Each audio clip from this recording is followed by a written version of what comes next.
Robinson Crusoe by Daniel Defoe. Chapter 1.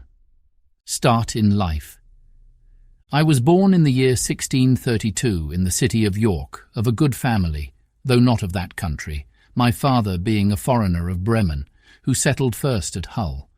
He got a good estate by merchandise, and leaving off his trade, lived afterwards at York, from whence he had married my mother, whose relations were named Robinson, a very good family in that country, and from whom I was called Robinson Crusoe. But, by the usual corruption of words in England, we are now called, nay, we call ourselves and write our name, Crusoe, and so my companions always called me. I had 2 elder brothers, one of whom was lieutenant colonel to an English regiment of foot in Flanders, formerly commanded by the famous Colonel Lockhart, and was killed at the battle near Dunkirk against the Spaniards.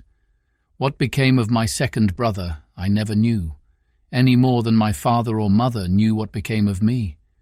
Being the 3rd son of the family, and not bred to any trade, my head began to be filled very early with rambling thoughts. My father, who was very ancient, had given me a competent share of learning, as far as house education and a country free school generally go, and designed me for the law. But I would be satisfied with nothing but going to sea, and my inclination to this led me so strongly against the will, nay, the commands of my father, and against all the entreaties and persuasions of my mother and other friends, that there seemed to be something fatal in that propensity of nature, tending directly to the life of misery which was to befall me. My father, a wise and grave man, gave me serious and excellent counsel against what he foresaw was my design. He called me one morning into his chamber, where he was confined by the gout, and expostulated very warmly with me upon this subject. He asked me what reasons, more than a mere wandering inclination, I had for leaving father's house and my native country, where I might be well introduced, and had a prospect of raising my fortune by application and industry, with a life of ease and pleasure. He told me it was men of desperate fortunes on one hand, or of aspiring superior fortunes on the other, who went abroad upon adventures to rise by enterprise and make themselves famous in undertakings of a nature out of the common road. That these things were all either too far above me or too far below me.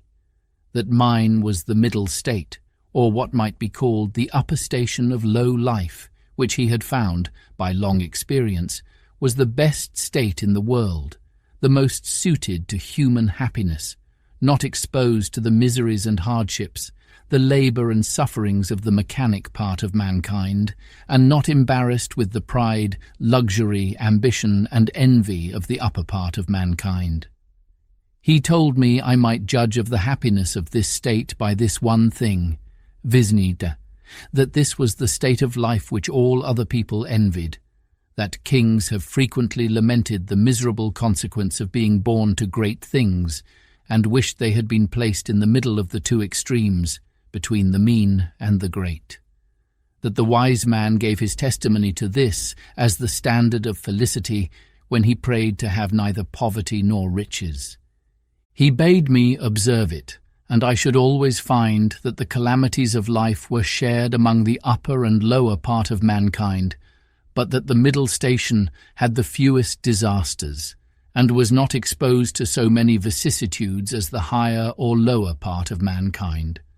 Nay, they were not subjected to so many distempers and uneasinesses, either of body or mind, as those were who, by vicious living, luxury, and extravagances on the one hand, or by hard labour, want of necessaries, and mean or insufficient diet on the other hand, bring distemper upon themselves by the natural consequences of their way of living. That the middle station of life was calculated for all kind of virtue and all kind of enjoyments. That peace and plenty were the handmaids of a middle fortune. That temperance, moderation, quietness, health, society, all agreeable diversions, and all desirable pleasures, were the blessings attending the middle station of life, that this way men went silently and smoothly through the world, and comfortably out of it, not embarrassed with the labours of the hands or of the head, not sold to a life of slavery for daily bread, nor harassed with perplexed circumstances, which rob the soul of peace and the body of rest, nor enraged with the passion of envy or the secret burning lust of ambition for great things, but in easy circumstances, sliding gently through the world, and sensibly tasting the sweets of living without the bitter, feeling that they are happy and learning by every day's experience to know it more sensibly. After this he pressed me earnestly, and in the most affectionate manner, not to play the young man, nor to precipitate myself into miseries which nature and the station of life I was born in seemed to have provided against, that I was under no necessity of seeking my bread, that he would do well for me, and endeavour to enter me fairly into the station of life which he had just been recommending to me, and that if I was not very easy and happy in the world, it must be my mere fate or fault that must hinder it, and that he should have nothing to answer for, having thus discharged his duty in warning me against measures which he knew would be to my hurt. In a word, that as he would do very kind things for me, if I would stay and settle at home as he directed, so he would not have so much hand in my misfortunes as to give me any encouragement to go away. And to close all, he told me I had my elder brother for an example, to whom he had used the same earnest persuasions to keep him from going into the Low Country wars, but could not prevail, his young desires prompting him to run into the army, where he was killed.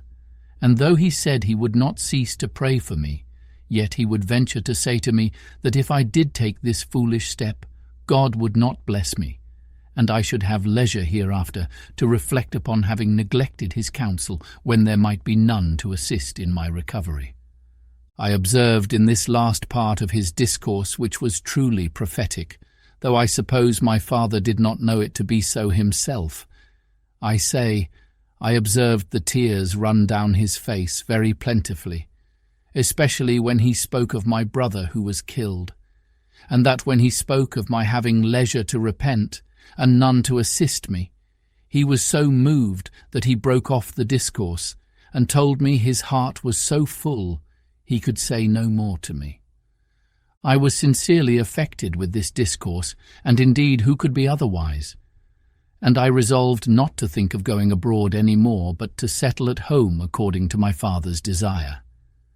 But alas, a few days wore it all off, and in short, to prevent any of my father's further importunities, in a few weeks after I resolved to run quite away from him. However, I did not act quite so hastily as the first heat of my resolution prompted, but I took my mother at a time when I thought her a little more pleasant than ordinary, and told her that my thoughts were so entirely bent upon seeing the world that I should never settle to anything with resolution enough to go through with it, and my father had better give me his consent than force me to go without it. That I was now 18 years old, which was too late to go apprentice to a trade or clerk to an attorney. That I was sure if I did, I should never serve out my time, but I should certainly run away from my master before my time was out and go to sea.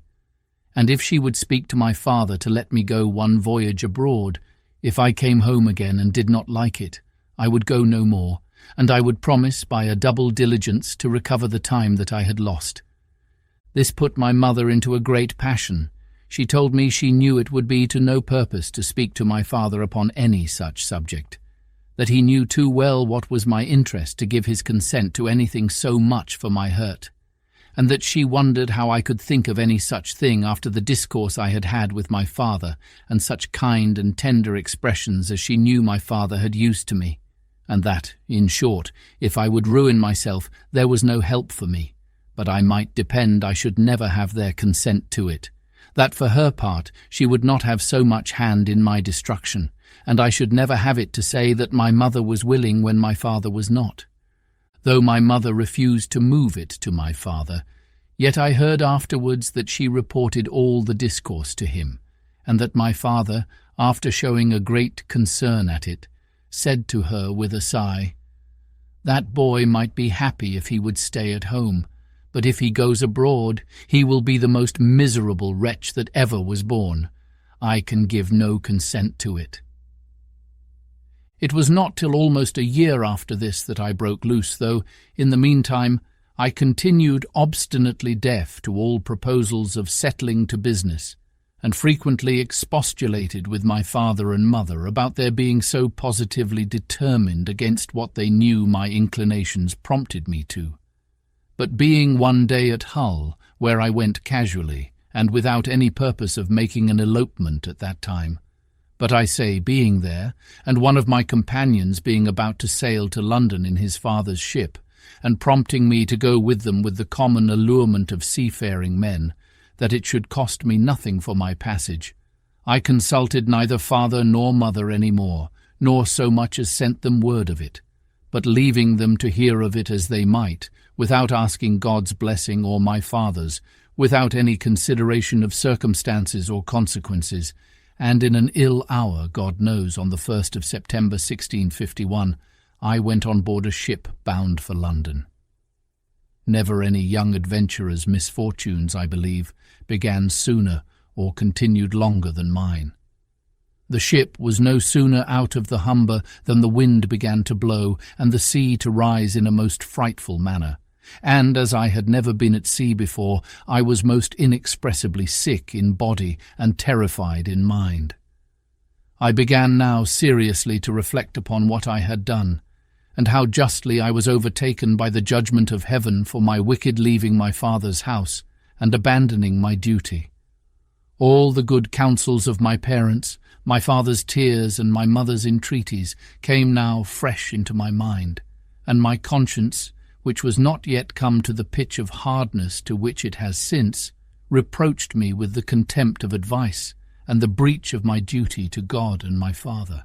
All this while the storm increased and the sea went very high, though nothing like what I have seen many times since. No, nor what I saw a few days after. But it was enough to affect me then, who was but a young sailor and had never known anything of the matter. I expected every wave would have swallowed us up, and that every time the ship fell down, as I thought it did, in the trough or hollow of the sea, we should never rise more. In this agony of mind, I made many vows and resolutions that if it would please God to spare my life in this one voyage, if ever I got once my foot upon dry land again, I would go directly home to my father and never set it into a ship again while I lived, that I would take his advice and never run myself into such miseries as these any more.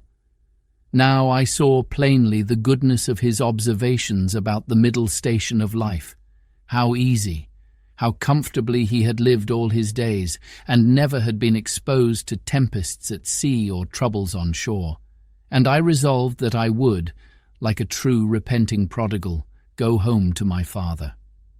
These wise and sober thoughts continued all the while the storm lasted, and indeed some time after. But the next day the wind was abated, and the sea calmer, and I began to be a little inured to it. However, I was very grave for all that day, being also a little seasick still. But towards night the weather cleared up, the wind was quite over, and a charming fine evening followed. The sun went down perfectly clear, and rose so the next morning, and having little or no wind and a smooth sea, the sun shining upon it, the sight was, as I thought, the most delightful that ever I saw. I had slept well in the night, and was now no more seasick, but very cheerful, looking with wonder upon the sea that was so rough and terrible the day before, and could be so calm and so pleasant in so little a time after. And now, lest my good resolutions should continue, my companion, who had enticed me away, comes to me. "Well, Bob," says he, clapping me upon the shoulder, "how do you do after it? I warrant you were frighted, weren't you, last night, when it blew but a capful of wind?" "A capful, do you call it?" said I. "'Twas a terrible storm." "A storm, you fool, you," replies he. "Do you call that a storm? Why, it was nothing at all. Give us but a good ship and sea room, and we think nothing of such a squall of wind as that. But you're but a fresh water sailor, Bob. Come, let us make a bowl of punch, and we'll forget all that. D'ye see what charming weather 'tis now?" To make short this sad part of my story, we went the way of all sailors. The punch was made, and I was made half drunk with it. And in that one night's wickedness I drowned all my repentance, all my reflections upon my past conduct, all my resolutions for the future. In a word, as the sea was returned to its smoothness of surface and settled calmness by the abatement of that storm, so the hurry of my thoughts being over, my fears and apprehensions of being swallowed up by the sea being forgotten, and the current of my former desires returned, I entirely forgot the vows and promises that I made in my distress. I found indeed some intervals of reflection, and the serious thoughts did, as it were, endeavour to return again sometimes, but I shook them off and roused myself from them, as it were, from a distemper, and applying myself to drinking and company, soon mastered the return of those fits, for so I called them, and I had in 5 or 6 days got as complete a victory over conscience as any young fellow that resolved not to be troubled with it could desire. But I was to have another trial for it still, and Providence, as in such cases generally it does, resolved to leave me entirely without excuse, for if I would not take this for a deliverance, the next was to be such a one as the worst and most hardened wretch among us would confess both the danger and the mercy of. The 6th day of our being at sea we came into Yarmouth roads. The wind having been contrary and the weather calm, we had made but little way since the storm. Here we were obliged to come to an anchor, and here we lay, the wind continuing contrary, viz. At south-west, for 7 or 8 days, during which time a great many ships from Newcastle came into the same roads as the common harbour where the ships might wait for a wind for the river.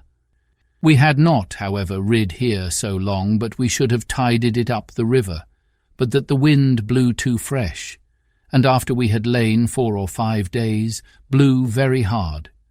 However, the roads being reckoned as good as a harbour, the anchorage good, and our ground tackle very strong, our men were unconcerned, and not in the least apprehensive of danger, but spent the time in rest and mirth after the manner of the sea.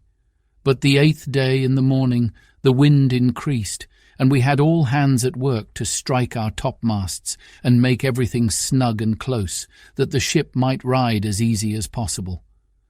By noon the sea went very high indeed, and our ship rode forecastle in, shipped several seas, and we thought once or twice our anchor had come home, upon which our master ordered out the sheet anchor, so that we rode with 2 anchors ahead, and the cables veered out to the bitter end. By this time it blew a terrible storm indeed, and now I began to see terror and amazement in the faces even of the seamen themselves. The master, though vigilant in the business of preserving the ship, yet as he went in and out of his cabin by me, I could hear him softly to himself say several times, "Lord, be merciful to us, we shall be all lost, we shall be all undone," and the like. During these first hurries I was stupid, lying still in my cabin, which was in the steerage, and cannot describe my temper. I could ill resume the first penitence, which I had so apparently trampled upon and hardened myself against. I thought the bitterness of death had been past, and that this would be nothing like the first. But when the master himself came by me, as I said just now, and said we should be all lost, I was dreadfully frighted. I got up out of my cabin and looked out, but such a dismal sight I never saw. The sea ran mountains high and broke upon us every 3 or 4 minutes. When I could look about, I could see nothing but distress round us. 2 ships that rode near us, we found, had cut their masts by the board, being deep laden, and our men cried out that a ship which rode about a mile ahead of us was foundered. 2 more ships, being driven from their anchors, were run out of the roads to sea, at all adventures, and that with not a mast standing. The light ships fared the best, as not so much labouring in the sea, but 2 or 3 of them drove, and came close by us, running away with only their spritsail out before the wind. Towards evening, the mate and boatswain begged the master of our ship to let them cut away the foremast, which he was very unwilling to do. But the boatswain protesting to him that if he did not, the ship would founder, he consented. And when they had cut away the foremast, the mainmast stood so loose and shook the ship so much, they were obliged to cut that away also, and make a clear deck. Anyone may judge what a condition I must be in at all this, who was but a young sailor, and who had been in such a fright before at but a little. But if I can express at this distance the thoughts I had about me at that time, I was in tenfold more horror of mind upon account of my former convictions, and the having returned from them to the resolutions I had wickedly taken at first, than I was at death itself. And these, added to the terror of the storm, put me into such a condition that I can by no words describe it. But the worst was not come yet. The storm continued with such fury that the seamen themselves acknowledged they had never seen a worse. We had a good ship, but she was deep laden and wallowed in the sea, so that the seamen every now and then cried out she would founder. It was my advantage in one respect that I did not know what they meant by founder till I inquired.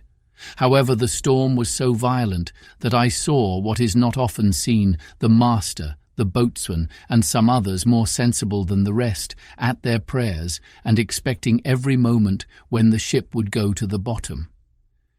In the middle of the night, and under all the rest of our distresses, one of the men that had been down to see cried out we had sprung a leak.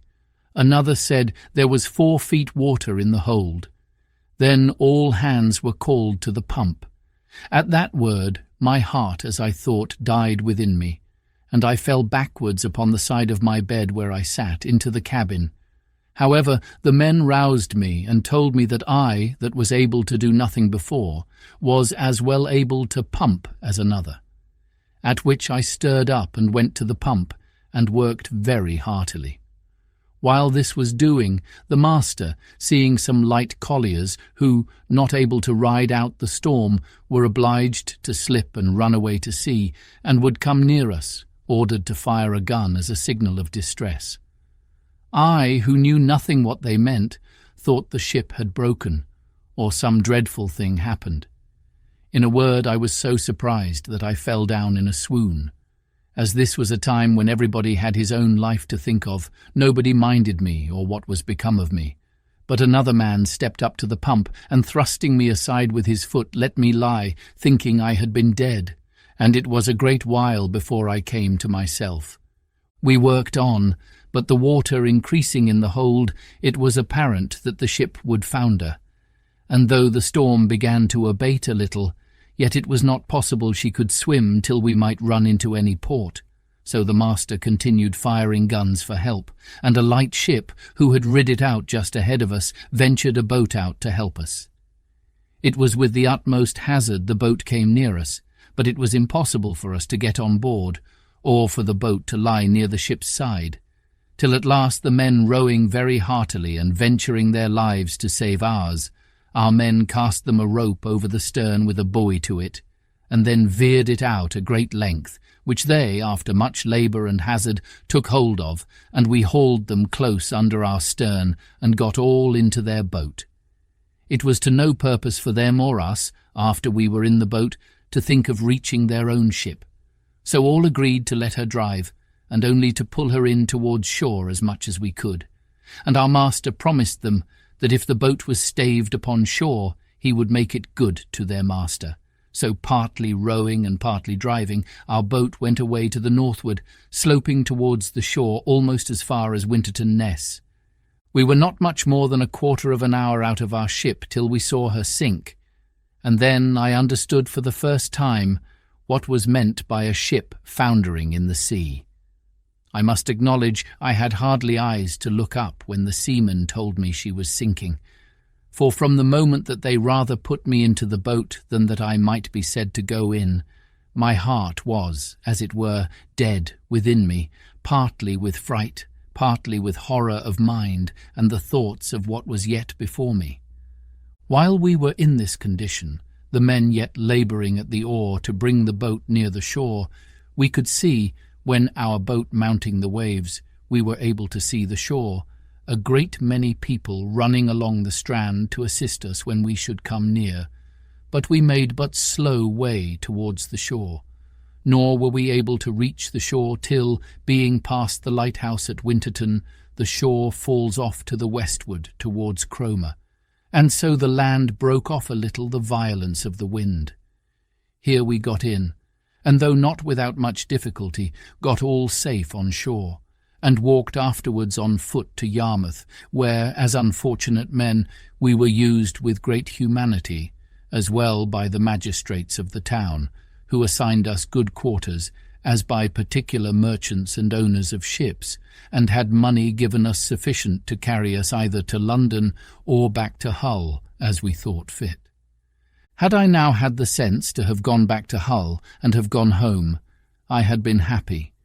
And my father, as in our blessed Saviour's parable, had even killed the fatted calf for me.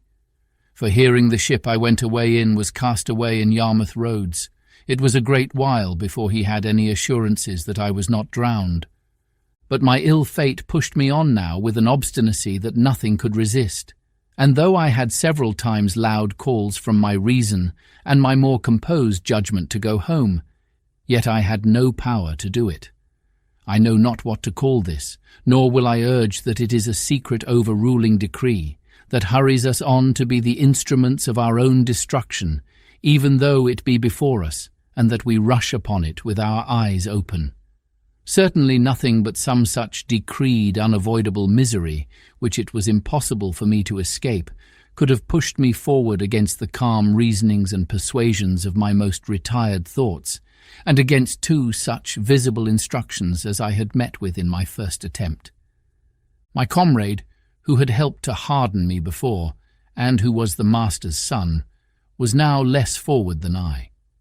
The first time he spoke to me after we were at Yarmouth, which was not till 2 or 3 days, for we were separated in the town to several quarters.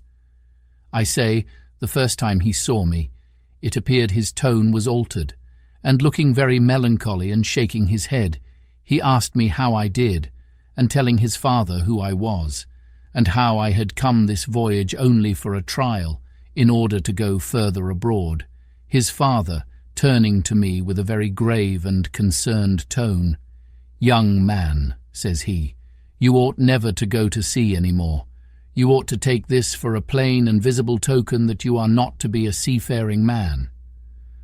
"Why, sir," said I, "will you go to sea no more?" "That is another case," said he. "It is my calling and therefore my duty. But as you made this voyage on trial, you see what a taste heaven has given you of what you are to expect if you persist.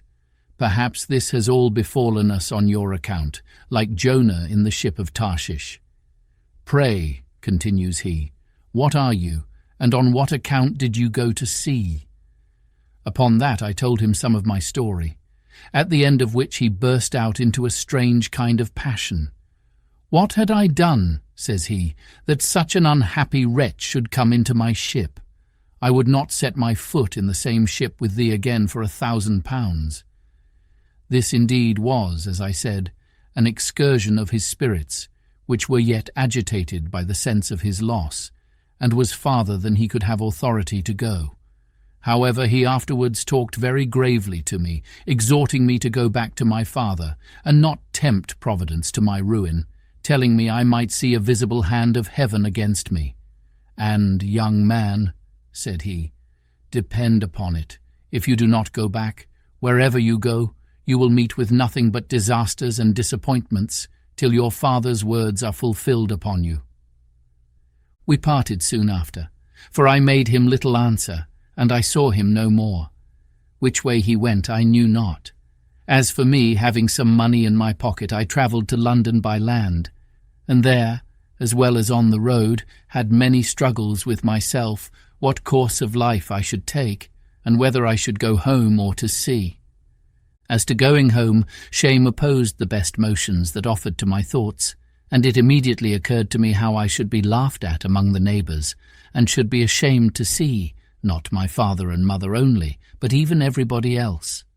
From whence I have since often observed how incongruous and irrational the common temper of mankind is, especially of youth, to that reason which ought to guide them in such cases, viz., that they are not ashamed to sin, and yet are ashamed to repent, not ashamed of the action for which they ought justly to be esteemed fools, but are ashamed of the returning, which only can make them be esteemed wise men. In this state of life, however, I remained some time, uncertain what measures to take and what course of life to lead. An irresistible reluctance continued to going home, and as I stayed away a while, the remembrance of the distress I had been in wore off, and as that abated, the little motion I had in my desires to return wore off with it, till at last I quite laid aside the thoughts of it, and looked out for a voyage. Chapter 2. Slavery and Escape. That evil influence which carried me first away from my father's house, which hurried me into the wild and indigested notion of raising my fortune, and that impressed those conceits so forcibly upon me as to make me deaf to all good advice and to the entreaties and even the commands of my father, I say, the same influence, whatever it was, presented the most unfortunate of all enterprises to my view, and I went on board a vessel bound to the coast of Africa, or, as our sailors vulgarly called it, a voyage to Guinea. It was my great misfortune that in all these adventures I did not ship myself as a sailor, when, though I might indeed have worked a little harder than ordinary, yet at the same time I should have learnt the duty and office of a foremast man, and in time might have qualified myself for a mate or lieutenant, if not for a master. But as it was always my fate to choose for the worse, so I did here. For having money in my pocket and good clothes upon my back, I would always go on board in the habit of a gentleman, and so I neither had any business in the ship, nor learned to do any. It was my lot, first of all, to fall into pretty good company in London, which doesn't always happen to such loose and misguided young fellows as I then was, the devil generally not omitting to lay some snare for them very early, but it was not so with me. I first got acquainted with the master of a ship who had been on the coast of Guinea, and who, having had very good success there, was resolved to go again. This captain, taking a fancy to my conversation, which was not at all disagreeable at that time, hearing me say I had a mind to see the world, told me if I would go the voyage with him I should be at no expense. I should be his messmate and his companion, and if I could carry anything with me, I should have all the advantage of it that the trade would admit, and perhaps I might meet with some encouragement. I embraced the offer, and entering into a strict friendship with this captain, who was an honest, plain-dealing man, I went the voyage with him, and carried a small adventure with me, which, by the disinterested honesty of my friend the captain, I increased very considerably. For I carried about £40 in such toys and trifles as the captain directed me to buy.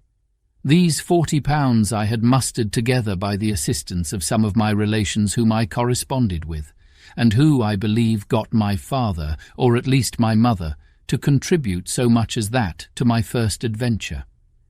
This was the only voyage which I may say was successful in all my adventures, which I owe to the integrity and honesty of my friend the captain, under whom also I got a competent knowledge of the mathematics and the rules of navigation, learned how to keep an account of the ship's course, take an observation, and, in short, to understand some things that were needful to be understood by a sailor. For, as he took delight to instruct me, I took delight to learn, and, in a word, this voyage made me both a sailor and a merchant, for I brought home £5 9 ounces of gold dust for my adventure, which yielded me in London at my return almost £300, and this filled me with those aspiring thoughts which have since so completed my ruin. Yet even in this voyage I had my misfortunes too, particularly that I was continually sick, being thrown into a violent calenture by the excessive heat of the climate. our principal trading being upon the coast, from latitude of 15 degrees north even to the line itself. I was now set up for a Guinea trader, and my friend, to my great misfortune, dying soon after his arrival, I resolved to go the same voyage again, and I embarked in the same vessel with one who was his mate in the former voyage, and had now got the command of the ship. This was the unhappiest voyage that ever man made, for though I did not carry quite £100 of my new gained wealth, so that I had £200 left, which I had lodged with my friend's widow, who was very just to me, yet I fell into terrible misfortunes. The first was this: our ship, making her course towards the Canary Islands, or rather between those islands and the African shore, was surprised in the grey of the morning by a Turkish rover of Salé, who gave chase to us with all the sail she could make.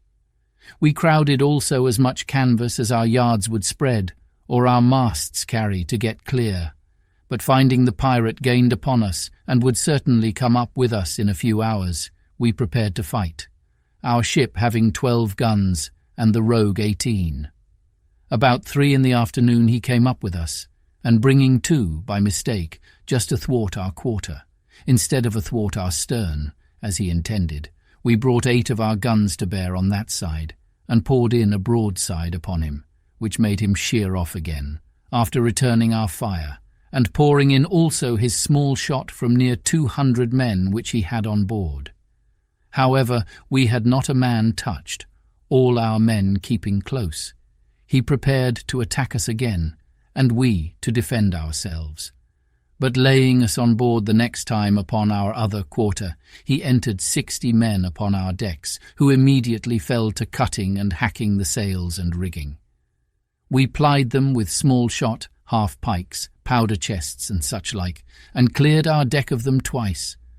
However, to cut short this melancholy part of our story, our ship being disabled, and 3 of our men killed, and 8 wounded, we were obliged to yield, and were carried all prisoners into Salé, a port belonging to the Moors. The usage I had there was not so dreadful as at first I apprehended, nor was I carried up the country to the Emperor's court, as the rest of our men were, but was kept by the captain of the rover as his proper prize, and made his slave, being young and nimble, and fit for his business. At this surprising change of my circumstances, from a merchant to a miserable slave, I was perfectly overwhelmed, and now I looked back upon my father's prophetic discourse to me, that I should be miserable and have none to relieve me, which I thought was now so effectually brought to pass that I could not be worse. For now the hand of heaven had overtaken me, and I was undone without redemption. But alas, this was but a taste of the misery I was to go through, as will appear in the sequel of this story. As my new patron or master had taken me home to his house, so I was in hopes that he would take me with him when he went to sea again, believing that it would some time or other be his fate to be taken by a Spanish or Portugal man of war, and that then I should be set at liberty. But this hope of mine was soon taken away, for when he went to sea, he left me on shore to look after his little garden and do the common drudgery of slaves about his house. And when he came home again from his cruise, he ordered me to lie in the cabin to look after the ship. Here I meditated nothing but my escape, and what method I might take to effect it, but found no way that had the least probability in it. Nothing presented to make the supposition of it rational, for I had nobody to communicate it to that would embark with me, no fellow slave, no Englishman, Irishman, or Scotchman there but myself, so that for 2 years, though I often pleased myself with the imagination, yet I never had the least encouraging prospect of putting it in practice. After about 2 years, an odd circumstance presented itself, which put the old thought of making some attempt for my liberty again in my head. My patron lying at home longer than usual without fitting out his ship, which, as I heard, was for want of money, he used constantly, once or twice a week, sometimes oftener if the weather was fair, to take the ship's pinnace and go out into the road a-fishing. And as he always took me and young Maresca with him to row the boat, we made him very merry, and I proved very dexterous in catching fish, insomuch that sometimes he would send me with a Moor, one of his kinsmen, and the youth, the Moresco as they called him, to catch a dish of fish for him. It happened one time that going a-fishing in a calm morning, a fog rose so thick that though we were not half a league from the shore, we lost sight of it. And rowing we knew not whither or which way, we laboured all day and all the next night. And when the morning came, we found we had pulled off to sea instead of pulling in for the shore, and that we were at least 2 leagues from the shore. However, we got well in again, though with a great deal of labour and some danger, for the wind began to blow pretty fresh in the morning, but we were all very hungry. But our patron, warned by this disaster, resolved to take more care of himself for the future. And having lying by him the longboat of our English ship that he had taken, he resolved he would not go a-fishing any more without a compass and some provision.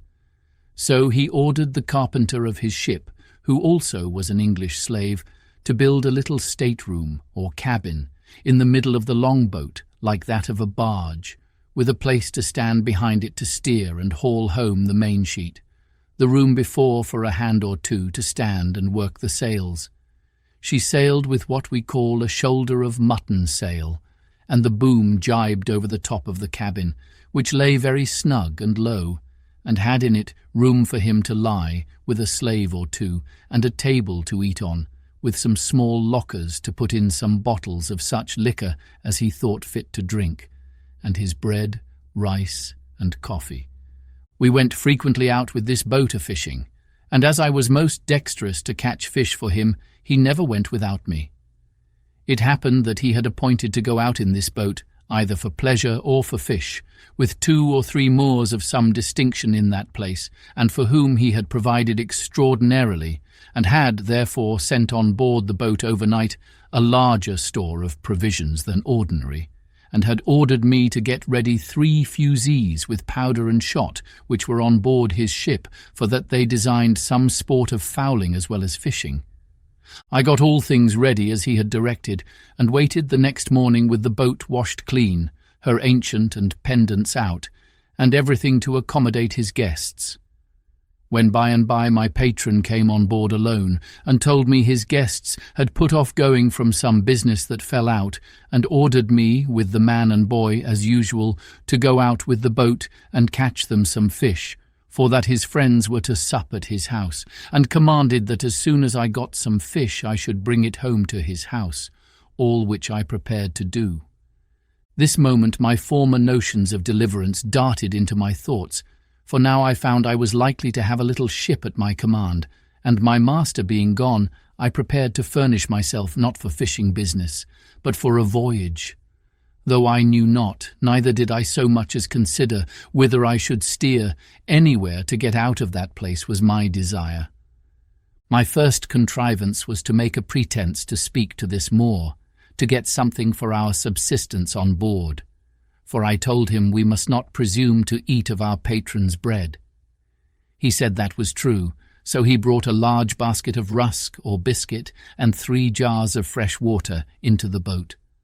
I knew where my patron's case of bottles stood, which it was evident by the make were taken out of some English prize, and I conveyed them into the boat while the Moor was on shore, as if they had been there before for our master. I conveyed also a great lump of beeswax into the boat, which weighed about 1/2 weight, with a parcel of twine or thread, a hatchet, a saw, and a hammer, all of which were of great use to us afterwards, especially the wax, to make candles. Another trick I tried upon him, which he innocently came into also. His name was Ismael, which they call Muley or Mowley, so I called to him. "Mowley," said I, "our patron's guns are on board the boat. Can you not get a little powder and shot? It may be we may kill some alchemies, a fowl like our curlews, for ourselves, for I know he keeps the gunner's stores in the ship." "Yes," says he, "I'll bring some." And accordingly he brought a great leather pouch, which held 1.5 pounds of powder, or rather more, and another with shot, that had 5 or 6 pounds, with some bullets, and put all into the boat.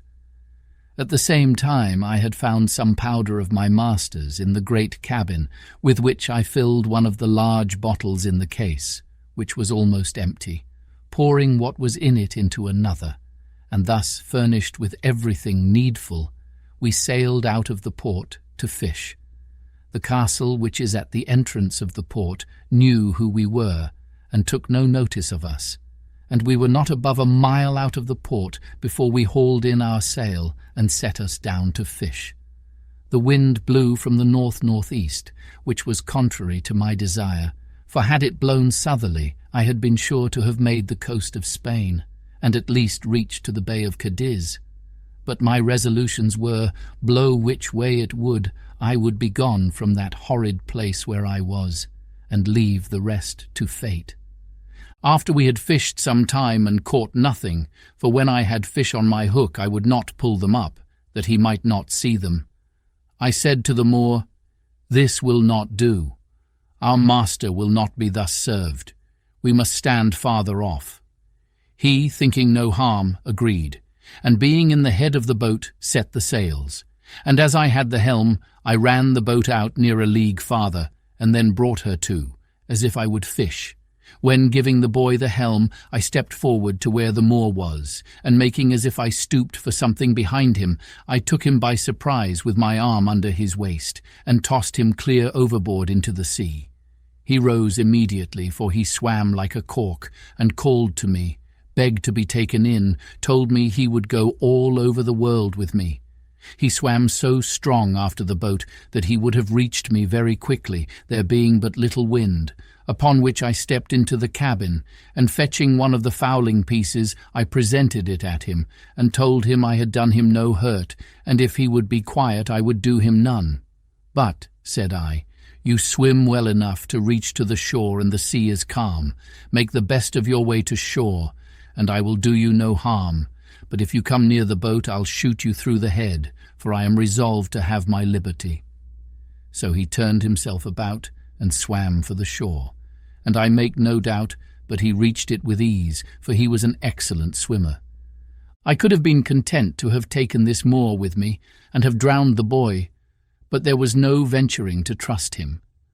When he was gone, I turned to the boy, whom they called Jury, and said to him, "Jury, if you will be faithful to me, I'll make you a great man. But if you will not stroke your face to be true to me, that is, swear by Mahomet and his father's beard, I must throw you into the sea too." The boy smiled in my face and spoke so innocently that I could not distrust him, and swore to be faithful to me, and go all over the world with me. While I was in view of the Moor that was swimming, I stood out directly to sea with the boat, rather stretching to windward, that they might think me gone towards the strait's mouth, as indeed anyone that had been in their wits must have been supposed to do. For who would have supposed we were sailed on to the southward, to the truly barbarian coast, where whole nations of Negroes were sure to surround us with their canoes and destroy us, where we could not go on shore but we should be devoured by savage beasts, or more merciless savages of humankind.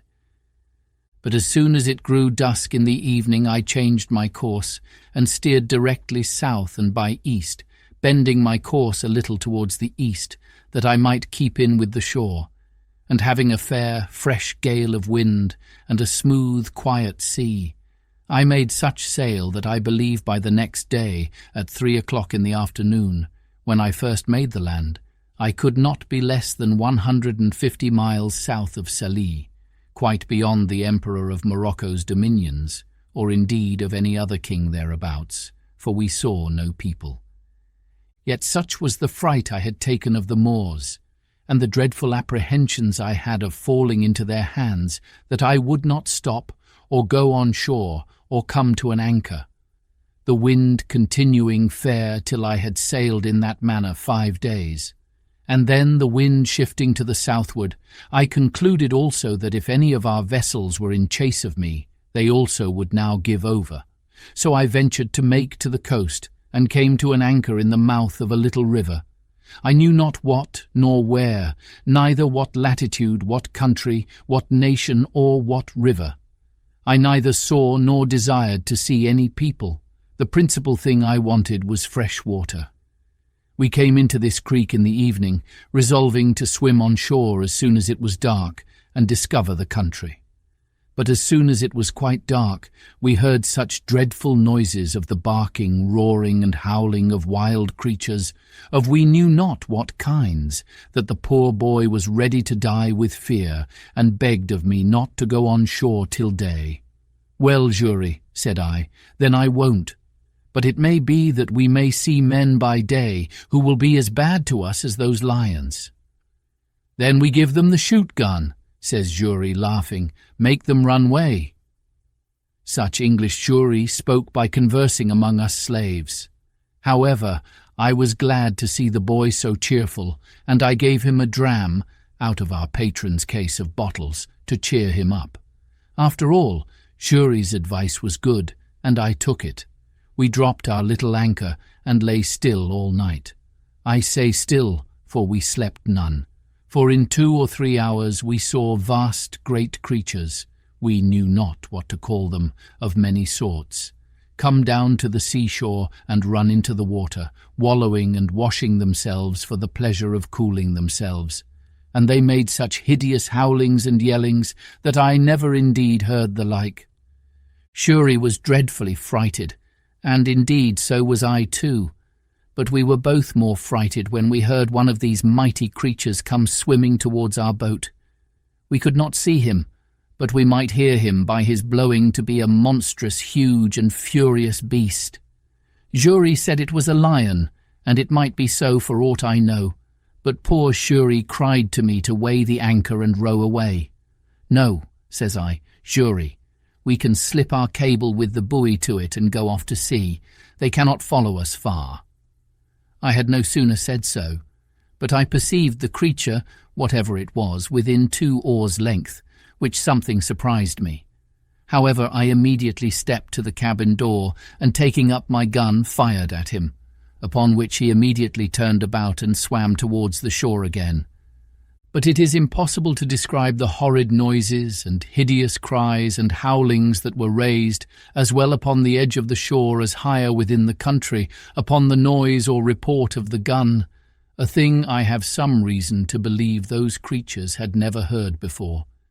This convinced me that there was no going on shore for us in the night on that coast, and how to venture on shore in the day was another question too. For to have fallen into the hands of any of the savages had been as bad as to have fallen into the hands of the lions and tigers. At least we were equally apprehensive of the danger of it. Be that as it would, we were obliged to go on shore somewhere or other for water, for we had not a pint left in the boat. When and where to get to it was the point. Jury said, if I would let him go on shore with one of the jars, he would find if there was any water and bring some to me. I asked him why he would go, why I should not go, and he stay in the boat. The boy answered with so much affection as made me love him ever after. Says he, if wild mans come, they eat me, you go way. Well, Jury, said I, we will both go, and if the wild mans come, we will kill them. They shall eat neither of us. So I gave Jury a piece of rusk bread to eat, and a dram out of our patron's case of bottles which I mentioned before, and we hauled the boat in as near the shore as we thought was proper, and so waded on shore, carrying nothing but our arms and 2 jars for water. I did not care to go out of sight of the boat, fearing the coming of canoes with savages down the river. But the boy, seeing a low place about a mile up the country, rambled to it, and by I saw him come running towards me. I thought he was pursued by some savage or frighted with some wild beast, and I ran forward towards him to help him. But when I came nearer to him, I saw something hanging over his shoulders, which was a creature that he had shot like a hare, but different in colour and longer legs. However, we were very glad of it, and it was very good meat. But the great joy that poor Jury came with was to tell me he had found good water and seen no wild mans. But we found afterwards that we need not take such pains for water, for a little higher up the creek where we were we found the water fresh when the tide was out, which flowed but a little way up. So we filled our jars and feasted on the hare he had killed and prepared to go on our way, having seen no footsteps of any human creature in that part of the country. As I had been one voyage to this coast before, I knew very well that the islands of the Canaries and the Cape de Verde Islands also lay not far off from the coast. But as I had no instruments to take an observation to know what latitude we were in, and not exactly knowing, or at least remembering, what latitude they were in, I knew not where to look for them, or when to stand off to sea towards them. Otherwise I might now easily have found some of these islands. But my hope was that if I stood along this coast till I came to that part where the English traded, I should find some of their vessels upon their usual design of trade that would relieve and take us in. By the best of my calculation, that place where I now was must be that country which, lying between the Emperor of Morocco's dominions and the Negroes, lies waste and uninhabited, except by wild beasts, the Negroes having abandoned it and gone farther south for fear of the Moors, and the Moors not thinking it worth inhabiting by reason of its barrenness, and indeed both forsaking it because of the prodigious number of tigers, lions, leopards, and other furious creatures which harbour there, so that the Moors use it for their hunting only, where they go like an army, 2,000 or 3,000 men at a time. And indeed for near 100 miles together upon this coast we saw nothing but a waste, uninhabited country by day, and heard nothing but howlings and roaring of wild beasts by night. Once or twice in the daytime I thought I saw the Pico of Tenerife, being the high top of the mountain Tenerife in the Canaries, and had a great mind to venture out in hopes of reaching thither. But having tried twice, I was forced in again by contrary winds, the sea also going too high for my little vessel. So I resolved to pursue my first design and keep along the shore. Several times I was obliged to land for fresh water after we had left this place, and once in particular, being early in morning, we came to an anchor under a little point of land, which was pretty high, and the tide beginning to flow, we lay still to go farther in. Shuri, whose eyes were more about him than it seems mine were, calls softly to me, and tells me that we had best go farther off the shore. "For," says he, "look, yonder lies a dreadful monster on the side of that hillock, fast asleep." I looked where he pointed, and saw a dreadful monster indeed, for it was a terrible, great lion that lay on the side of the shore, under the shade of a piece of the hill that hung as it were a little over him. "Jury," says I, "you shall go on shore and kill him." Jury looked frighted and said, "Me kill. He eat me at one mouth." One mouthful he meant. However, I said no more to the boy, but bade him lie still, and I took our biggest gun, which was almost musket-bore, and loaded it with a good charge of powder and with 2 slugs, and laid it down. Then I loaded another gun with 2 bullets, and the third, for we had 3 pieces, I loaded with 5 smaller bullets. I took the best aim I could with the first piece to have shot him in the head, but he lay so with his leg raised a little above his nose that the slugs hit his leg about the knee and broke the bone. He started up, growling at first, but finding his leg broken, fell down again, and then got upon 3 legs, and gave the most hideous roar that ever I heard. I was a little surprised that I had not hit him on the head. However, I took up the second piece immediately, and though he began to move off, fired again, and shot him in the head, and had the pleasure to see him drop, and make but little noise, but lie struggling for life. Then Jury took heart, and would have me let him go on shore.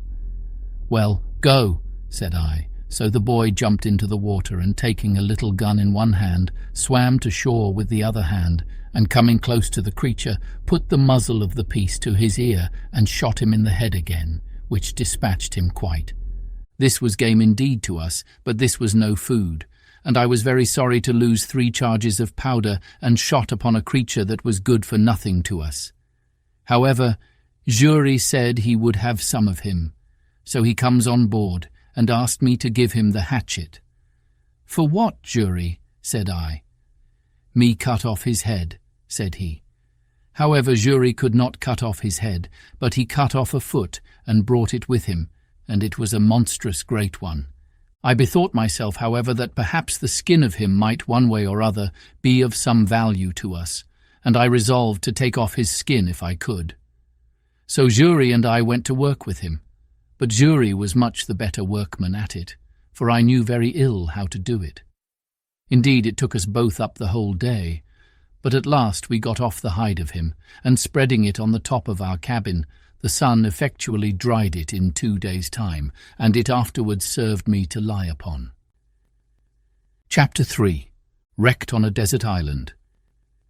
After this stop, we made on to the southward continually for 10 or 12 days, living very sparingly on our provisions, which began to abate very much, and going no oftener to the shore than we were obliged to for fresh water.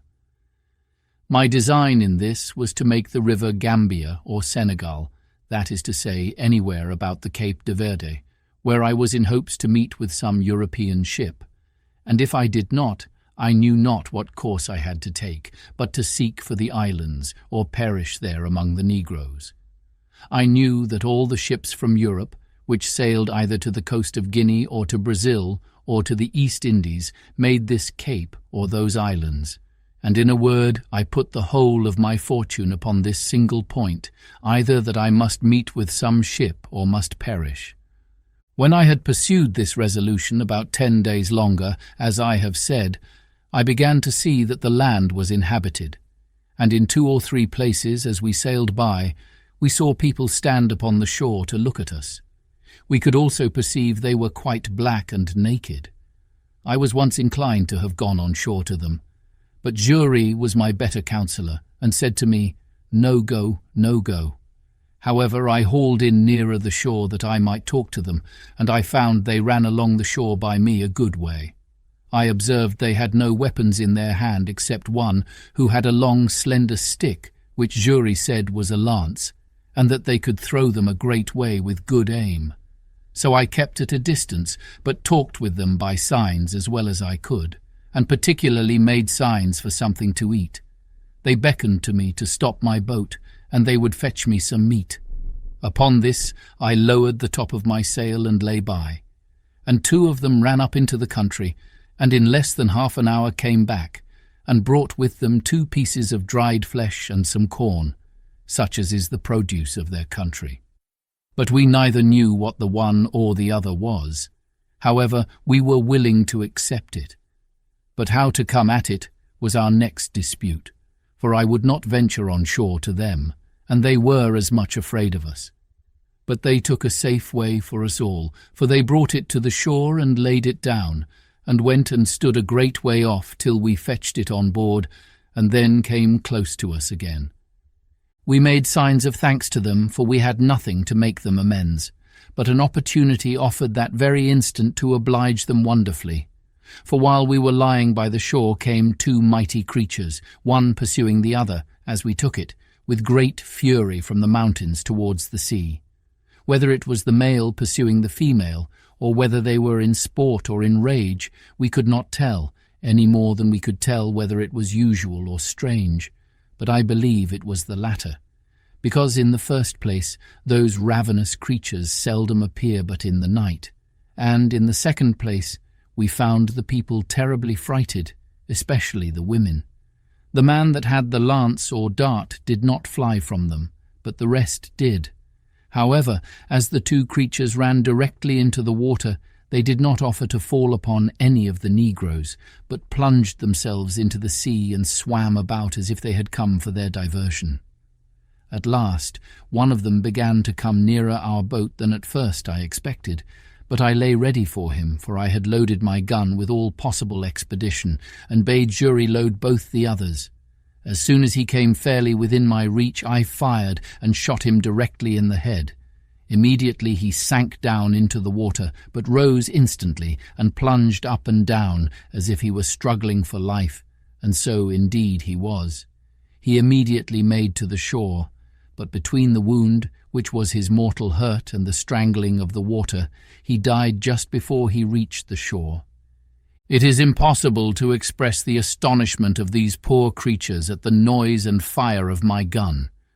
Some of them were even ready to die for fear, and fell down as dead with the very terror.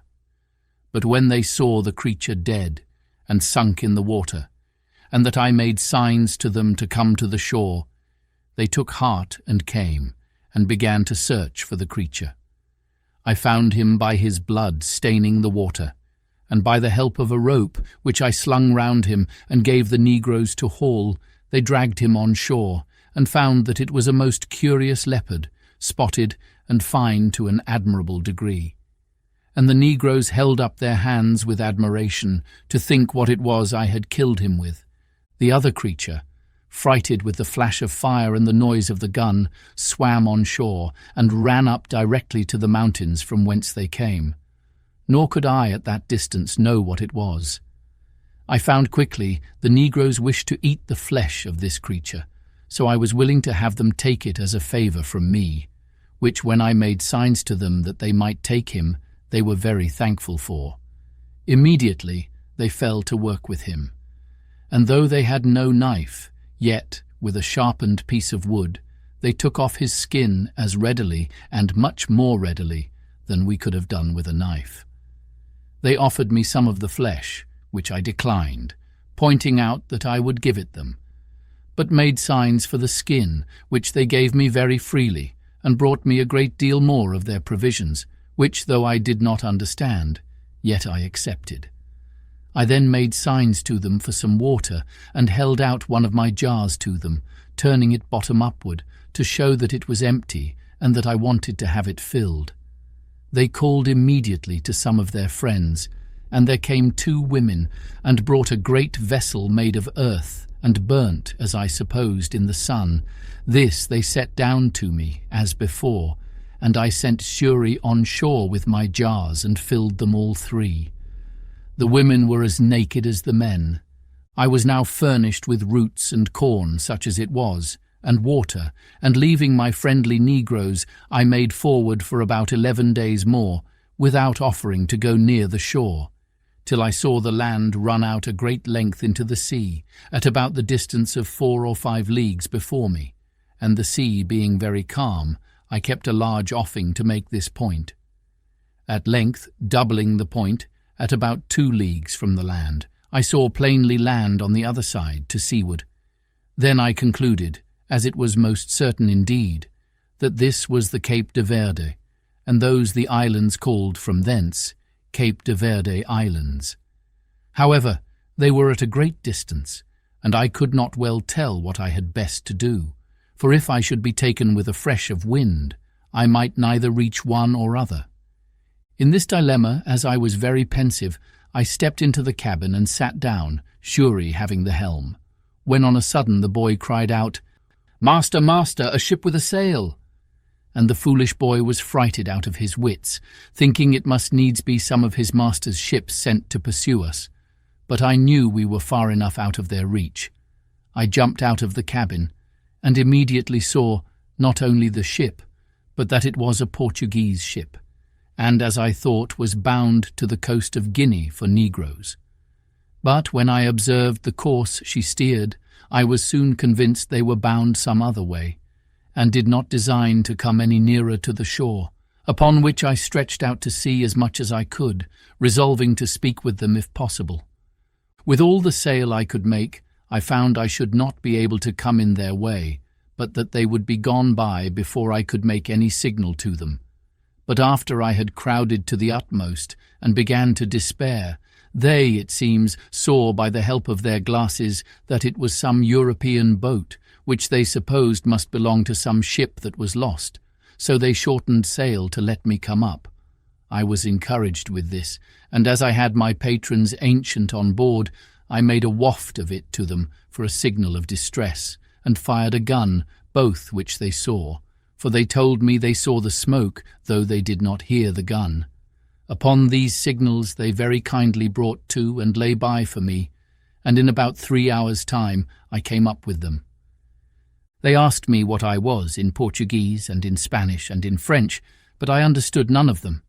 But at last a Scotch sailor who was on board called to me, and I answered him and told him I was an Englishman, that I had made my escape out of slavery from the Moors at Sallee. They then bade me come on board and very kindly took me in and all my goods. It was an inexpressible joy to me, which anyone will believe, that I was thus delivered, as I esteemed it, from such a miserable and almost hopeless condition as I was in, and I immediately offered all I had to the captain of the ship, as a return for my deliverance. But he generously told me he would take nothing from me, but that all I had should be delivered safe to me when I came to the Brazils. For, says he, I have saved your life on no other terms than I would be glad to be saved myself, and it may, one time or other, be my lot to be taken up in the same condition.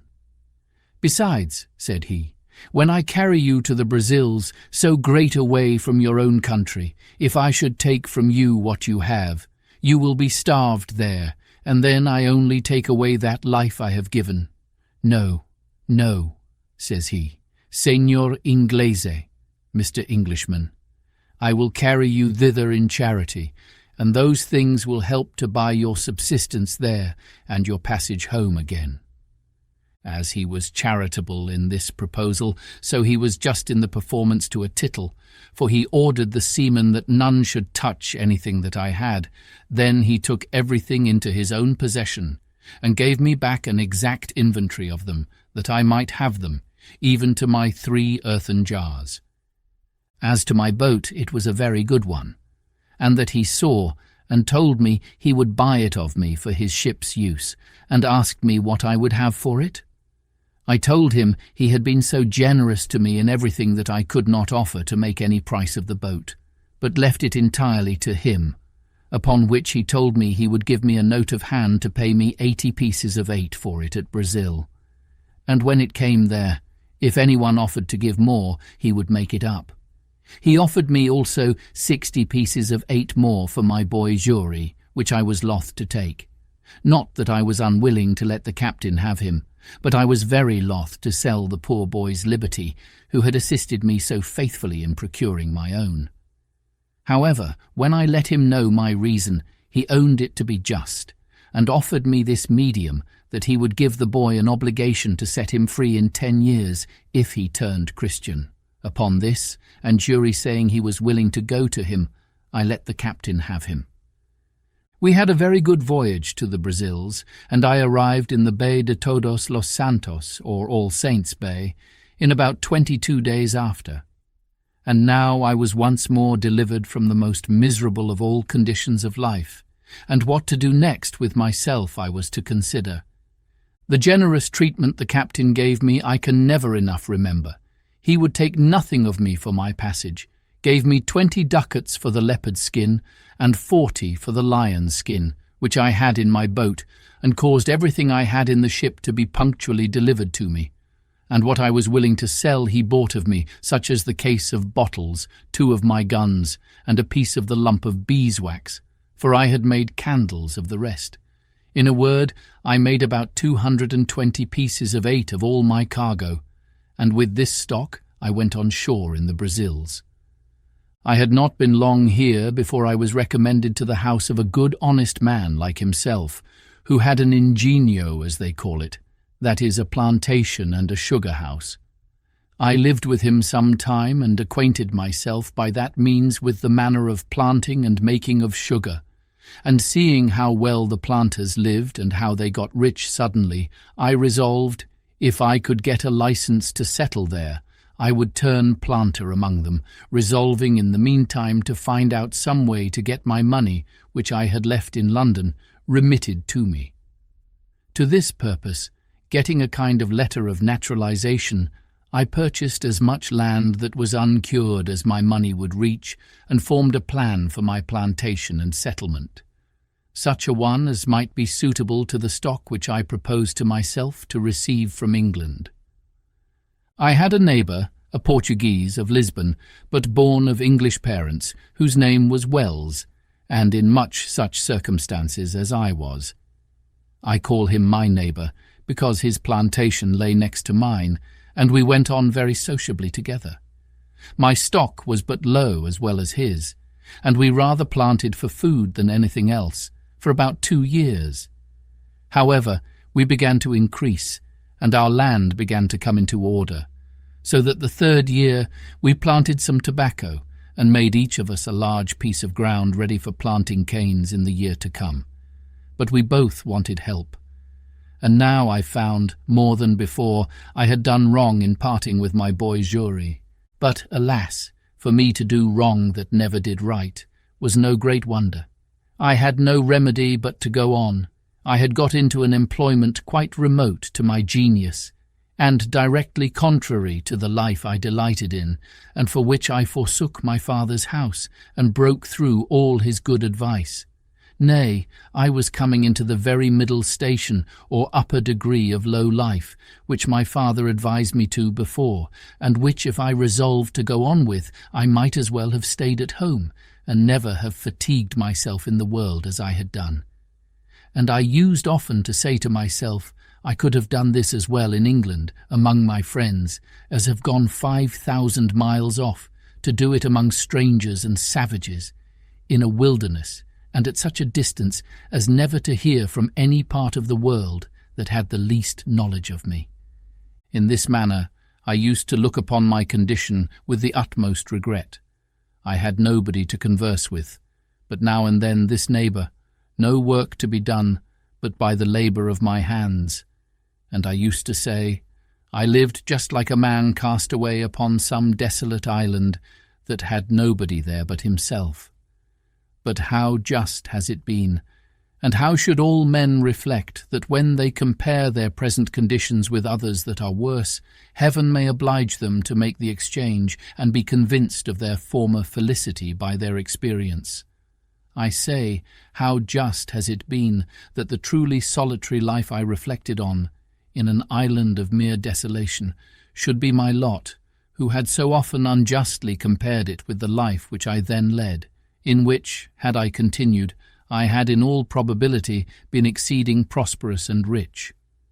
I was in some degree settled in my measures for carrying on the plantation before my kind friend, the captain of the ship that took me up at sea, went back, for the ship remained there in providing his lading and preparing for his voyage nearly 3 months, when telling him what little stock I had left behind me in London, he gave me this friendly and sincere advice. "Signor Inglese," says he, for so he always called me, "if you will give me letters and a procuration in form to me, with orders to the person who has your money in London to send your effects to Lisbon, to such persons as I shall direct, and in such goods as are proper for this country, I will bring you the produce of them, God willing, at my return. But since human affairs are all subject to changes and disasters, I would have you give orders but for £100 sterling, which, you say, is half your stock, and let the hazard be run for the first, so that if it comes safe, you may order the rest the same way, and, if it miscarry, you may have the other half to have recourse to for your supply." This was so wholesome advice and looked so friendly that I could not but be convinced it was the best course I could take. So I accordingly prepared letters to the gentlewoman with whom I had left my money, and a procuration to the Portuguese captain, as he desired. I wrote the English captain's widow a full account of all my adventures, my slavery, escape, and how I had met with the Portuguese captain at sea, the humanity of his behaviour, and what condition I was now in, with all other necessary directions for my supply.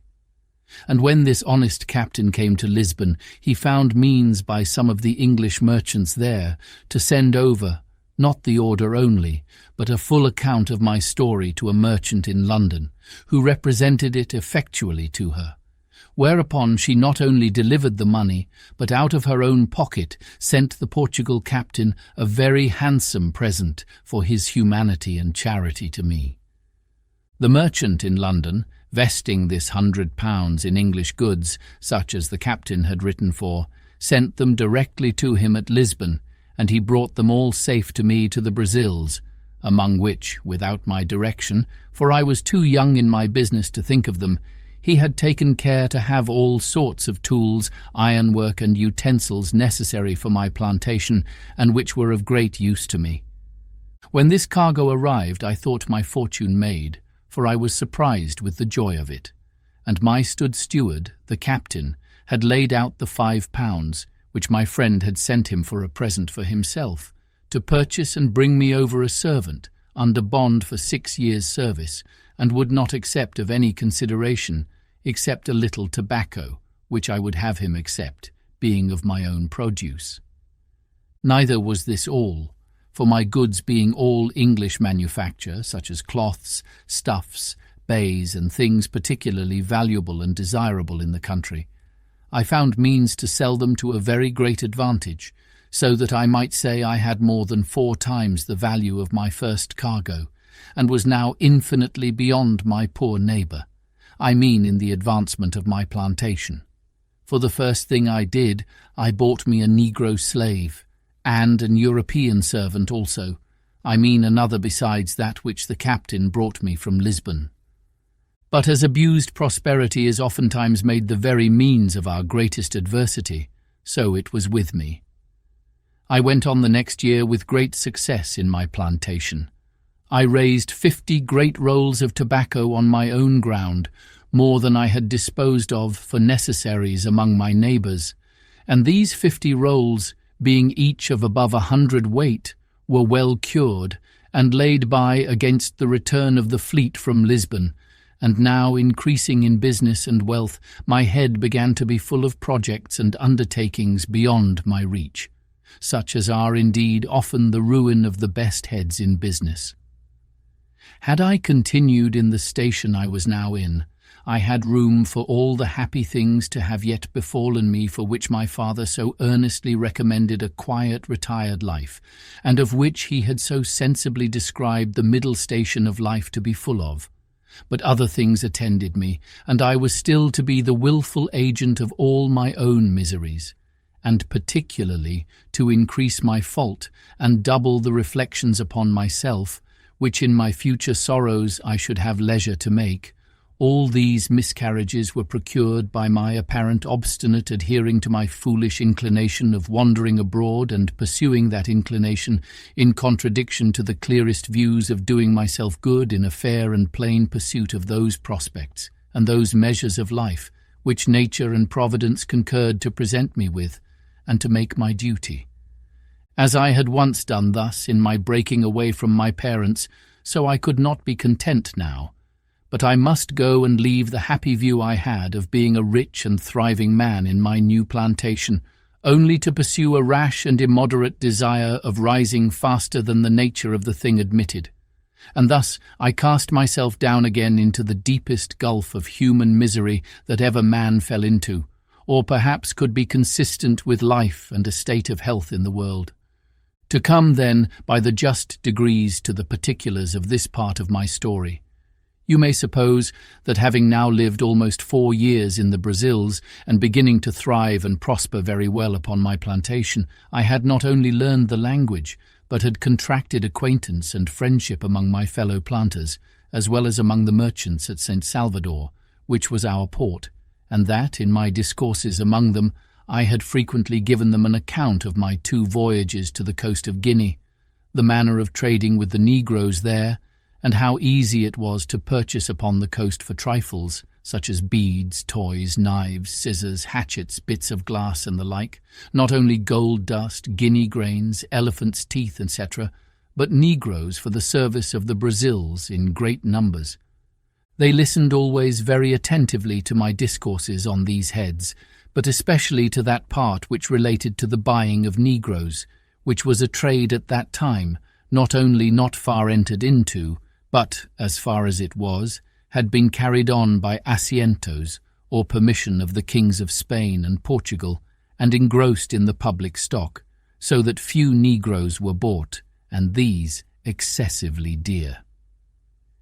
It happened, being in company with some merchants and planters of my acquaintance, and talking of those things very earnestly, 3 of them came to me next morning, and told me they had been musing very much upon what I had discoursed with them of the last night, and they came to make a secret proposal to me, and after enjoining me to secrecy, they told me that they had a mind to fit out a ship to go to Guinea, that they had all plantations as well as I, and were straitened for nothing so much as servants, that as it was a trade that could not be carried on, because they could not publicly sell the negroes when they came home, so they desired to make but one voyage, to bring the negroes on shore privately, and divide them among their own plantations. And, in a word, the question was whether I would go their supercargo in the ship to manage the trading part upon the coast of Guinea, and they offered me that I should have my equal share of the negroes, without providing any part of the stock. This was a fair proposal, it must be confessed, had it been made to anyone that had not had a settlement and a plantation of his own to look after, which was in a fair way of coming to be very considerable, and with a good stock upon it. But for me, that was thus entered and established, and had nothing to do but to go on as I had begun for 3 or 4 years more, and to have sent for the other £100 from England. And who in that time, and with that little addition, could scarce have failed of being worth £3,000 or £4,000 sterling, and that increasing too. For me to think of such a voyage was the most preposterous thing that ever man in such circumstances could be guilty of. But I, that was born to be my own destroyer, could no more resist the offer than I could restrain my first rambling designs when my father's good counsel was lost upon me. In a word, I told them I would go with all my heart, if they would undertake to look after my plantation in my absence, and would dispose of it to such as I should direct, if I miscarried. This they all engaged to do, and entered into writings or covenants to do so, and I made a formal will disposing of my plantation and effects in case of my death, making the captain of the ship that had saved my life as before my universal heir, but obliging him to dispose of my effects as I had directed in my will, 1/2 of the produce being to himself, and the other to be shipped to England. In short, I took all possible caution to preserve my effects and to keep up my plantation. Had I used half as much prudence to have looked into my own interest, and have made a judgment of what I ought to have done and not to have done, I had certainly never gone away from so prosperous an undertaking, leaving all the probable views of a thriving circumstance, and gone upon a voyage to sea, attended with all its common hazards, to say nothing of the reasons I had to expect particular misfortunes to myself. But I was hurried on, and obeyed blindly the dictates of my fancy rather than my reason, and accordingly the ship being fitted out, and the cargo furnished, and all things done, as by agreement, by my partners in the voyage, I went on board in an evil hour, the 1st September 1659, being the same day 8 years that I went from my father and mother at Hull, in order to act the rebel to their authority, and the fool to my own interests. Our ship was about 120 tons burden, carried 6 guns and 14 men, besides the master, his boy, and myself. We had on board no large cargo of goods, except of such toys as were fit for our trade with the negroes, such as beads, bits of glass, shells, and other trifles, especially little looking-glasses, knives, scissors, hatchets, and the like. The same day I went on board, we set sail, standing away to the northward upon our own coast, with design to stretch over for the African coast, when we came about 10 or 12 degrees of northern latitude, which, it seems, was the manner, of course, in those days. We had very good weather, only excessively hot, all the way upon our own coast, till we came to the height of Cape St. Augustino, from whence, keeping further off at sea, we lost sight of land, and steered as if we were bound for the isle Fernando de Noronha, holding our course NE by N, and leaving those isles on the east. In this course we passed the line in about 12 days' time, and were, by our last observation, in 7 degrees 22 minutes northern latitude, when a violent tornado, or hurricane, took us quite out of our knowledge. It began from the southeast, came about to the northwest, and then settled in the northeast, from whence it blew in such a terrible manner that for 12 days together we could do nothing but drive, and scudding away before it, let it carry us whither fate and the fury of the winds directed. And during these 12 days, I need not say that I expected every day to be swallowed up, nor indeed did any in the ship expect to save their lives. In this distress we had, besides the terror of the storm, one of our men die of the calenture, and one man and the boy washed overboard. About the 12th day, the weather abating a little, the master made an observation as well as he could, and found that he was in about 11 degrees north latitude, but that he was 22 degrees of longitude difference west from Cape St. Augustino, so that he found he was upon the coast of Guiana, or the north part of Brazil, beyond the river Amazon, toward that of the river Orinoco, commonly called the Great River, and began to consult with me what course he should take, for the ship was leaky and very much disabled, and he was going directly back to the coast of Brazil.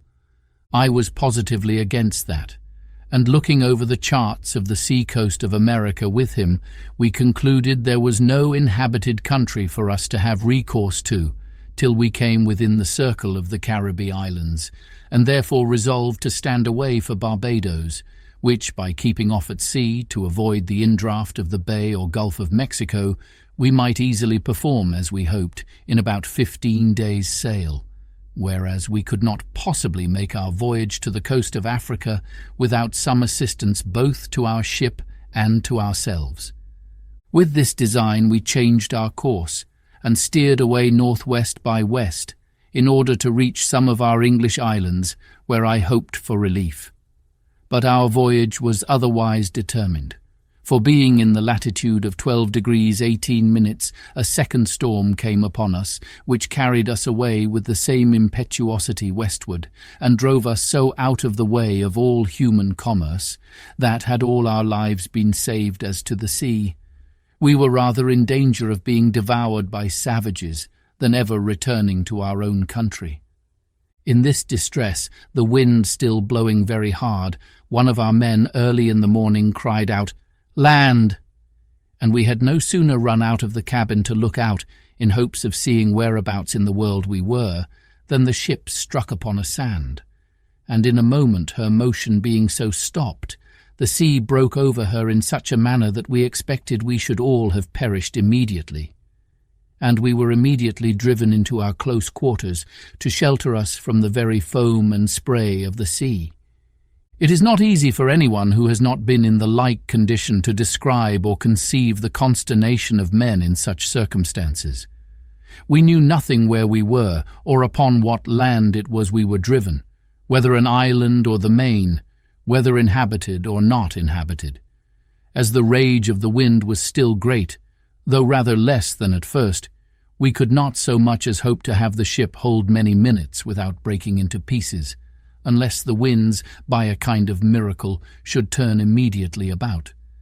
In a word, we sat looking upon one another, and expecting death every moment, and every man, accordingly, preparing for another world, for there was little or nothing more for us to do in this. That which was our present comfort, and all the comfort we had, was that, contrary to our expectation, the ship did not break yet, and that the master said the wind began to abate. Now, though we thought that the wind did a little abate, yet the ship, having thus struck upon the sand, and sticking too fast for us to expect her getting off, we were in a dreadful condition indeed, and had nothing to do but to think of saving our lives as well as we could. We had a boat at our stern just before the storm, but she was first staved by dashing against the ship's rudder, and in the next place she broke away, and either sunk or was driven off to sea, so there was no hope from her. We had another boat on board, but how to get her off into the sea was a doubtful thing. However, there was no time to debate, for we fancied that the ship would break in pieces every minute, and some told us she was actually broken already. In this distress, the mate of our vessel laid hold of the boat, and with the help of the rest of the men got her slung over the ship's side, and getting all into her, let go, and committed ourselves, being 11 in number, to God's mercy and the wild sea. For though the storm was abated considerably, yet the sea ran dreadfully high upon the shore, and might be well called den wild zee, as the Dutch call the sea in a storm. And now our case was very dismal indeed, for we all saw plainly that the sea went so high that the boat could not live, and that we should be inevitably drowned. As to making sail, we had none, nor if we had could we have done anything with it. So we worked at the oar towards the land, though with heavy hearts like men going to execution. For we all knew that when the boat came near the shore, she would be dashed in 1,000 pieces by the breach of the sea. However, we committed our souls to God in the most earnest manner, and the wind driving us towards the shore, we hastened our destruction with our own hands, pulling as well as we could towards land. What the shore was, whether rock or sand, whether steep or shoal, we knew not. The only hope that could rationally give us the least shadow of expectation was, if we might find some bay or gulf, or the mouth of some river, where by great chance we might have run our boat in, or got under the lee of the land, and perhaps made smooth water. But there was nothing like this appeared. But as we made nearer and nearer the shore, the land looked more frightful than the sea. After we had rowed, or rather driven about 1.5 leagues as we reckoned it, a raging wave, mountain-like, came rolling astern of us, and plainly bade us expect the coup de grace. It took us with such a fury that it overset the boat at once, and separating us as well from the boat as from one another, gave us no time to say, "O God!" for we were all swallowed up in a moment. Nothing can describe the confusion of thought which I felt when I sank into the water, for though I swam very well, yet I could not deliver myself from the waves so as to draw breath, till that wave having driven me, or rather carried me, a vast way on towards the shore, and having spent itself, went back, and left me upon the land almost dry, but half dead with the water I took in. I had so much presence of mind, as well as breath left, that seeing myself nearer the mainland than I expected, I got upon my feet, and endeavoured to make on towards the land as fast as I could before another wave should return and take me up again. But I soon found it was impossible to avoid it, for I saw the sea come after me as high as a great hill, and as furious as an enemy, which I had no means or strength to contend with. My business was to hold my breath and raise myself upon the water if I could. And so, by swimming, to preserve my breathing and pilot myself towards the shore, if possible, my greatest concern now being that the sea, as it would carry me a great way towards the shore when it came on, might not carry me back again with it when it gave back towards the sea. The wave that came upon me again buried me at once 20 or 30 feet deep in its own body, and I could feel myself carried with a mighty force and swiftness towards the shore. A very great way, but I held my breath, and assisted myself to swim still forward with all my might. I was ready to burst with holding my breath when, as I felt myself rising up, so, to my immediate relief, I found my head and hands shoot out above the surface of the water, and though it was not 2 seconds of time that I could keep myself so, yet it relieved me greatly, gave me breath and new courage. I was covered again with water a good while, but not so long but I held it out, and finding the water had spent itself and began to return, I struck forward against the return of the waves, and felt ground again with my feet. I stood still a few moments to recover breath, until the waters went from me, and then took to my heels and ran with what strength I had further towards the shore. But neither would this deliver me from the fury of the sea, which came pouring in after me again. And twice more I was lifted up by the waves and carried forward as before, the shore being very flat.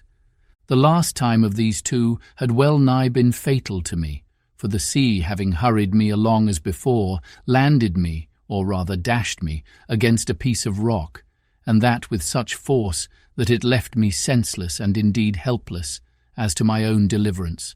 For the blow taking my side and breast beat the breath as it were quite out of my body, and had it returned again immediately, I must have been strangled in the water.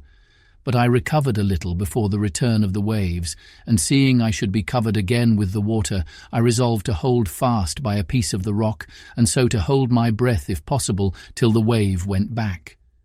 Now, as the waves were not so high as at first, being nearer land, I held my hold till the wave abated, and then fetched another run, which brought me so near the shore that the next wave, though it went over me, yet did not so swallow me up as to carry me away. And the next run I took, I got to the mainland, where to my great comfort I clambered up the cliffs of the shore, and sat me down upon the grass, free from danger and quite out of the reach of the water. I was now landed and safe on shore, and began to look up and thank God that my life was saved, in a case wherein there was some minutes before scarce any room to hope. I believe it is impossible to express to the life what the ecstasies and transports of the soul are when it is so saved, as I may say, out of the very grave, and I do not wonder now at the custom when a malefactor, who has the halter about his neck, is tied up, and just going to be turned off, and has a reprieve brought to him. I say, I do not wonder that they bring a surgeon with it, to let him blood that very moment they tell him of it, that the surprise may not drive the animal spirits from the heart and overwhelm him. For sudden joys, like griefs, confound at first.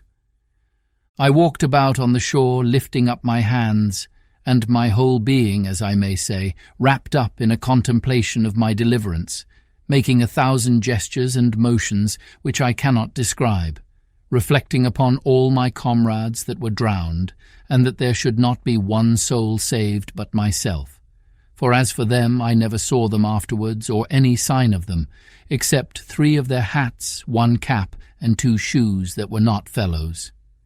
I cast my eye to the stranded vessel, when, the breach and froth of the sea being so big I could hardly see it, it lay so far off, and considered, Lord, how was it possible I could get on shore?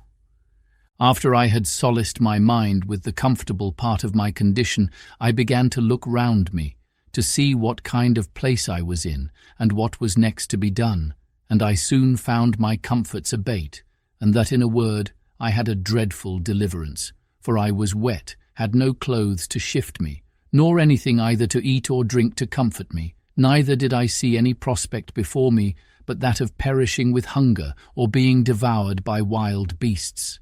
And that which was particularly afflicting to me was that I had no weapon, either to hunt and kill any creature for my sustenance, or to defend myself against any other creature that might desire to kill me for theirs.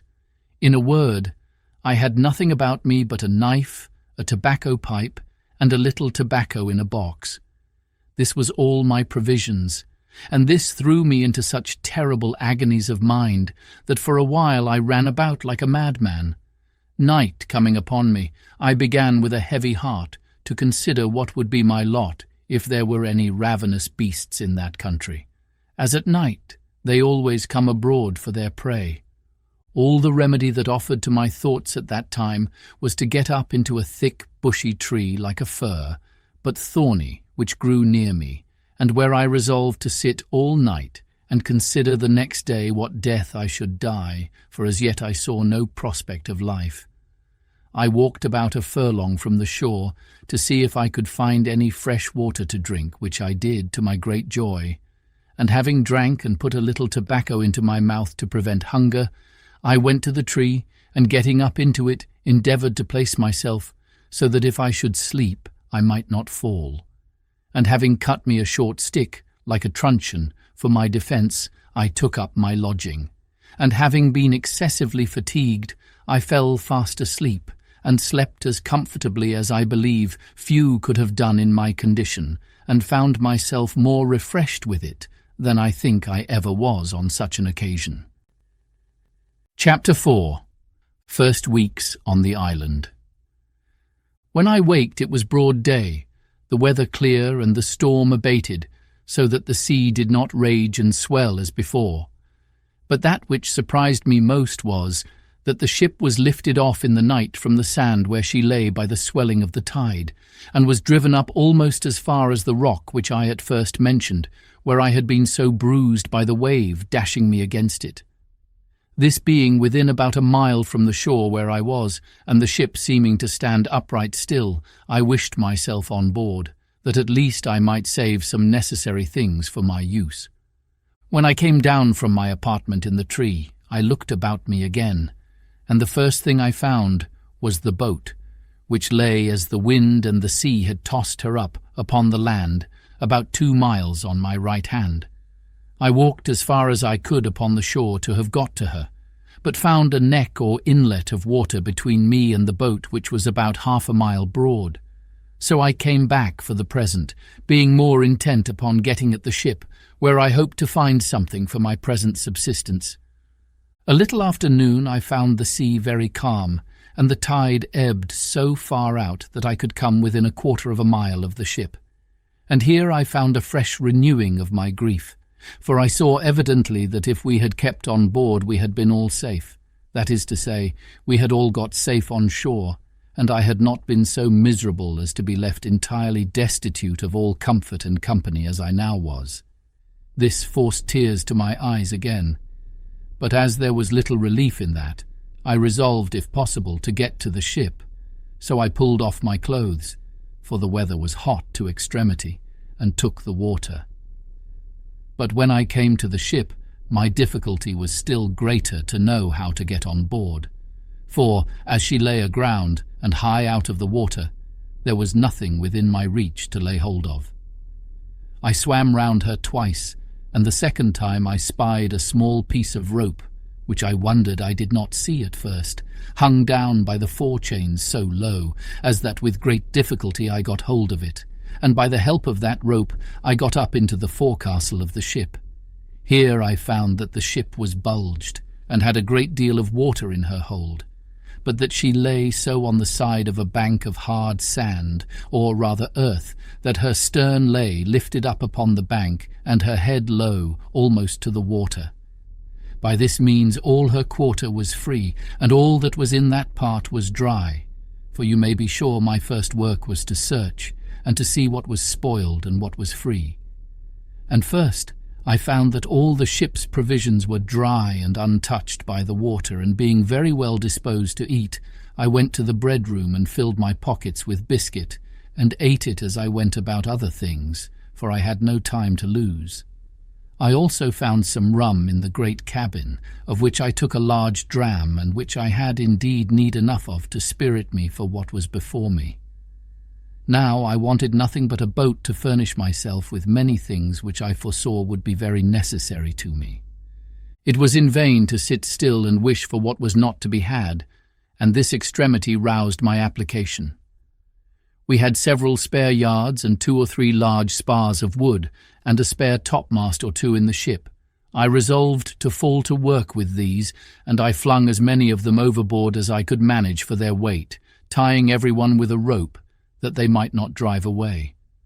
When this was done, I went down the ship's side, and pulling them to me I tied 4 of them together at both ends as well as I could, in the form of a raft, and laying 2 or 3 short pieces of plank upon them crossways, I found I could walk upon it very well, but that it was not able to bear any great weight, the pieces being too light. So I went to work, and with a carpenter's saw I cut a spare topmast into 3 lengths, and added them to my raft, with a great deal of labour and pains. But the hope of furnishing myself with necessaries encouraged me to go beyond what I should have been able to have done upon another occasion. My raft was now strong enough to bear any reasonable weight. My next care was what to load it with, and how to preserve what I laid upon it from the surf of the sea, but I was not long considering this. I first laid all the planks or boards upon it that I could get, and having considered well what I most wanted, I got 3 of the seamen's chests, which I had broken open, and emptied, and lowered them down upon my raft. The first of these I filled with provisions, viz. bread, rice, 3 Dutch cheeses, 5 pieces of dried goat's flesh, which we lived much upon, and a little remainder of European corn, which had been laid by for some fowls which we brought to sea with us. But the fowls were killed. There had been some barley and wheat together, but to my great disappointment I found afterwards that the rats had eaten or spoiled it all.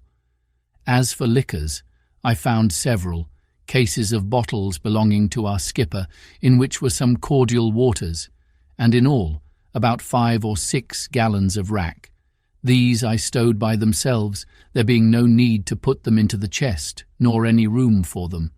While I was doing this, I found the tide begin to flow, though very calm, and I had the mortification to see my coat, shirt, and waistcoat, which I had left on the shore, upon the sand, swim away.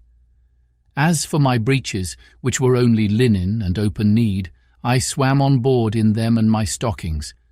However, this set me on rummaging for clothes, of which I found enough, but took no more than I wanted for present use, for I had others things which my eye was more upon, as, first, tools to work with on shore. And it was after long searching that I found out the carpenter's chest, which was indeed a very useful prize to me, and much more valuable than a shipload of gold would have been at that time. I got it down to my raft, whole as it was, without losing time to look into it, for I knew in general what it contained. My next care was for some ammunition and arms. There were 2 very good fowling pieces in the great cabin, and 2 pistols.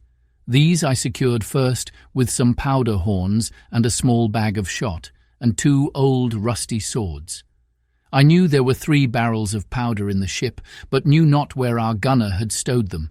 But with much search I found them, 2 of them dry and good, the 3rd had taken water. Those 2 I got to my raft with the arms. And now I thought myself pretty well freighted, and began to think how I should get to shore with them, having neither sail, oar, nor rudder, and the least capful of wind would have overset all my navigation. I had 3 encouragements. First, a smooth, calm sea. Secondly, the tide rising and setting into the shore. Thirdly, what little wind there was blew me towards the land. And thus, having found 2 or 3 broken oars belonging to the boat, and besides the tools which were in the chest, I found 2 saws, an axe, and a hammer. With this cargo I put to sea. For a mile or thereabouts my raft went very well, only that I found it drive a little distant from the place where I had landed before, by which I perceived that there was some indraft of the water, and consequently I hoped to find some creek or river there, which I might make use of as a port to get to land with my cargo. As I imagined, so it was. There appeared before me a little opening of the land, and I found a strong current of the tide set into it. So I guided my raft as well as I could to keep in the middle of the stream. But here I had like to have suffered a second shipwreck, which if I had, I think verily would have broken my heart. For knowing nothing of the coast, my raft ran aground at one end of it upon a shoal, and not being aground at the other end, it wanted but a little that all my cargo had slipped off towards the end that was afloat, and to fallen into the water. I did my utmost by setting my back against the chests to keep them in their places, but could not thrust off the raft with all my strength. Neither durst I stir from the posture I was in, but holding up the chests with all my might, I stood in that manner near half an hour, in which time the rising of the sun-water brought me a little more upon a level, and a little after, the water still rising, my raft floated again, and I thrust her off with the oar I had into the channel, and then driving up higher, I at length found myself in the mouth of a little river, with land on both sides, and a strong current of tide running up. I looked on both sides for a proper place to get to shore, for I was not willing to be driven too high up the river, hoping in time to see some ships at sea, and therefore resolved to place myself as near the coast as I could. At length I spied a little cove on the right shore of the creek, to which with great pain and difficulty I guided my raft, and at last got so near that, reaching ground with my oar, I could thrust her directly in. But here I had like to have dipped all my cargo into the sea again, for that shore lying pretty steep, that is to say sloping, there was no place to land, but where one end of my float, if it ran on shore, would lie so high and the other sink lower as before, that it would endanger my cargo again. All that I could do was to wait till the tide was at the highest, keeping the raft with my oar like an anchor, to hold the side of it fast to the shore near a flat piece of ground, which I expected the water would flow over. And so it did. As soon as I found water enough, for my raft drew about a foot of water, I thrust her upon that flat piece of ground, and there fastened or moored her by sticking my 2 broken oars into the ground, one on one side near one end, and one on the other side near the other end. And thus I lay till the water ebbed away, and left my raft and all my cargo safe on shore. My next work was to view the country, and seek a proper place for my habitation, and where to stow my goods to secure them from whatever might happen. Where I was, I yet knew not, whether on the continent or on an island, whether inhabited or not inhabited, whether in danger of wild beasts or not. There was a hill not above a mile from me, which rose up very steep and high, and which seemed to overtop some other hills, which lay as in a ridge from it, northward. I took out one of the fowling pieces, and one of the pistols, and a horn of powder, and thus armed I travelled for discovery up to the top of that hill, where, after I had with great labour and difficulty got to the top, I saw my fate, to my great affliction, that I was in an island environed every way with the sea, no land to be seen except some rocks, which lay a great way off, and 2 small islands, less than this, which lay about 3 leagues to the west. I found also that the island I was in was barren, and as I saw good reason to believe, uninhabited except by wild beasts, of whom, however, I saw none. Yet I saw abundance of fowls, but knew not their kinds. Neither when I killed them could I tell what was fit for food and what not. At my coming back I shot at a great bird which I saw sitting upon a tree on the side of a great wood. I believe it was the first gun that had been fired there since the creation of the world. I had no sooner fired than from all parts of the wood there arose an innumerable number of fowls of many sorts, making a confused screaming and crying, and everyone according to his usual note, but not one of them of any kind that I knew. As for the creature I killed, I took it to be a kind of hawk, its colour and beak resembling it, but it had no talons or claws more than common.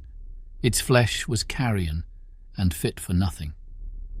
Contented with this discovery, I came back to my raft, and fell to work to bring my cargo on shore, which took me up the rest of that day.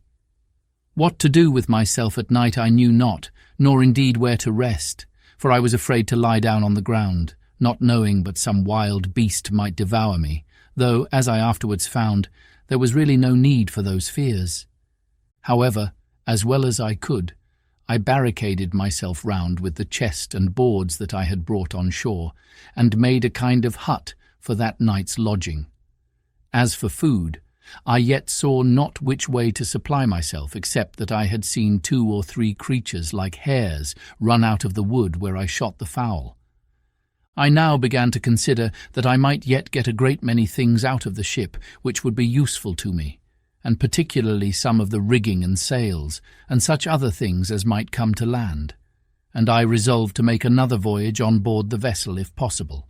And as I knew that the first storm that blew must necessarily break her all in pieces, I resolved to set all other things apart till I had got everything out of the ship that I could get. Then I called a council, that is to say in my thoughts, whether I should take back the raft.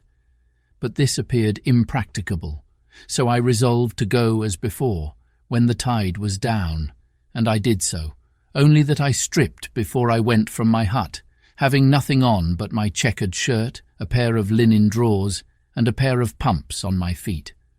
I got on board the ship as before, and prepared a second raft, and having had experience of the first, I neither made this so unwieldy nor loaded it so hard, but yet I brought away several things very useful to me. As first in the carpenter's stores I found 2 or 3 bags full of nails and spikes, a great screw-jack, a dozen or 2 of hatchets, and above all, that most useful thing called a grindstone. All these I secured, together with several things belonging to the gunner, particularly 2 or 3 iron crows, and 2 barrels of musket bullets, 7 muskets, another fowling piece, with some small quantity of powder more, a large bagful of small shot, and a great roll of sheet-lead. But this last was so heavy I could not hoist it up to get it over the ship's side. Besides these things, I took all the men's clothes that I could find, and a spare foretopsail, a hammock, and some bedding. And with this I loaded my second raft, and brought them all safe on shore, to my very great comfort. I was under some apprehension during my absence from the land that at least my provisions might be devoured on shore. But when I came back I found no sign of any visitor. Only there sat a creature like a wild cat upon one of the chests, which, when I came towards it, ran away a little distance and then stood still. She sat very composed and unconcerned and looked full in my face, as if she had a mind to be acquainted with me. I presented my gun at her, but as she did not understand it, she was perfectly unconcerned at it, nor did she offer to stir away. Upon which I tossed her a bit of biscuit, though by the way I was not very free of it, for my store was not great. However, I spared her a bit, I say, and she went to it, smelled at it, and ate it, and looked as if pleased for more. But I thanked her, and could spare no more. So she marched off. Having got my second cargo on shore, though I was fain to open the barrels of powder, and bring them by parcels, for they were too heavy, being large casks, I went to work to make me a little tent with the sail and some poles which I cut for that purpose. And into this tent I brought everything that I knew would spoil either with rain or sun, and I piled all the empty chests and casks up in a circle round the tent, to fortify it from any sudden attempt either from man or beast. When I had done this, I blocked up the door of the tent with some boards within, and an empty chest set up on end without, and spreading one of the beds upon the ground, laying my 2 pistols just at my head and my gun at length by me, I went to bed for the first time, and slept very quietly all night, for I was very weary and heavy. For the night before I had slept little, and had laboured very hard all day to fetch all those things from the ship, and to get them on shore. I had the biggest magazine of all kinds now that ever was laid up, I believe, for one man. But I was not satisfied still, for while the ship sat upright in that posture, I thought I ought to get everything out of her that I could. So every day at low water I went on board, and brought away something or other, but particularly the third time I went I brought away as much of the rigging as I could, as also all the small ropes and rope twine I could get, with a piece of spare canvas, which was to mend the sails upon occasion, and the barrel of wet gunpowder. In a word, I brought away all the sails, first and last, only that I was fain to cut them in pieces, and bring as much at a time as I could, for they were no more useful to be sails, but as mere canvas only. But that which comforted me more still was, that last of all, after I had made 5 or 6 such voyages as these, and thought I had nothing more to expect from the ship that was worth my meddling with. I say, after all this, I found a great hogshead of bread, 3 large runlets of rum or spirits, a box of sugar, and a barrel of fine flour. This was surprising to me, because I had given over expecting any more provisions, except what was spoiled by the water. I soon emptied the hogshead of the bread, and wrapped it up, parcel by parcel, in pieces of the sails, which I cut out, and, in a word, I got all this safe on shore also. The next day I made another voyage, and now, having plundered the ship of what was portable and fit to hand out, I began with the cables. Cutting the great cable into pieces such as I could move, I got 2 cables and a hawser on shore, with all the ironwork I could get, and having cut down the spritsail yard and the mizzen yard and everything I could to make a large raft, I loaded it with all these heavy goods and came away. But my good luck began now to leave me, for this raft was so unwieldy and so overladen that, after I had entered the little cove where I had landed the rest of my goods, not being able to guide it so handily as I did the other, it overset and threw me and all my cargo into the water. As for myself, it was no great harm, for I was near the shore, but as to my cargo, it was a great part of it lost, especially the iron, which I expected would have been of great use to me.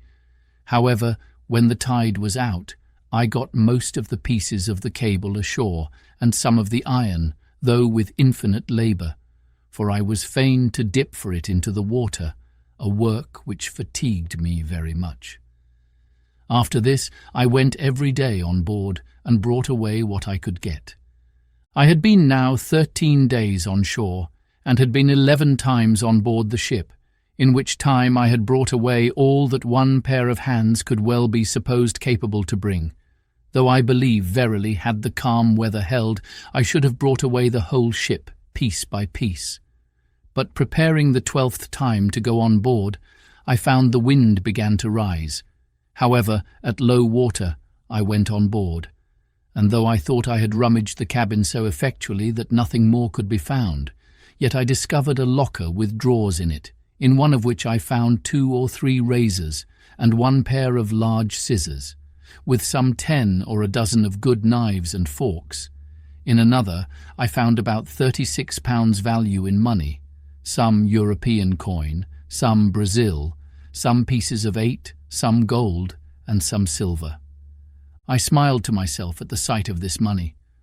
"O drug," said I aloud, "what art thou good for? Thou art not worth to me, no, not the taking off the ground. One of those knives is worth all this heap. I have no manner of use for thee. E'en remain where thou art, and go to the bottom as a creature whose life is not worth saving." However, upon second thoughts I took it away, and wrapping all this in a piece of canvas, I began to think of making another raft. But while I was preparing this, I found the sky overcast, and the wind began to rise, and in a quarter of an hour it blew a fresh gale from the shore. It presently occurred to me that it was in vain to pretend to make a raft with the wind offshore, and that it was my business to be gone before the tide of flood began, otherwise I might not be able to reach the shore at all. Accordingly, I let myself down into the water and swam across the channel, which lay between the ship and the sands, and even that with difficulty enough, partly with the weight of the things I had about me, and partly the roughness of the water. For the wind rose very hastily, and before it was quite high water it blew a storm. But I had got home to my little tent, where I lay with all my wealth about me, very secure. It blew very hard all night, and in the morning, when I looked out, behold, no more ship was to be seen. I was a little surprised, but recovered myself with the satisfactory reflection that I had lost no time, nor abated any diligence, to get everything out of her that could be useful to me, and that indeed there was little left in her that I was able to bring away, if I had had more time. I now gave over any more thoughts of the ship, or of anything out of her, except what might drive on shore from her wreck, as indeed divers pieces of her afterwards did. But those things were of small use to me. My thoughts were now wholly employed about securing myself against either savages, if any should appear, or wild beasts, if any were in the island. And I had many thoughts of the method how to do this, and what kind of dwelling to make, whether I should make me a cave in the earth, or a tent upon the earth. And in short, I resolved upon both, the manner and description of which it may not be improper to give an account of. I soon found the place I was in was not fit for my settlement, because it was upon a low, moorish ground near the sea, and I believed it would not be wholesome, and more particularly because there was no fresh water near it. So I resolved to find a more healthy and more convenient spot of ground. I consulted several things in my situation which I found would be proper for me. First, health and fresh water, I just now mentioned. Secondly, shelter from the heat of the sun. Thirdly, security from ravenous creatures, whether man or beast. Fourthly, a view to the sea, that if God sent any ship in sight, I might not lose any advantage for my deliverance, of which I was not willing to banish all my expectation yet. In search of a place proper for this, I found a little plain on the side of a rising hill, whose front towards this little plain was steep as a house-side, so that nothing could come down upon me from the top. On the one side of the rock there was a hollow place, worn a little way in, like the entrance or door of a cave, but there was not really any cave or way into the rock at all. On the flat of the green just before this hollow place, I resolved to pitch my tent. This plain was not above 100 yards broad and about twice as long, and lay like a green before my door, and at the end of it descended irregularly every way down into the low ground by the seaside. It was on the north-northwest side of the hill, so that it was sheltered from the heat every day, till it came to a west and by south sun, or thereabouts, which, in those countries, is near the setting. Before I set up my tent, I drew a half-circle before the hollow place, which took in about 10 yards in its semi-diameter from the rock, and 20 yards in its diameter from its beginning and ending. In this half-circle I pitched 2 rows of strong stakes, driving them into the ground, till they stood very firm like piles, the biggest end being out of the ground above 5 feet and a half, and sharpened on the top. The 2 rows did not stand above 6 inches from one another. Then I took the pieces of cable which I had cut in the ship, and laid them in rows one upon another within the circle, between these 2 rows of stakes, up to the top, placing other stakes in the inside, leaning against them, about 2 feet and a half high, like a spur to a post. And this fence was so strong that neither man nor beast could get into it or over it. This cost me a great deal of time and labour, especially to cut the piles in the woods, bring them to the place, and drive them into the earth. The entrance into this place I made to be, not by a door, but by a short ladder to go over the top, which ladder, when I was in, I lifted over after me. And so I was completely fenced in and fortified, as I thought, from all the world, and consequently slept secure in the night, which otherwise I could not have done, though, as it appeared afterwards, there was no need of all this caution from the enemies that I apprehended danger from. Into this fence or fortress, with infinite labour, I carried all my riches, all my provisions, ammunition and stores, of which you have the account above, and I made a large tent, which, to preserve me from the rains that in one part of the year are very violent there, I made double, 1 smaller tent within, and 1 larger tent above it, and covered the uppermost with a large tarpaulin, which I had saved among the sails. And now I lay no more for a while in the bed which I had brought on shore, but in a hammock, which was indeed a very good one, and belonged to the mate of the ship. Into this tent I brought all my provisions, and everything that would spoil by the wet, and having thus enclosed all my goods, I made up the entrance, which till now I had left open, and so passed and repassed, as I said, by a short ladder.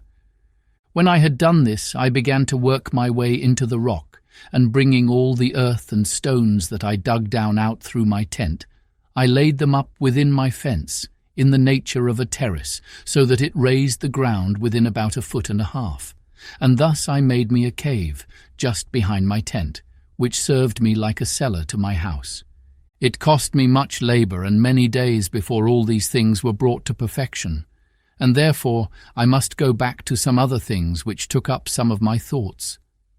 At the same time it happened, after I had laid my scheme for the setting up my tent and making the cave, that a storm of rain falling from a thick dark cloud, a sudden flash of lightning happened, and after that a great clap of thunder, as is naturally the effect of it. I was not so much surprised with the lightning as I was with the thought which darted into my mind as swift as the lightning itself. Oh, my powder! My very heart sank within me when I thought that, at one blast, all my powder might be destroyed, on which, not my defence only, but the providing my food, as I thought, entirely depended. I was nothing near so anxious about my own danger, though, had the powder took fire, I should never have known who had hurt me. Such impression did this make upon me, that after the storm was over, I laid aside all my works, my building and fortifying, and applied myself to make bags and boxes, to separate the powder, and to keep it a little and a little in a parcel, in the hope that, whatever might come, it might not all take fire at once, and to keep it so apart that it should not be possible to make one part fire another. I finished this work in about a fortnight, and I think my powder, which in all was about 240 pounds weight, was divided in not less than 100 parcels. As to the barrel that had been wet, I did not apprehend any danger from that. So I placed it in my new cave, which, in my fancy, I called my kitchen, and the rest I hid up and down in holes among the rocks, so that no wet might come to it, marking very carefully where I laid it. In the interval of time while this was doing, I went out once at least every day with my gun, as well to divert myself as to see if I could kill anything fit for food, and as near as I could to acquaint myself with what the island produced. The first time I went out, I presently discovered that there were goats in the island, which was a great satisfaction to me. But then it was attended with this misfortune to me, viz., that they were so shy, so subtle, and so swift of foot, that it was the most difficult thing in the world to come at them. But I was not discouraged at this, not doubting, but I might now and then shoot one, as it soon happened. For after I had found their haunts a little, I laid wait in this manner for them. I observed if they saw me in the valleys, though they were upon the rocks, they would run away as in a terrible fright. But if they were feeding in the valleys, and I was upon the rocks, they took no notice of me, from whence I concluded that, by the position of their optics, their sight was so directed downward that they did not readily see objects that were above them. So afterwards I took this method. I always climbed the rocks first, to get above them, and then had frequently a fair mark. The first shot I made among these creatures, I killed a she-goat, which had a little kid by her, which she gave suck to, which grieved me heartily. For when the old one fell, the kid stood stock still by her, till I came and took her up. And not only so, but when I carried the old one with me upon my shoulders, the kid followed me quite to my enclosure, upon which I laid down the dam, and took the kid in my arms, and carried it over my pail, in hopes to have bred it up tame. But it would not eat, so I was forced to kill it and eat it myself.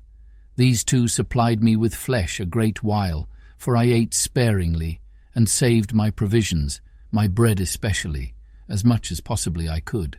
Having now fixed my habitation, I found it absolutely necessary to provide a place to make a fire in, and fuel to burn, and what I did for that, and also how I enlarged my cave, and what conveniences I made, I shall give a full account of in its place. But I must now give some little account of myself, and of my thoughts about living, which, it may well be supposed, were not a few.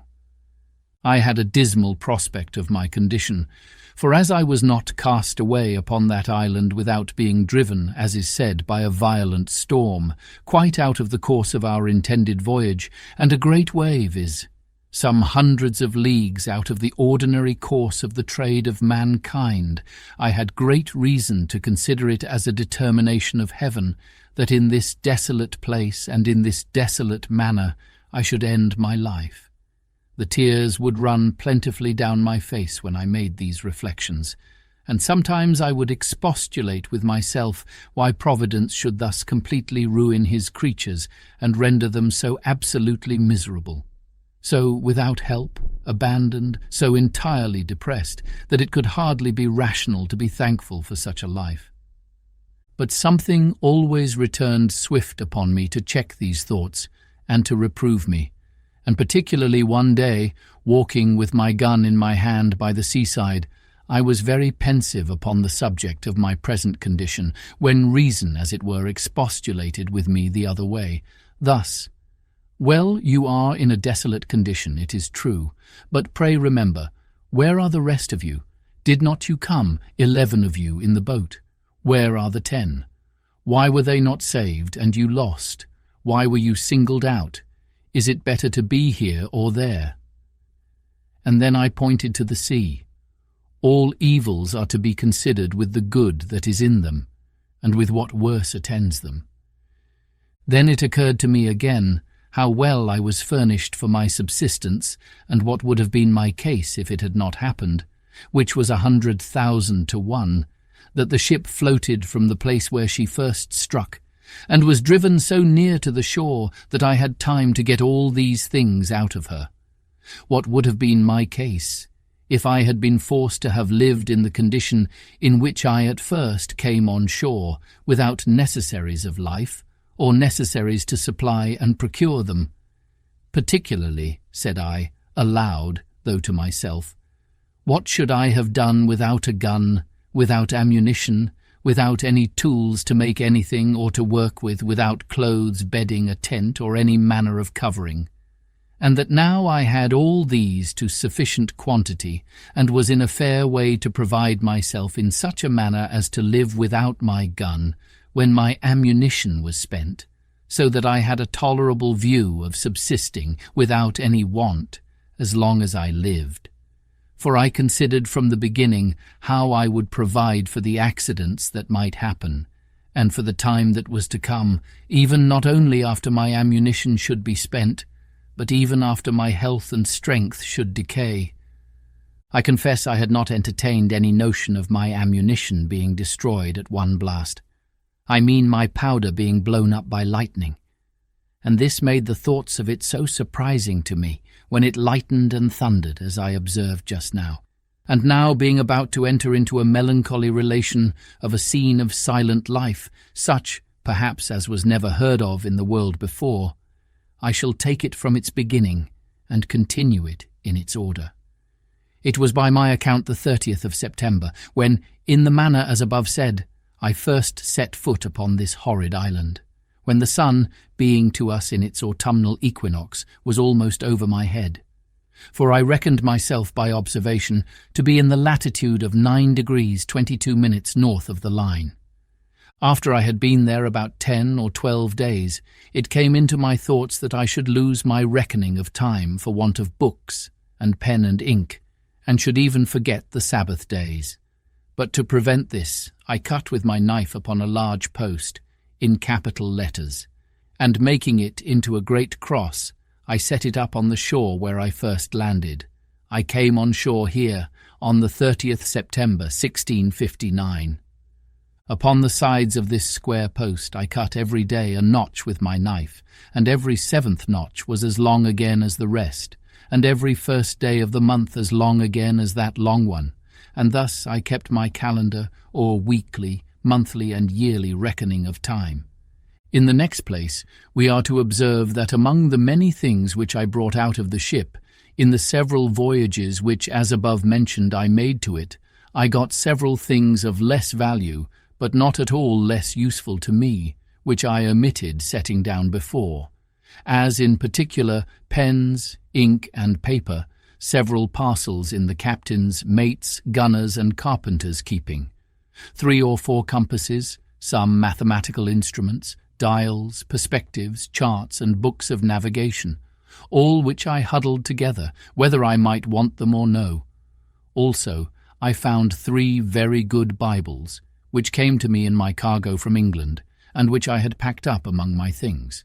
Some Portuguese books also, and among them 2 or 3 popish prayer books, and several other books, all which I carefully secured. And I must not forget that we had in the ship a dog and 2 cats, of whose eminent history I may have occasion to say something in its place.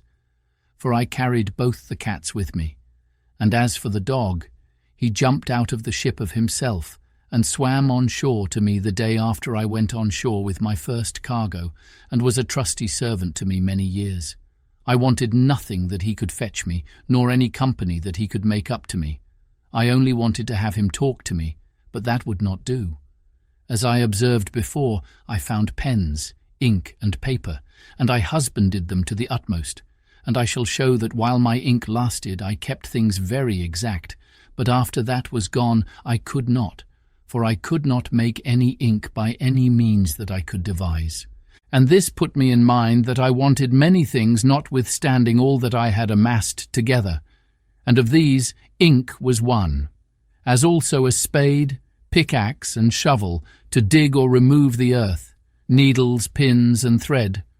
As for linen, I soon learned to want that without much difficulty. This want of tools made every work I did go on heavily, and it was near a whole year before I had entirely finished my little pail or surrounded my habitation.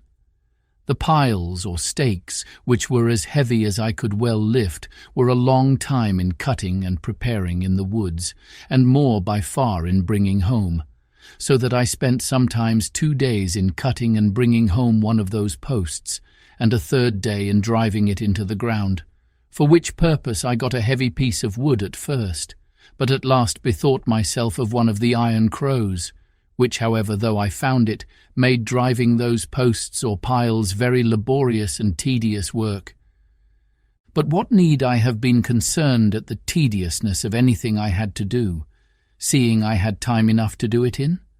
Nor had I any other employment, if that had been over, at least that I could foresee, except the ranging the island to seek for food, which I did more or less every day.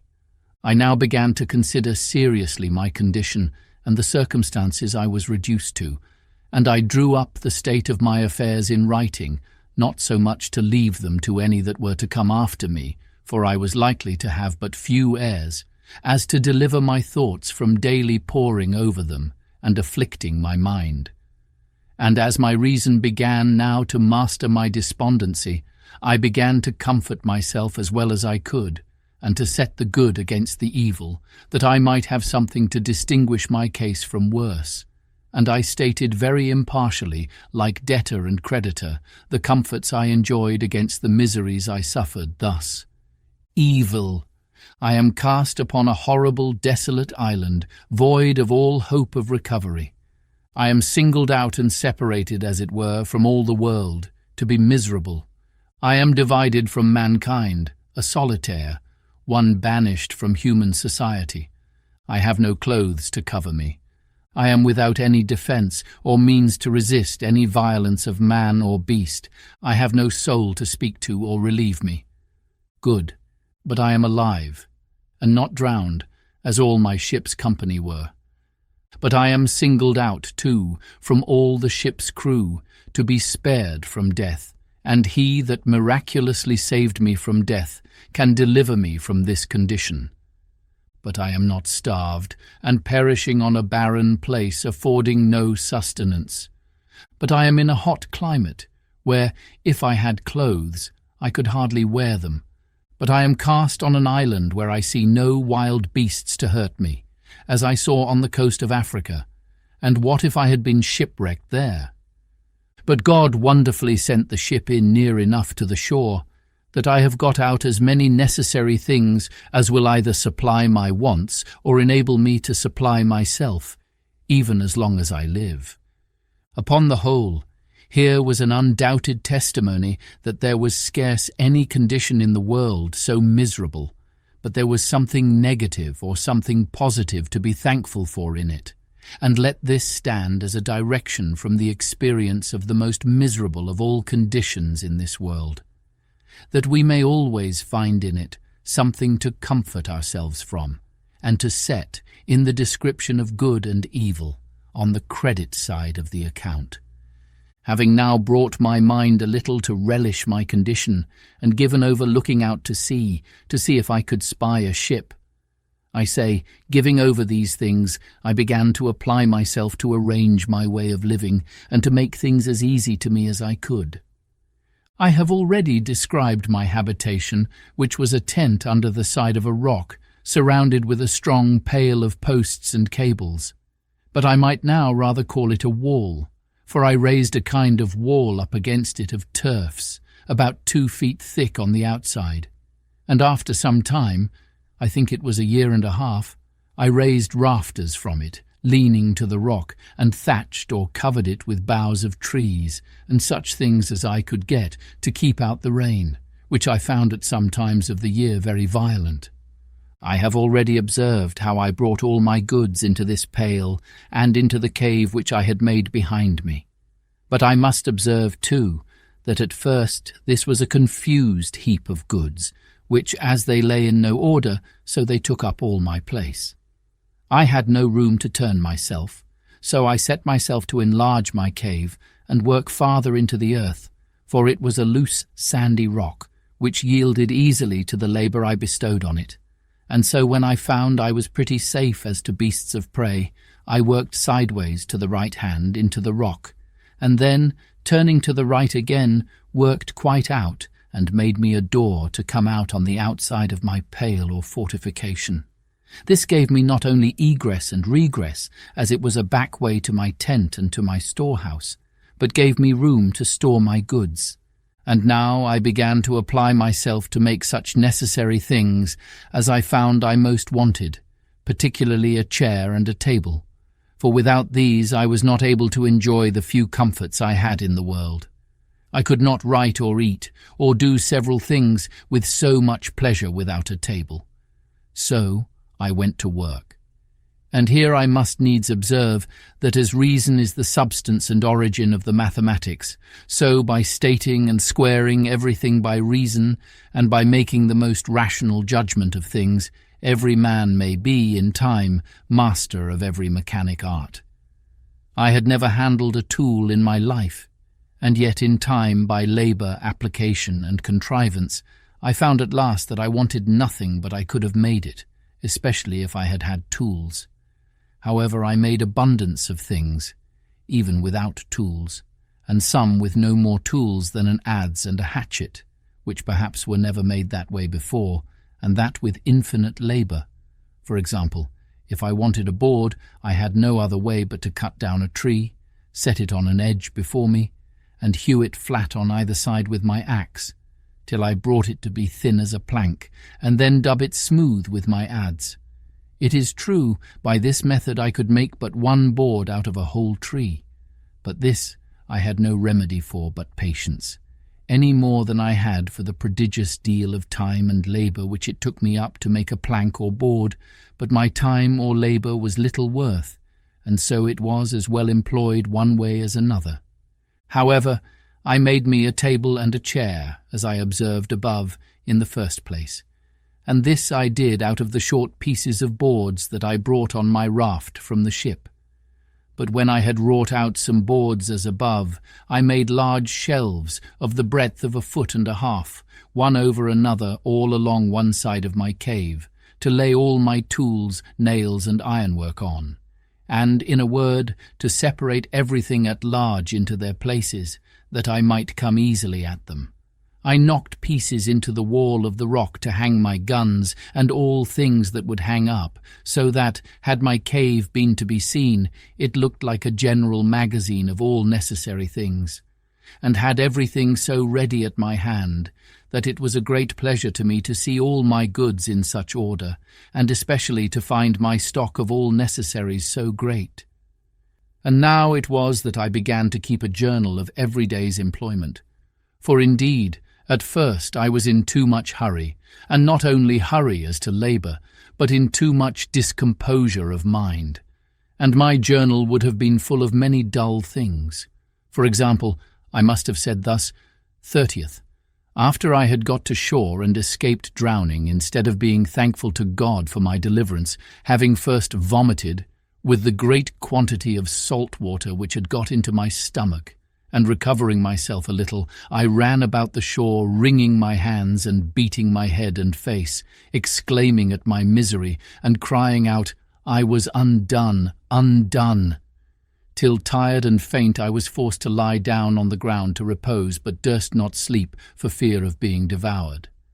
Some days after this, and after I had been on board the ship, and got all that I could out of her, yet I could not forbear getting up to the top of a little mountain and looking out to sea, in hopes of seeing a ship.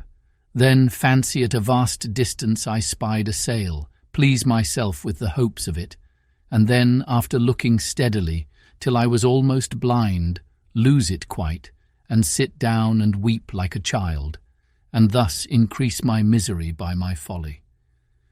But having gotten over these things in some measure, and having settled my household staff and habitation, made me a table and a chair, and all as handsome about me as I could, I began to keep my journal, of which I shall here give you the copy, though in it will be told all these particulars over again, as long as it lasted, for having no more ink, I was forced to leave it off. Chapter 5. Builds a House, the Journal. September 30th, 1659.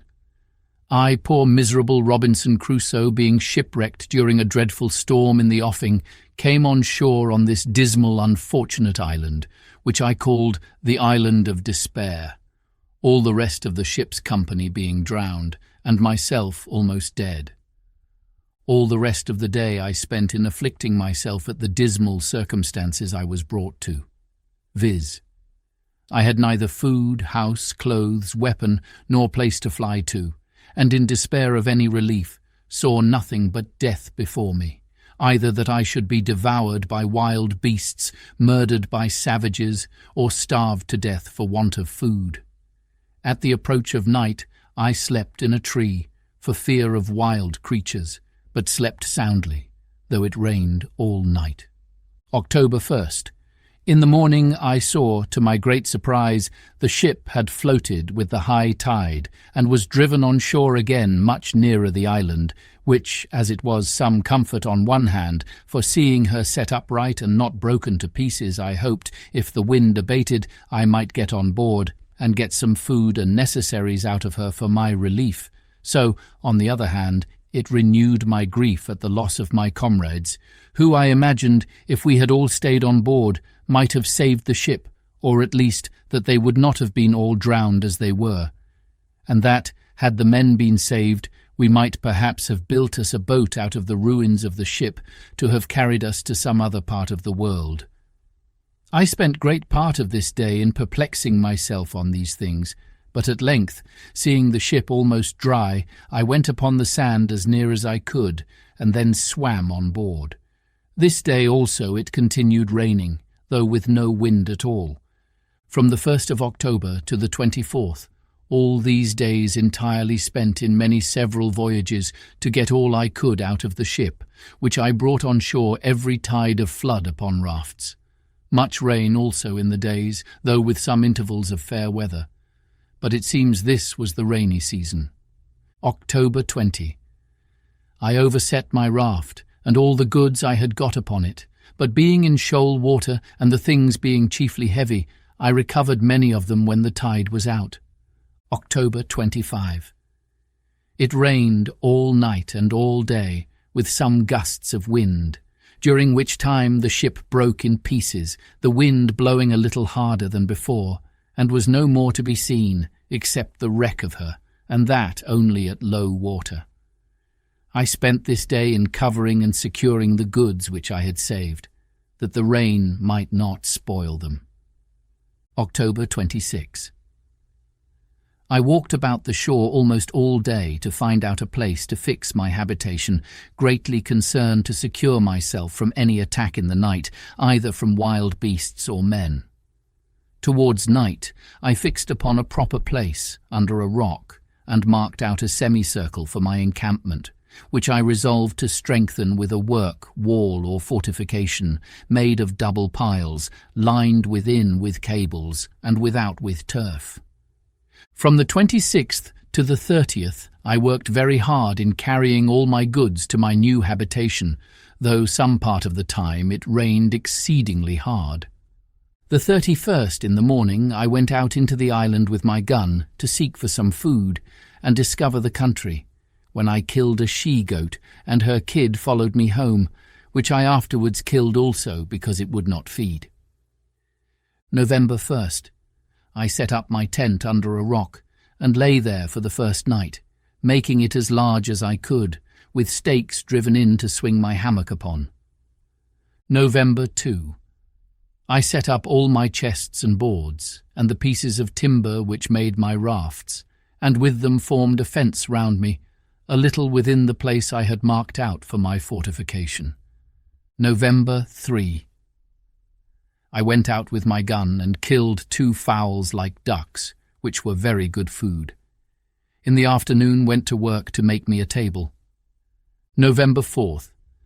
This morning I began to order my times of work, of going out with my gun, time of sleep and time of diversion, viz. Every morning I walked out with my gun for 2 or 3 hours, if it did not rain, then employed myself to work till about 11 o'clock, then eat what I had to live on, and from 12 to 2 I lay down to sleep, the weather being excessively hot, and then in the evening to work again.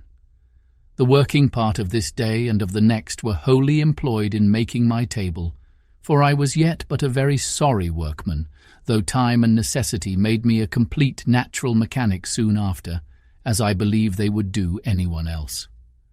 November 5. This day went abroad with my gun and my dog and killed a wild cat. Her skin pretty soft, but her flesh good for nothing. Every creature that I killed I took of the skins and preserved them. Coming back by the seashore, I saw many sorts of sea fowls which I did not understand, but was surprised and almost frightened with 2 or 3 seals, which, while I was gazing at, not well knowing what they were, got into the sea and escaped me for that time. November 6. After my morning walk, I went to work with my table again and finished it, though not to my liking, nor was it long before I learned to mend it. November 7. Now it began to be settled fair weather. The 7th, 8th, 9th, 10th, and part of the 12th, for the 11th was Sunday, I took wholly up to make me a chair, and with much ado brought it to a tolerable shape, but never to please me, and even in the making I pulled it in pieces several times. Note: I soon neglected my keeping Sundays, for, omitting my mark for them on my post, I forgot which was which. November 13. This day it rained, which refreshed me exceedingly and cooled the earth, but it was accompanied with terrible thunder and lightning, which frightened me dreadfully for fear of my powder. As soon as it was over, I resolved to separate my stock of powder into as many little parcels as possible, that it might not be in danger. November 14, 15, 16. These 3 days I spent in making little square chests or boxes, which might hold about 1 pound or 2 pounds at most of powder, and so, putting the powder in, I stowed it in places as secure and remote from one another as possible. On one of these 3 days I killed a large bird that was good to eat, but I knew not what to call it. November 17. This day I began to dig behind my tent into the rock, to make room for my further conveniency. Note: 3 things I wanted exceedingly for this work: pickaxe, a shovel, and a wheelbarrow or basket. So I desisted from my work, and began to consider how to supply that want and make me some tools. As for the pickaxe, I made use of the iron crows, which were proper enough, though heavy. But the next thing was a shovel or spade. This was so absolutely necessary that indeed I could do nothing effectually without it, but what kind of one to make I knew not. November 18. The next day, in searching the woods, I found a tree of that wood, or like it, which in the Brazils they call the iron tree for its exceeding hardness. Of this, with great labour and almost spoiling my axe, I cut a piece and brought it home too, with difficulty enough, for it was exceeding heavy. The excessive hardness of the wood and my having no other way made me a long while upon this machine, for I worked it effectually by little and little into the form of a shovel or spade. The handle exactly shaped like ours in England, only that the board part having no iron shod upon it at bottom, it would not last me so long. However, it served well enough for the uses which I had occasion to put it to, but never was a shovel, I believe, made after that fashion, or so long in making. I was still deficient, for I wanted a basket or a wheelbarrow. A basket I could not make by any means, having no such things as twigs that would bend to make wickerware, at least none yet found out. And as to a wheelbarrow, I fancied I could make all but the wheel, but that I had no notion of. Neither did I know how to go about it. Besides, I had no possible way to make the iron gudgeons for the spindle or axis of the wheel to run in, so I gave it over, and so, for carrying away the earth which I dug out of the cave, I made me a thing like a hod which the labourers carry mortar in when they serve the bricklayers. This was not so difficult to me as the making the shovel, and yet this and the shovel, and the attempt which I made in vain to make a wheelbarrow, took me up no less than 4 days.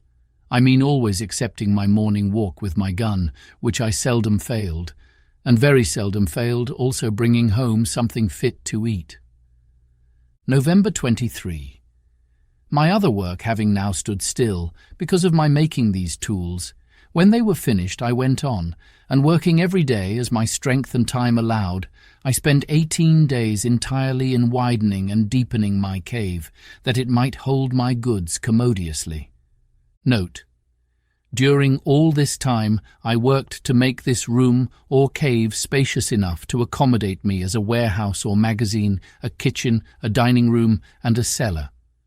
As for my lodging, I kept to the tent, except that sometimes, in the wet season of the year, it rained so hard that I could not keep myself dry, which caused me afterwards to cover all my place within my pale with long poles, in the form of rafters, leaning against the rock, and load them with flags and large leaves of trees, like a thatch. December 10th. I began now to think my cave or vault finished, when on a sudden, it seems I had made it too large, a great quantity of earth fell down from the top on one side. So much that, in short, it frighted me, and not without reason too, for if I had been under it, I had never wanted a gravedigger. I had now a great deal of work to do over again, for I had the loose earth to carry out, and, which was of more importance, I had the ceiling to prop up, so that I might be sure no more would come down. December 11. This day I went to work with it accordingly, and got 2 shores or posts pitched upright to the top, with 2 pieces of boards across over each post. This I finished the next day, and setting more posts up with boards, in about a week more I had the roof secured, and the posts, standing in rows, served me for partitions to part off the house. December 17. From this day to the 20th I placed shelves and knocked up nails on the posts to hang everything up that could be hung up, and now I began to be in some order within doors. December now I carried everything into the cave and began to furnish my house, and set up some pieces of boards like a dresser to order my victuals upon. But boards began to be very scarce with me. Also I made me another table. December 24. Much rain all night and all day, no stirring out. December 25, rain all day. December 26, no rain and the earth much cooler than before and pleasanter. December 27, killed a young goat and lamed another, so that I caught it and led it home in a string. When I had it at home, I bound and splintered up its leg, which was broke. N.B.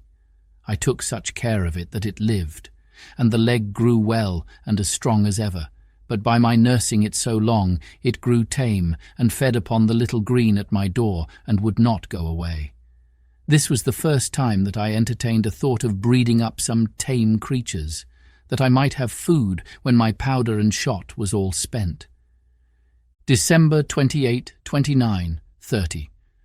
Great heats and no breeze, so that there was no stirring abroad except in the evening for food. This time I spent in putting all my things in order within doors. January 1st. Very hot still, but I went abroad early and late with my gun, and lay still in the middle of the day. This evening, going farther into the valleys which lay towards the centre of the island, I found there were plenty of goats, though exceedingly shy and hard to come at. However, I resolved to try if I could not bring my dog to hunt them down. January 2. Accordingly, the next day I went out with my dog and set him upon the goats, but I was mistaken, for they all faced about upon the dog, and he knew his danger too well, for he would not come near them. January 3. I began my fence or wall, which, being still jealous of my being attacked by somebody, I resolved to make very thick and strong. N.B. This wall being described before, I purposely omit what was said in the journal. It is sufficient to observe that I was no less time than from the 2nd of January to the 14th of April working, finishing and perfecting this wall, though it was no more than about 24 yards in length, being a half circle from one place in the rock to another place, about 8 yards from it, the door of the cave being in the centre behind it. All this time I worked very hard, the rains hindering me many days, nay, sometimes weeks together. But I thought I should never be perfectly secure till this wall was finished, and it is scarce credible what inexpressible labour everything was done with, especially the bringing piles out of the woods and driving them into the ground, for I made them much bigger than I needed to have done. When this wall was finished, and the outside double-fenced, with a turf wall raised up close to it, I perceived myself that if any people were to come on shore there, they would not perceive anything like a habitation, and it was very well I did so, as may be observed hereafter upon a very remarkable occasion. During this time I made my rounds in the woods for game every day when the rain permitted me, and made frequent discoveries in these walks of something or other to my advantage. Particularly I found a kind of wild pigeons, which build not as wood pigeons in a tree, but rather as house pigeons, in the holes of the rocks, and taking some young ones, I endeavoured to breed them up tame, and did so. But when they grew older, they flew away, which perhaps was at first for want of feeding them, for I had nothing to give them. However, I frequently found their nests, and got their young ones, which were very good meat. And now, in the managing my household affairs, I found myself wanting in many things, which I thought at first it was impossible for me to make, as indeed with some of them it was. For instance, I could never make a cask to be hooped. I had a small runlet or two, as I observed before, but I could never arrive at the capacity of making one by them, though I spent many weeks about it. I could neither put in the heads or join the staves so true to one another as to make them hold water. So I gave that also over. In the next place I was at a great loss for candles, so that as soon as ever it was dark, which was generally by 7 o'clock, I was obliged to go to bed. I remembered the lump of beeswax with which I made candles in my African adventure. But I had none of that now. The only remedy I had was that when I had killed a goat I saved the tallow, and with a little dish made of clay which I baked in the sun, to which I added a wick of some oakum, I made me a lamp, and this gave me light, though not a clear, steady light, like a candle. In the middle of all my labours it happened that, rummaging my things, I found a little bag which, as I hinted before, had been filled with corn for the feeding of poultry.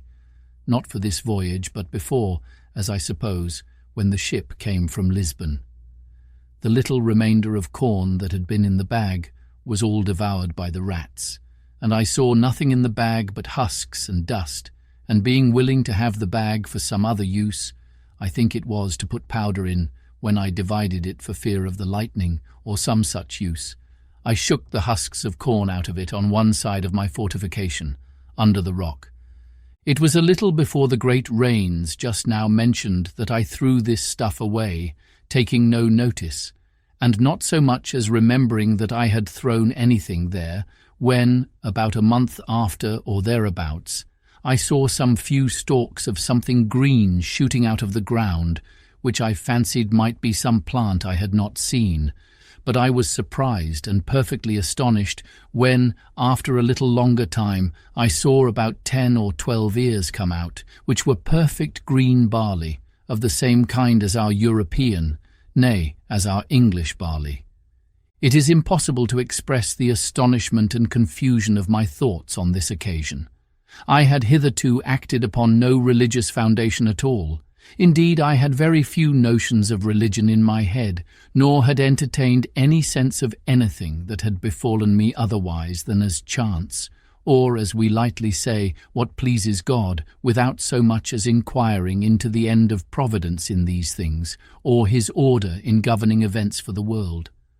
But after I saw barley grow there, in a climate which I knew was not proper for corn, and especially that I knew not how it came there, it startled me strangely, and I began to suggest that God had miraculously caused his grain to grow without any help of seed sown, and that it was so directed purely for my sustenance on that wild, miserable place.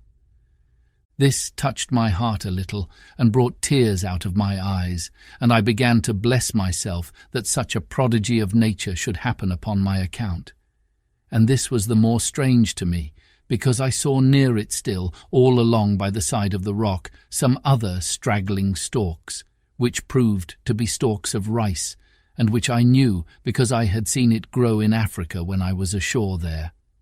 I not only thought these the pure productions of Providence for my support, but not doubting that there was more in the place, I went all over that part of the island where I had been before, peering in every corner and under every rock to see for more of it, but I could not find any. At last it occurred to my thoughts that I shook a bag of chicken's meat out in that place, and then the wonder began to cease, and I must confess my religious thankfulness to God's providence began to abate too upon the discovering that all this was nothing but what was common, though I ought to have been as thankful for so strange and unforeseen a providence as if it had been miraculous. For it was really the work of Providence to me that should order or appoint that 10 or 12 grains of corn should remain unspoiled, when the rats had destroyed all the rest as if it had been dropped from heaven, as also that I should throw it out in that particular place, where it being in the shade of a high rock, it sprang up immediately. Whereas, if I had thrown it anywhere else at that time, it had been burnt up and destroyed. I carefully saved the ears of this corn, you may be sure, in their season, which was about the end of June, and laying up every corn, I resolved to sow them all again, hoping in time to have some quantity sufficient to supply me with bread. But it was not till the 4th year that I could allow myself the least grain of this corn to eat, and even then, but sparingly, as I shall say afterwards in its order. For I lost all that I sowed the first season by not observing the proper time, for I sowed it just before the dry season, so that it never came up at all, at least not as it would have done, of which in its place. Besides this barley, there were, as above, 20 or 30 stalks of rice, which I preserved with the same care and for the same use, or to the same purpose, to make me bread, or rather food. For I found ways to cook it without baking, though I did that also after some time. But to return to my journal, I worked excessive hard these 3 or 4 months to get my wall done, and the 14th of April I closed it up, contriving to go into it, not by a door but over the wall, by a ladder, that there might be no sign on the outside of my habitation. April 16th. I finished the ladder, so I went up the ladder to the top, and then pulled it up after me and let it down in the inside. This was a complete enclosure to me, for within I had room enough, and nothing could come at me from without, unless it could first mount my wall. The very next day after this wall was finished, I had almost had all my labour overthrown at once, and myself killed. The case was thus. As I was busy in the inside behind my tent, just at the entrance into my cave, I was terribly frighted with a most dreadful, surprising thing indeed. For all on a sudden I found the earth come crumbling down from the roof of my cave, and from the edge of the hill over my head, and 2 of the posts I had set up in the cave cracked in a frightful manner. I was heartily scared, but thought nothing of what was really the cause, only thinking that the top of my cave was fallen in, as some of it had done before. And for fear I should be buried in it, I ran forward to my ladder, and not thinking myself safe there neither, I got over my wall for fear of the pieces of the hill, which I expected might roll down upon me. I had no sooner stepped down upon the firm ground than I plainly saw it was a terrible earthquake, for the ground I stood on shook 3 times at about 8 minutes' distance, with 3 such shocks as would have overturned the strongest building that could be supposed to have stood on the earth. And a great piece of the top of a rock, which stood about half a mile from me next, the sea fell down with such a terrible noise as I never heard in all my life. I perceived also the very sea was put into violent motion by it, and I believe the shocks were stronger under the water than on the island. I was so much amazed with the thing itself, having never felt the like, nor discoursed with anyone that had, that I was like one dead or stupefied, and the motion of the earth made my stomach sick, like one that was tossed at sea. But the noise of the falling of the rock awakened me, as it were, and rousing me from the stupefied condition I was in, filled me with horror, and I thought of nothing then but the hill falling upon my tent and all my household goods, and burying all at once, and this sunk my very soul within me a second time. After the 3rd shock was over, and I felt no more for some time, I began to take courage, and yet I had not heart enough to go over my wall again, for fear of being buried alive, but sat still upon the ground, greatly cast down and disconsolate, not knowing what to do. All this while I had not the least serious religious thought, nothing but the common, "Lord, have mercy upon me." And when it was over, that went away too. While I sat thus, I found the air overcast and grow cloudy, as if it would rain. Soon after that the wind arose by little and little, so that in less than half an hour it blew a most dreadful hurricane. The sea was all on a sudden covered over with foam and froth. The shore was covered with the breach of the water, the trees were torn up by the roots, and a terrible storm it was. This held about 3 hours, and then began to abate, and in 2 hours more it was quite calm, and began to rain very hard. All this while I sat upon the ground very much terrified and dejected, when on a sudden it came into my thoughts that these winds and rain being the consequences of the earthquake itself was spent and over, and I might venture into my cave again. With this thought my spirits began to revive, and the rain also helping to persuade me, I went in and sat down in my tent. But the rain was so violent that my tent was ready to be beaten down with it, and I was forced to go into my cave, though very much afraid and uneasy, for fear it should fall on my head. This violent rain forced me to a new work, viz., to cut a hole through my new fortification, like a sink, to let the water go out, which would else have flooded my cave. After I had been in my cave for some time, and found still no more shocks of the earthquake follow, I began to be more composed. And now, to support my spirits, which indeed wanted it very much, I went to my little store and took a small sup of rum, which, however, I did then and always very sparingly, knowing I could have no more when that was gone. It continued raining all that night and great part of the next day, so that I could not stir abroad. But my mind being more composed, I began to think of what I had best do, concluding that if the island was subject to these earthquakes, there would be no living for me in a cave, but I must consider of building a little hut in an open place, which I might surround with a wall, as I had done here, and so make myself secure from wild beasts or men. For I concluded, if I stayed where I was, I should certainly one time or other be buried alive. With these thoughts, I resolved to remove my tent from the place where it stood, which was just under the hanging precipice of the hill, and which, if it should be shaken again, would certainly fall upon my tent. And I spent the 2 next days, being the 19th and 20th of April, in contriving where and how to remove my habitation. The fear of being swallowed up alive made me that I never slept in quiet, and yet the apprehension of lying abroad without any fence was almost equal to it.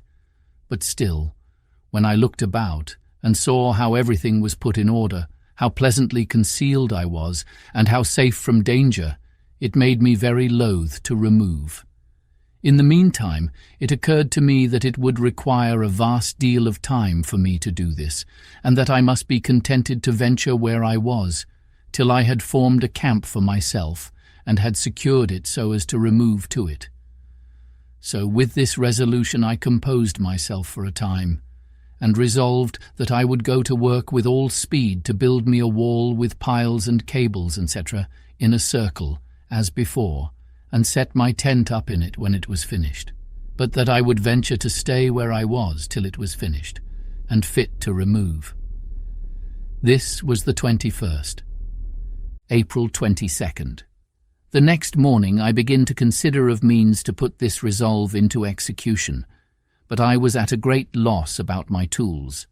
I had 3 large axes and abundance of hatchets, for we carried the hatchets for traffic with the Indians. But with much chopping and cutting knotty hard wood, they were all full of notches and dull, and though I had a grindstone, I could not turn it and grind my tools too. This cost me as much thought as a statesman would have bestowed upon a grand point of politics, or a judge upon the life and death of a man. At length I contrived a wheel with a string, to turn it with my foot, that I might have both my hands at liberty. Note: I had never seen any such thing in England, or at least not to take notice how it was done, though since I have observed it is very common there. Besides that, my grindstone was very large and heavy. This machine cost me a full week's work to bring it to perfection. April 28th, 29th. These 2 whole days I took up in grinding my tools, my machine for turning my grindstone performing very well. April 30th. Having perceived my bread had been low a great while, now I took a survey of it, and reduced myself to 1 biscuit cake a day, which made my heart very heavy. May 1st. In the morning, looking towards the seaside, the tide being low, I saw something lie on the shore bigger than ordinary, and it looked like a cask. When I came to it, I found a small barrel, and 2 or 3 pieces of the wreck of the ship, which were driven on shore by the late hurricane. And looking towards the wreck itself, I thought it seemed to lie higher out of the water than it used to do. I examined the barrel which was driven on shore, and soon found it was a barrel of gunpowder, but it had taken water, and the powder was caked as hard as a stone. However, I rolled it farther on shore for the present, and went on upon the sands, as near as I could to the wreck of the ship, to look for more. Chapter 6. Ill and Conscience-Stricken. When I came down to the ship, I found it strangely removed. The forecastle, which lay before buried in sand, was heaved up at least 6 feet, and the stern, which was broke in pieces and parted from the rest by the force of the sea soon after I had left rummaging her, was tossed as it were up, and cast on one side, and the sand was thrown so high on that side next her stern, that whereas there was a great place of water before, so that I could not come within 1/4 of a mile of the wreck without swimming, I could now walk quite up to her when the tide was out. I was surprised with this at first, but soon concluded it must be done by the earthquake, and as by this violence the ship was more broke open than formerly, so many things came daily on shore, which the sea had loosened, and which the winds and water rolled by degrees to the land. This wholly diverted my thoughts from the design of removing my habitation, and I busied myself mightily, that day especially, in searching whether I could make any way into the ship. But I found nothing was to be expected of that kind, for all the inside of the ship was choked up with sand.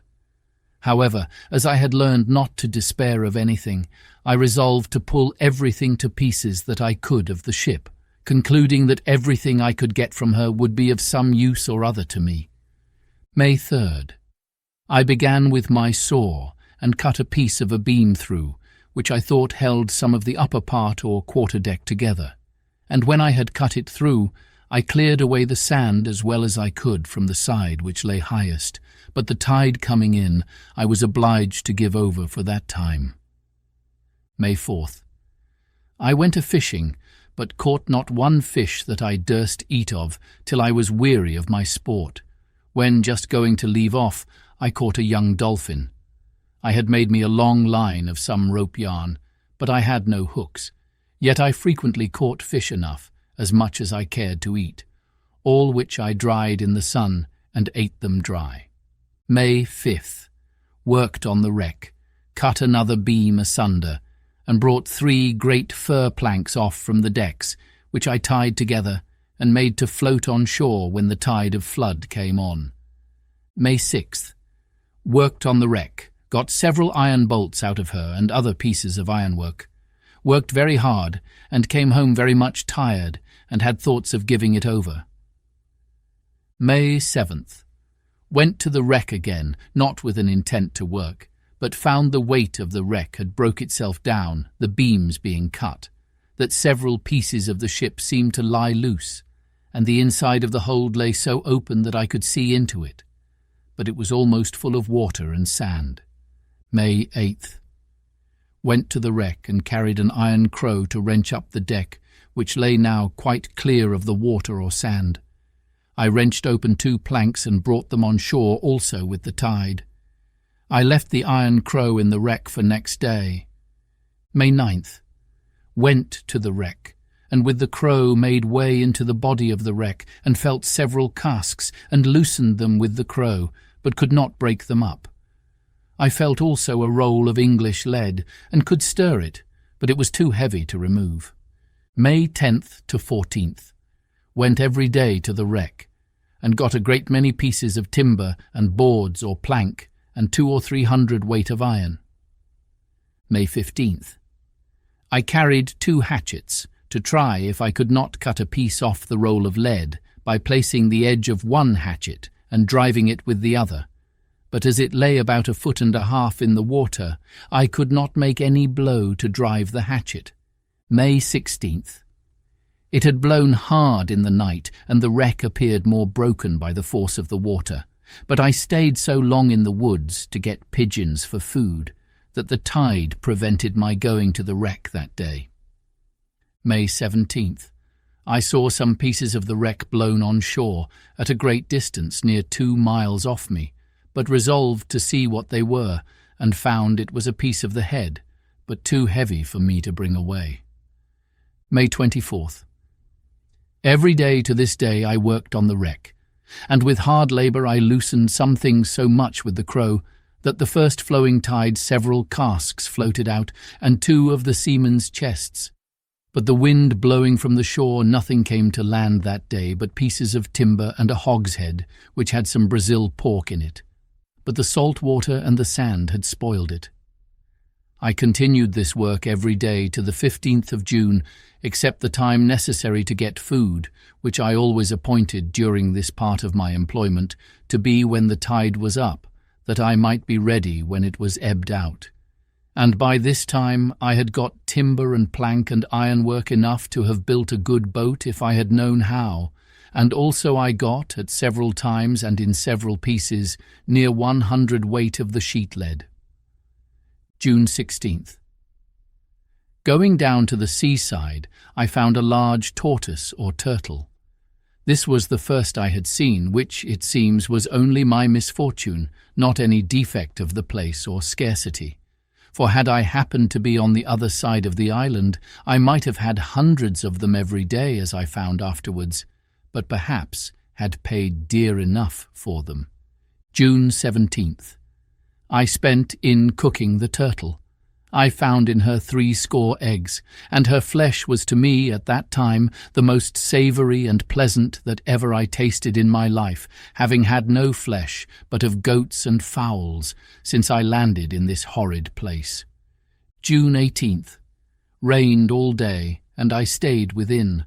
I thought at this time the rain felt cold, and I was something chilly, which I knew was not usual in that latitude. June 19th. Very ill and shivering, as if the weather had been cold. June 20th. No rest all night, violent pains in my head and feverish. June 21st. Very ill. frighted almost to death with the apprehensions of my sad condition, to be sick and no help. Prayed to God for the first time since the storm off Hull, but scarce knew what I said or why, my thoughts being all confused. June 22nd. A little better, but under dreadful apprehensions of sickness. June 23rd. Very bad again, cold and shivering, and then a violent headache. June 24th. Much better. June 25th. An ague very violent. The fit held me 7 hours. Cold, fit and hot, with faint sweats after it. June 26th. Better, and having no victuals to eat, took my gun, but found myself very weak. However, I killed a she-goat, and with much difficulty got it home, and broiled some of it, and ate. I would fain have stewed it, and made some broth, but had no pot. June 27th. The ague again so violent that I lay abed all day, and neither ate nor drank. I was ready to perish for thirst, but so weak I had not strength to stand up, or to get myself any water to drink.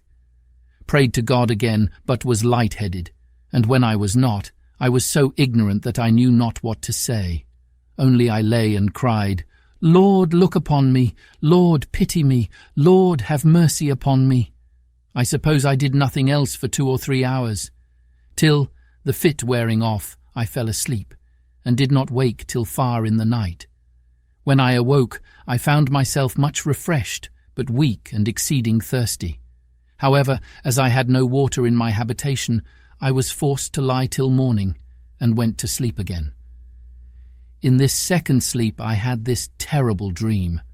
I thought that I was sitting on the ground, on the outside of my wall, where I sat when the storm blew after the earthquake, and that I saw a man descend from a great black cloud in a bright flame of fire and light upon the ground. He was all over as bright as a flame, so that I could but just bear to look towards him. His countenance was most inexpressibly dreadful, impossible for words to describe. When he stepped upon the ground with his feet, I thought the earth trembled, just as it had done before in the earthquake, and all the air looked to my apprehension as if it had been filled with flashes of fire.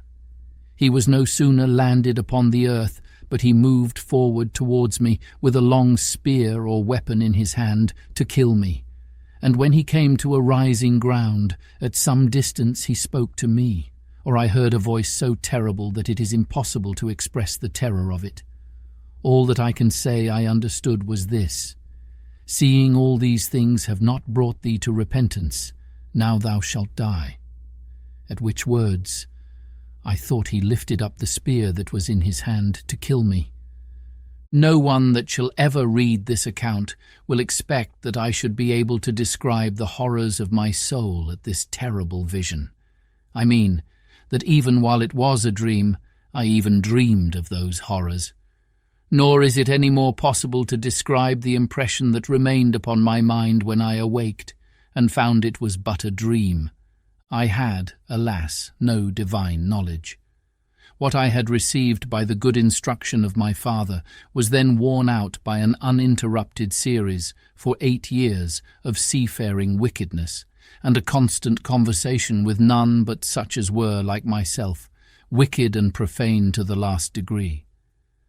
I do not remember that I had, in all that time, one thought that so much as tended either to looking upwards towards God, or inwards towards a reflection upon my own ways, but a certain stupidity of soul, without desire of good or conscience of evil, had entirely overwhelmed me, and I was all that the most hardened, unthinking, wicked creature among our common sailors can be supposed to be, not having the least sense either of the fear of God in danger or of thankfulness to God in deliverance. In the relating what is already past of my story, this will be the more easily believed when I shall add that through all the variety of miseries that had to this day befallen me, I never had so much as one thought of it being the hand of God, or that it was a just punishment for my sin, my rebellious behaviour against my father, or my present sins, which were great, or so much as a punishment for the general course of my wicked life. When I was on the desperate expedition on the desert shores of Africa, I never had so much as one thought of what would become of me, or one wish to God to direct me whither I should go, or to keep me from the danger which apparently surrounded me, as well from voracious creatures as cruel savages. But I was merely thoughtless of a God or a providence, acted like a mere brute, from the principles of nature, and by the dictates of common sense only, and indeed hardly that. When I was delivered and taken up at sea by the Portugal captain, well used and dealt justly and honourably with, as well as charitably, I had not the least thankfulness in my thoughts.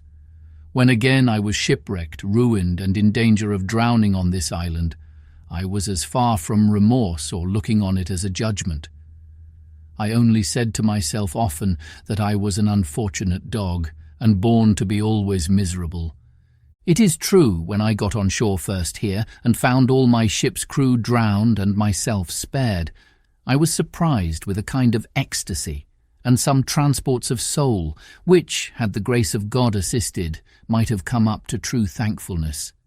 But it ended where it began, in a mere common flight of joy, or, as I may say, being glad I was alive, without the least reflection upon the distinguished goodness of the hand which had preserved me, and had singled me out to be preserved when all the rest were destroyed, or an inquiry why Providence had been thus merciful unto me.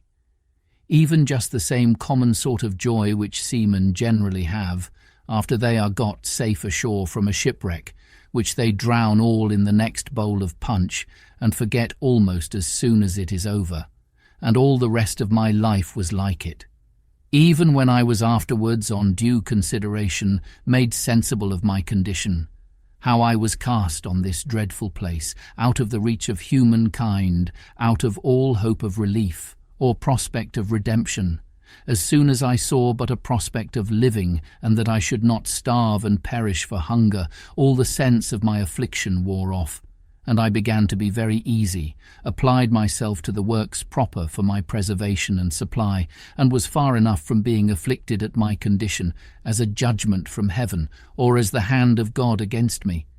These were thoughts which very seldom entered my head. The growing up of the corn, as is hinted in my journal, had at first some little influence upon me, and began to affect me with seriousness, as long as I thought it had something miraculous in it.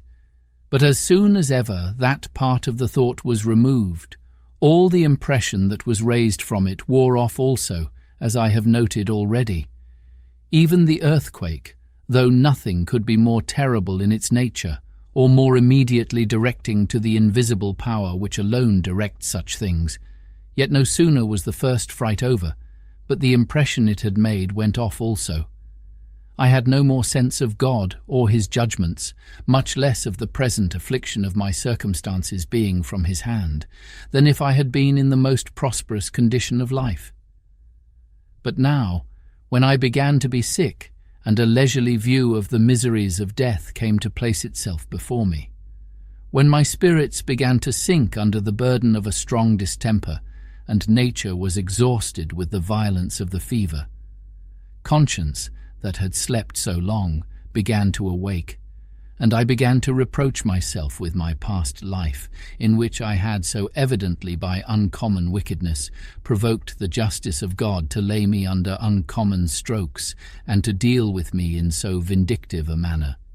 These reflections oppressed me for the second or third day of my distemper, and in the violence, as well of the fever as of the dreadful reproaches of my conscience, extorted some words from me like praying to God, though I cannot say they were either a prayer attended with desires or with hopes. It was rather the voice of mere fright and distress. My thoughts were confused, the convictions great upon my mind, and the horror of dying in such a miserable condition raised vapours into my head with the mere apprehensions, and in these hurries of my soul I knew not what my tongue might express. But it was rather exclamation, such as, "Lord, what a miserable creature am I! If I should be sick, I shall certainly die for want of help, and what will become of me?" Then the tears burst out of my eyes, and I could say no more for a good while.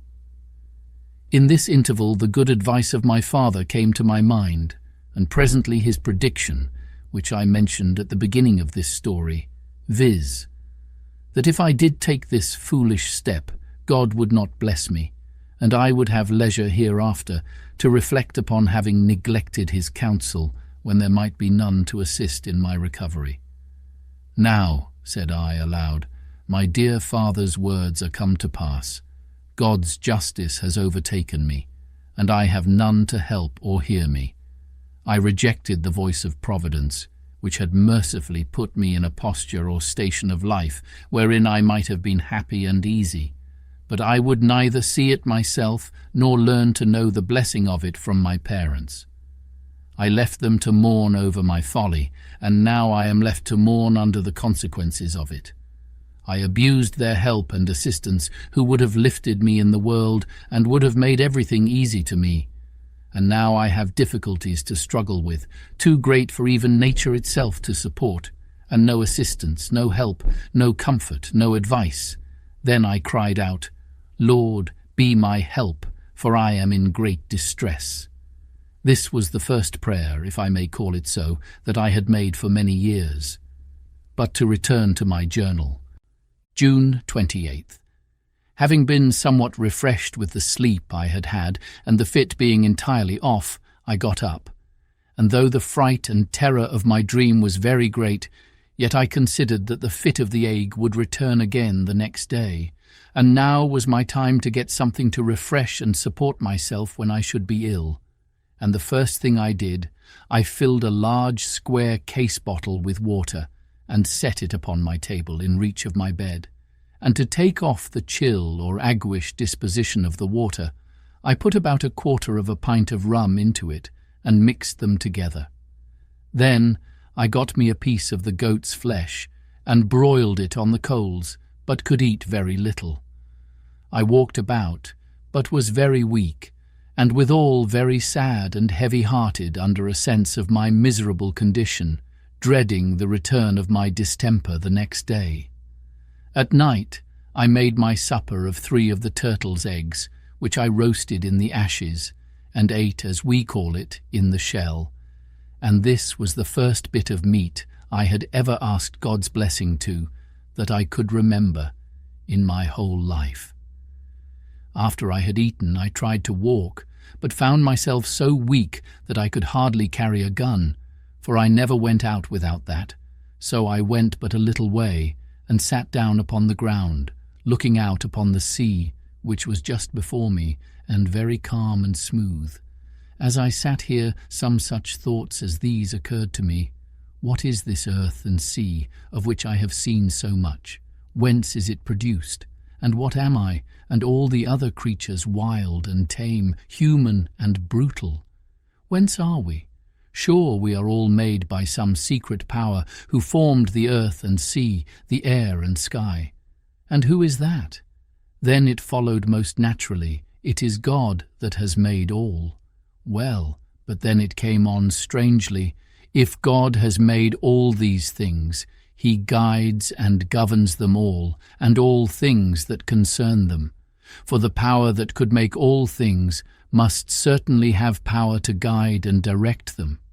If so, nothing can happen in the great circuit of his works, either without his knowledge or appointment.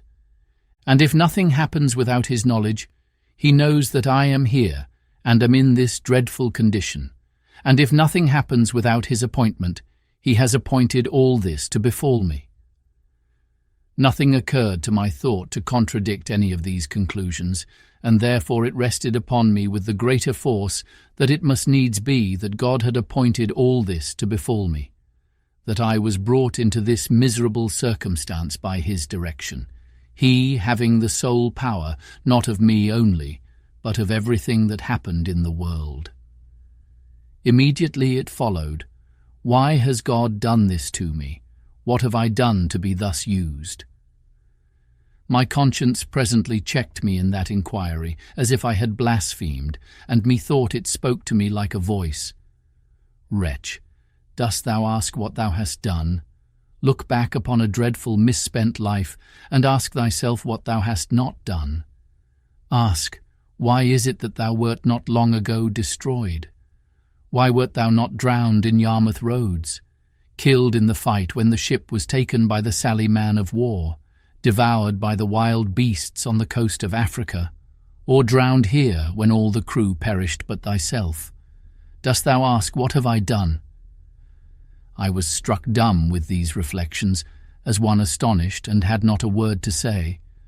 No, not to answer to myself, but rose up pensive and sad, walked back to my retreat, and went up over my wall, as if I had been going to bed.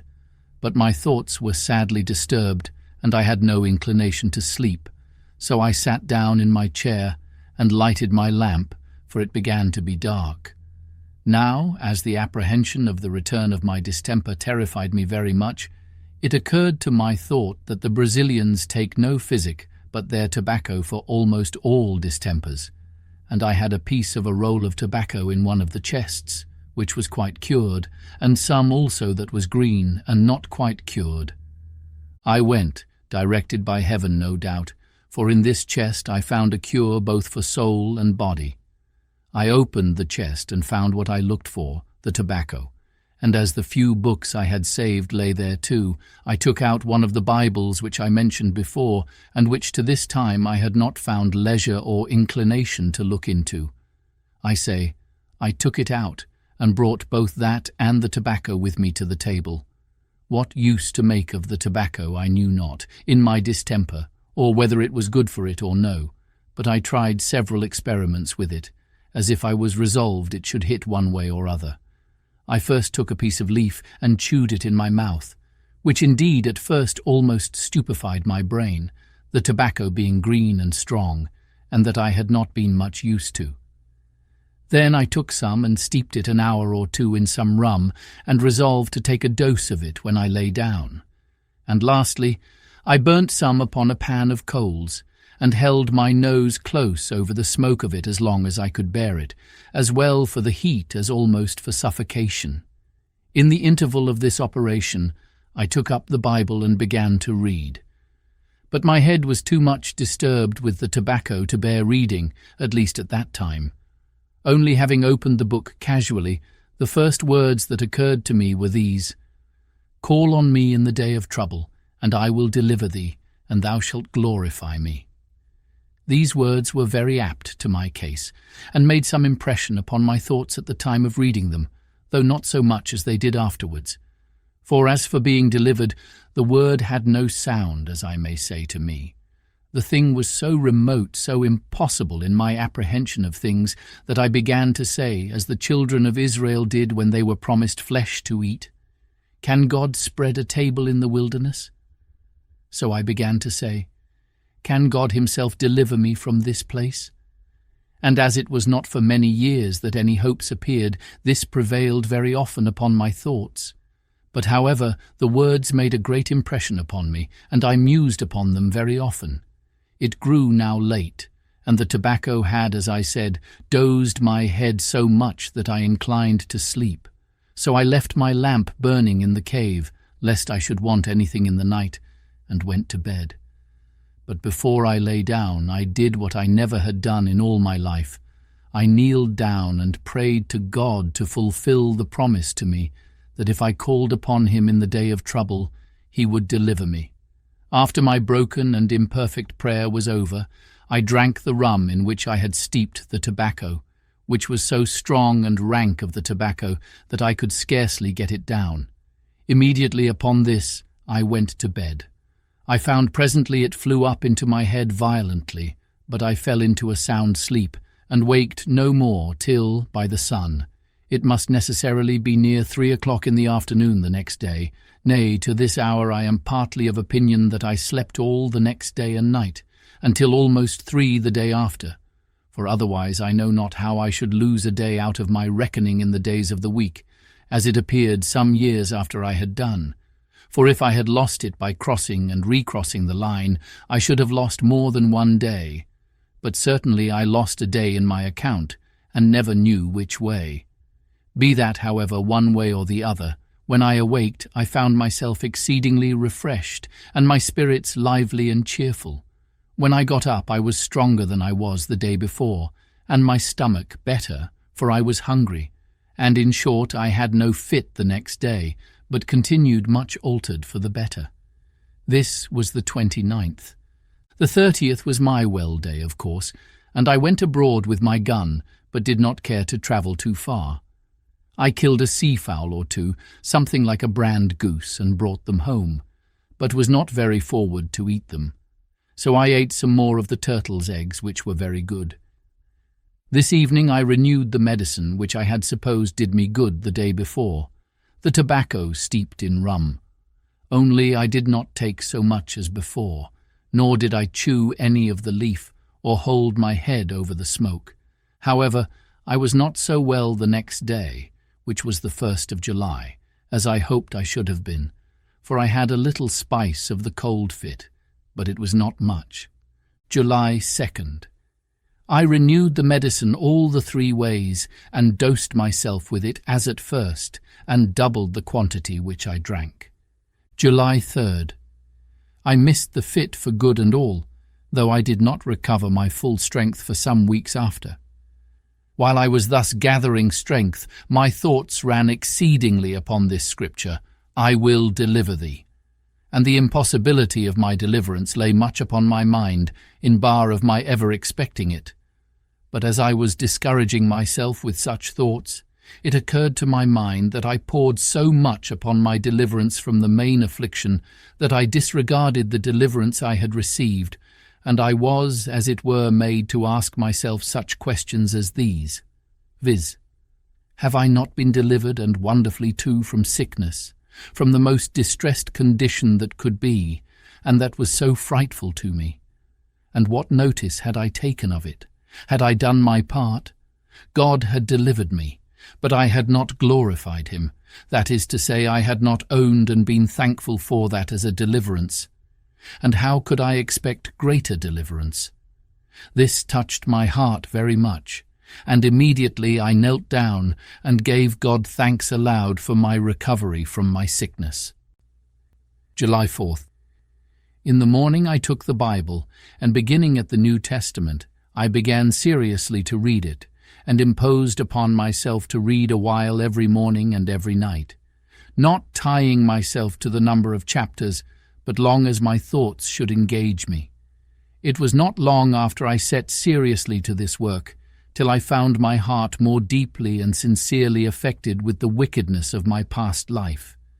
The impression of my dream revived, and the words, "All these things have not brought thee to repentance," ran seriously through my thoughts. I was earnestly begging of God to give me repentance, when it happened providentially, the very day that, reading the scripture, I came to these words, He is exalted a Prince and a Saviour, to give repentance and to give remission. I threw down the book, and with my heart as well as my hands lifted up to heaven, in a kind of ecstasy of joy, I cried out aloud, Jesus, thou Son of David! Jesus, thou exalted Prince and Saviour! Give me repentance! This was the first time I could say, in the true sense of the words, that I prayed in all my life, for now I prayed with a sense of my condition and a true scripture view of hope, founded on the encouragement of the Word of God, and from this time, I may say, I began to hope that God would hear me. Now I began to construe the words mentioned above, Call on me, and I will deliver thee, in a different sense from what I had ever done before. For then I had no notion of anything being called deliverance, but my being delivered from the captivity I was in. For though I was indeed at large in the place, yet the island was certainly a prison to me, and that in the worst sense in the world. But now I learned to take it in another sense. Now I looked back upon my past life with such horror, and my sins appeared so dreadful, that my soul sought nothing of God but deliverance from the load of guilt that bore down all my comfort. As for my solitary life, it was nothing. I did not so much as pray to be delivered from it or think of it. It was all of no consideration in comparison to this. And I add this part here to hint to whoever shall read it, that whenever they come to a true sense of things, they will find deliverance from sin a much greater blessing than deliverance from affliction. But leaving this part, I return to my journal. My condition began now to be, though not less miserable as to my way of living, yet much easier to my mind, and my thoughts being directed by a constant reading the Scripture and praying to God to things of a higher nature, I had a great deal of comfort within, which till now I knew nothing of. Also, my health and strength returned. I bestirred myself to furnish myself with everything that I wanted, and make my way of living as regular as I could. From the 4th of July to the 14th, I was chiefly employed in walking about with my gun in my hand, a little and a little at a time, as a man that was gathering up his strength after a fit of sickness, for it is hardly to be imagined how low I was, and to what weakness I was reduced. The application which I made use of was perfectly new, and perhaps which had never cured an ague before. Neither can I recommend it to any to practice by this experiment, and though it did carry off the fit, yet it rather contributed to weakening me, for I had frequent convulsions in my nerves and limbs for some time. I learned from it also this, in particular, that being abroad in the rainy season was the most pernicious thing to my health that could be, especially in those rains which came attended with storms and hurricanes of wind. For as the rain which came in the dry season was almost always accompanied with such storms, so I found that rain was much more dangerous than the rain which fell in September and October. Chapter 7. Agricultural Experience. I had now been in this unhappy island above 10 months. All possibility of deliverance from this condition seemed to be entirely taken from me, and I firmly believe that no human shape had ever set foot upon that place. Having now secured my habitation, as I thought, fully to my mind, I had a great desire to make a more perfect discovery of the island, and to see what other productions I might find which I yet knew nothing of. It was on the 15th of July that I began to take a more particular survey of the island itself. I went up the creek first, where, as I hinted, I brought my rafts on shore. I found, after I came about 2 miles up, that the tide did not flow any higher, and that it was no more than a little brook of running water, very fresh and good. But this being the dry season, there was hardly any water in some parts of it, at least not enough to run in any stream, so as it could be perceived. On the banks of this brook I found many pleasant savannas or meadows, plain, smooth, and covered with grass, and on the rising parts of them, next to the higher grounds, where the water, as might be supposed, never overflowed, I found a great deal of tobacco, green, and growing to a great and very strong stalk. There were divers other plants, which I had no notion of or understanding about, that might perhaps have virtues of their own, which I could not find out. I searched for the cassava root, which the Indians in all that climate make their bread of, but I could find none. I saw large plants of aloes, but did not understand them. I saw several sugar canes, but wild and, for want of cultivation, imperfect. I contented myself with these discoveries for this time, and came back, musing with myself what course I might take to know the virtue and goodness of any of the fruits or plants which I should discover, but could bring it to no conclusion. For in short, I had made so little observation while I was in the Brazils, that I knew little of the plants in the field, at least very little that might serve to any purpose now in my distress. The next day, the 16th, I went up the same way again, and after going something further than I had gone the day before, I found the brook and the savannas cease, and the country become more woody than before. In this part I found different fruits, and particularly I found melons upon the ground, in great abundance, and grapes upon the trees. The vines had spread indeed over the trees, and the clusters of grapes were just now in their prime, very ripe and rich. This was a surprising discovery, and I was exceeding glad of them, but I was warned by my experience to eat sparingly of them, remembering that when I was ashore in Barbary, the eating of grapes killed several of our Englishmen who were slaves there by throwing them into fluxes and fevers. But I found an excellent use for these grapes, and that was to cure or dry them in the sun and keep them as dried grapes or raisins are kept, which I thought would be, as indeed they were, wholesome and agreeable to eat when no grapes could be had. I spent all that evening there, and went not back to my habitation, which, by the way, was the first night, as I might say, I had lain from home. In the night I took my first contrivance, and got up in a tree, where I slept well, and the next morning proceeded upon my discovery, travelling nearly 4 miles, as I might judge by the length of the valley, keeping still due north with a ridge of hills on the south and north side of me. At the end of this march I came to an opening where the country seemed to descend to the west, and a little spring of fresh water, which issued out of the side of the hill by me, ran the other way, that is, due east, and the country appeared so fresh, so green, so flourishing, everything being in a constant verdure or flourish of spring, that it looked like a planted garden. I descended a little on the side of that delicious vale, surveying it with a secret kind of pleasure, though mixed with my other afflicting thoughts, to think that this was all my own, that I was king and lord of all this country indefensibly, and had a right of possession, and if I could convey it, I might have it in inheritance as completely as any lord of a manor in England.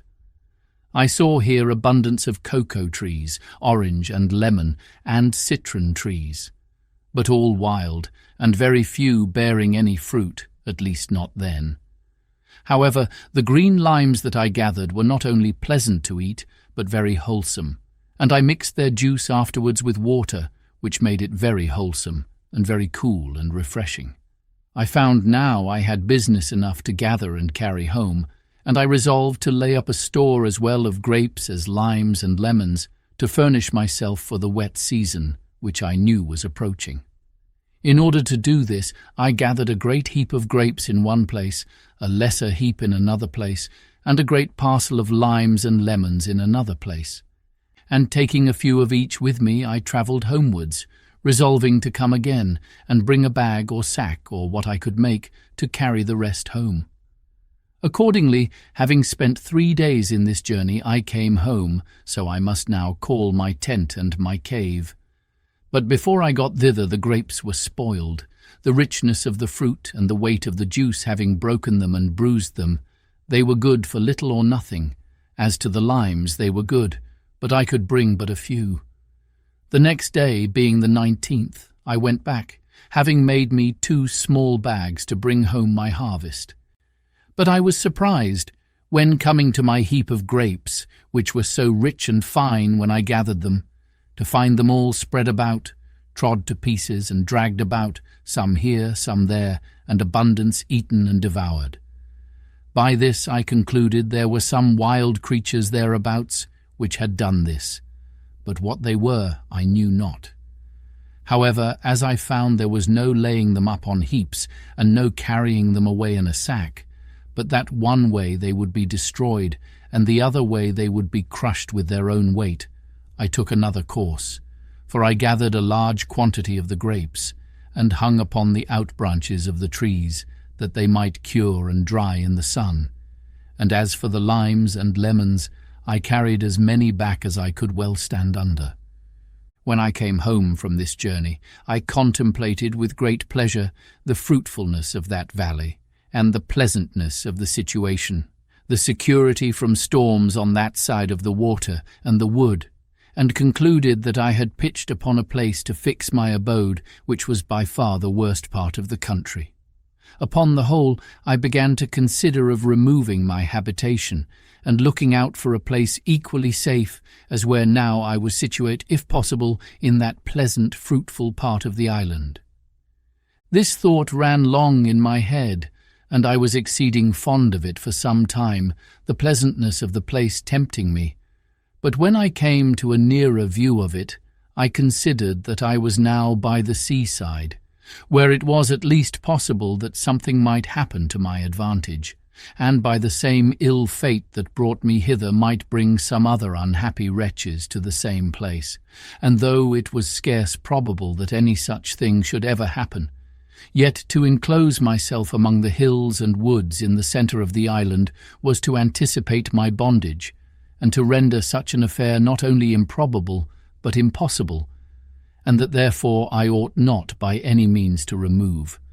However, I was so enamoured of this place that I spent much of my time there for the whole of the remaining part of the month of July, and though upon second thoughts I resolved not to remove, yet I built me a little kind of a bower, and surrounded it at a distance with a strong fence, being a double hedge as high as I could reach, well staked and filled between with brushwood.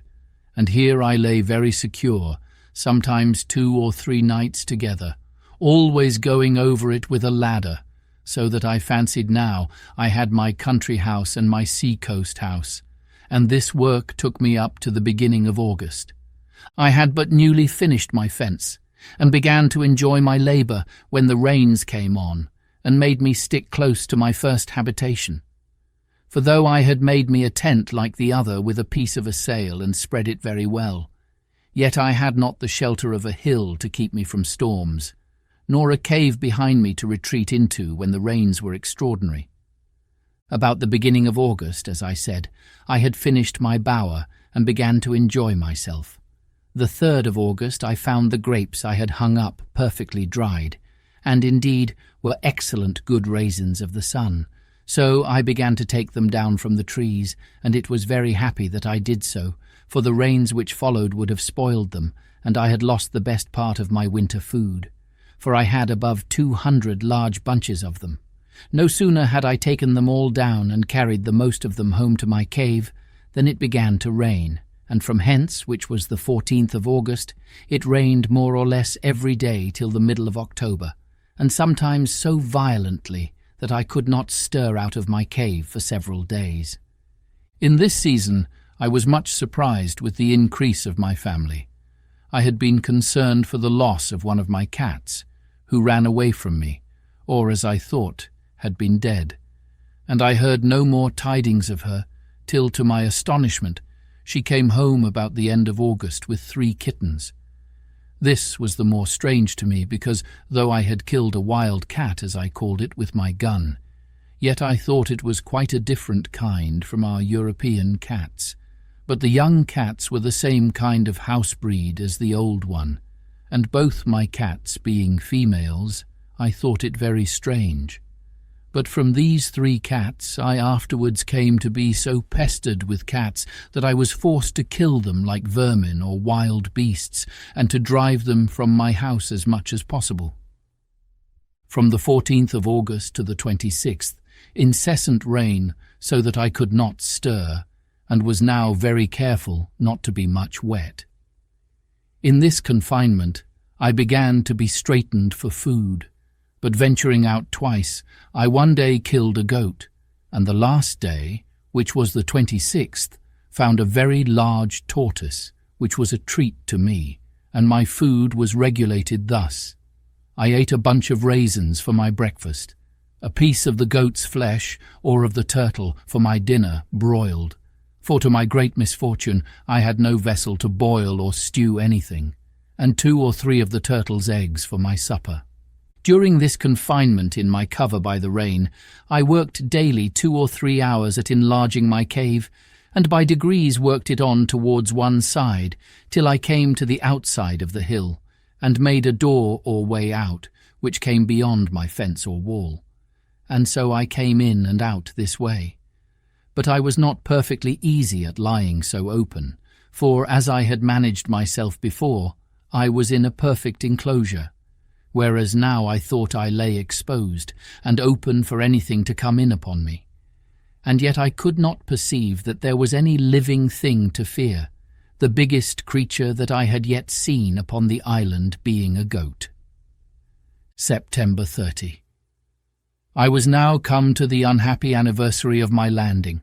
I cast up the notches on my post, and found I had been on shore 365 days. I kept this day as a solemn fast, setting it apart for religious exercise, prostrating myself on the ground with the most serious humiliation, confessing my sins to God, acknowledging his righteous judgments upon me, and praying to him to have mercy on me through Jesus Christ. And not having tasted the least refreshment for 12 hours, even till the going down of the sun, I then ate a biscuit cake and a bunch of grapes, and went to bed, finishing the day as I began it. I had all this time observed no Sabbath day, for as at first I had no sense of religion upon my mind, I had, after some time, omitted to distinguish the weeks, by making a longer notch than ordinary for the Sabbath day, and so did not really know what any of the days were. But now, having cast up the days as above, I found I had been there a year. So I divided it into weeks, and set apart every 7th day for a Sabbath, though I found at the end of my account I had lost a day or two in my reckoning. A little after this my ink began to fail me, and so I contented myself to use it more sparingly, and to write down only the most remarkable events of my life, without continuing a daily memorandum of other things. The rainy season and the dry season began now to appear regular to me, and I learned to divide them so as to provide for them accordingly.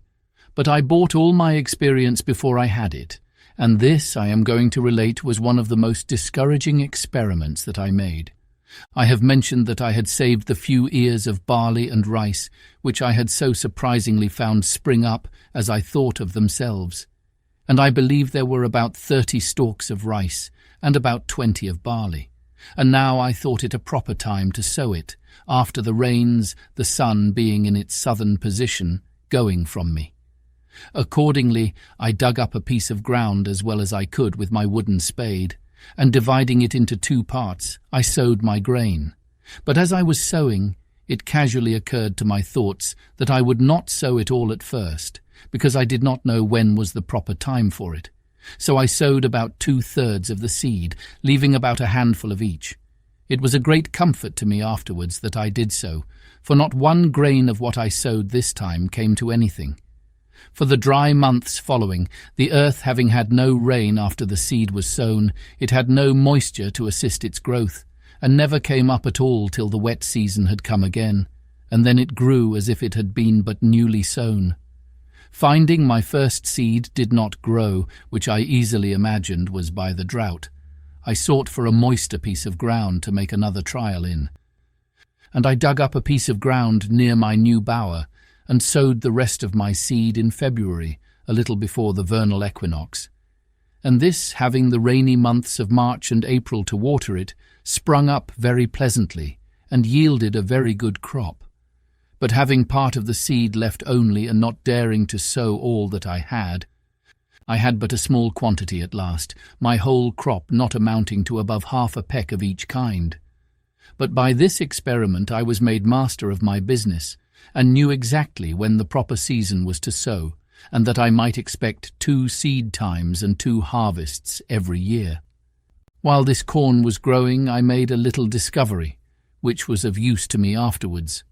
As soon as the rains were over and the weather began to settle, which was about the month of November, I made a visit up the country to my bower, where, though I had not been some months, yet I found all things just as I left them.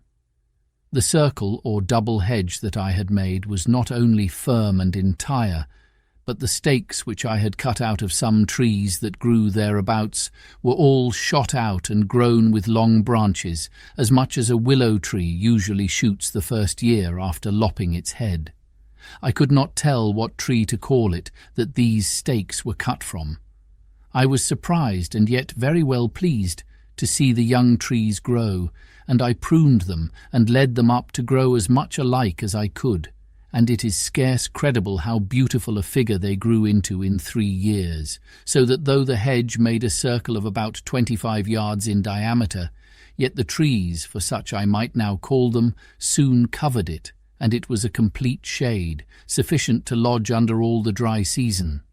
This made me resolve to cut some more stakes and make me a hedge like this, in a semicircle round my wall, I mean that of my first dwelling, which I did. and placing the trees or stakes in a double row, at about 8 yards distance from my first fence, they grew presently, and were at first a fine cover to my habitation, and afterwards served for a defence also, as I shall observe in its order. I found now that the seasons of the year might generally be divided, not into summer and winter, as in Europe, but into the rainy seasons and the dry seasons, which were generally thus: the half of February, the whole of March, and the half of April, rainy, the sun being then on or near the equinox; the half of April, the whole of May, June, and July, and the half of August, dry, the sun being then to the north of the line; the half of August, the whole of September, and the half of October, rainy, the sun being then come back; the half of October, the whole of November, December, and January, and the half of February, dry, the sun being then to the south of the line. The rainy seasons sometimes held longer or shorter as the winds happened to blow, but this was the general observation I made. After I had found by experience the ill consequences of being abroad in the rain, I took care to furnish myself with provisions beforehand, that I might not be obliged to go out, and I sat within doors as much as possible during the wet months. This time I found much employment, and very suitable also to the time, for I found great occasion for many things which I had no way to furnish myself with, but by hard labour and constant application. Particularly, I tried many ways to make myself a basket, but all the twigs I could get for the purpose proved so brittle that they would do nothing. It proved of excellent advantage to me now, that when I was a boy I used to take great delight in standing at a basket-maker's, in the town where my father lived, to see them make their wicker-ware, and being, as boys usually are, very officious to help, and a great observer of the manner in which they worked those things, and sometimes lending a hand, I had by these means full knowledge of the methods of it, and I wanted nothing but the materials, when it came into my mind that the twigs of that tree from whence I cut my stakes that grew might possibly be as tough as the sallows, willows, and osiers in England, and I resolved to try. Accordingly, the next day I went to my country house, as I called it, and cutting some of the smaller twigs, I found them to my purpose as much as I could desire. Whereupon I came the next time prepared with a hatchet to cut down a quantity, which I soon found, for there was great plenty of them. These I set up to dry within my circle or hedge, and when they were fit for use, I carried them to my cave. And here, during the next season, I employed myself in making as well as I could a great many baskets, both to carry earth or to carry or lay up anything as I had occasion, and though I did not finish them very handsomely, yet I made them sufficiently serviceable for my purpose. Thus afterwards I took care never to be without them. And as my wicker-ware decayed, I made more, especially strong, deep baskets to place my corn in, instead of sacks, when I should come to have any quantity of it. Having mastered this difficulty, and employed a world of time about it, I bestirred myself to see, if possible, how to supply two wants. I had no vessels to hold anything that was liquid, except 2 runlets, which were almost full of rum, and some glass bottles, some of the common size, and others which were case bottles, square, for the holding of water, spirits, etc. I had not so much as a pot to boil anything, except a great kettle, which I saved out of the ship, and which was too big for such as I desired it, viz., to make broth and stew a bit of meat by itself. The second thing I fain would have had was a tobacco pipe, but it was impossible to me to make one. However, I found a contrivance for that too at last. I employed myself in planting my second rows of stakes or piles, and in this wicker working all the summer or dry season, when another business took me up more time than it could be imagined I could spare. Chapter 8. Surveys his position. I mentioned before that I had a great mind to see the whole island, and that I had travelled up the brook, and so on to where I built my bower, and where I had an opening quite to the sea, on the other side of the island. I now resolved to travel quite across to the seashore on that side. So, taking my gun, a hatchet and my dog, and a larger quantity of powder and shot than usual, with 2 biscuit cakes and a great bunch of raisins in my pouch for my store, I began my journey. When I had passed the vale where my bower stood, as above, I came within view of the sea to the west, and it being a very clear day, I fairly descried land, whether an island or a continent I could not tell, but it lay very high, extending from the W to the WSW at a very great distance. By my guess, it could not be less than 15 or 20 leagues off.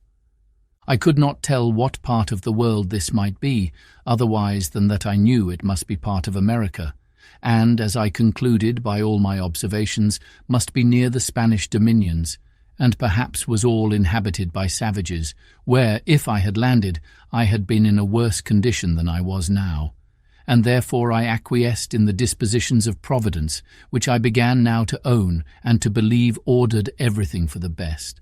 I say I quieted my mind with this, and left off afflicting myself with fruitless wishes of being there.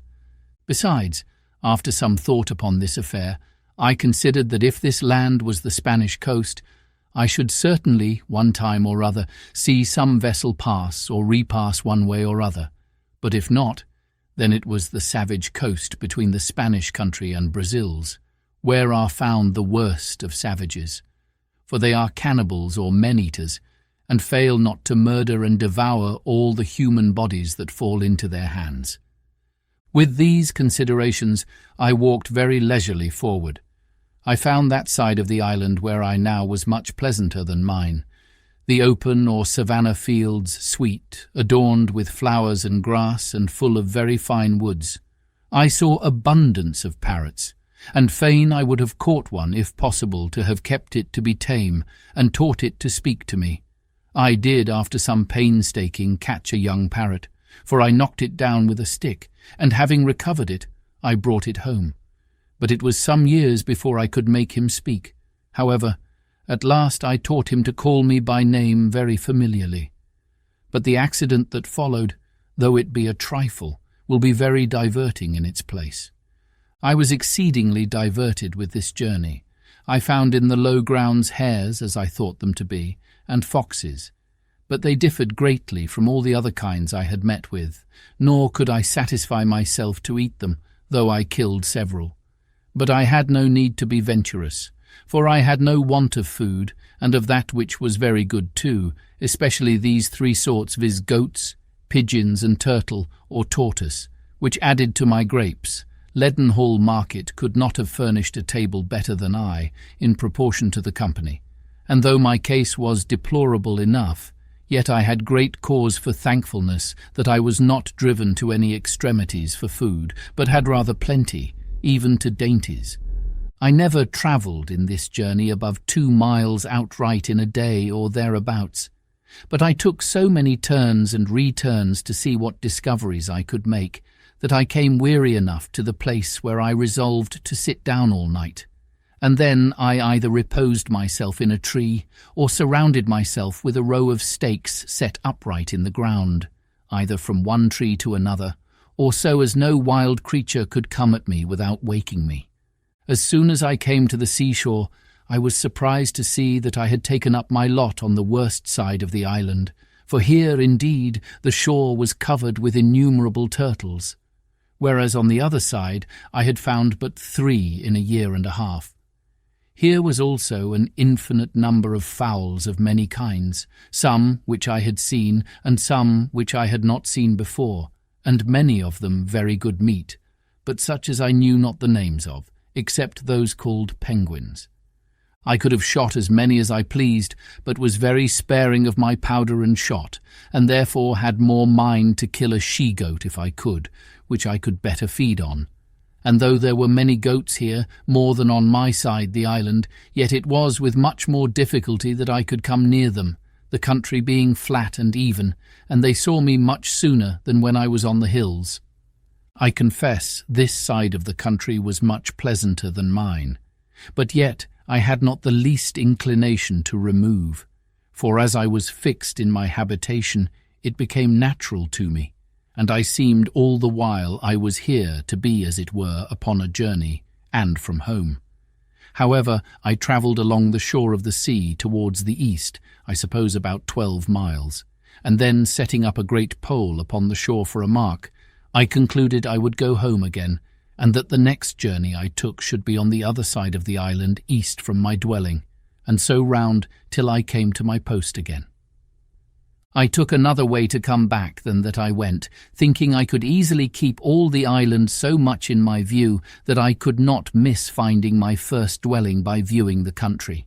But I found myself mistaken, for being come about 2 or 3 miles, I found myself descended into a very large valley, but so surrounded with hills, and those hills covered with wood, that I could not see which was my way by any direction but that of the sun, nor even then, unless I knew very well the position of the sun at that time of the day.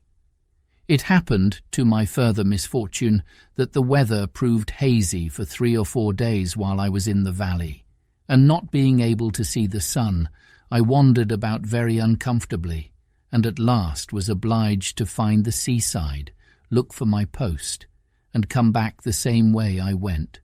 And then, by easy journeys, I turned homeward, the weather being exceeding hot, and my gun, ammunition, hatchet, and other things very heavy.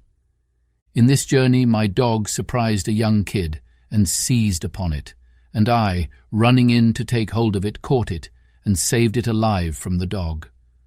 I had a great mind to bring it home if I could, for I had often been musing whether it might not be possible to get a kid or two, and so raise a breed of tame goats, which might supply me when my powder and shot should be all spent. I made a collar for this little creature, and with a string, which I made of some rope yarn, which I always carried about me, I led him along, though with some difficulty, till I came to my bower, and there I enclosed him and left him, for I was very impatient to be at home, from whence I had been absent above a month. I cannot express what a satisfaction it was to me to come into my old hutch and lie down in my hammock bed. This little wandering journey, without settled place of abode, had been so unpleasant to me that my own house, as I called it to myself, was a perfect settlement to me compared to that, and it rendered everything about me so comfortable that I resolved I would never go a great way from it again while it should be my lot to stay on the island.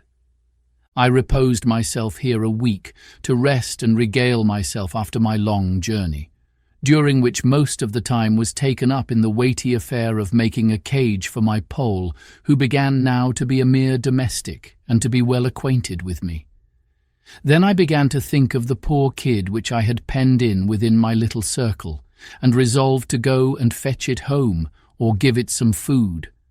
Accordingly I went and found it where I left it, for indeed it could not get out, but was almost starved for want of food. I went and cut boughs of trees and branches of such shrubs as I could find, and threw it over, and having fed it, I tied it as I did before to lead it away. But it was so tame with being hungry that I had no need to have tied it, for it followed me like a dog. And as I continually fed it, the creature became so loving, so gentle, and so fond, that it became from that time one of my domestics also, and would never leave me afterwards. The rainy season of the autumnal equinox was now come, and I kept the 30th of September in the same solemn manner as before, being the anniversary of my landing on the island. Having now been there 2 years, and no more prospect of being delivered than the first day I came there, I spent the whole day in humble and thankful acknowledgments of the many wonderful mercies which my solitary condition was attended with, and without which it might have been infinitely more miserable.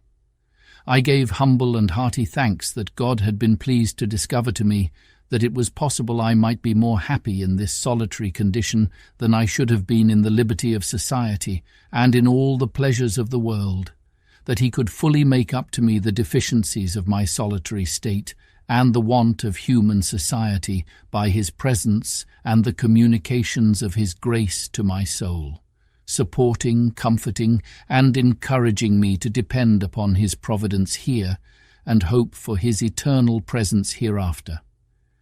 It was now that I began sensibly to feel how much more happy this life I now led was, with all its miserable circumstances, than the wicked, cursed, abominable life I led all the past part of my days. And now I changed both my sorrows and my joys. My very desires altered, my affections changed their gusts, and my delights were perfectly new from what they were at my first coming, or indeed for the 2 years past. Before, as I walked about, either on my hunting or for viewing the country, the anguish of my soul at my condition would break out upon me on a sudden, and my very heart would die within me, to think of the woods, the mountains, the deserts I was in, and how I was a prisoner, locked up with the eternal bars and bolts of the ocean in an uninhabited wilderness, without redemption. In the midst of the greatest composure of my mind, this would break out upon me like a storm, and make me wring my hands and weep like a child. Sometimes it would take me in the middle of my work, and I would immediately sit down and sigh and look upon the ground for an hour or two together. And this was still worse to me, for if I could burst out into tears or vent myself by words, it would go off, and the grief, having exhausted itself, would abate. But now I began to exercise myself with new thoughts. I daily read the Word of God, and applied all the comforts of it to my present state. One morning, being very sad, I opened the Bible upon these words, "I will never, never leave thee, nor forsake thee." Immediately it occurred that these words were to me. Why else should they be directed in such a manner just at the moment when I was mourning over my condition, as one forsaken of God and man? "Well then," said I, "if God does not forsake me, of what ill consequence can it be, or what matters it, though the world should all forsake me, seeing, on the other hand, if I had all the world, and should lose the favour and blessing of God, there would be no comparison in the loss." From this moment I began to conclude in my mind that it was possible for me to be more happy in this forsaken, solitary condition than it was probable I should ever have been in any other particular state in the world. And with this thought, I was going to give thanks to God for bringing me to this place. I know not what it was, but something shocked my mind at that thought, and I durst not speak the words.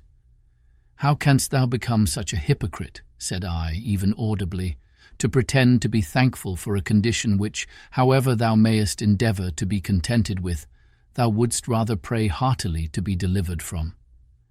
So I stopped there, but though I could not say I thanked God for being there, yet I sincerely gave thanks to God for opening my eyes, by whatever afflicting providences, to see the former condition of my life, and to mourn for my wickedness, and repent.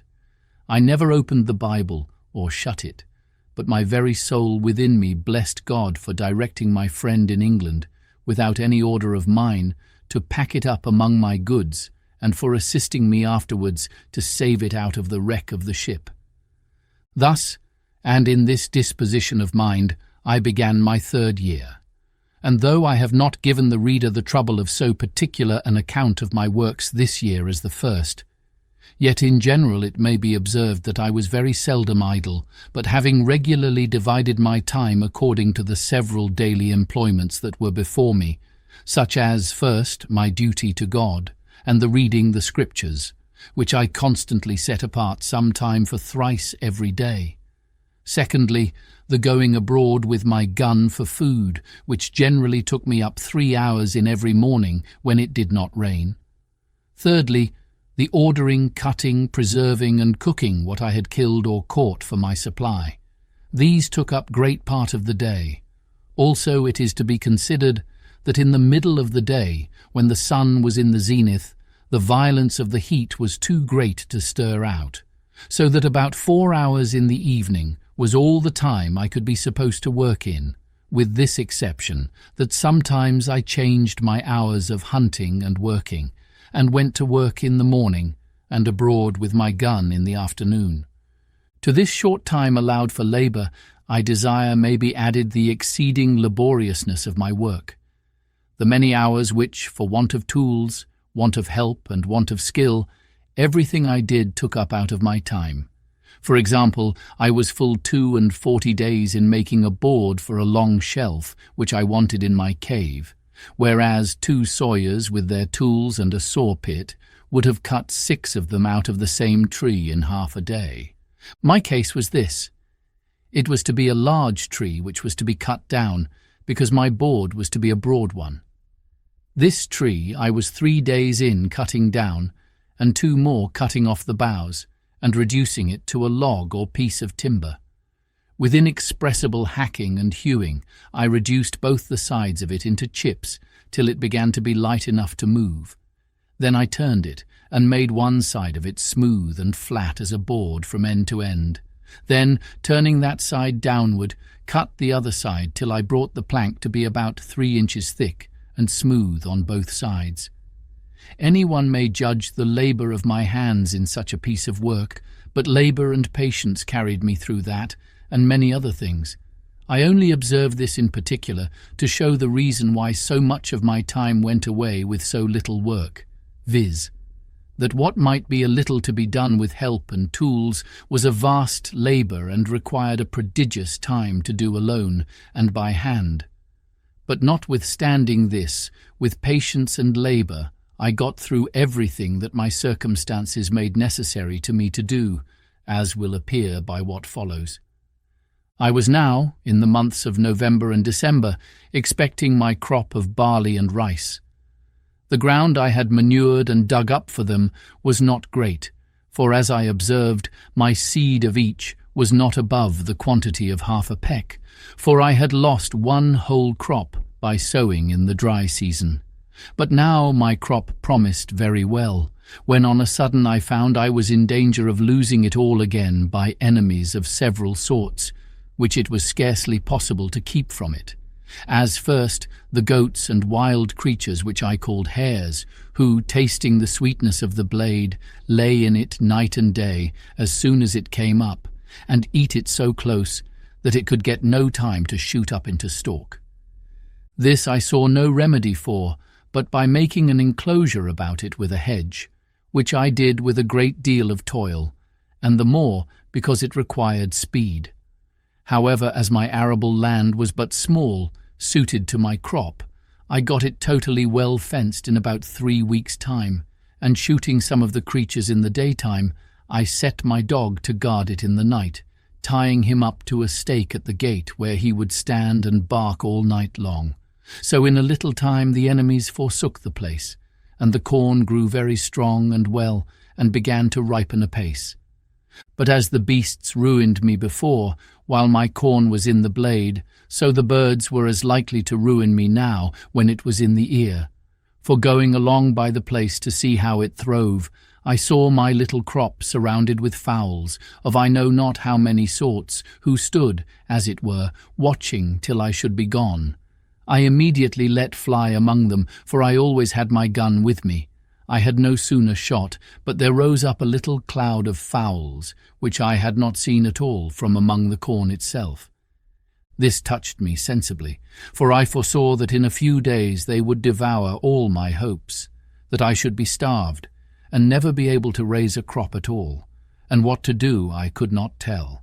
However, I resolved not to lose my corn if possible, though I should watch it night and day. In the first place, I went among it to see what damage was already done, and found they had spoiled a good deal of it, but that, as it was yet too green for them, the loss was not so great, but that the remainder was likely to be a good crop if it could be saved. I stayed by it to load my gun, and then coming away, I could easily see the thieves sitting upon all the trees about me, as if they only waited till I was gone away, and the event proved it to be so. For as I walked off, as if I was gone, I was no sooner out of their sight than they dropped down one by one into the corn again. I was so provoked that I could not have patience to stay till more came on, knowing that every grain that they ate now was, as it might be said, a peckloaf to me in the consequence. But coming up to the hedge, I fired again and killed 3 of them. This was what I wished for, so I took them up and served them as we serve notorious thieves in England, hanged them in chains, for a terror to others. It is impossible to imagine that this should have such an effect as it had, for the fowls would not only not come at the corn, but in short, they forsook all that part of the island, and I could never see a bird near the place as long as my scarecrows hung there. This I was very glad of, you may be sure, and about the latter end of December, which was our 2nd harvest of the year, I reaped my corn. I was sadly put to it for a scythe or sickle to cut it down, and all I could do was to make one, as well as I could, out of one of the broadswords, or cutlasses, which I saved among the arms out of the ship. However, as my first crop was but small, I had no great difficulty to cut it down. In short, I reaped it in my way, for I cut nothing off but the ears, and carried it away in a great basket which I had made, and so rubbed it out with my hands. And at the end of all my harvesting, I found that out of my half-peck of seed I had near 2 bushels of rice, and about 2 bushels and a half of barley, that is to say, by my guess, for I had no measure at that time. However, this was a great encouragement to me, and I foresaw that in time it would please God to supply me with bread. And yet here I was perplexed again, for I neither knew how to grind or make meal of my corn, or indeed how to clean it and part it. Nor, if made into meal, how to make bread of it, and if how to make it, yet I knew not how to bake it. These things being added to my desire of having a good quantity for store, and to secure a constant supply, I resolved not to taste any of this crop, but to preserve it all for seed against the next season, and in the meantime to employ all my study and hours of working to accomplish this great work of providing myself with corn and bread. It might be truly said that now I worked for my bread. I believe few people have thought much upon the strange multitude of little things necessary in the providing, producing, curing, dressing, making, and finishing this one article of bread. I, that was reduced to a mere state of nature, found this to my daily discouragement, and was made more sensible of it every hour, even after I had got the first handful of seed corn, which, as I have said, came up unexpectedly, and indeed to a surprise. First, I had no plough to turn up the earth, no spade or shovel to dig it. Well, this I conquered by making me a wooden spade, as I observed before. But this did my work but in a wooden manner, and though it cost me a great many days to make it, yet for want of iron, it not only wore out soon, but made my work the harder, and made it be performed much worse. However, this I bore with, and was content to work it out with patience and bear with the badness of the performance. When the corn was sown, I had no harrow, but was forced to go over it myself, and drag a great heavy bough of a tree over it, to scratch it, as it may be called, rather than rake or harrow it. When it was growing and grown, I have observed already how many things I wanted to fence it, secure it, mow or reap it, cure and carry it home, thrash, part it from the chaff, and save it. Then I wanted a mill to grind it, sieves to dress it, yeast and salt to make it into bread, and an oven to bake it. But all these things I did without, as shall be observed, and yet the corn was an inestimable comfort and advantage to me too. All this, as I said, made everything laborious and tedious to me, but that there was no help for. Neither was my time so much loss to me, because, as I had divided it, a certain part of it was every day appointed to these works. And as I had resolved to use none of the corn for bread till I had a greater quantity by me, I had the next 6 months to apply myself wholly by labour and invention to furnish myself with utensils proper for the performing all the operations necessary for making the corn, when I had it, fit for my use. Chapter 9. A Boat. But first I was to prepare more land, for I had now seed enough to sow above an acre of ground.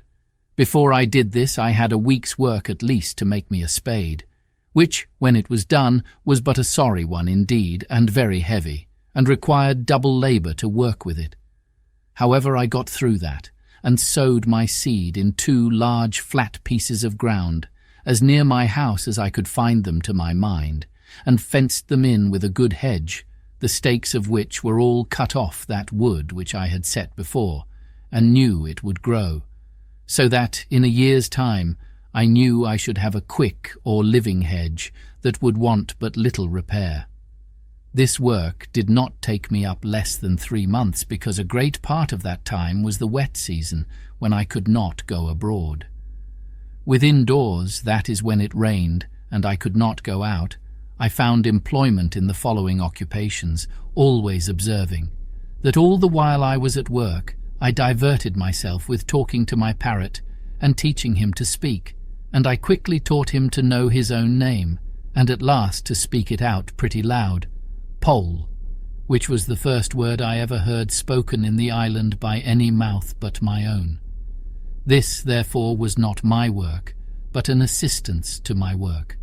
For now, as I said, I had a great employment upon my hands, as follows. I had long studied to make, by some means or other, some earthen vessels, which indeed I wanted sorely, but knew not where to come at them. However, considering the heat of the climate, I did not doubt, but if I could find out any clay, I might make some pots that might, being dried in the sun, be hard enough and strong enough to bear handling and to hold anything that was dry and required to be kept so. And as this was necessary in the preparing corn, meal, etc., which was the thing I was doing, I resolved to make some as large as I could, and fit only to stand like jars, to hold what should be put into them. It would make the reader pity me, or rather laugh at me, to tell how many awkward ways I took to raise this paste. What odd, misshapen, ugly things I made. How many of them fell in and how many fell out, the clay not being stiff enough to bear its own weight. How many cracked by the over-violent heat of the sun being set out too hastily, and how many fell in pieces with only removing as well before as after they were dried. And, in a word, how, after having laboured hard to find the clay, to dig it, to temper it, to bring it home and work it, I could not make above 2 large earthen ugly things, I cannot call them jars, in about 2 months' labour. However, as the sun baked these 2 very dry and hard, I lifted them very gently up, and set them down again in 2 great wicker baskets, which I had made on purpose for them, that they might not break. And as between the pot and the basket there was a little room to spare, I stuffed it full of the rice and barley straw, and these 2 pots, being to stand always dry, I thought would hold my dry corn, and perhaps the meal when the corn was bruised. Though I miscarried so much in my design for large pots, yet I made several smaller things with better success, such as little round pots, flat dishes, pitchers, and pipkins, and any things my hand turned to, and the heat of the sun baked them quite hard. But all this would not answer my end, which was to get an earthen pot to hold what was liquid and bear the fire, which none of these could do. It happened after some time, making a pretty large fire for cooking my meat, when I went to put it out after I had done with it, I found a broken piece of one of my earthenware vessels in the fire, burnt as hard as a stone and red as a tile.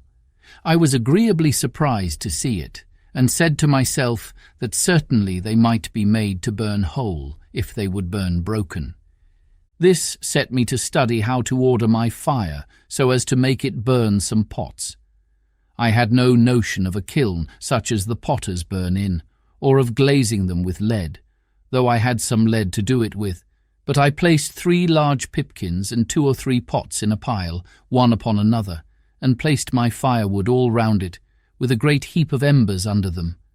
I plied the fire with fresh fuel round the outside and upon the top, till I saw the pots in the inside red hot quite through, and observed that they did not crack at all. When I saw them clear red, I let them stand in that heat about 5 or 6 hours, till I found one of them, though it did not crack, did melt or run. For the sand which was mixed with the clay melted by the violence of the heat, and would have run into glass if I had gone on. So I slacked my fire gradually till the pots began to abate of the red colour, and watching them all night, that I might not let the fire abate too fast, in the morning I had 3 very good, I will not say handsome, pipkins, and 2 other earthen pots, as hard burnt as could be desired, and one of them perfectly glazed with the running of the sand.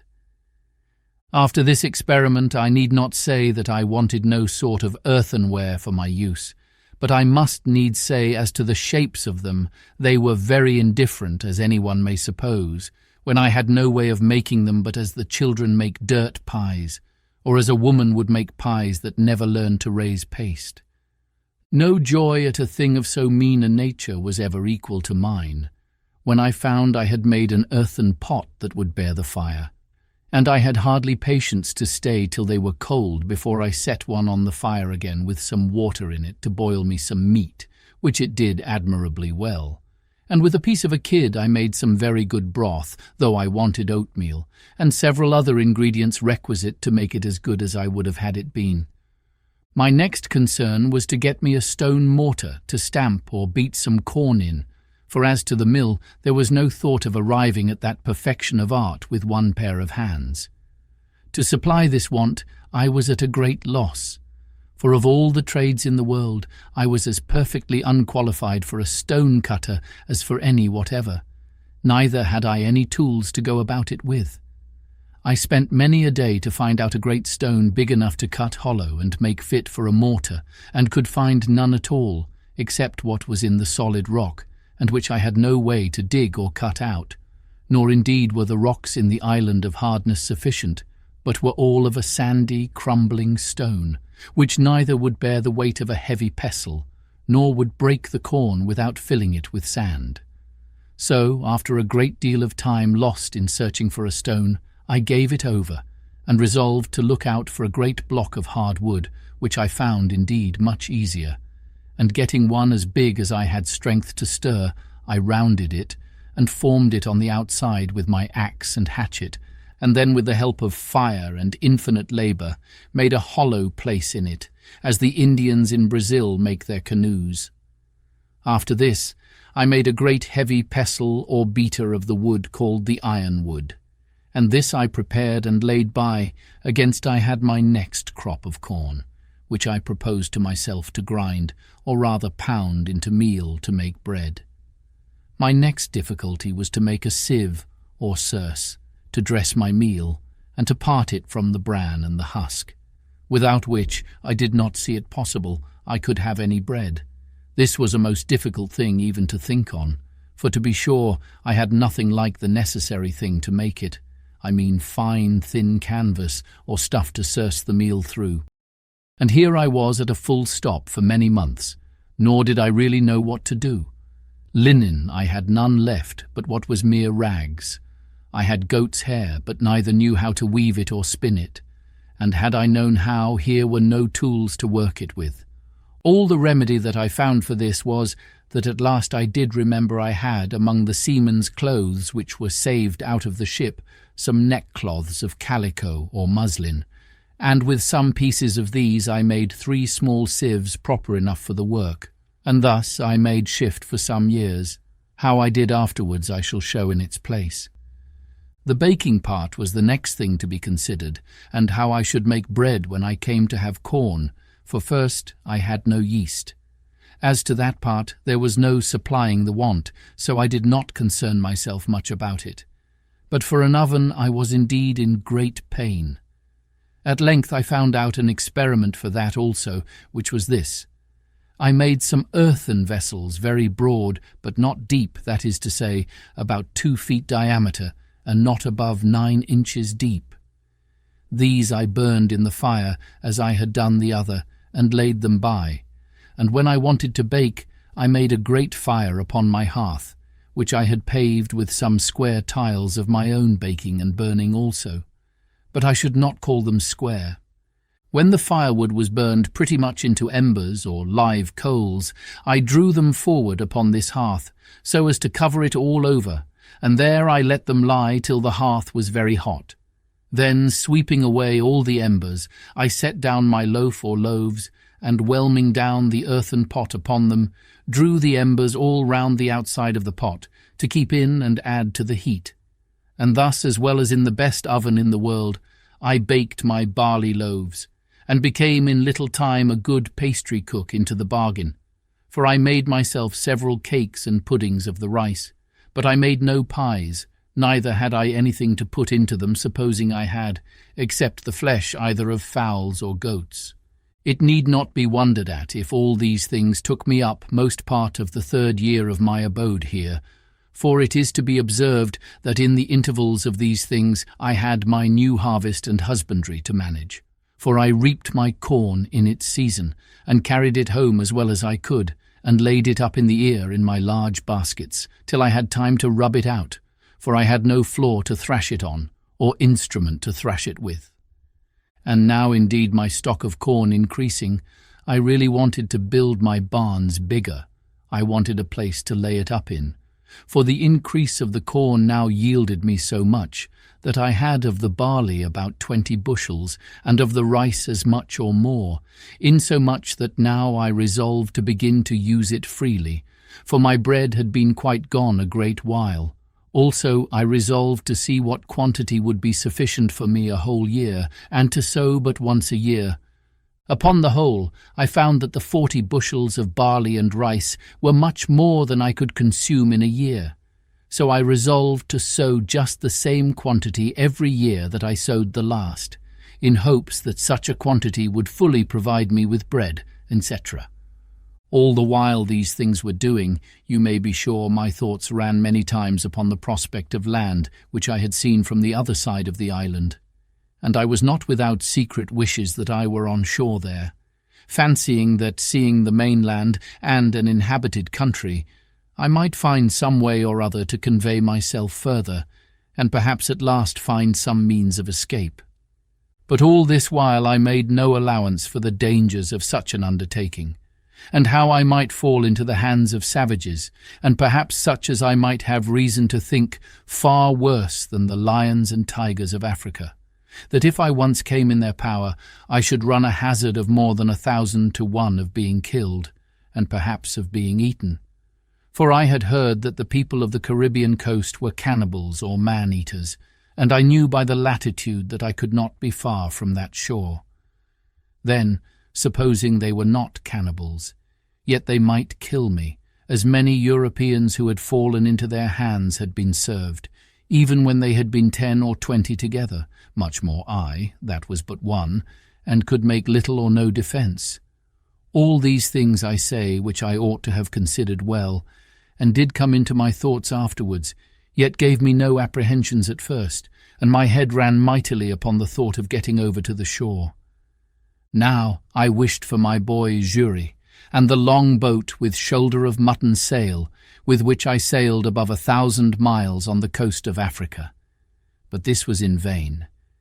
Then I thought I would go and look at our ship's boat, which, as I have said, was blown up upon the shore a great way in the storm when we were first cast away. She lay almost where she did at first, but not quite, and was turned by the force of the waves and the winds almost bottom upward against a high ridge of beachy, rough sand, but no water about her. If I had had hands to have refitted her and to have launched her into the water, the boat would have done well enough, and I might have gone back into the Brazils with her easily enough. But I might have foreseen that I could no more turn her and set her upright upon her bottom than I could remove the island.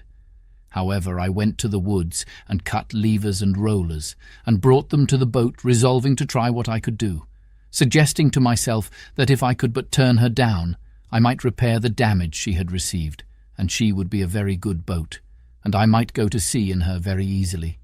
I spared no pains indeed in this piece of fruitless toil, and spent, I think, 3 or 4 weeks about it. At last, finding it impossible to heave it up with my little strength, I fell to digging away the sand, to undermine it, and so to make it fall down, setting pieces of wood to thrust and guide it right in the fall. But when I had done this, I was unable to stir it up again, or to get under it, much less to move it forward towards the water. So I was forced to give it over, and yet though I gave over the hopes of the boat, my desire to venture over for the main increased rather than decreased, as the means for it seemed impossible. This at length put me upon thinking whether it was not possible to make myself a canoe, or periagua, such as the natives of those climates make, even without tools, or, as I might say, without hands, of the trunk of a great tree. This I not only thought possible, but easy, and pleased myself extremely with the thoughts of making it, and with my having much more convenience for it than any of the Negroes or Indians, but not at all considering the particular inconveniences which I lay under more than the Indians did, viz. Want of hands to move it when it was made into the water, a difficulty much harder for me to surmount than all the consequences of want of tools could be to them.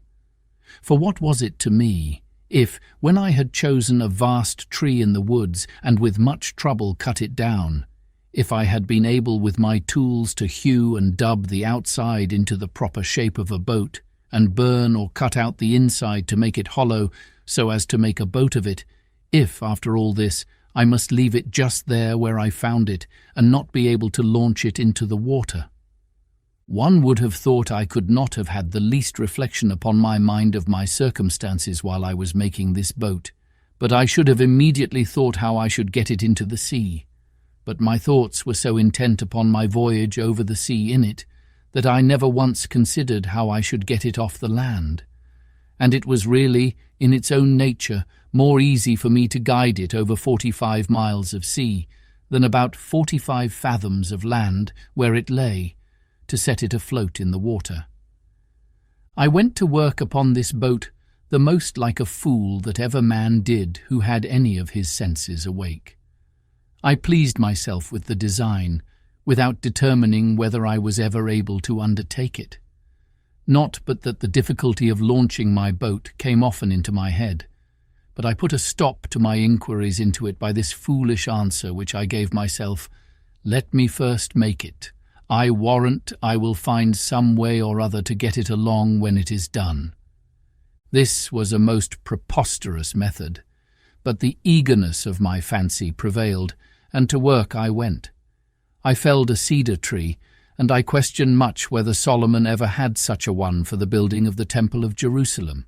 It was 5 feet 10 inches diameter at the lower part next the stump, and 4 feet 11 inches diameter at the end of 22 feet. After which it lessened for a while, and then parted into branches. It was not without infinite labour that I felled this tree. I was 20 days hacking and hewing at it at the bottom. I was 14 more getting the branches and limbs and the vast spreading head cut off, which I hacked and hewed through with axe and hatchet and inexpressible labour. After this, it cost me a month to shape it and dub it to a proportion, and to something like the bottom of a boat, that it might swim upright as it ought to do. It cost me near 3 months more to clear the inside and work it out so as to make an exact boat of it. This I did indeed without fire, by mere mallet and chisel, and by the dint of hard labour, till I had brought it to be a very handsome periagua, and big enough to have carried 26 men, and consequently big enough to have carried me and all my cargo. When I had gone through this work, I was extremely delighted with it. The boat was really much bigger than ever I saw a canoe or periagua that was made of one tree in my life. Many a weary stroke it had cost, you may be sure, and had I gotten it into the water I make no question, but I should have begun the maddest voyage and the most unlikely to be performed that ever was undertaken. But all my devices to get it into the water failed me, though they cost me infinite labour too. It lay about 100 yards from the water, and not more, but the first inconvenience was it was uphill towards the creek. Well, to take away this discouragement, I resolved to dig into the surface of the earth, and so make a declivity. This I began, and it cost me a prodigious deal of pains, but who grudge pains who have their deliverance in view? But when this was worked through and this difficulty managed, it was still much the same, for I could no more stir the canoe than I could the other boat. Then I measured the distance of ground, and resolved to cut a dock or canal to bring the water up to the canoe, seeing I could not bring the canoe down to the water. Well, I began this work, and when I began to enter upon it, and calculate how deep it was to be dug, how broad, how the stuff was to be thrown out, I found that by the number of hands I had, being none but my own, it must have been 10 or 12 years before I could have gone through with it. For the shore lay so high that at the upper end it must have been at least 20 feet deep. So at length, though with great reluctancy, I gave this attempt over also. This grieved me heartily, and now I saw, though too late, the folly of beginning a work before we count the cost, and before we judge rightly of our own strength to go through with it. In the middle of this work I finished my 4th year in this place, and kept my anniversary with the same devotion, and with as much comfort as ever before, for by a constant study and serious application to the Word of God, and by the assistance of His grace, I gained a different knowledge from what I had before. I entertained different notions of things.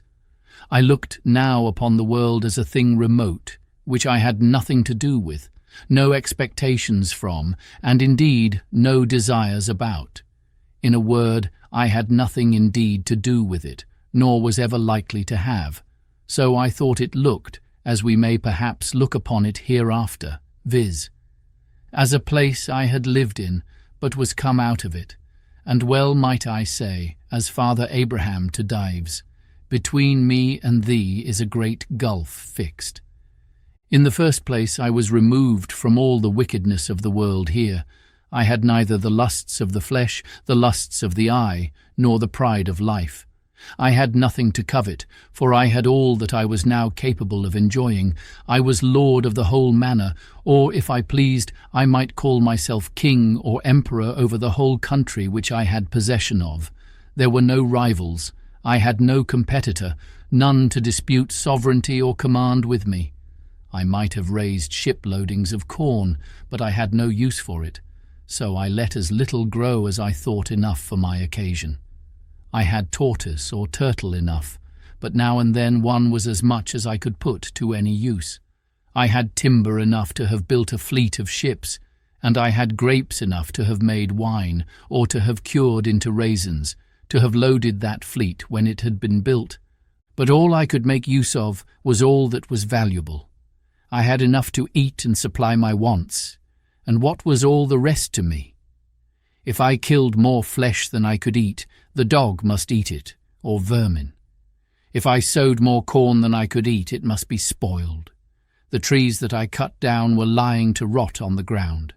I could make no more use of them but for fuel, and that I had no occasion for but to dress my food. In a word, the nature and experience of things dictated to me, upon just reflection, that all the good things of this world are no farther good to us than they are for our use, and that, whatever we may heap up to give others, we enjoy just as much as we can use, and no more. The most covetous, griping miser in the world would have been cured of the vice of covetousness if he had been in my case, for I possessed infinitely more than I knew what to do with. I had no room for desire, except it was of things which I had not, and they were but trifles, though indeed of great use to me. I had, as I hinted before, a parcel of money, as well gold as silver, about £36 sterling. Alas, there the sorry, useless stuff lay. I had no more manner of business for it, and often thought with myself that I would have given a handful of it for a gross of tobacco pipes, or for a hand mill to grind my corn. Nay, I would have given it all for a 6penny worth of turnip and carrot seed out of England, or for a handful of peas and beans and a bottle of ink. As it was, I had not the least advantage by it or benefit from it, but there it lay in a drawer and grew mouldy with the damp of the cave in the wet seasons, and if I had had the drawer full of diamonds, it had been the same case. They had been of no manner of value to me, because of no use. I had now brought my state of life to be much easier in itself than it was at first, and much easier to my mind, as well as to my body. I frequently sat down to meat with thankfulness, and admired the hand of God's providence, which had thus spread my table in the wilderness. I learned to look more upon the bright side of my condition, and less upon the dark side, and to consider what I enjoyed rather than what I wanted. And this gave me sometimes such secret comforts that I cannot express them, and which I take notice of here, to put those discontented people in mind of it, who cannot enjoy comfortably what God has given them, because they see and covet something that He has not given them. All our discontents about what we want appeared to me to spring from the want of thankfulness for what we have.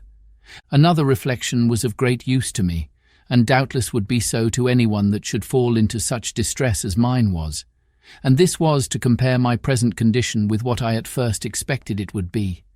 Nay, with what it would certainly have been, if the good providence of God had not wonderfully ordered the ship to be cast up nearer to the shore, where I not only could come at her, but could bring what I got out of her to the shore for my relief and comfort. Without which I had wanted for tools to work, weapons for defence, and gunpowder and shot for getting my food. I spent whole hours, I may say whole days, in representing to myself, in the most lively colours, how I must have acted if I had got nothing out of the ship, how I could not have so much as got any food, except fish and turtles, and that, as it was long before I found any of them, I must have perished first, that I should have lived if I had not perished, like a mere savage, that if I had killed a goat or a fowl by any contrivance, I had no way to flay or open it, or part the flesh from the skin and the bowels, or to cut it up, but must gnaw it with my teeth and pull it with my claws, like a beast. These reflections made me very sensible of the goodness of Providence to me, and very thankful for my present condition, with all its hardships and misfortunes. And this part also I cannot but recommend to the reflection of those who are apt, in their misery, to say, "Is any affliction like mine?" Let them consider how much worse the cases of some people are, and their case might have been if Providence had thought fit. I had another reflection, which assisted me also to comfort my mind with hopes, and this was comparing my present situation with what I had deserved, and had therefore reason to expect from the hand of Providence. I had lived a dreadful life, perfectly destitute of the knowledge and fear of God. I had been well instructed by father and mother. Neither had they been wanting to me in their early endeavours to infuse a religious awe of God into my mind, a sense of my duty, and what the nature and end of my being required of me. But alas, falling early into the seafaring life, which of all lives is the most destitute of the fear of God, though His terrors are always before them.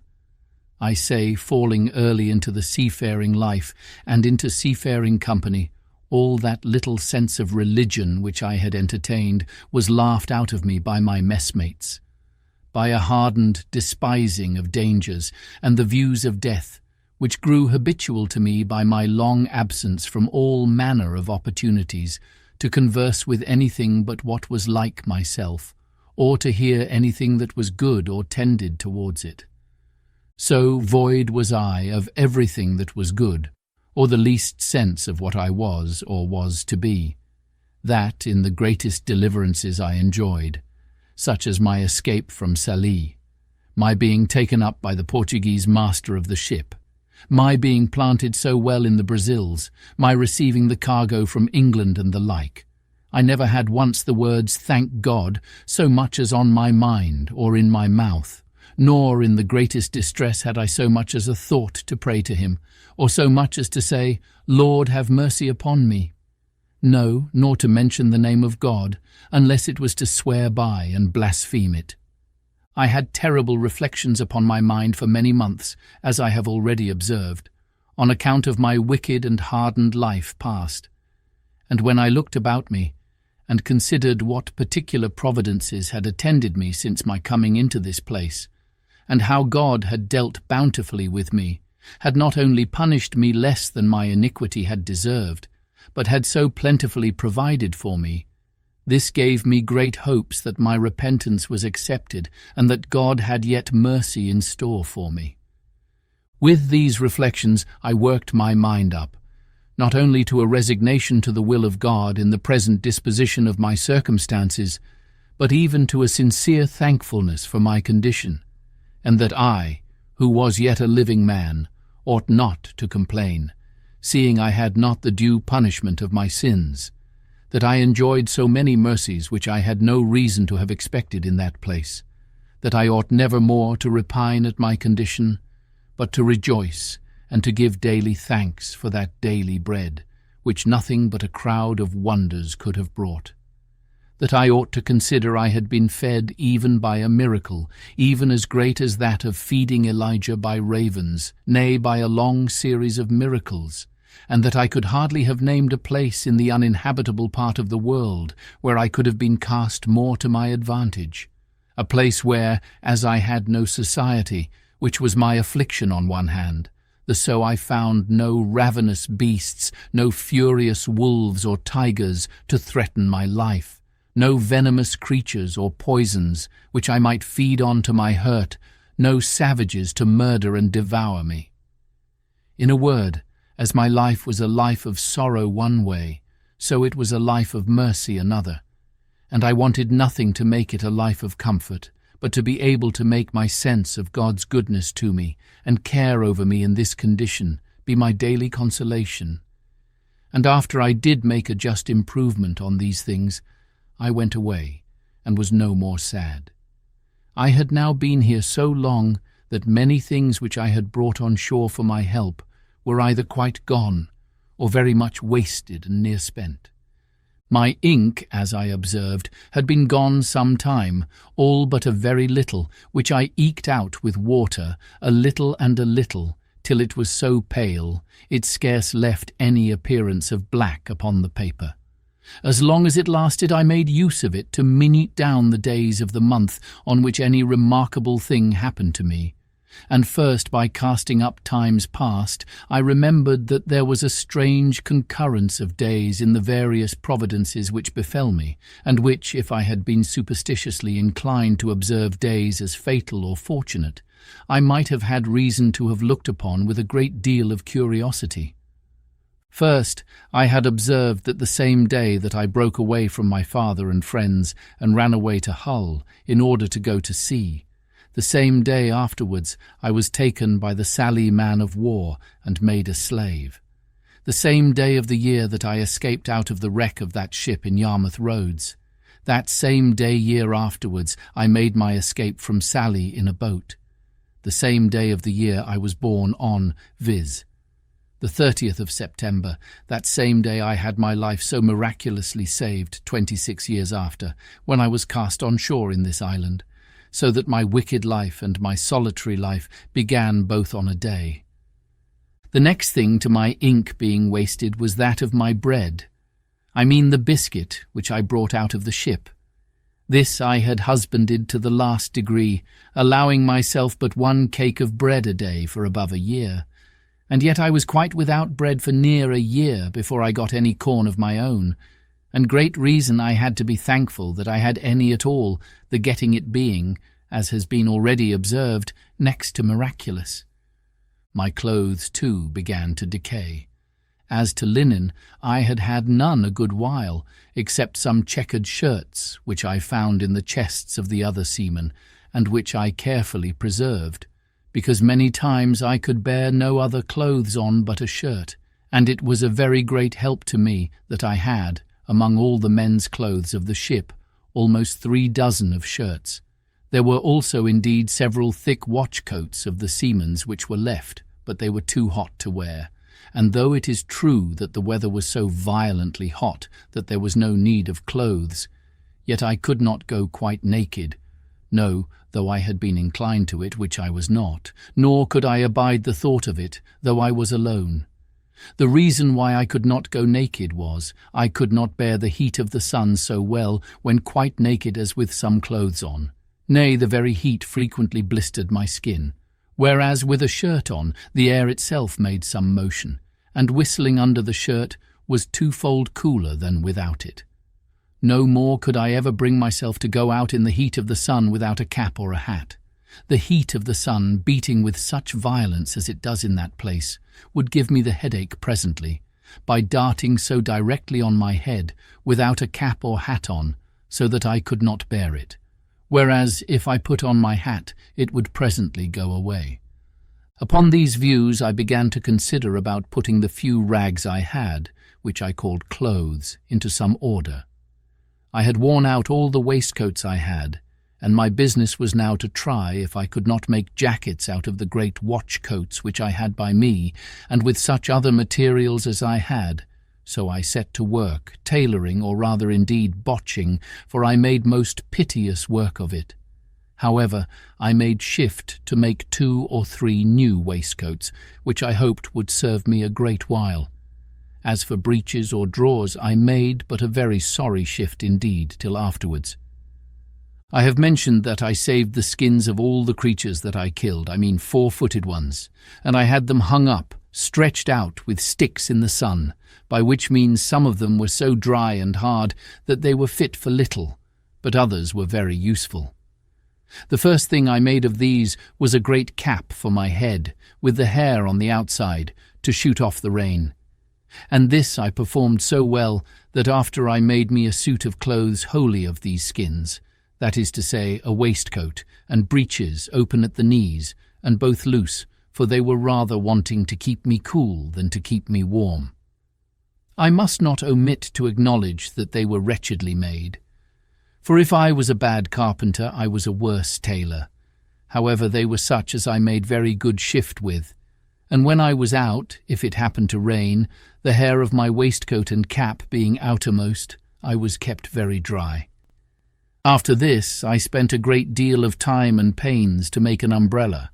I was indeed in great want of one, and had a great mind to make one.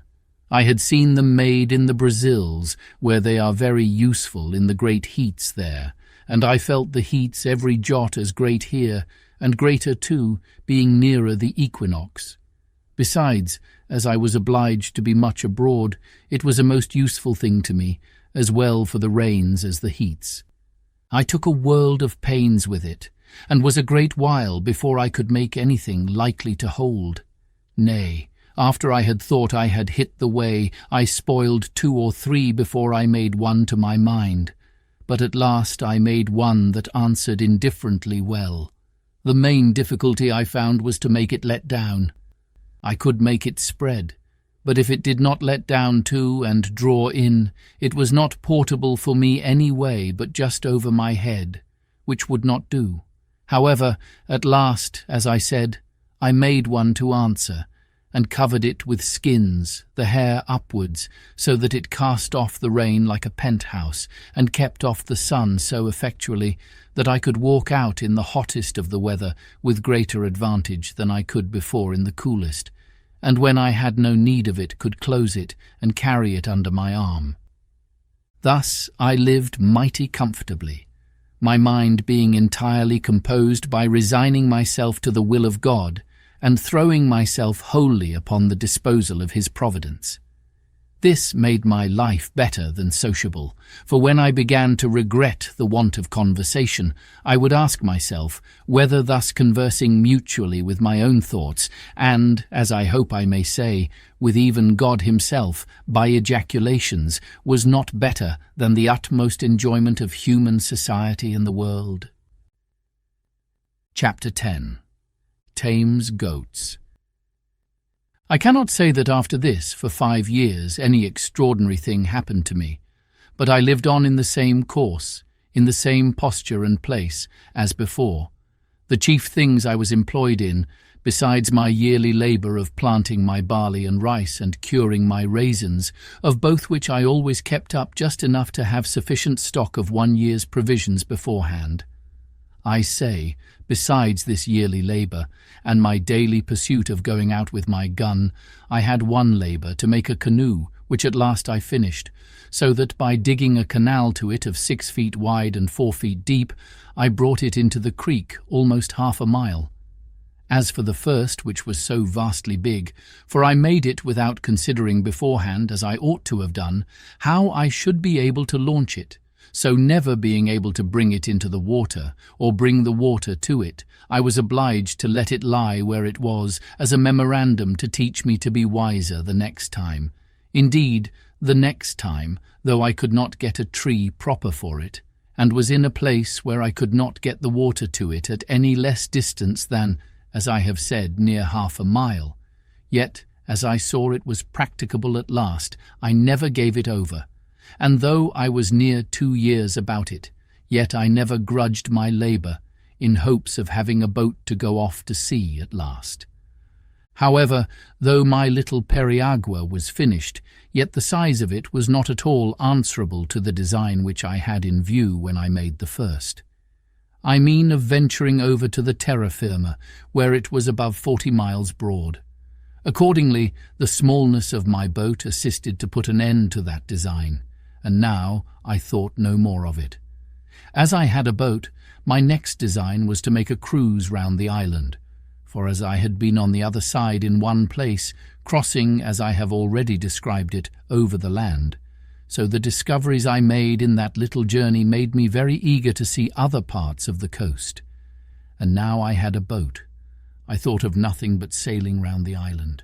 For this purpose, that I might do everything with discretion and consideration, I fitted up a little mast in my boat, and made a sail too out of some of the pieces of the ship's sails which lay in store, and of which I had a great stock by me. Having fitted my mast and sail, and tried the boat, I found she would sail very well. Then I made little lockers or boxes at each end of my boat, to put provisions, necessaries, ammunition, etc., into, to be kept dry, either from rain or the spray of the sea, and a little, long, hollow place I cut in the inside of the boat, where I could lay my gun, making a flap to hang down over it to keep it dry. I fixed my umbrella also in the step at the stern, like a mast, to stand over my head, and keep the heat of the sun off me, like an awning, and thus I every now and then took a little voyage upon the sea, but never went far out, nor far from the little creek. At last, being eager to view the circumference of my little kingdom, I resolved upon my cruise, and accordingly I victualled my ship for the voyage, putting in 2 dozen of loaves, cakes I should call them, of barley bread, an earthen pot full of parched rice, a food I ate a good deal of, a little bottle of rum, half a goat, and powder and shot for killing more, and 2 large watchcoats of those which, as I mentioned before, I had saved out of the seamen's chests. These I took, one to lie upon, and the other to cover me in the night. It was the 6th of November, in the 6th year of my reign, or my captivity, which you please, that I set out on this voyage, and I found it much longer than I expected.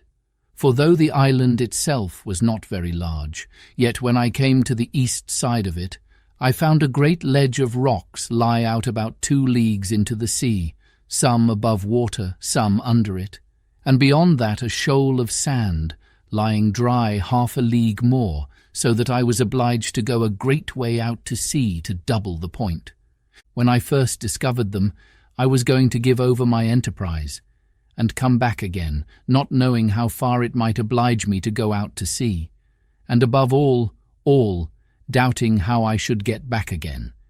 So I came to an anchor, for I had made a kind of an anchor with a piece of a broken grappling which I got out of the ship.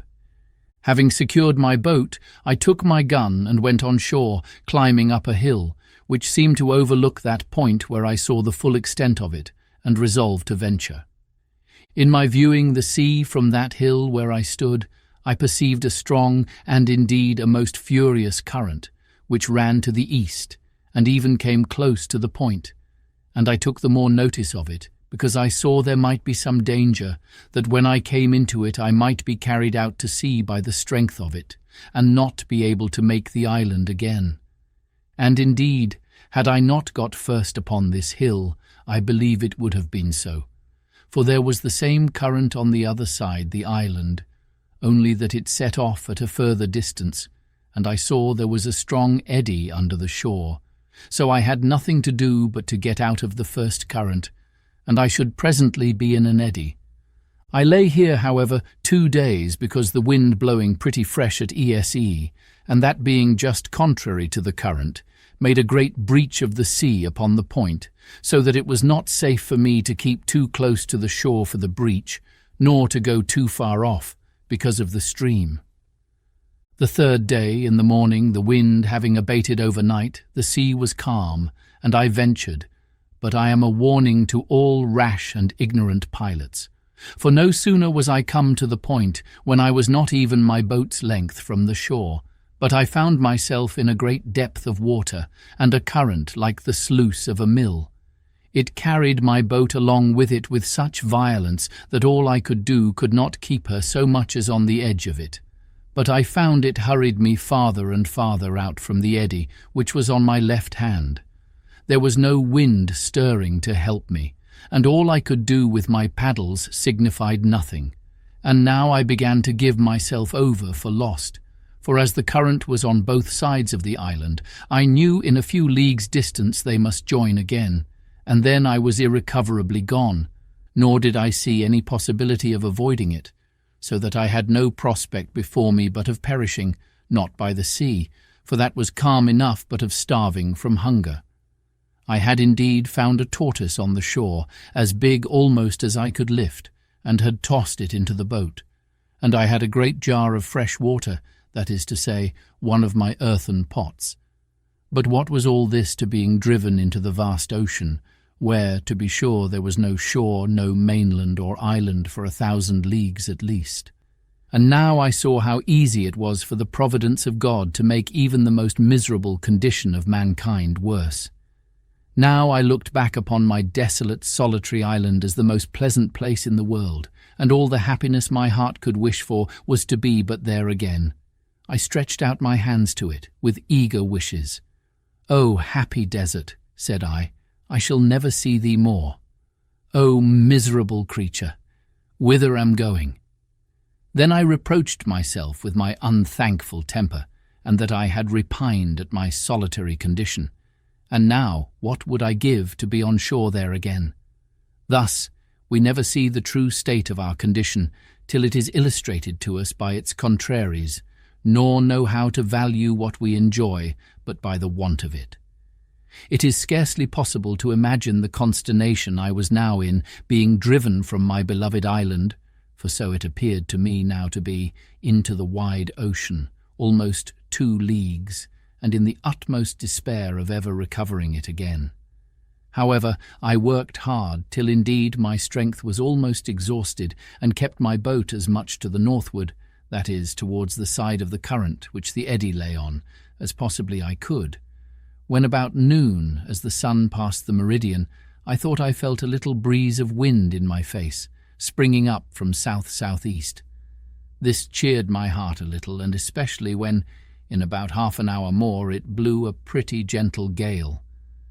By this time I had got at a frightful distance from the island, and had the least cloudy or hazy weather intervened, I had been undone another way too, for I had no compass on board, and should never have known how to have steered towards the island if I had but once lost sight of it. But the weather continuing clear, I applied myself to get up my mast again, and spread my sail, standing away to the north as much as possible, to get out of the current. Just as I had set my mast and sail, and the boat began to stretch away, I saw, even by the clearness of the water, some alteration of the current was near. For where the current was so strong, the water was foul. But perceiving the water clear, I found the current abate, and presently I found to the east, at about half a mile, a breach of the sea upon some rocks. These rocks, I found, caused the current to part again, and as the main stress of it ran away more southerly, leaving the rocks to the northeast, so the other returned by the repulse of the rocks, and made a strong eddy, which ran back again to the northwest, with a very sharp stream.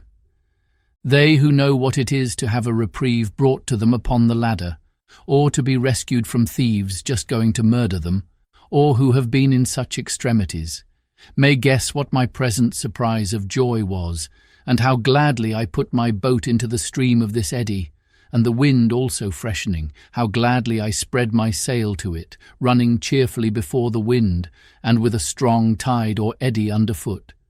This eddy carried me about a league on my way back again, directly towards the island, but about 2 leagues more to the northward than the current which carried me away at first, so that when I came near the island I found myself open to the northern shore of it, that is to say, the other end of the island, opposite to that which I went out from. When I had made something more than a league of way by the help of this current or eddy, I found it was spent, and served me no further. However, I found that being between 2 great currents, viz., that on the south side which had hurried me away, and that on the north which lay about a league on the other side, I say, between these 2 in the wake of the island, I found the water at least still, and running no way, and having still a breeze of wind fair for me, I kept on steering directly for the island, though not making such fresh way as I did before. About 4 o'clock in the evening, being then within a league of the island, I found the point of the rocks which occasioned this disaster stretching out, as is described before, to the southward, and casting off the current more southerly, had of course made another eddy to the north, and this I found very strong, but not directly setting the way my course lay, which was due west, but almost full north. However, having a fresh gale, I stretched across this eddy, slanting northwest, and in about an hour came within about a mile of the shore, where, it being smooth water, I soon got to land.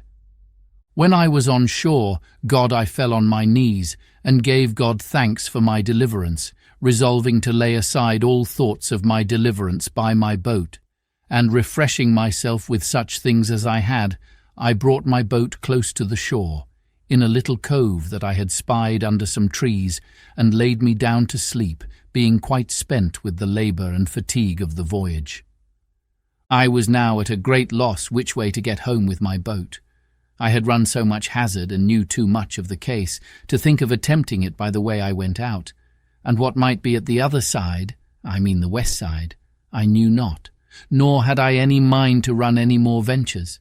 So I resolved on the next morning to make my way westward along the shore, and to see if there was no creek where I might lay up my frigate in safety, so as to have her again if I wanted her.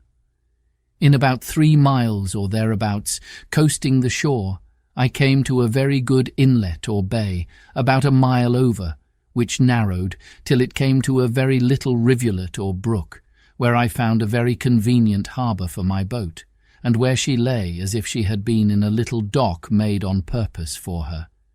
Here I put in, and having stowed my boat very safe, I went on shore to look about me and see where I was. I soon found I had but a little passed by the place where I had been before, when I travelled on foot to that shore. So taking nothing out of my boat but my gun and umbrella, for it was exceedingly hot, I began my march. The way was comfortable enough after such a voyage as I had been upon, and I reached my old bower in the evening, where I found everything standing as I left it, for I always kept it in good order, being, as I said before, my country house.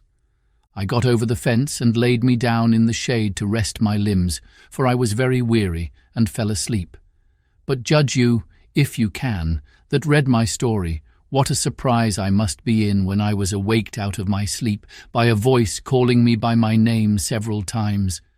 "Robin, Robin, Robin Crusoe, poor Robin Crusoe, where are you, Robin Crusoe? Where are you? Where have you been?" I was so dead asleep at first, being fatigued with rowing or part of the day, and with walking the latter part, that I did not wake thoroughly, but dozing thought I dreamed that somebody spoke to me. But as the voice continued to repeat, "Robin Crusoe, Robin Crusoe," at last I began to wake more perfectly, and was at first dreadfully frightened, and started up in the utmost consternation.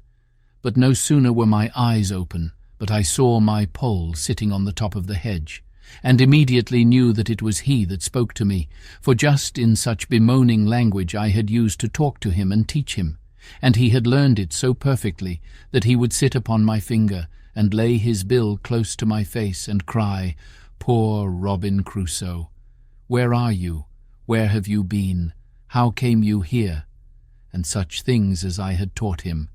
However, even though I knew it was the parrot, and that indeed it could be nobody else, it was a good while before I could compose myself. First, I was amazed how the creature got thither, and then how he should just keep about the place, and nowhere else. But as I was well satisfied it could be nobody but honest Pole, I got over it, and holding out my hand and calling him by his name, "Pole," the sociable creature came to me and sat upon my thumb as he used to do, and continued talking to me. Poor Robin Crusoe! And how did I come here? And where had I been?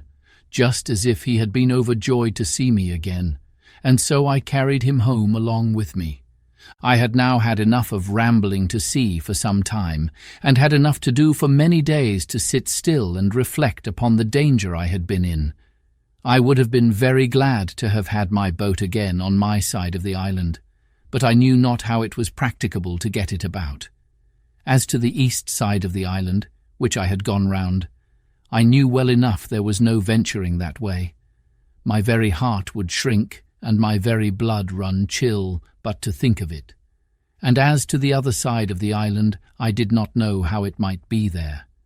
But supposing the current ran with the same force against the shore at the east as it passed by it on the other, I might run the same risk of being driven down the stream and carried by the island as I had been before of being carried away from it. So, with these thoughts, I contented myself to be without any boat, though it had been the product of so many months' labour to make it, and of so many more to get it into the sea. In this government of my temper, I remained near a year, and lived a very sedate, retired life, as you may well suppose, and my thoughts being very much composed as to my condition, and fully comforted in resigning myself to the dispositions of Providence, I thought I lived really very happily in all things except that of society. I improved myself in this time in all the mechanic exercises which my necessities put me upon applying myself to, and I believe I should upon occasion have made a very good carpenter, especially considering how few tools I had. Besides this, I arrived at an unexpected perfection in my earthenware, and contrived well enough to make them with a wheel, which I found infinitely easier and better, because I made things round and shaped, which before were filthy things indeed to look on. But I think I was never more vain of my own performance, or more joyful for anything I found out, than for my being able to make a tobacco pipe. And though it was a very ugly, clumsy thing when it was done, and only burned red like other earthenware, yet, as it was hard and firm and would draw the smoke, I was exceedingly comforted with it, for I had been always used to smoke, and there were pipes in the ship, but I forgot them at first, not thinking there was tobacco in the island, and afterwards, when I searched the ship again, I could not come at any pipes. In my wickerware also I improved much, and made abundance of necessary baskets, as well as my invention showed me, though not very handsome, yet they were such as were very handy and convenient for laying things up in, or fetching things home.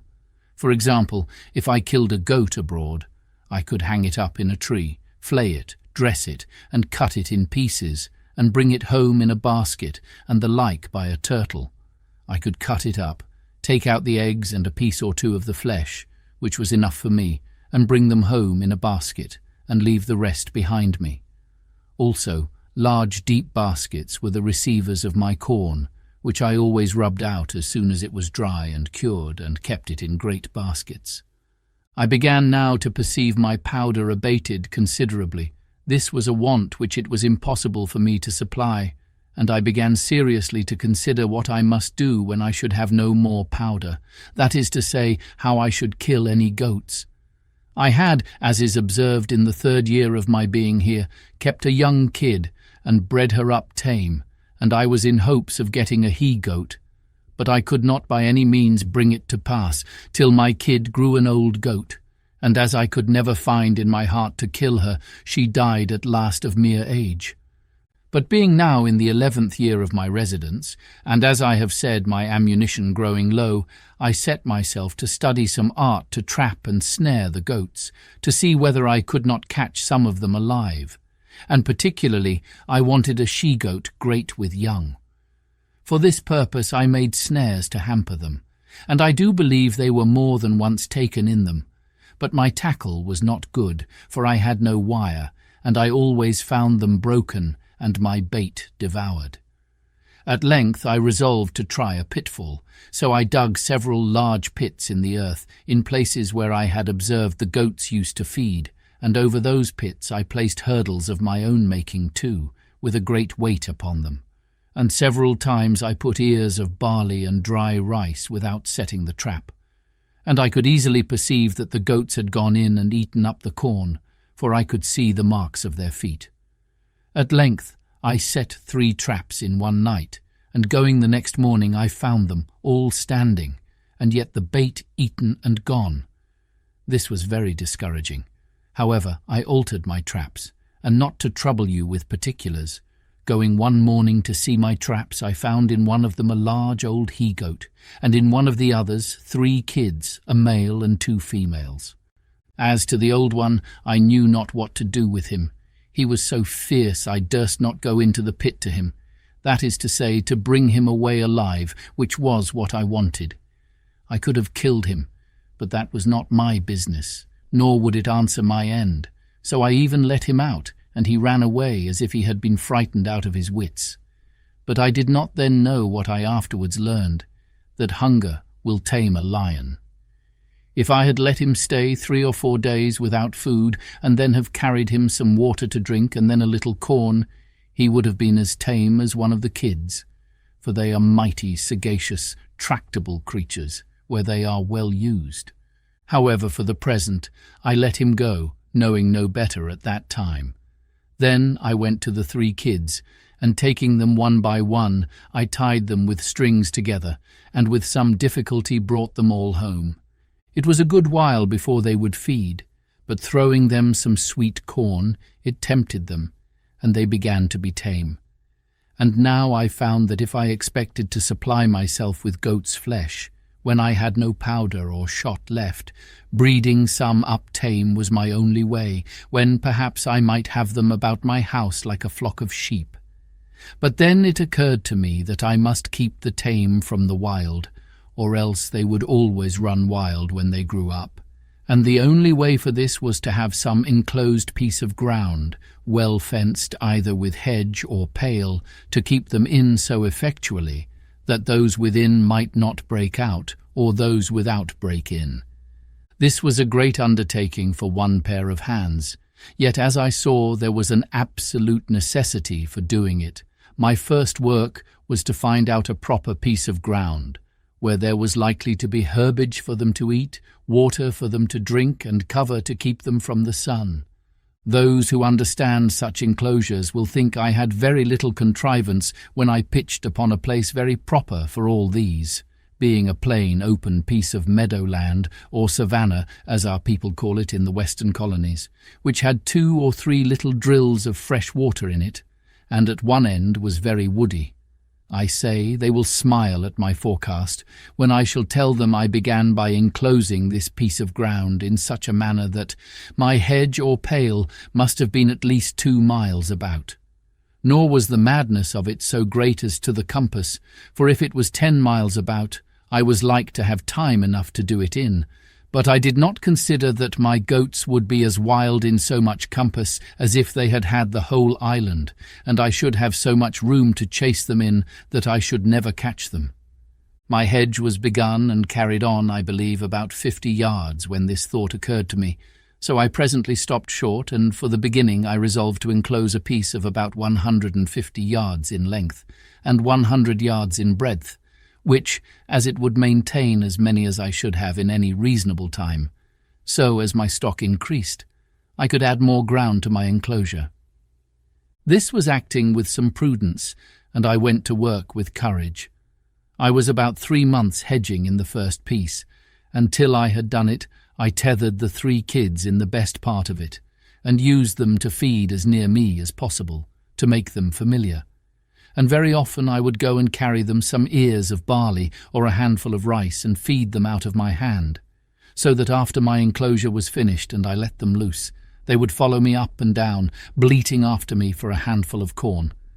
This answered my end, and in about 1.5 years I had a flock of about 12 goats, kids and all, and in 2 years more I had 43, besides several that I took and killed for my food. After that I enclosed 5 several pieces of ground to feed them in, with little pens to drive them to take them as I wanted, and gates out of one piece of ground into another. But this was not all, for now I not only had goat's flesh to feed on when I pleased, but milk too, a thing which indeed in the beginning I did not so much as think of, and which, when it came into my thoughts, was really an agreeable surprise. For now I set up my dairy, and had sometimes 1 gallon or 2 of milk in a day. And as nature, who gives supplies of food to every creature, dictates even naturally how to make use of it, so I, that had never milked a cow, much less a goat, or seen butter or cheese, made only when I was a boy, after a great many essays and miscarriages, made both butter and cheese at last, also salt, though I found it partly made to my hand by the heat of the sun upon some of the rocks of the sea, and never wanted it afterwards. How mercifully can our Creator treat his creatures even in those conditions in which they seem to be overwhelmed in destruction? How can he sweeten the bitterest providences and give us cause to praise him for dungeons and prisons? What a table was here spread for me in the wilderness, where I saw nothing at first but to perish for hunger. Chapter 11. Finds print of man's foot on the sand. It would have made a stoic smile to have seen me and my little family sit down to dinner. There was my Majesty, the Prince and Lord of the whole island. I had the lives of all my subjects at my absolute command. I could hang, draw, give liberty and take it away, and no rebels among all my subjects. Then to see how like a king I dined too, all alone, attended by my servants. Pole, as if he had been my favourite, was the only person permitted to talk to me. My dog, who was now grown old and crazy, and had found no species to multiply his kind upon, sat always at my right hand, and 2 cats, one on one side of the table and one on the other, expecting now and then a bit from my hand as a mark of especial favour. But these were not the 2 cats which I brought on shore at first, for they were both of them dead, and had been interred near my habitation by my own hand. But one of them having multiplied by I know not what kind of creature, these were 2 which I had preserved tame, whereas the rest ran wild in the woods, and became indeed troublesome to me at last, for they would often come into my house and plunder me too, till at last I was obliged to shoot them, and did kill a great many. At length they left me. With this attendance and in this plentiful manner I lived, neither could I be said to want anything but society, and of that some time after this I was likely to have too much. I was something impatient, as I have observed, to have the use of my boat, though very loath to run any more hazards, and therefore sometimes I sat contriving ways to get her about the island, and at other times I sat myself down contented enough without her. But I had a strange uneasiness in my mind to go down to the point of the island where, as I have said in my last ramble, I went up the hill to see how the shore lay, and how the current set, that I might see what I had to do. This inclination increased upon me every day, and at length I resolved to travel thither by land, following the edge of the shore. I did so, but had anyone in England met such a man as I was, it must either have frightened him or raised a great deal of laughter, and as I frequently stood still to look at myself, I could not but smile at the notion of my travelling through Yorkshire with such an equipage, and in such a dress. Be pleased to take a sketch of my figure as follows. I had a great high shapeless cap made of a goat's skin with a flap hanging down behind, as well to keep the sun from me as to shoot the rain off from running into my neck, nothing being so hurtful in these climates as the rain upon the flesh under the clothes. I had a short jacket of goat's skin, the skirts coming down to about the middle of the thighs, and a pair of open-kneed breeches of the same. The breeches were made of the skin of an old he-goat, whose hair hung down such a length on either side that, like pantaloons, it reached to the middle of my legs. Stockings and shoes I had none, but had made me a pair of somethings, I scarce knew what to call them, like buskins to flap over my legs and lace on either side like spatterdashes, but of a most barbarous shape, as indeed were all the rest of my clothes. I had on a broad belt of goat's skin, dried, which I drew together with 2 thongs of the same instead of buckles, and in a kind of a frog on either side of this, instead of a sword and dagger, hung a little saw and a hatchet, one on one side and one on the other. I had another belt, not so broad, and fastened in the same manner, which hung over my shoulder, and at the end of it, under my left arm, hung 2 pouches, both made of goat's skin too, in one of which hung my powder, in the other my shot. At my back I carried my basket, and on my shoulder my gun, and over my head a great clumsy, ugly goat's skin umbrella, but which, after all, was the most necessary thing I had about me next to my gun. As for my face, the colour of it was really not so mulatto-like as one might expect from a man not at all careful of it, and living within 9 or 10 degrees of the equinox.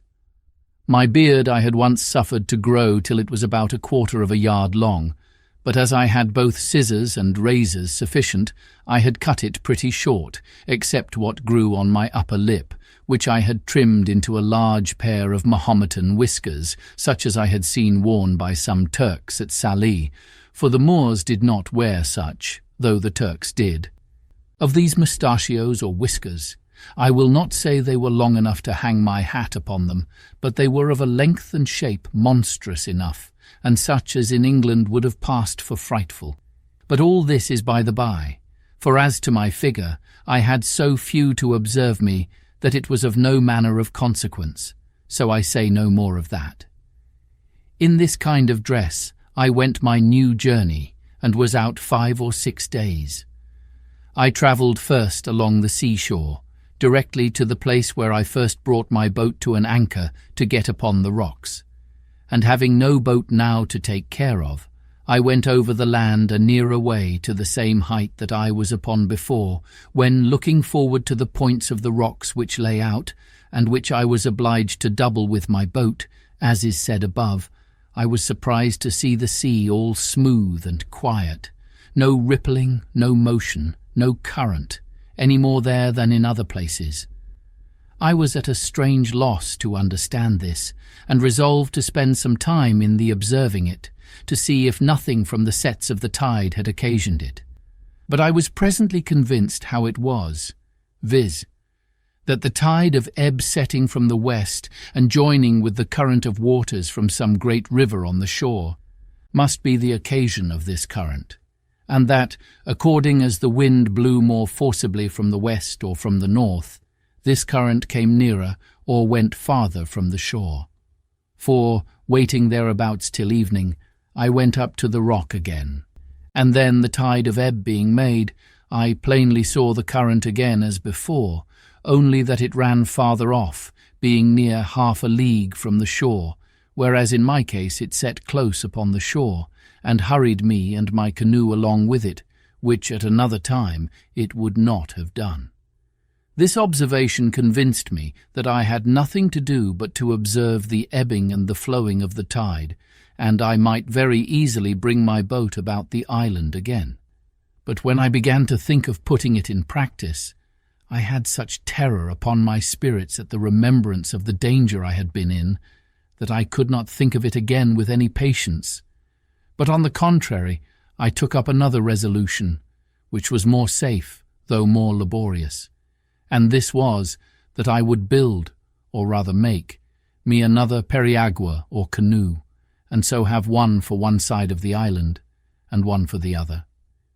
You are to understand that now I had, as I may call it, two plantations in the island, one my little fortification or tent, with the wall about it, under the rock, with the cave behind me, which by this time I had enlarged into several apartments or caves, one within another. One of these, which was the driest and largest, and had a door out beyond my wall or fortification, that is to say, beyond where my wall joined to the rock, was all filled up with the large earthen pots of which I have given an account, and with 14 or 15 great baskets, which would hold 5 or 6 bushels each, where I laid up my stores of provisions, especially my corn, some in the ear, cut off short from the straw, and the other rubbed out with my hand.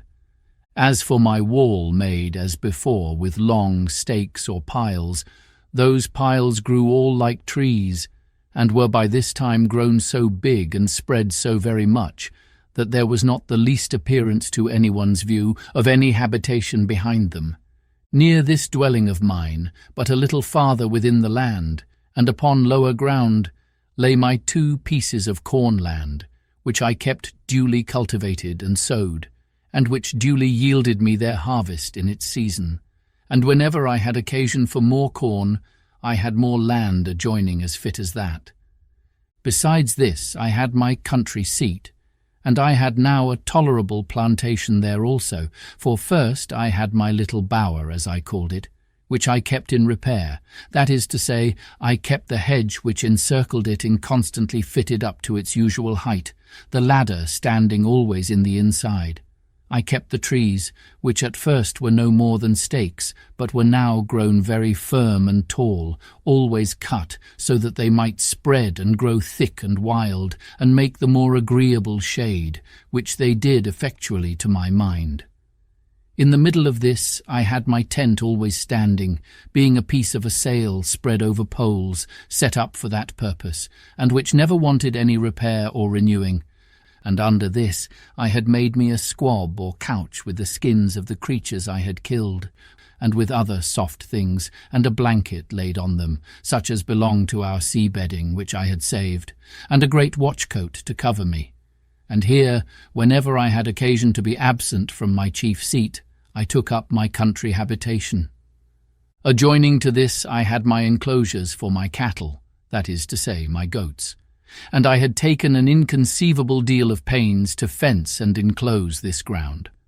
I was so anxious to see it kept entire, lest the goats should break through, that I never left off till, with infinite labour, I had stuck the outside of the hedge so full of small stakes, and so near to one another, that it was rather a pale than a hedge, and there was scarce room to put a hand through between them, which afterwards, when those stakes grew, as they all did in the next rainy season, made the enclosure strong like a wall, indeed stronger than any wall.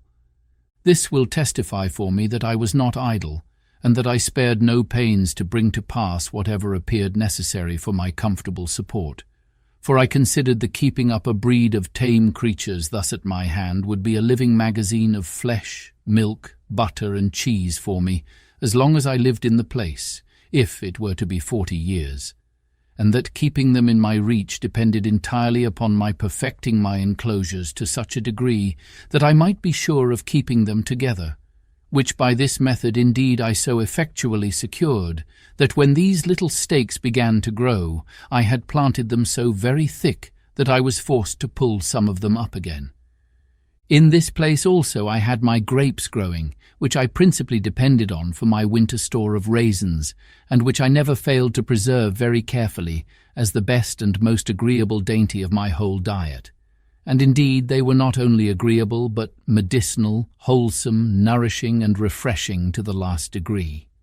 As this was also about halfway between my other habitation and the place where I had laid up my boat, I generally stayed and lay here in my way thither, for I used frequently to visit my boat, and I kept all things about or belonging to her in very good order. Sometimes I went out in her to divert myself, but no more hazardous voyages would I go, scarcely ever above a stone's cast or two from the shore, I was so apprehensive of being hurried out of my knowledge again by the currents or winds or any other accident. But now I come to a new scene of my life. It happened one day, about noon, going towards my boat, I was exceedingly surprised with the print of a man's naked foot on the shore, which was very plain to be seen on the sand. I stood like one thunderstruck, or as if I had seen an apparition. I listened. I looked round me, but I could hear nothing, nor see anything. I went up to a rising ground to look farther. I went up the shore and down the shore, but it was all one. I could see no other impression but that one. I went to it again to see if there were any more, and to observe if it might not be my fancy.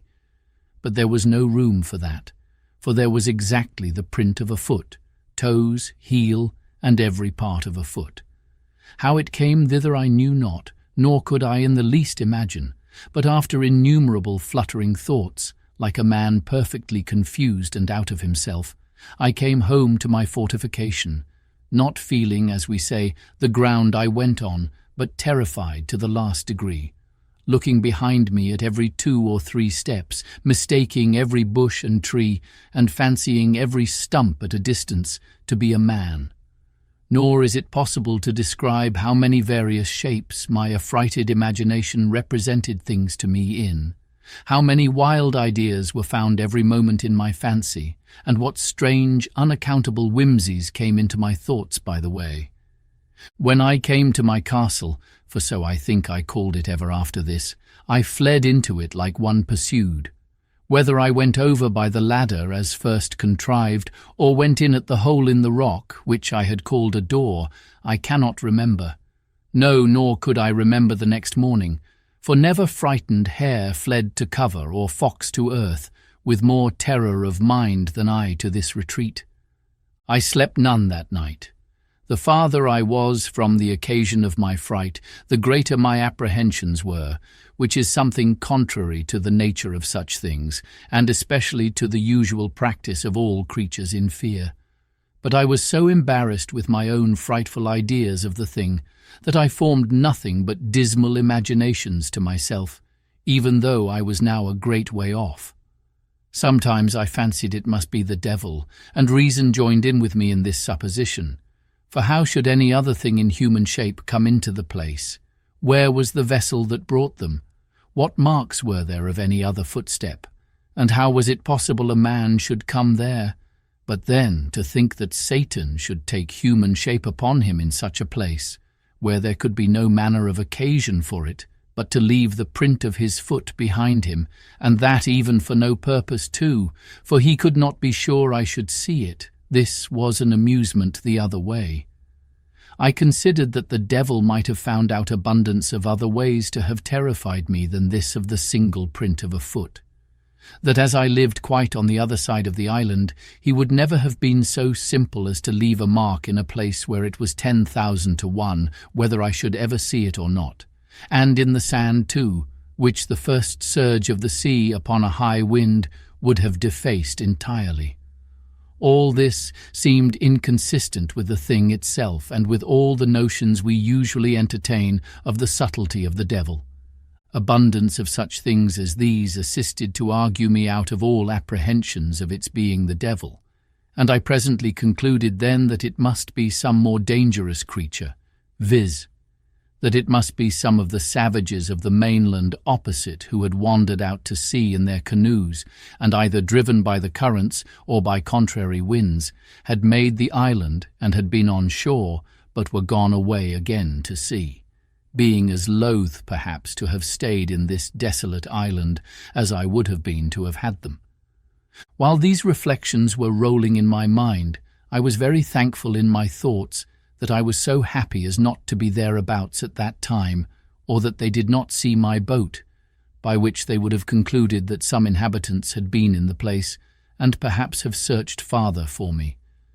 Then terrible thoughts racked my imagination about their having found out my boat, and that there were people here, and that if so, I should certainly have them come again in greater numbers and devour me, that if it should happen that they should not find me, yet they would find my enclosure, destroy all my corn, and carry away all my flock of tame goats, and I should perish at last for mere want. Thus my fear banished all my religious hope, all that former confidence in God, which was founded upon such wonderful experience as I had had of his goodness, as if he that had fed me by miracle hitherto could not preserve by his power the provision which he had made for me by his goodness. I reproached myself with my laziness, that would not sow any more corn one year than would just serve me till the next season, as if no accident could intervene to prevent my enjoying the crop that was upon the ground. And this I thought so just a reproof that I resolved for the future to have 2 or 3 years' corn beforehand, so that, whatever might come, I might not perish for want of bread. How strange a chequer-work of providence is the life of man, and by what secret different springs are the affections hurried about, as different circumstances present. Today we love what tomorrow we hate, today we seek what tomorrow we shun, today we desire what tomorrow we fear, nay, even tremble at the apprehensions of.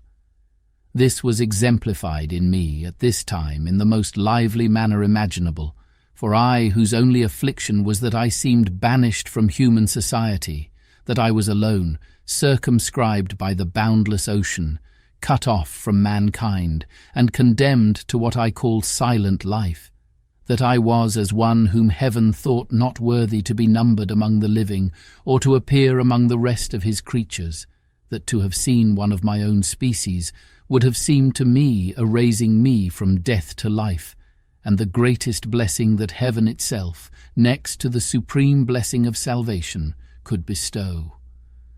I say that I should now tremble at the very apprehensions of seeing a man, and was ready to sink into the ground at but the shadow or silent appearance of a man having set his foot in the island.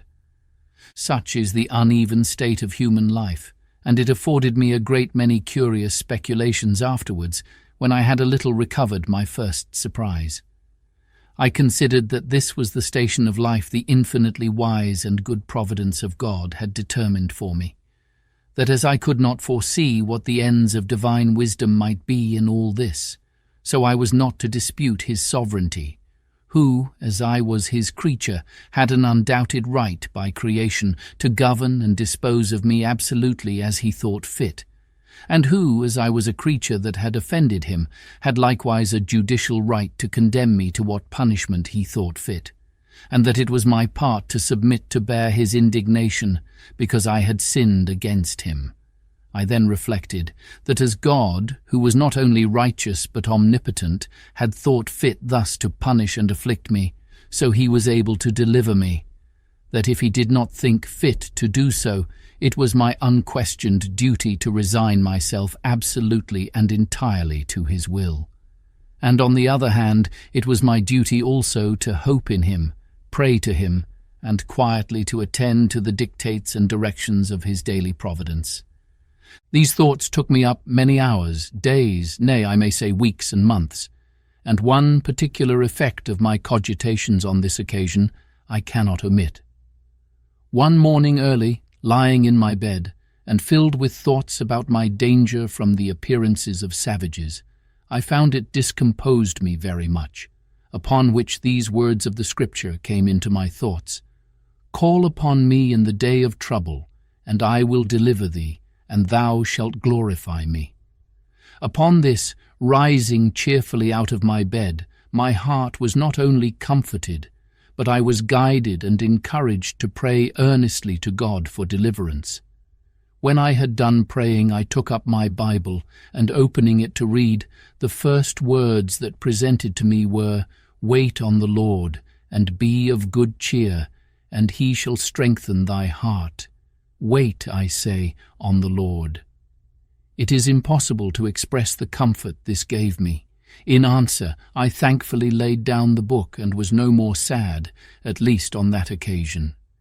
In the middle of these cogitations, apprehensions, and reflections, it came into my thoughts one day that all this might be a mere chimera of my own, and that this foot might be the print of my own foot, when I came on shore from my boat, This cheered me up a little too, and I began to persuade myself it was all a delusion, that it was nothing else but my own foot.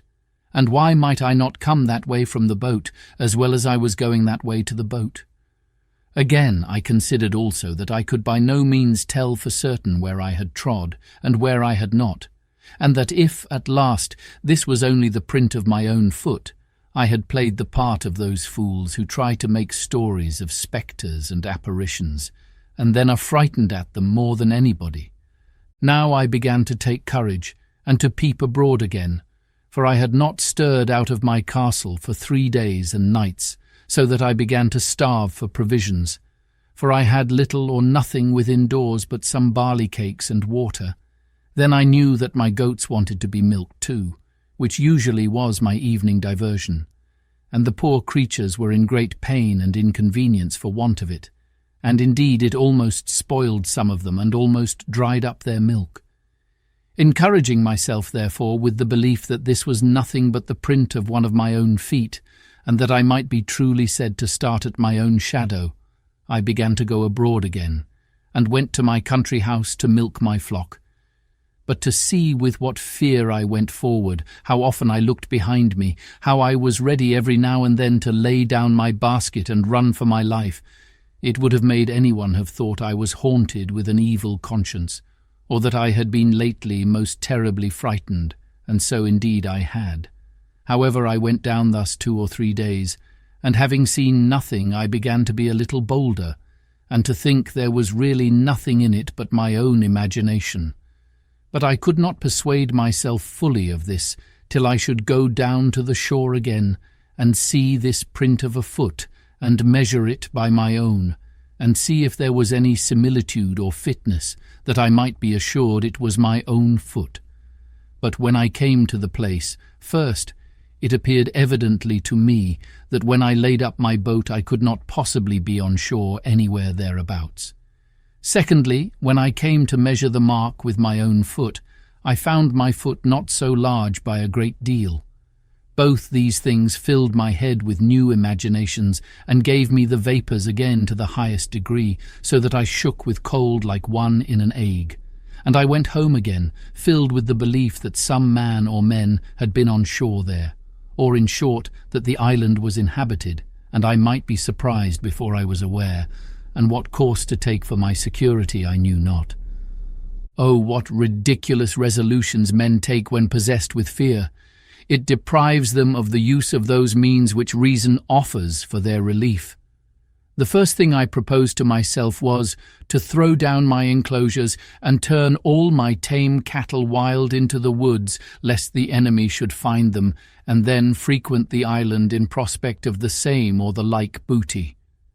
Then the simple thing of digging up my 2 cornfields, lest they should find such a grain there, and still be prompted to frequent the island. Then to demolish my bower and tent, that they might not see any vestiges of habitation, and be prompted to look farther in order to find out the persons inhabiting. These were the subject of the first night's cogitations after I was come home again, while the apprehensions which had so overrun my mind were fresh upon me, and my head was full of vapours. Thus, fear of danger is 10,000 times more terrifying than danger itself, when apparent to the eyes, and we find the burden of anxiety greater by much than the evil which we are anxious about. And what was worse than all this, I had not that relief in this trouble that from the resignation I used to practice I hoped to have. I looked, I thought, like Saul, who complained not only that the Philistines were upon him, but that God had forsaken him. For I did not now take due ways to compose my mind, by crying to God in my distress, and resting upon his providence as I had done before for my defence and deliverance, which, if I had done, I had at least been more cheerfully supported under this new surprise, and perhaps carried through it with more resolution. This confusion of my thoughts kept me awake all night, but in the morning I fell asleep, and having, by the amusement of my mind, been as it were tired and my spirits exhausted, I slept very soundly, and waked much better composed than I had ever been before. and now I began to think sedately. And upon debate with myself, I concluded that this island, which was so exceedingly pleasant, fruitful, and no farther from the mainland than as I had seen, was not so entirely abandoned as I might imagine. That although there were no stated inhabitants who lived on the spot, yet that there might sometimes come boats off from the shore, who, either with design, or perhaps never but when they were driven by cross winds, might come to this place. That I had lived there 15 years now, and had not met with the least shadow or figure of any people yet, and that if at any time they should be driven here, it was probable they went away again as soon as ever they could, seeing they had never thought fit to fix here upon any occasion. That the most I could suggest any danger from was from any casual accidental landing of straggling people from the main who, as it was likely, if they were driven hither, were here against their wills, so they made no stay here, but went off again with all possible speed. Seldom staying one night on shore, lest they should not have the help of the tides and daylight back again, and that, therefore, I had nothing to do but to consider of some safe retreat, in case I should see any savages land upon the spot. Now I began sorely to repent that I had dug my cave so large as to bring a door through again, which door, as I said, came out beyond where my fortification joined to the rock. Upon maturely considering this, therefore, I resolved to draw me a second fortification, in the manner of a semicircle, at a distance from my wall, just where I had planted a double row of trees about 12 years before, of which I made mention. These trees having been planted so thick before, they wanted but few piles to be driven between them, that they might be thicker and stronger, and my wall would be soon finished. So that I had now a double wall, and my outer wall was thickened with pieces of timber, old cables, and everything I could think of, to make it strong, having in it 7 little holes, about as big as I might put my arm out at. In the inside of this, I thickened my wall to about 10 feet thick, with continually bringing earth out of my cave, and laying it at the foot of the wall, and walking upon it. And through the 7 holes I contrived to plant the muskets, of which I took notice that I had got 7 on shore out of the ship. These I planted like my cannon, and fitted them into frames that held them like a carriage, so that I could fire all the 7 guns in 2 minutes' time. This wall I was many a weary month in finishing, and yet never thought myself safe till it was done. When this was done, I stuck all the ground without my wall, for a great length every way, as full with stakes or sticks of the osier-like wood, which I found so apt to grow, as they could well stand, insomuch that I believe I might set in near 20,000 of them, leaving a pretty large space between them and my wall, that I might have room to see an enemy, and they might have no shelter from the young trees, if they attempted to approach my outer wall. Thus, in 2 years' time I had a thick grove, and in 5 or 6 years' time I had a wood before my dwelling, growing so monstrously thick and strong that it was indeed perfectly impassable, and no men, of what kind soever, could ever imagine that there was anything beyond it, much less a habitation. As for the way which I proposed to myself to go in and out, for I left no avenue, it was by setting 2 ladders, one to a part of the rock which was low, and then broke in, and left room to place another ladder upon that.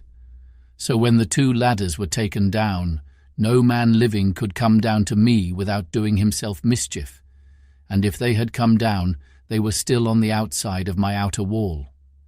Thus I took all the measures human prudence could suggest for my own preservation, and it will be seen at length that they were not altogether without just reason, though I foresaw nothing at that time more than my mere fear suggested to me. Chapter 12. A Cave Retreat. While this was doing, I was not altogether careless of my other affairs, for I had a great concern upon me for my little herd of goats. They were not only a ready supply to me on every occasion, and began to be sufficient for me, without the expense of powder and shot, but also without the fatigue of hunting after the wild ones, and I was loath to lose the advantage of them, and to have them all to nurse up over again.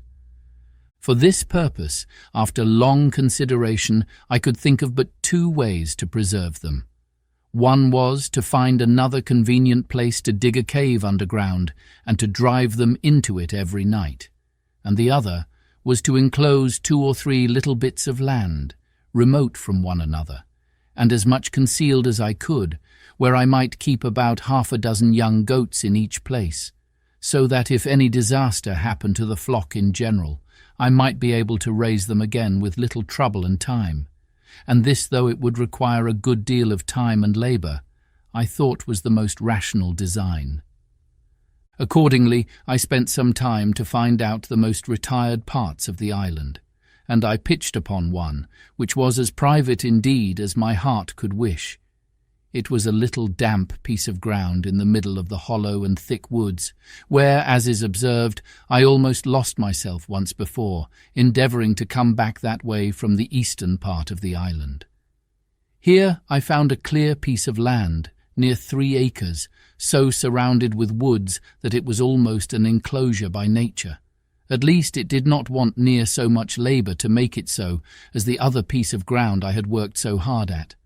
I immediately went to work with this piece of ground, and in less than a month's time I had so fenced it round that my flock, or herd, call it which you please, which were not so wild now as at first they might be supposed to be, were well enough secured in it.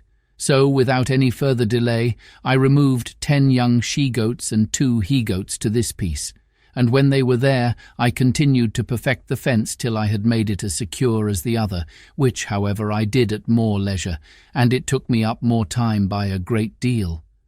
All this labour I was at the expense of, purely from my apprehensions on account of the print of a man's foot.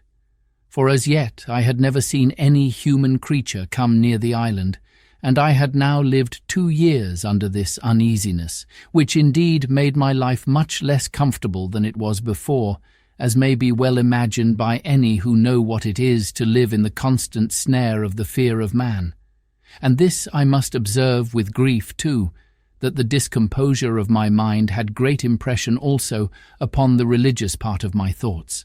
For the dread and terror of falling into the hands of savages and cannibals lay so upon my spirits that I seldom found myself in a due temper for application to my Maker, at least not with the sedate calmness and resignation of soul which I was wont to do. I rather prayed to God as under great affliction and pressure of mind, surrounded with danger, and in expectation every night of being murdered and devoured before morning, and I must testify from my experience that a temper of peace, thankfulness, love and affection is much the more proper frame for prayer than that of terror and discomposure, and that under the dread of mischief impending, a man is no more fit for a comforting performance of the duty of praying to God than he is for a repentance on a sick bed, for these discomposures affect the mind as the others do the body, and the discomposure of the mind must necessarily be as great a disability as that of the body, and much greater. Praying to God being properly an act of the mind, not of the body. But to go on. After I had thus secured one part of my little living stock, I went about the whole island, searching for another private place to make such another deposit, when, wandering more to the west point of the island than I had ever done yet, and looking out to sea, I thought I saw a boat upon the sea at a great distance. I had found a perspective glass or two in one of the seamen's chests, which I saved out of our ship, but I had it not about me, and this was so remote that I could not tell what to make of it, though I looked at it till my eyes were not able to hold to look any longer. Whether it was a boat or not I do not know, but as I descended from the hill I could see no more of it, so I gave it over. Only I resolved to go no more out without a perspective glass in my pocket. When I was come down the hill to the end of the island, where indeed I had never been before, I was presently convinced that the seeing the print of a man's foot was not such a strange thing in the island as I imagined. and but that it was a special providence that I was cast upon the side of the island where the savages never came, I should easily have known that nothing was more frequent than for the canoes from the main, when they happened to be a little too far out at sea, to shoot over to that side of the island for harbour. Likewise, as they often met and fought in their canoes, the victors, having taken any prisoners, would bring them over to this shore, where, according to their dreadful customs, being all cannibals, they would kill and eat them, of which hereafter. When I was come down the hill to the shore, as I said above, being the southwest point of the island, I was perfectly confounded and amazed. Nor is it possible for me to express the horror of my mind at seeing the shore spread with skulls, hands, feet, and other bones of human bodies. And particularly I observed a place where there had been a fire made, and a circle dug in the earth like a cockpit, where I supposed the savage wretches had sat down to their human feastings upon the bodies of their fellow creatures. I was so astonished with the sight of these things that I entertained no notions of any danger to myself from it for a long while. All my apprehensions were buried in the thoughts of such a pitch of inhuman, hellish brutality and the horror of the degeneracy of human nature, which, though I had heard of it often, yet I never had so near a view of before. In short, I turned away my face from the horrid spectacle.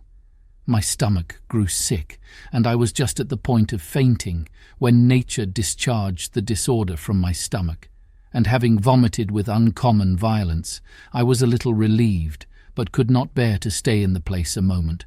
So I got up the hill again with all the speed I could, and walked on towards my own habitation. When I came a little out of that part of the island, I stood still a while, as amazed, and then, recovering myself, I looked up with the utmost affection of my soul, and with a flood of tears in my eyes, gave God thanks that had cast my first lot in a part of the world where I was distinguished from such dreadful creatures as these, and that, though I had esteemed my present condition very miserable, had yet given me so many comforts in it, that I had still more to give thanks for than to complain of, and this, above all, that I had, even in this miserable condition, been comforted with the knowledge of himself and the hope of his blessing, which was a felicity more than sufficiently equivalent to all the misery which I had suffered or could suffer. In this frame of thankfulness I went home to my castle, and began to be much easier now as to the safety of my circumstances than ever I was before. For I observed that these wretches never came to this island in search of what they could get, perhaps not seeking, not wanting, or not expecting anything here, and having often, no doubt, been up the covered woody part of it without finding anything to their purpose.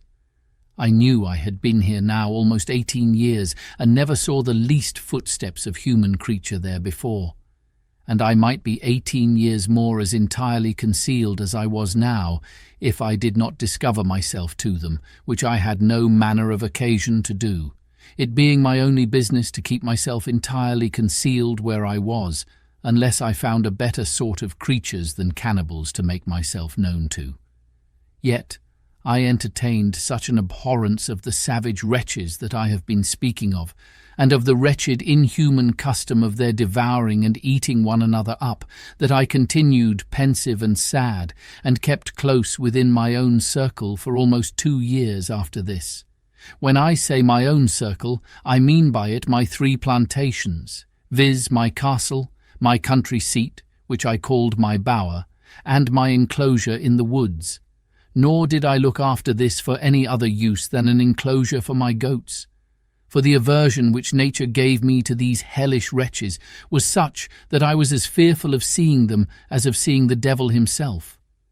I did not so much as go to look after my boat all this time, but began rather to think of making another, for I could not think of ever making any more attempts to bring the other boat round the island to me, lest I should meet with some of these creatures at sea, in which case, if I had happened to have fallen into their hands, I knew what would have been my lot. Time, however, and the satisfaction I had that I was in no danger of being discovered by these people, began to wear off my uneasiness about them, and I began to live just in the same composed manner as before, only with this difference, that I used more caution and kept my eyes more about me than I did before, lest I should happen to be seen by any of them.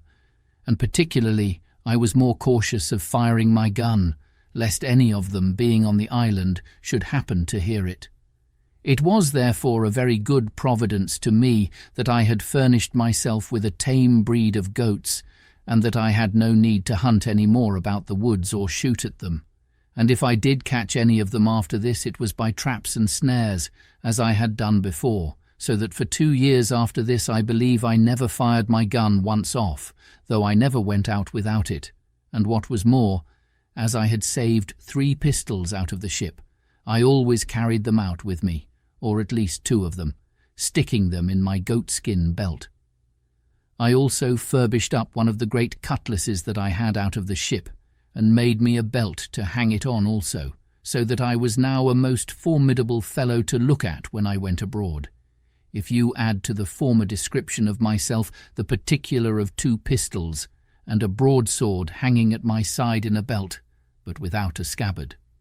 Things going on thus, as I have said, for some time, I seemed, accepting these cautions, to be reduced to my former calm, sedate way of living. All these things tended to show me more and more how far my condition was from being miserable compared to some others, nay, to many other particulars of life which it might have pleased God to have made my lot. It put me upon reflecting how little repining there would be among mankind at any condition of life if people would rather compare their condition with those that were worse in order to be thankful than be always comparing them with those which are better to assist their murmurings and complainings. As in my present condition, there were not really many things which I wanted, so indeed I thought that the frights I had been in about these savage wretches, and the concern I had been in for my own preservation, had taken off the edge of my invention for my own conveniences, and I had dropped a good design, which I had once bent my thoughts upon, and that was to try if I could not make some of my barley into malt, and then try to brew myself some beer. This was really a whimsical thought, and I reproved myself often for the simplicity of it, for I presently saw there would be the want of several things necessary to the making my beer that it would be impossible for me to supply, as first, casks to preserve it in, which was a thing that, as I have observed already, I could never compass. No, though I spent not only many days, but weeks, nay months, in attempting it, but to no purpose. In the next place, I had no hops to make it keep, no yeast to make it work, no copper or kettle to make it boil. And yet with all these things wanting, I verily believe, had not the frights and terrors I was in about the savages intervened, I had undertaken it, and perhaps brought it to pass too, for I seldom gave anything over without accomplishing it, when once I had it in my head to begin it. But my invention now ran quite another way. For night and day I could think of nothing but how I might destroy some of the monsters in their cruel, bloody entertainment, and if possible, save the victim they should bring hither to destroy. It would take up a larger volume than this whole work is intended to be, to set down all the contrivances I hatched, or rather brooded upon, in my thoughts, for the destroying these creatures, or at least frightening them, so as to prevent their coming hither any more. But all this was abortive. Nothing could be possible to take effect, unless I was to be there to do it myself. And what could one man do among them, when perhaps there might be 20 or 30 of them together with their darts, or their bows and arrows, with which they could shoot as true to a mark as I could with my gun? Sometimes I thought of digging a hole under the place where they made their fire, and putting in 5 or 6 pounds of gunpowder, which when they kindled their fire would consequently take fire and blow up all that was near it. But as, in the first place, I should be unwilling to waste so much powder upon them, my store being now within the quantity of 1 barrel, so neither could I be sure of its going off at any certain time when it might surprise them, and at best that it would do little more than just blow the fire about their ears and fright them, but not sufficient to make them forsake the place. So I laid it aside, and then proposed that I would place myself in ambush in some convenient place with my 3 guns all double-loaded, and in the middle of their bloody ceremony let fly at them, when I should be sure to kill or wound perhaps 2 or 3 at every shot. And then falling in upon them with my 3 pistols and my sword, I made no doubt but that if there were 20, I should kill them all. This fancy pleased my thoughts for some weeks, and I was so full of it that I often dreamed of it, and sometimes that I was just going to let fly at them in my sleep. I went so far with it in my imagination that I employed myself several days to find out proper places to put myself in ambuscade, as I said, to watch for them, and I went frequently to the place itself, which was now grown more familiar to me. But while my mind was thus filled with thoughts of revenge and a bloody putting 20 or 30 of them to the sword, as I may call it, the horror I had at the place, and at the signals of the barbarous wretches devouring one another, abetted my malice.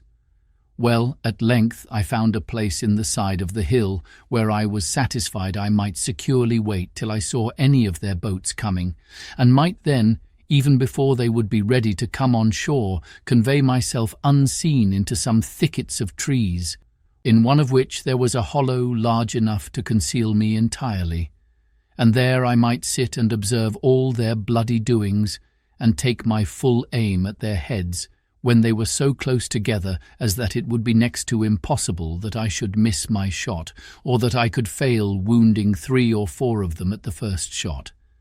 In this place, then, I resolved to fulfil my design, and accordingly I prepared 2 muskets and my ordinary fowling piece. The 2 muskets I loaded with a brace of slugs each and 4 or 5 smaller bullets about the size of pistol bullets, and the fowling piece I loaded with near a handful of swan shot of the largest size. I also loaded my pistols with about 4 bullets each, and in this posture, well provided with ammunition for a 2nd and 3rd charge, I prepared myself for my expedition. After I had thus laid the scheme of my design, and in my imagination put it in practice, I continually made my tour every morning to the top of the hill, which was from my castle, as I called it, about 3 miles or more, to see if I could observe any boats upon the sea, coming near the island, or standing over towards it. But I began to tire of this hard duty, after I had for 2 or 3 months constantly kept my watch, but came always back without any discovery, there having not in all that time been the least appearance, not only on or near the shore, but on the whole ocean, so far as my eye or glass could reach every way. As long as I kept my daily tour to the hill to look out, so long also I kept up the vigour of my design, and my spirits seemed to be all the while in a suitable frame for so outrageous an execution as the killing 20 or 30 naked savages, for an offence which I had not at all entered into any discussion of in my thoughts, any farther than my passions were at first fired by the horror I conceived at the unnatural custom of the people of that country, who, it seems, had been suffered by Providence, in his wise disposition of the world, to have no other guide than that of their own abominable and vitiated passions, and consequently were left, and perhaps had been so for some ages, to act such horrid things, and receive such dreadful customs as nothing but nature, entirely abandoned by heaven, and actuated by some hellish degeneracy, could have run them into.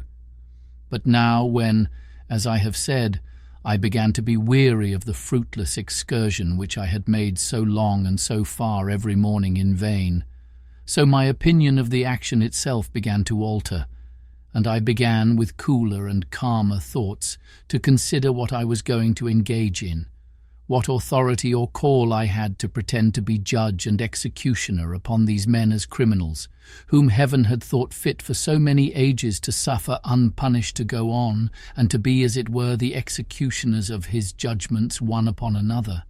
How far these people were offenders against me, and what right I had to engage in the quarrel of that blood which they shed promiscuously upon one another. I debated this very often with myself, thus: how do I know what God himself judges in this particular case? It is certain these people do not commit this as a crime. It is not against their own consciences reproving or their light reproaching them. They do not know it to be an offence, and then commit it in defiance of divine justice, as we do in almost all the sins we commit. They think it no more a crime to kill a captive taken in war than we do to kill an ox, or to eat human flesh than we do to eat mutton. When I considered this a little, it followed necessarily that I was certainly in the wrong, that these people were not murderers, in the sense that I had before condemned them in my thoughts, any more than those Christians were murderers who often put to death the prisoners taken in battle, or more frequently, upon many occasions, put whole troops of men to the sword, without giving quarter, though they threw down their arms and submitted. In the next place, it occurred to me that although the usage they gave one another was thus brutish and inhuman, yet it was really nothing to me. These people had done me no injury, that if they attempted, or I saw it necessary, for my immediate preservation to fall upon them, something might be said for it, but that I was yet out of their power, and they really had no knowledge of me, and consequently no design upon me, and therefore it could not be just for me to fall upon them, that this would justify the conduct of the Spaniards in all their barbarities practiced in America, where they destroyed millions of these people, who, however, they were idolaters and barbarians, and had several bloody and barbarous rites in their customs, such as sacrificing human bodies to their idols, were yet, as to the Spaniards, very innocent people, and that the rooting them out of the country is spoken of with the utmost abhorrence and detestation by even the Spaniards themselves at this time, and by all other Christian nations of Europe, as a mere butchery, a bloody and unnatural piece of cruelty, unjustifiable either to God or man, and for which the very name of a Spaniard is reckoned to be frightful and terrible to all people of humanity or of Christian compassion, as if the kingdom of Spain were particularly eminent for the produce of a race of men who were without principles of tenderness, or the common bowels of pity to the miserable, which is reckoned to be a mark of generous temper in the mind.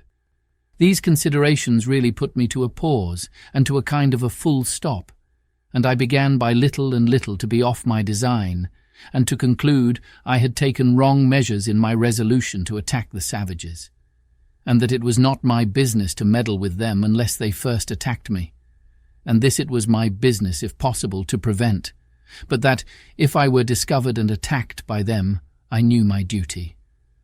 On the other hand, I argued with myself that this really was the way not to deliver myself, but entirely to ruin and destroy myself.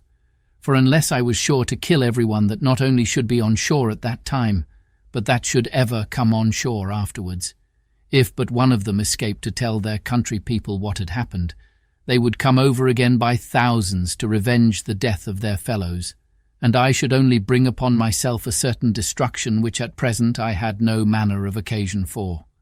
Upon the whole, I concluded that I ought, neither in principle nor in policy, one way or other, to concern myself in this affair, that my business was, by all possible means, to conceal myself from them, and not to leave the least sign for them to guess, by that there were any living creatures upon the island, I mean of human shape.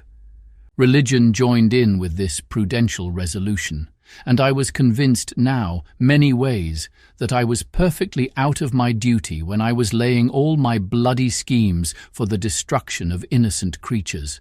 I mean innocent as to me. As to the crimes they were guilty of towards one another, I had nothing to do with them. They were national, and I ought to leave them to the justice of God, who is the governor of nations, and knows how, by national punishments, to make a just retribution for national offences, and to bring public judgments upon those who offend in a public manner, by such ways as best please him. This appeared so clear to me now, that nothing was a greater satisfaction to me than that I had not been suffered to do a thing which I now saw so much reason to believe would have been no less a sin than that of wilful murder if I had committed it. and I gave most humble thanks on my knees to God, that he had thus delivered me from blood guiltiness, beseeching him to grant me the protection of his providence, that I might not fall into the hands of the barbarians, or that I might not lay my hands upon them, unless I had a more clear call from heaven to do it, in defence of my own life. In this disposition I continued for near a year after this, and so far was I from desiring an occasion for falling upon these wretches, that in all that time I never once went up the hill to see whether there were any of them in sight, or to know whether any of them had been on shore there or not, that I might not be tempted to renew any of my contrivances against them, or be provoked by any advantage that might present itself to fall upon them. Only this I did. I went and removed my boat, which I had on the other side of the island, and carried it down to the east end of the whole island, where I ran it into a little cove, which I found under some high rocks, and where I knew, by reason of the currents, the savages durst not, at least would not, come with their boats upon any account whatever. With my boat I carried away everything that I had left there belonging to her, though not necessary for the bare going thither. A mast and sail which I had made for her, and a thing like an anchor, but which indeed could not be called either anchor or grapnel. However, it was the best I could make of its kind. All these I removed, that there might not be the least shadow for discovery or appearance of any boat or of any human habitation upon the island. Besides this, I kept myself, as I said, more retired than ever, and seldom went from my cell except upon my constant employment to milk my she-goats and manage my little flock in the wood, which, as it was quite on the other part of the island, was out of danger. For certain it is that these savage people, who sometimes haunted this island, never came with any thoughts of finding anything here, and consequently never wandered off from the coast, and I doubt not but they might have been several times on shore after my apprehensions of them had made me cautious as well as before. Indeed, I looked back with some horror upon the thoughts of what my condition would have been if I had chopped upon them and been discovered before that, when, naked and unarmed except with one gun, and that loaded often only with small shot, I walked everywhere, peeping and peering about the island to see what I could get. What a surprise should I have been in if, when I discovered the print of a man's foot, I had, instead of that, seen 15 or 20 savages, and found them pursuing me, and by the swiftness of their running no possibility of my escaping them. The thoughts of this sometimes sank my very soul within me, and distressed my mind so much that I could not soon recover it, to think what I should have done, and how I should not only have been unable to resist them, but even should not have had presence of mind enough to do what I might have done, much less what now, after so much consideration and preparation, I might be able to do. Indeed, after serious thinking of these things, I would be melancholy, and sometimes it would last a great while.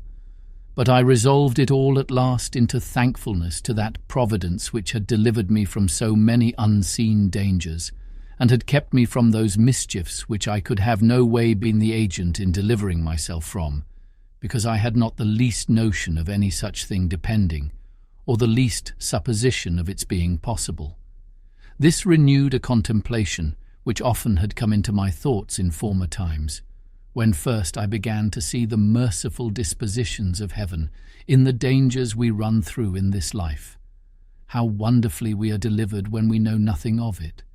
How, when we are in a quandary, as we call it, a doubt or hesitation whether to go this way or that way, a secret hint shall direct us this way when we intended to go that way. Nay, when sense, our own inclination, and perhaps business has called us to go the other way, yet a strange impression upon the mind, from we know not what springs, and by we know not what power, shall overrule us to go this way. And it shall afterwards appear that had we gone that way, which we should have gone, and even to our imagination ought to have gone, we should have been ruined and lost, Upon these and many like reflections I afterwards made it a certain rule with me that whenever I found those secret hints or pressings of mind to doing or not doing anything that presented, or going this way or that way, I never failed to obey the secret dictate, though I knew no other reason for it than such a pressure or such a hint hung upon my mind. I could give many examples of the success of this conduct in the course of my life, but more especially in the latter part of my inhabiting this unhappy island, besides many occasions which it is very likely I might have taken notice of, if I had seen with the same eyes then that I see with now. But it is never too late to be wise, and I cannot but advise all considering men whose lives are attended with such extraordinary incidents as mine, or even though not so extraordinary, not to slight such secret intimations of providence, let them come from what invisible intelligence they will, that I shall not discuss, and perhaps cannot account for, but certainly they are a proof of the converse of spirits, and a secret communication between those embodied and those unembodied, and such a proof as can never be withstood, of which I shall have occasion to give some remarkable instances in the remainder of my solitary residence in this dismal place. I believe the reader of this will not think it strange if I confess that these anxieties, these constant dangers I lived in, and the concern that was now upon me, put an end to all invention, and to all the contrivances that I had laid for my future accommodations and conveniences. I had the care of my safety more now upon my hands than that of my food.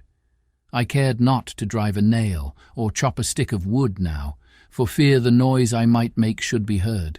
Much less would I fire a gun for the same reason, and above all, I was intolerably uneasy at making any fire, lest the smoke, which is visible at a great distance in the day, should betray me. For this reason I removed that part of my business which required fire, such as burning of pots and pipes and so on, into my new apartment in the woods, where, after I had been some time, I found, to my unspeakable consolation, a mere natural cave in the earth, which went in a vast way, and where I dare say no savage, had he been at the mouth of it, would be so hardy as to venture in, nor indeed would any man else, but one who, like me, wanted nothing so much as a safe retreat. The mouth of this hollow was at the bottom of a great rock, where by mere accident, I would say, if I did not see abundant reason to ascribe all such things now to Providence, I was cutting down some thick branches of trees to make charcoal. And before I go on, I must observe the reason of my making this charcoal, which was this: I was afraid of making a smoke about my habitation, as I said before, and yet I could not live there without baking my bread, cooking my meat, etc. So I contrived to burn some wood here, as I had seen done in England under turf, till it became chalk or dry coal. And then, putting the fire out, I preserved the coal to carry home, and perform the other services for which fire was wanting, without danger of smoke. But this is by the by.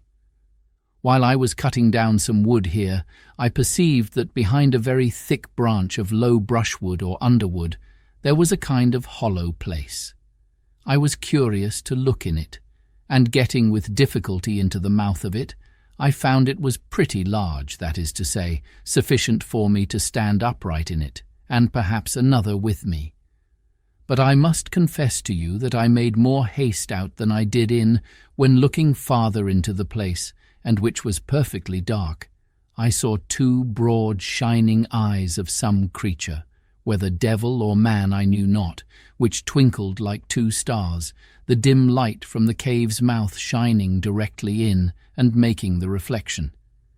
However, after some pause, I recovered myself, and began to call myself 1,000 fools, and to think that he that was afraid to see the devil was not fit to live 20 years in an island all alone, and that I might well think there was nothing in this cave that was more frightful than myself. Upon this, plucking up my courage, I took up a firebrand, and in I rushed again, with the stick flaming in my hand. I had not gone 3 steps in before I was almost as frightened as before, for I heard a very loud sigh, like that of a man in some pain, and it was followed by a broken noise, as of words half expressed, and then a deep sigh again. I stepped back, and was indeed struck with such a surprise that it put me into a cold sweat, and if I had had a hat on my head, I will not answer for it that my hair might not have lifted it off. But still plucking up my spirits as well as I could, and encouraging myself a little with considering that the power and presence of God was everywhere and was able to protect me, I stepped forward again, and by the light of the firebrand, holding it up a little over my head, I saw lying on the ground a monstrous, frightful old he-goat, just making his will, as we say, and gasping for life, and dying indeed of mere old age. I stirred him a little to see if I could get him out, and he essayed to get up, but was not able to raise himself, and I thought with myself he might even lie there. For if he had frightened me, so he would certainly fright any of the savages, if any of them should be so hardy as to come in there while he had any life in him. I was now recovered from my surprise, and began to look round me, when I found the cave was but very small, that is to say, it might be about 12 feet over, but in no manner of shape, neither round nor square, no hands having ever been employed in making it but those of mere nature. I observed also that there was a place at the farther side of it that went in further, but was so low that it required me to creep upon my hands and knees to go into it, and whither it went I knew not. So, having no candle, I gave it over for that time, but resolved to go again the next day provided with candles and a tinder-box, which I had made of the lock of one of the muskets, with some wildfire in the pan. Accordingly, the next day I came provided with 6 large candles of my own making, for I made very good candles now of goat's tallow, but was hard set for candle wick, using sometimes rags or rope yarn, and sometimes the dried rind of a weed like nettles. And going into this low place, I was obliged to creep upon all 4s, as I have said, almost 10 yards, which, by the way, I thought was a venture bold enough, considering that I knew not how far it might go, nor what was beyond it. When I had got through the strait, I found the roof rose higher up, I believe near 20 feet, but never was such a glorious sight seen in the island, I dare say, as it was to look round the sides and roof of this vault or cave. The wall reflected 100,000 lights to me from my 2 candles. What it was in the rock, whether diamonds or any other precious stones, or gold which I rather supposed it to be, I knew not. The place I was in was a most delightful cavity, or grotto, though perfectly dark. The floor was dry and level, and had a sort of a small loose gravel upon it, so that there was no nauseous or venomous creature to be seen, neither was there any damp or wet on the sides or roof. The only difficulty in it was the entrance, which, however, as it was a place of security and such a retreat as I wanted, I thought was a convenience, so that I was really rejoiced at the discovery, and resolved without any delay to bring some of those things which I was most anxious about to this place. Particularly, I resolved to bring hither my magazine of powder, and all my spare arms, viz. 2 fowling pieces, for I had 3 in all, and 3 muskets, for of them I had 8 in all. So I kept in my castle only 5, which stood ready mounted like pieces of cannon on my outmost fence, and were ready also to take out upon any expedition. Upon this occasion of removing my ammunition, I happened to open the barrel of powder, which I took up out of the sea, and which had been wet, and I found that the water had penetrated about 3 or 4 inches into the powder on every side, which caking and growing hard had preserved the inside like a kernel in the shell, so that I had near 60 pounds of very good powder in the centre of the cask. This was a very agreeable discovery to me at that time, so I carried all away thither, never keeping above 2 or 3 pounds of powder with me in my castle, for fear of a surprise of any kind. I also carried thither all the lead I had left for bullets. I fancied myself now like one of the ancient giants who were said to live in caves and holes in the rocks, where none could come at them. For I persuaded myself, while I was here, that if 500 savages were to hunt me, they could never find me out, or if they did, they would not venture to attack me here. The old goat whom I found expiring died in the mouth of the cave the next day after I made this discovery, and I found it much easier to dig a great hole there and throw him in and cover him with earth than to drag him out, so I interred him there to prevent offence to my nose. Chapter 13. Wreck of a Spanish Ship.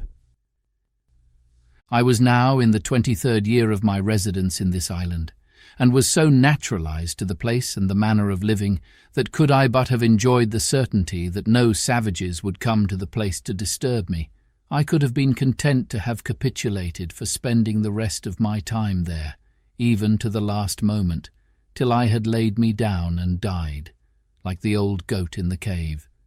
I had also arrived to some little diversions and amusements which made the time pass a great deal more pleasantly with me than it did before. First, I had taught my Pole, as I noted before, to speak, and he did it so familiarly and talked so articulately and plain that it was very pleasant to me, and he lived with me no less than 26 years. How long he might have lived afterwards I know not, though I know they have a notion in the Brazils that they live 100 years.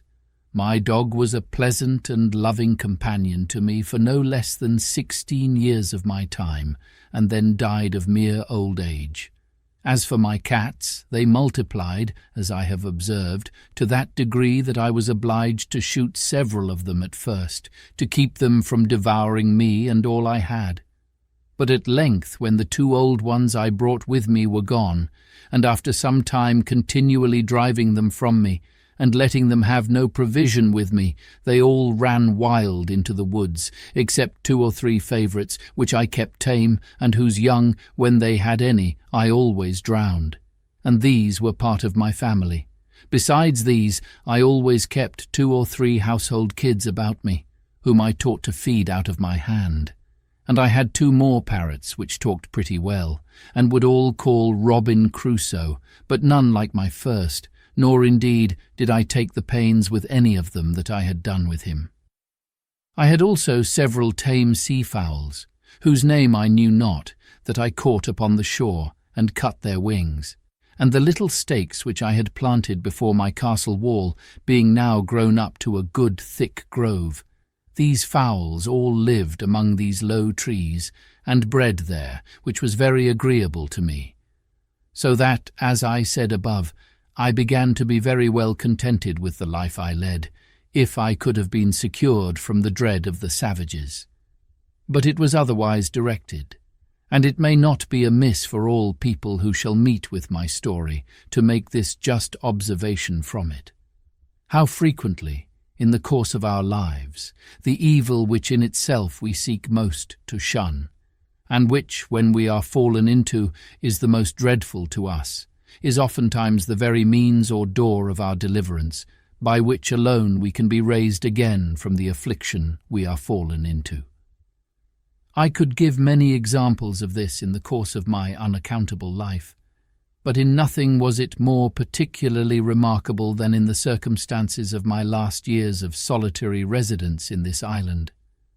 It was now the month of December, as I said above, in my 23rd year, and this, being the southern solstice, for winter I cannot call it, was the particular time of my harvest, and required me to be pretty much abroad in the fields, when going out early in the morning, even before it was thorough daylight, I was surprised with seeing a light of some fire upon the shore, at a distance from me of about 2 miles, toward that part of the island where I had observed some savages had been as before, and not on the other side.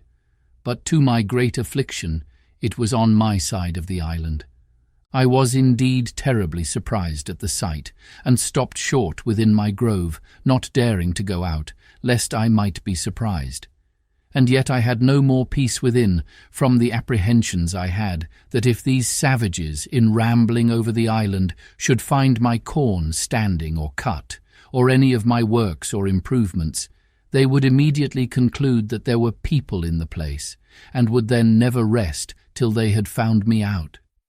In this extremity I went back directly to my castle, pulled up the ladder after me, and made all things without look as wild and natural as I could. Then I prepared myself within, putting myself in a posture of defence. I loaded all my cannon, as I called them, that is to say my muskets, which were mounted upon my new fortification, and all my pistols, and resolved to defend myself to the last gasp, not forgetting seriously to commend myself to the divine protection, and earnestly to pray to God to deliver me out of the hands of the barbarians. I continued in this posture about 2 hours, and began to be impatient for intelligence abroad, for I had no spies to send out.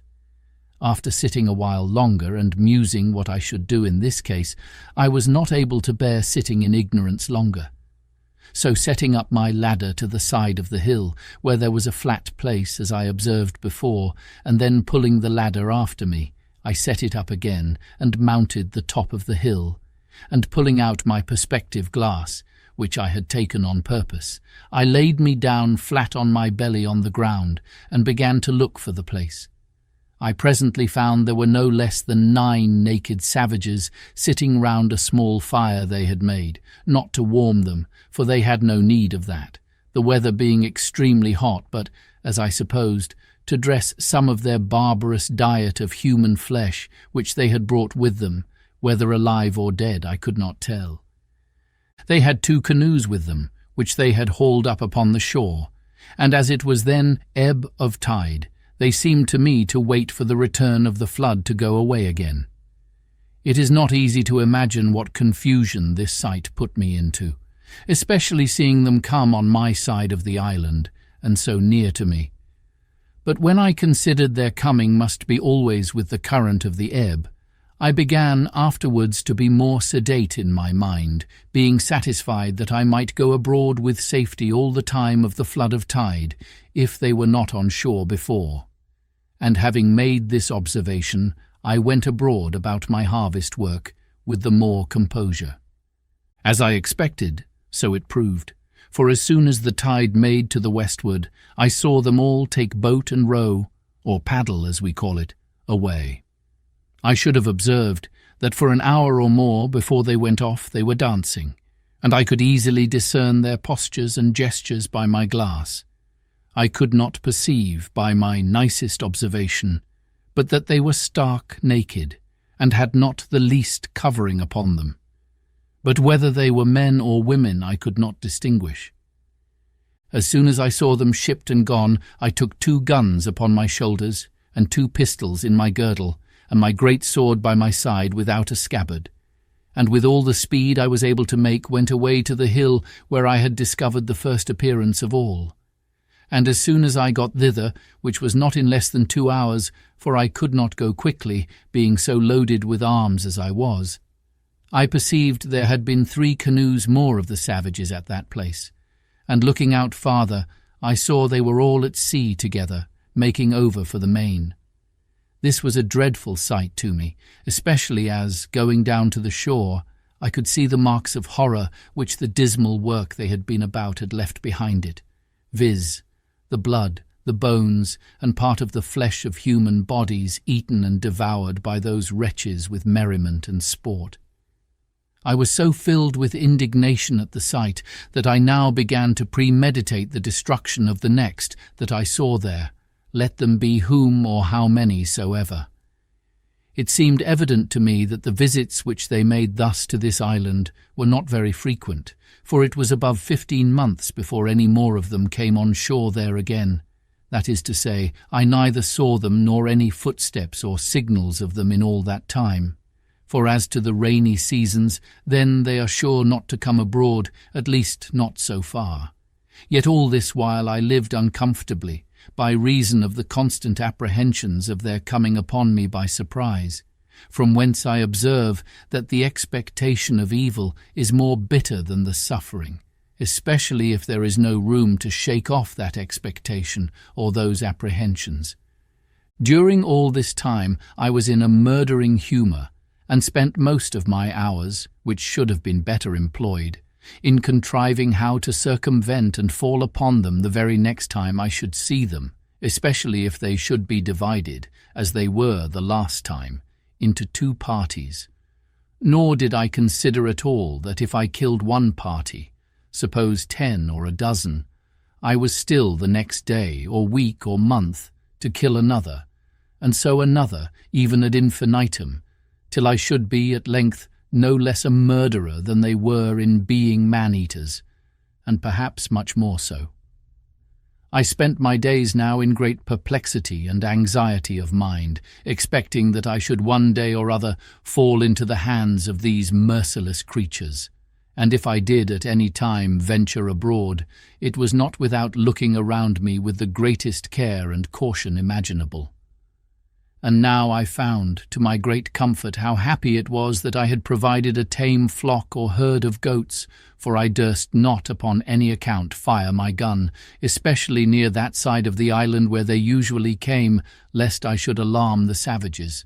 And if they had fled from me now, I was sure to have them come again with perhaps 200 or 300 canoes with them in a few days, and then I knew what to expect.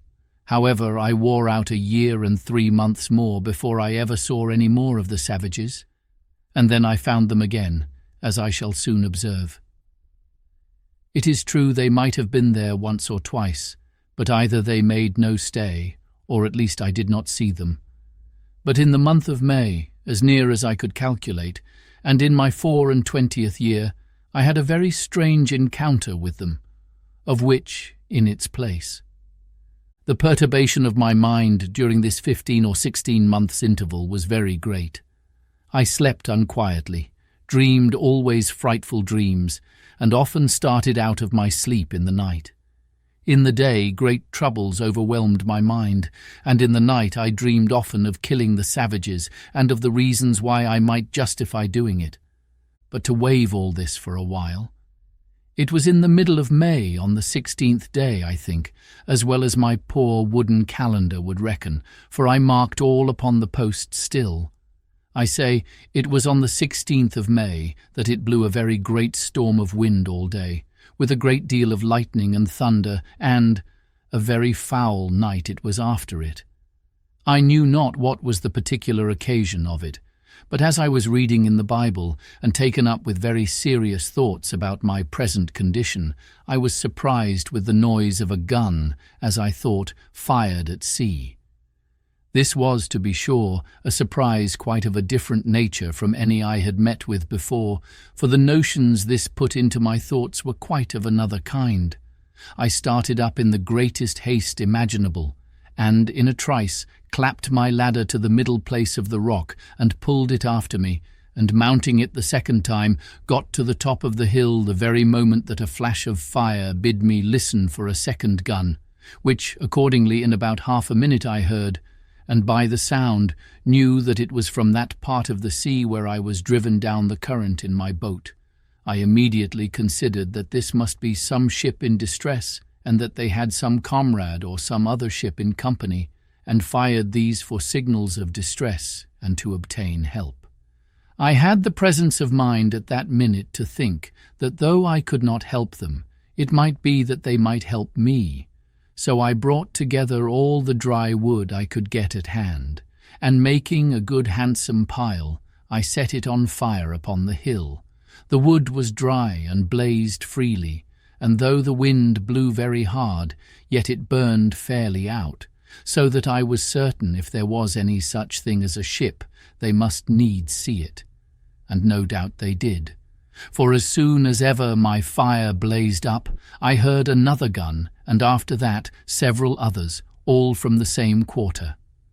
I plied my fire all night long till daybreak, and when it was broad day and the air cleared up, I saw something at a great distance at sea, full east of the island, whether a sail or a hull I could not distinguish, no, not with my glass. The distance was so great, and the weather still something hazy also. At least, it was so out at sea. I looked frequently at it all that day, and soon perceived that it did not move. So I presently concluded that it was a ship at anchor, And being eager, you may be sure, to be satisfied, I took my gun in my hand and ran towards the south side of the island to the rocks where I had formerly been carried away by the current.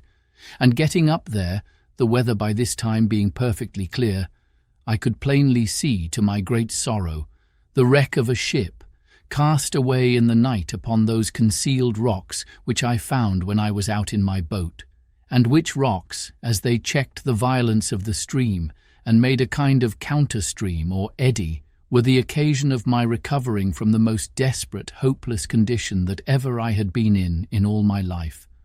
Thus, what is one man's safety is another man's destruction.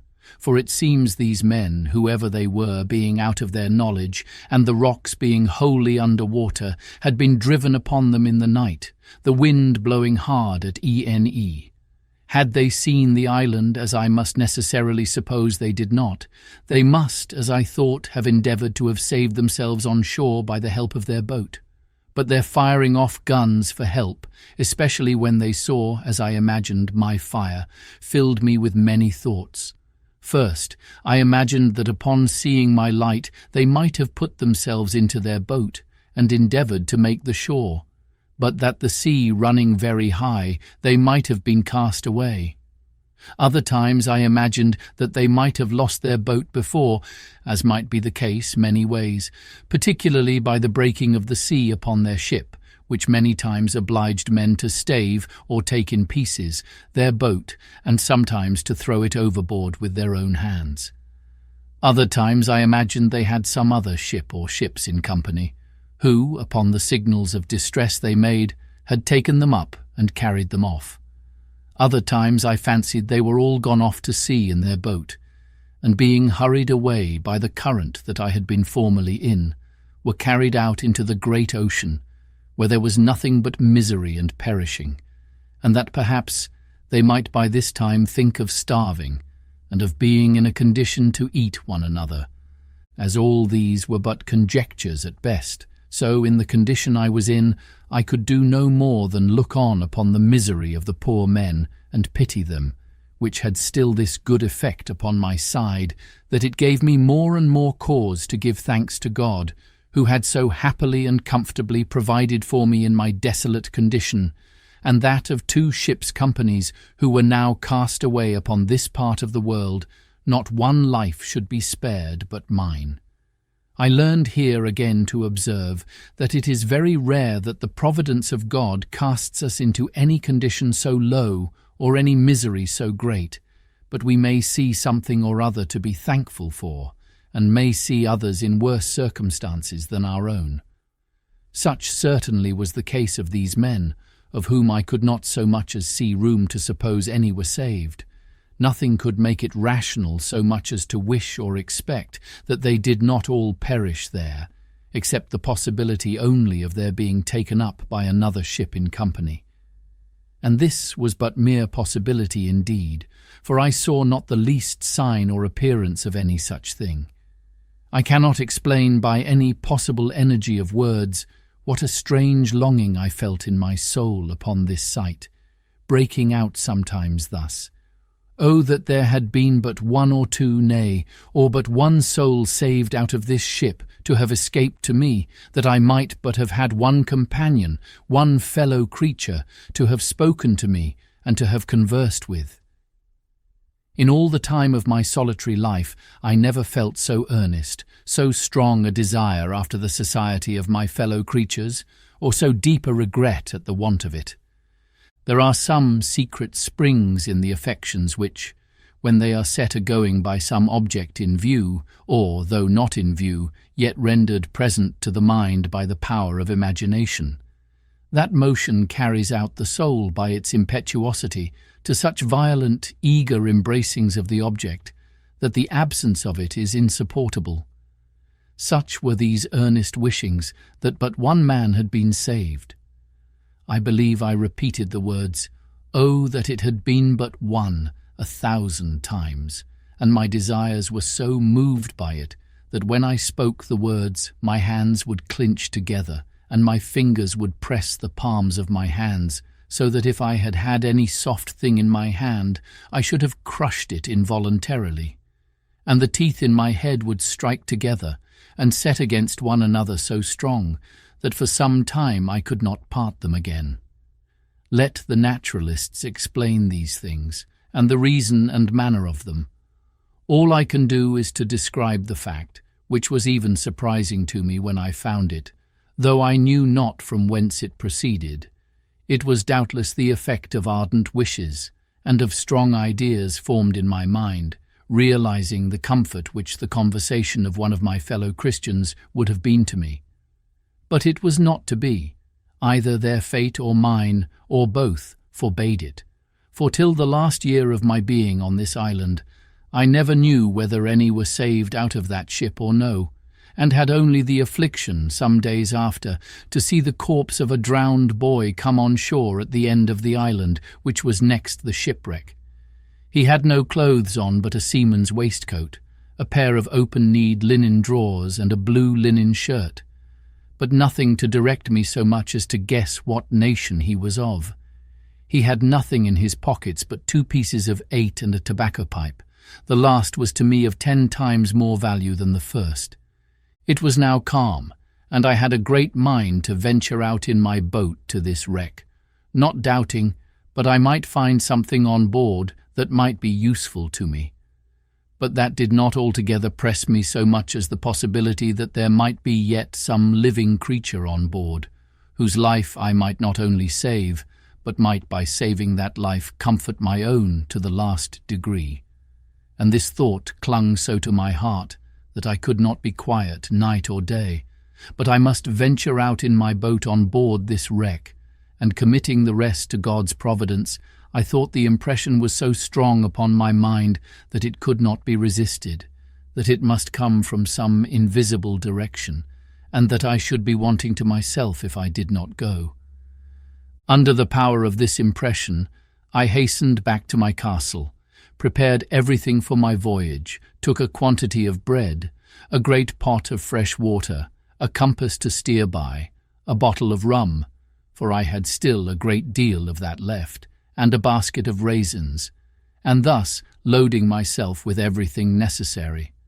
I went down to my boat, got the water out of her, got her afloat, loaded all my cargo in her, and then went home again for more.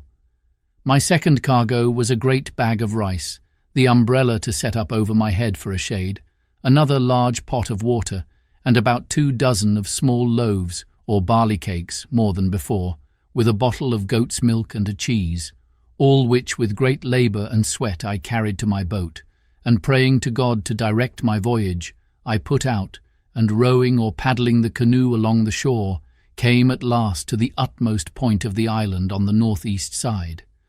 And now I was to launch out into the ocean, and either to venture or not to venture.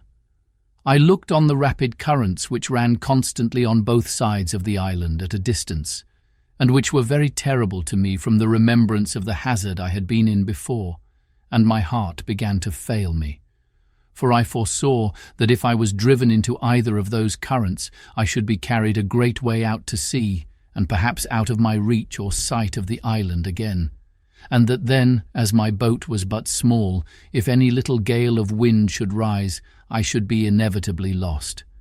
These thoughts so oppressed my mind that I began to give over my enterprise, and having hauled my boat into a little creek on the shore, I stepped out and sat down upon a rising bit of ground, very pensive and anxious between fear and desire about my voyage, when, as I was musing, I could perceive that the tide was turned and the flood come on, upon which my going was impracticable for so many hours. Upon this, presently, it occurred to me that I should go up to the highest piece of ground I could find, and observe, if I could, how the sets of the tide or currents lay when the flood came in, that I might judge whether, if I was driven one way out, I might not expect to be driven another way home with the same rapidity of the currents. This thought was no sooner in my head than I cast my eye upon a little hill which sufficiently overlooked the sea both ways, and from whence I had a clear view of the currents or sets of the tide, and which way I was to guide myself in my return.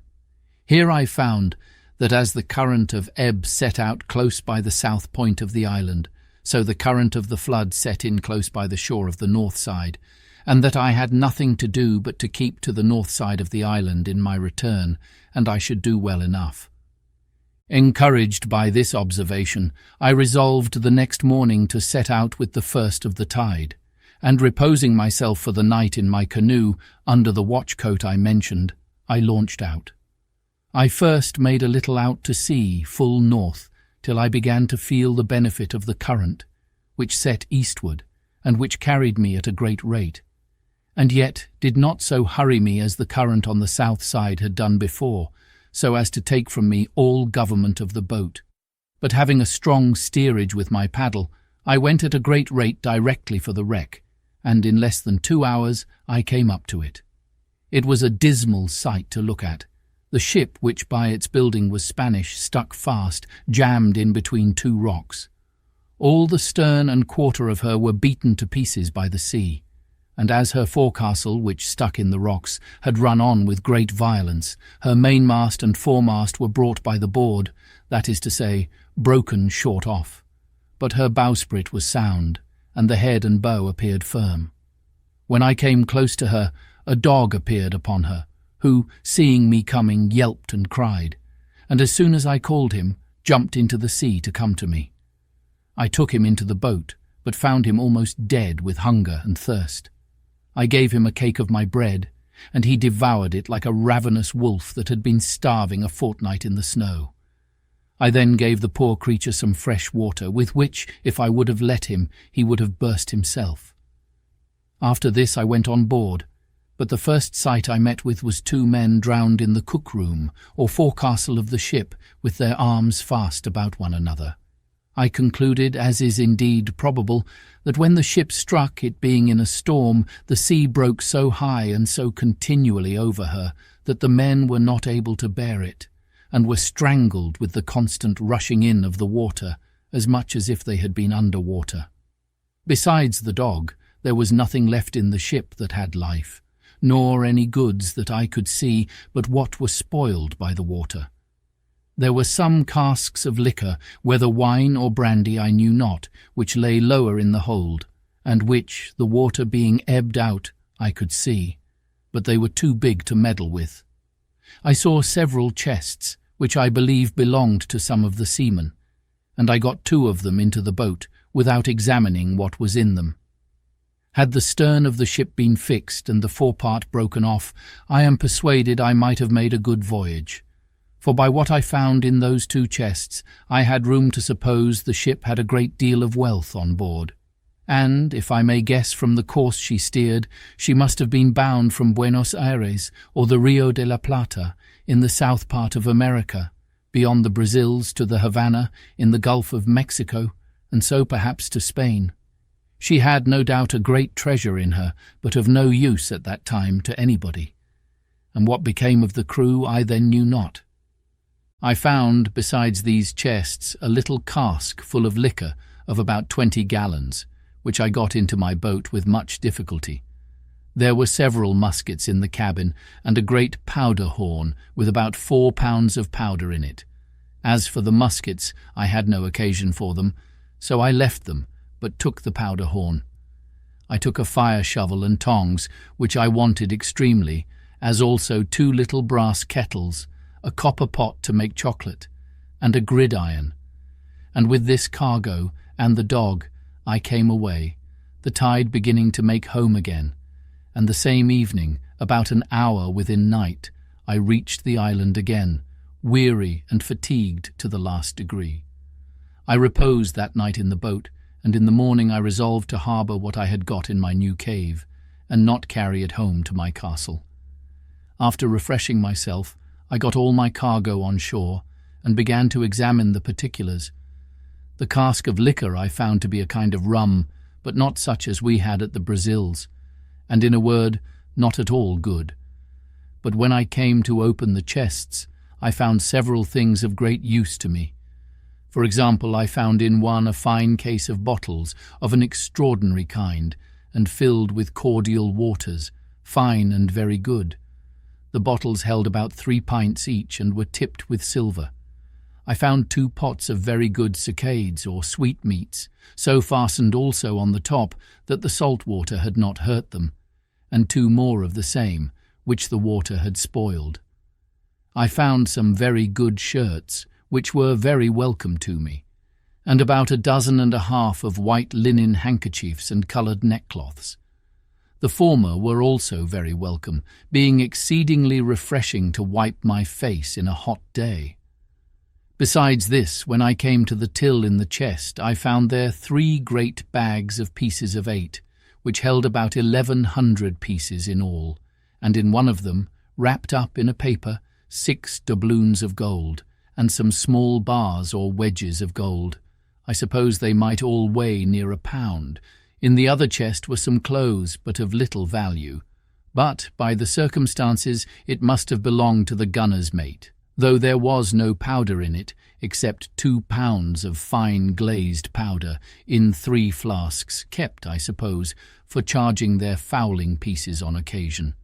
Upon the whole, I got very little by this voyage that was of any use to me, for, as to the money, I had no manner of occasion for it.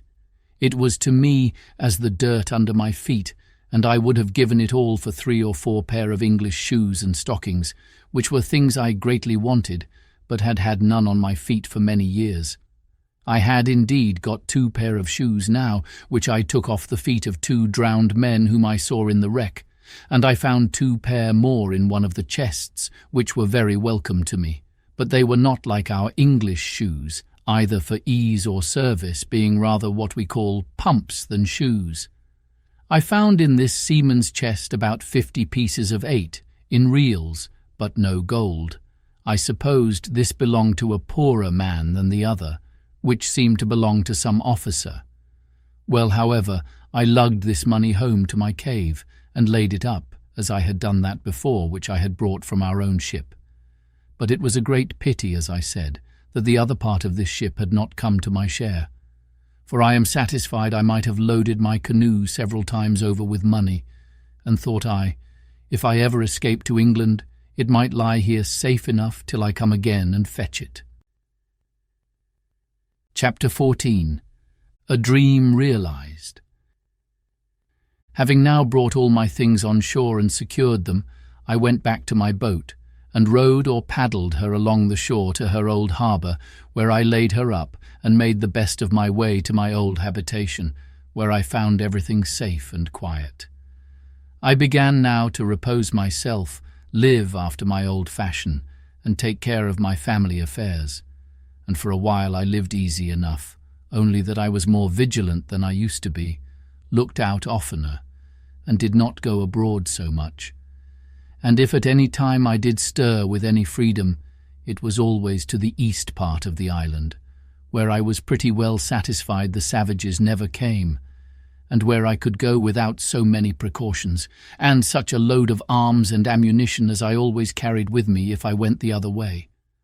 I lived in this condition near 2 years more, but my unlucky head, that was always to let me know it was born to make my body miserable, was all these 2 years filled with projects and designs how, if it were possible, I might get away from this island.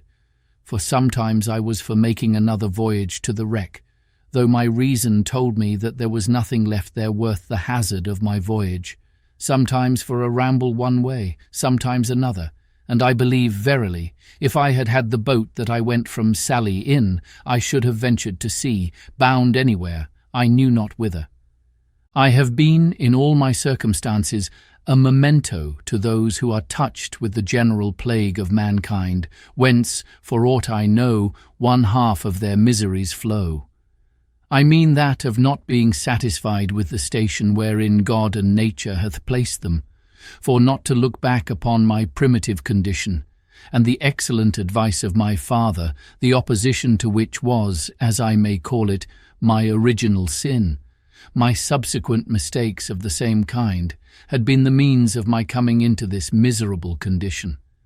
For had that Providence which so happily seated me at the Brazils as a planter blessed me with confined desires, and I could have been contented to have gone on gradually, I might have been by this time, I mean in the time of my being in this island, one of the most considerable planters in the Brazils. Nay, I am persuaded that by the improvements I had made in that little time I lived there, and the increase I should probably have made if I had remained, I might have been worth 100,000 moidores. And what business had I to leave a settled fortune, a well-stocked plantation, improving and increasing, to turn supercargo to Guinea to fetch negroes, when patience and time would have so increased our stock at home that we could have bought them at our own door from those whose business it was to fetch them? And though it had cost us something more, yet the difference of that price was by no means worth saving at so great a hazard. But as this is usually the fate of young heads, so reflection upon the folly of it is as commonly the exercise of more years, or of the dear-bought experience of time. So it was with me now. And yet so deep had the mistake taken root in my temper that I could not satisfy myself in my station, but was continually poring upon the means and possibility of my escape from this place, and that I may, with greater pleasure to the reader, bring on the remaining part of my story. It may not be improper to give some account of my first conceptions on the subject of this foolish scheme for my escape, and how, and upon what foundation, I acted. I am now to be supposed retired into my castle, after my late voyage to the wreck, my frigate laid up and secured under water as usual, and my condition restored to what it was before. I had more wealth, indeed, than I had before, but was not at all the richer, for I had no more use for it than the Indians of Peru had before the Spaniards came there. It was one of the nights in the rainy season in March, the 24th year of my first setting foot in this island of solitude.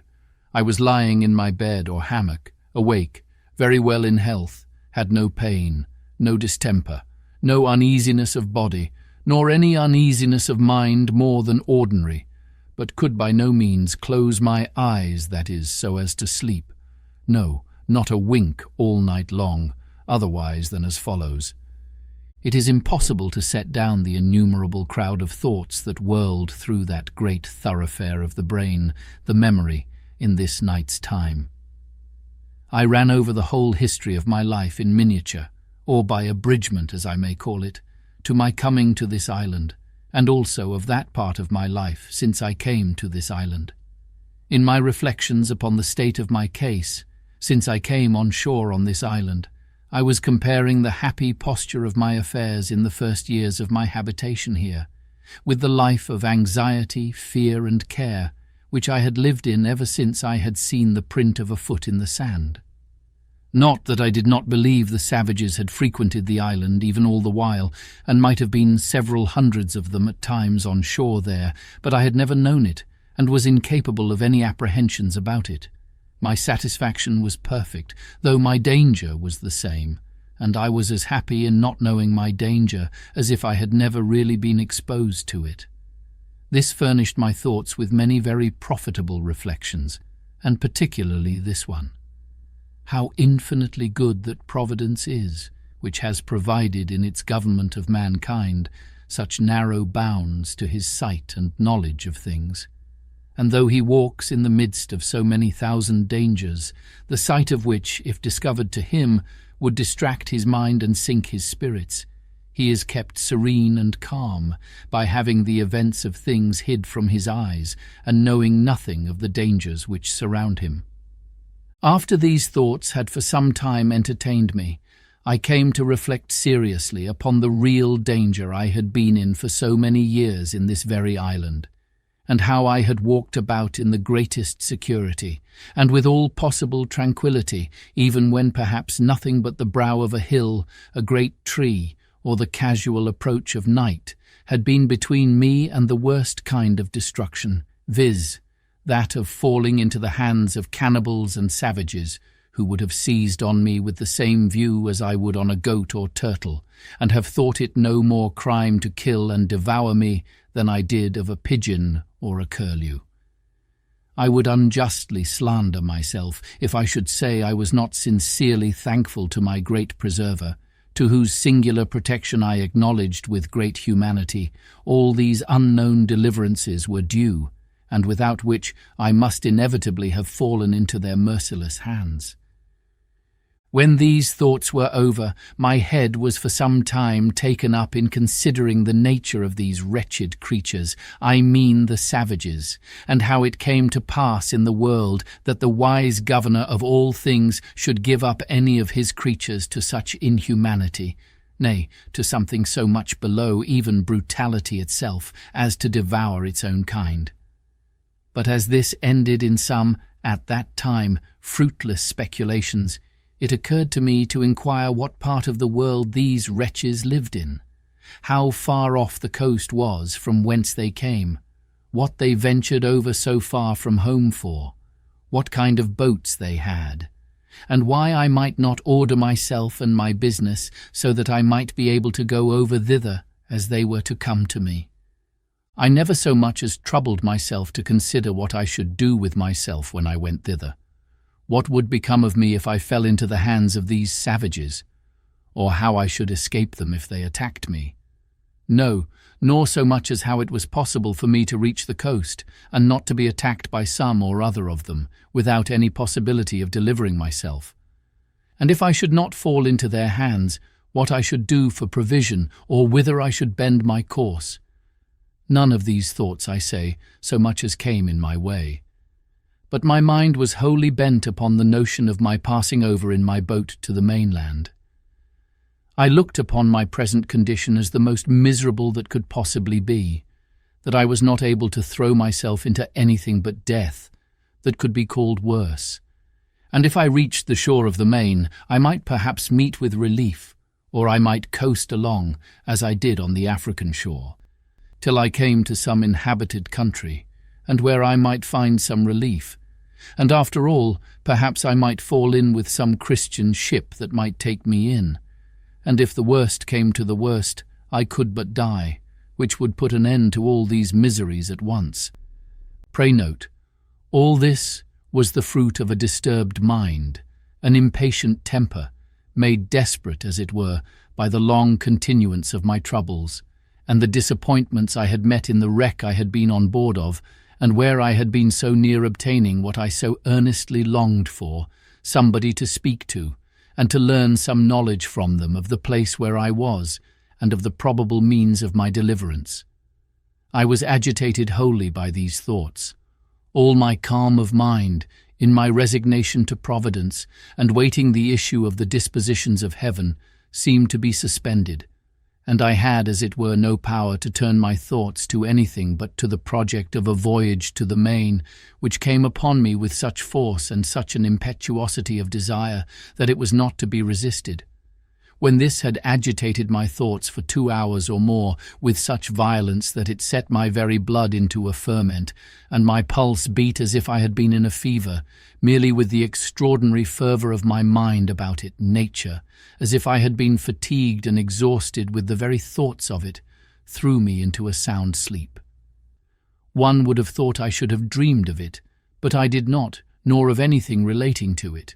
But I dreamed that as I was going out in the morning as usual from my castle, I saw upon the shore 2 canoes and 11 savages coming to land, and that they brought with them another savage whom they were going to kill in order to eat him, when on a sudden the savage that they were going to kill jumped away and ran for his life, and I thought in my sleep that he came running into my little thick grove before my fortification to hide himself, and that I, seeing him alone and not perceiving that the others sought him that way, showed myself to him, and smiling upon him encouraged him, that he kneeled down to me, seeming to pray me to assist him, upon which I showed him my ladder, made him go up, and carried him into my cave, and he became my servant, and that as soon as I had got this man, I said to myself, now I may certainly venture to the mainland, for this fellow will serve me as a pilot, and will tell me what to do, and whither to go for provisions, and whither not to go for fear of being devoured, what places to venture into, and what to shun. I waked with this thought, and was under such inexpressible impressions of joy at the prospect of my escape in my dream, that the disappointments which I felt upon coming to myself and finding that it was no more than a dream were equally extravagant the other way, and threw me into a very great dejection of spirits. Upon this, however, I made this conclusion, that my only way to go about to attempt an escape was to endeavour to get a savage into my possession, and, if possible, it should be one of their prisoners, whom they had condemned to be eaten, and should bring hither to kill. But these thoughts still were attended with this difficulty, that it was impossible to effect this without attacking a whole caravan of them and killing them all, and this was not only a very desperate attempt, and might miscarry, but, on the other hand, I had greatly scrupled the lawfulness of it to myself, and my heart trembled at the thoughts of shedding so much blood, though it was for my deliverance. I need not repeat the arguments which occurred to me against this, they being the same mentioned before. But though I had other reasons to offer now, viz. That those men were enemies to my life and would devour me if they could, that it was self-preservation in the highest degree to deliver myself from this death of a life, and was acting in my own defence as much as if they were actually assaulting me and the like. I say, though these things argued for it, yet the thoughts of shedding human blood for my deliverance were very terrible to me, and such as I could by no means reconcile myself to for a great while. However, at last, after many secret disputes with myself, and after great perplexities about it, for all these arguments one way and another struggled in my head a long time, the eager prevailing desire of deliverance at length mastered all the rest, and I resolved, if possible, to get one of these savages into my hands, cost what it would. My next thing was to contrive how to do it, and this indeed was very difficult to resolve on, but as I could pitch upon no probable means for it, so I resolved to put myself upon the watch, to see them when they came on shore, and leave the rest to the event, taking such measures as the opportunity should present, let what would be. With these resolutions in my thoughts, I set myself upon the scout as often as possible, and indeed so often that I was heartily tired of it, for it was above a year and a half that I waited, and for great part of that time went out to the west end and to the southwest corner of the island almost every day to look for canoes, but none appeared. This was very discouraging, and began to trouble me much, though I cannot say that it did in this case, as it had done some time before, wear off the edge of my desire to the thing. But the longer it seemed to be delayed, the more eager I was for it. In a word, I was not at first so careful to shun the sight of these savages and avoid being seen by them, as I was now eager to be upon them. Besides, I fancied myself able to manage one, nay, 2 or 3 savages if I had them, so as to make them entirely slaves to me, to do whatever I should direct them, and to prevent their being able at any time to do me any hurt. It was a great while that I pleased myself with this affair, but nothing still presented itself. All my fancies and schemes came to nothing, for no savages came near me for a great while. About a year and a half after I entertained these notions, and by long musing had, as it were, resolved them all into nothing, for want of an occasion to put them into execution, I was surprised one morning by seeing no less than 5 canoes all on shore together on my side the island, and the people who belonged to them all landed and out of my sight. The number of them broke all my measures, for seeing so many, and knowing that they always came 4 or 6 or sometimes more in a boat, I could not tell what to think of it, or how to take my measures to attack 20 or 30 men single-handed, so lay still in my castle, perplexed and discomforted. However, I put myself into the same position for an attack that I had formerly provided, and was just ready for action if anything had presented. Having waited a good while, listening to hear if they made any noise, at length, being very impatient, I set my guns at the foot of my ladder and clambered up to the top of the hill by my 2 stages, as usual, standing so, however, that my head did not appear above the hill, so that they could not perceive me by any means. Here I observed, by the help of my perspective glass, that they were no less than 30 in number, that they had a fire kindled, and that they had meat dressed. How they had cooked it I knew not, or what it was, but they were all dancing, in I know not how many barbarous gestures and figures their own way round the fire. While I was thus looking on them, I perceived, by my perspective, 2 miserable wretches dragged from the boats, where it seems they were laid by, and were now brought out for the slaughter. I perceived one of them immediately fall, being knocked down, I suppose, with a club or wooden sword, for that was their way, and 2 or 3 others were at work immediately, cutting him open for their cookery, while the other victim was left standing by himself till they should be ready for him. In that very moment this poor wretch, seeing himself a little at liberty and unbound, nature inspired him with hopes of life, and he started away from them, and ran with incredible swiftness along the sands, directly towards me. I mean towards that part of the coast where my habitation was. I was dreadfully frightened, I must acknowledge, when I perceived him run my way, and especially when, as I thought, I saw him pursued by the whole body, and now I expected that part of my dream was coming to pass, and that he would certainly take shelter in my grove, but I could not depend by any means upon my dream that the other savages would not pursue him thither and find him there. However, I kept my station, and my spirits began to recover when I found that there was not above 3 men that followed him. And still more was I encouraged when I found that he outstripped them exceedingly in running, and gained ground on them, so that, if he could but hold out for half an hour, I saw easily he would fairly get away from them all. There was between them and my castle the creek, which I mentioned often in the first part of my story, where I landed my cargoes out of the ship, and this I saw plainly he must necessarily swim over, or the poor wretch would be taken there. But when the savage escaping came thither, he made nothing of it, though the tide was then up, but plunging in, swam through in about 30 strokes, or thereabouts, landed and ran with exceeding strength and swiftness.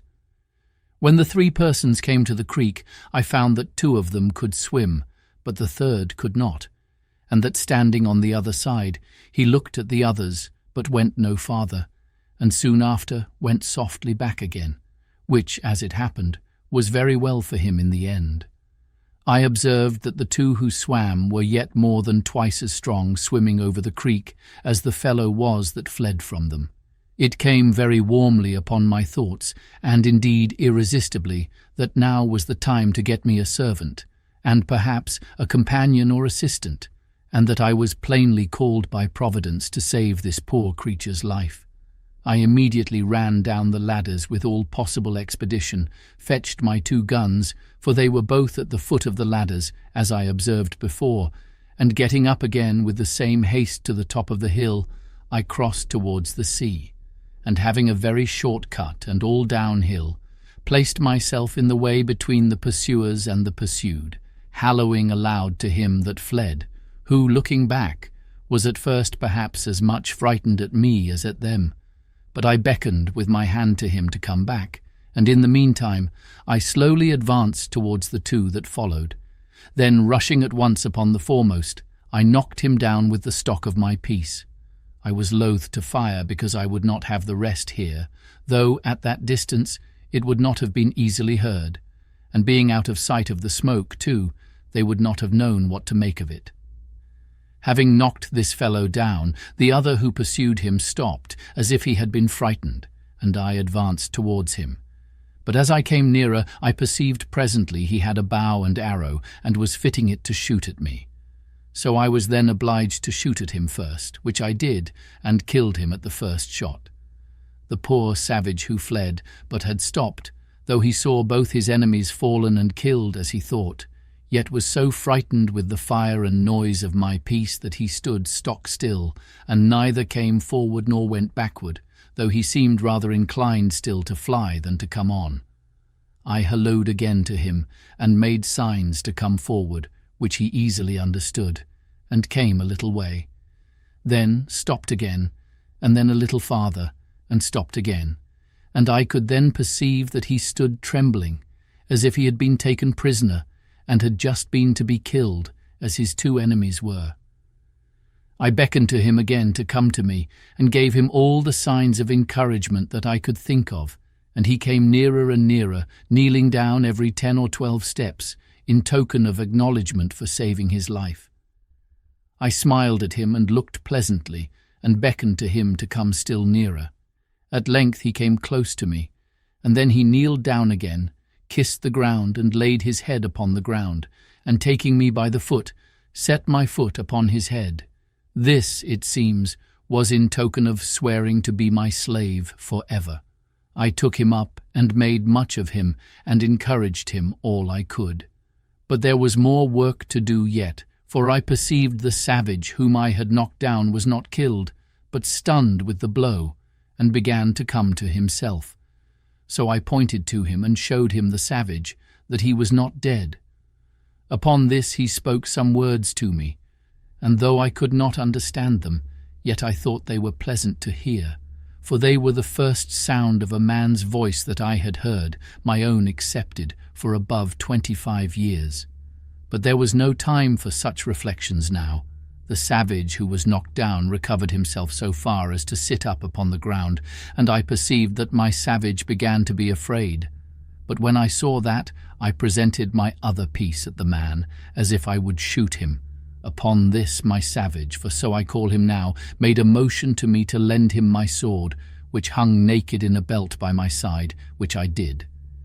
He no sooner had it, but he runs to his enemy, and at one blow cut off his head so cleverly, no executioner in Germany could have done it sooner or better, which I thought very strange for one who, I had reason to believe, never saw a sword in his life before, except their own wooden swords. However, it seems, as I learned afterwards, they make their wooden swords so sharp, so heavy, and the wood is so hard that they will even cut off heads with them, aye, and arms, and that at one blow too. When he had done this, he comes laughing to me in sign of triumph, and brought me the sword again, and with abundance of gestures which I did not understand, laid it down, with the head of the savage that he had killed just before me. But that which astonished him most was to know how I killed the other Indian so far off. So, pointing to him, he made signs to me to let him go to him, and I bade him go as well as I could. When he came to him, he stood like one amazed, looking at him, turning him first on one side, then on the other, looked at the wound the bullet had made, which it seems was just in his breast, where it had made a hole, and no great quantity of blood had followed. But he had bled inwardly, for he was quite dead. He took up his bow and arrows and came back. So I turned to go away and beckoned him to follow me, making signs to him that more might come after them. Upon this he made signs to me that he should bury them with sand, that they might not be seen by the rest if they followed. And so I made signs to him again to do so. He fell to work, and in an instant he had scraped a hole in the sand with his hands big enough to bury the first in, and then dragged him into it and covered him, and did so by the other also. I believe he had him buried them both in a quarter of an hour. Then, calling away, I carried him, not to my castle, but quite away to my cave, on the farther part of the island. So I did not let my dream come to pass in that part, that he came into my grove for shelter. Here I gave him bread and a bunch of raisins to eat, and a draught of water, which I found he was indeed in great distress for, from his running. And having refreshed him, I made signs for him to go and lie down to sleep, showing him a place where I had laid some rice straw, and a blanket upon it, which I used to sleep upon myself sometimes. So the poor creature lay down, and went to sleep. He was a comely, handsome fellow, perfectly well made, with straight, strong limbs, not too large, tall and well-shaped, and, as I reckon, about 26 years of age. He had a very good countenance, not a fierce and surly aspect, but seemed to have something very manly in his face, and yet he had all the sweetness and softness of a European in his countenance too, especially when he smiled. His hair was long and black, not curled like wool. his forehead very high and large, and a great vivacity and sparkling sharpness in his eyes. The colour of his skin was not quite black, but very tawny, and yet not an ugly, yellow, nauseous tawny, as the Brazilians and Virginians and other natives of America are, but of a bright kind of a dun olive colour that had in it something very agreeable, though not very easy to describe. His face was round and plump, his nose small, not flat, like the Negroes, a very good mouth, thin lips, and his fine teeth well set, and as white as ivory. After he had slumbered, rather than slept, about half an hour, he awoke again, and came out of the cave to me, for I had been milking my goats, which I had in the enclosure just by. When he espied me, he came running to me, laying himself down again upon the ground, with all the possible signs of an humble, thankful disposition, making a great many antic gestures to show it. At last he lays his head flat upon the ground, close to my foot, and sets my other foot upon his head, as he had done before. And after this made all the signs to me of subjection, servitude, and submission imaginable, to let me know how he would serve me so long as he lived. I understood him in many things, and let him know I was very well pleased with him. In a little time I began to speak to him, and teach him to speak to me. And first I let him know his name should be Friday, which was the day I saved his life. I called him so for the memory of the time. I likewise taught him to say Master, and then let him know that was to be my name. I likewise taught him to say yes and no, and to know the meaning of them. I gave him some milk in an earthen pot, and let him see me drink it before him, and sop my bread in it, and gave him a cake of bread to do the like, which he quickly complied with, and made signs that it was very good for him. I kept there with him all that night, but as soon as it was day I beckoned to him to come with me, and let him know I would give him some clothes, at which he seemed very glad, for he was stark naked.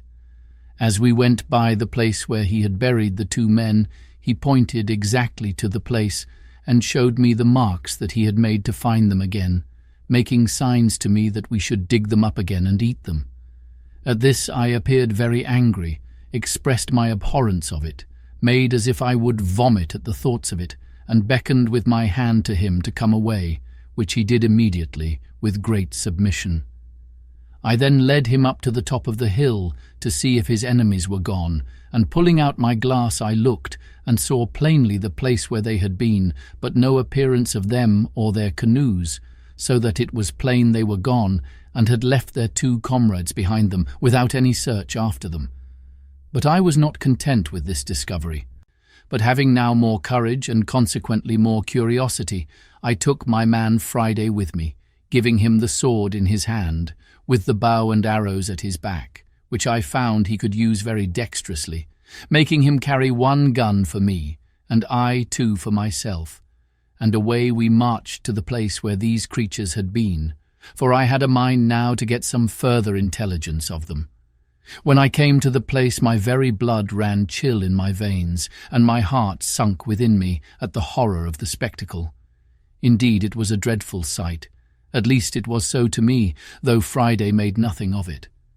The place was covered with human bones, the ground dyed with their blood, and great pieces of flesh left here and there, half-eaten, mangled and scorched, and in short, all the tokens of the triumphant feast they had been making there, after a victory over their enemies.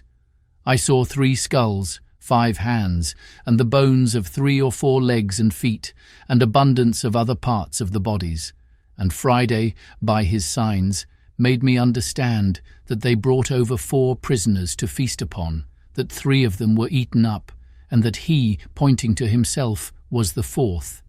That there had been a great battle between them and their next king, of whose subjects, it seems, he had been one, and that they had taken a great number of prisoners, all which were carried to several places by those who had taken them in the fight, in order to feast upon them, as was done here by these wretches upon those they brought hither.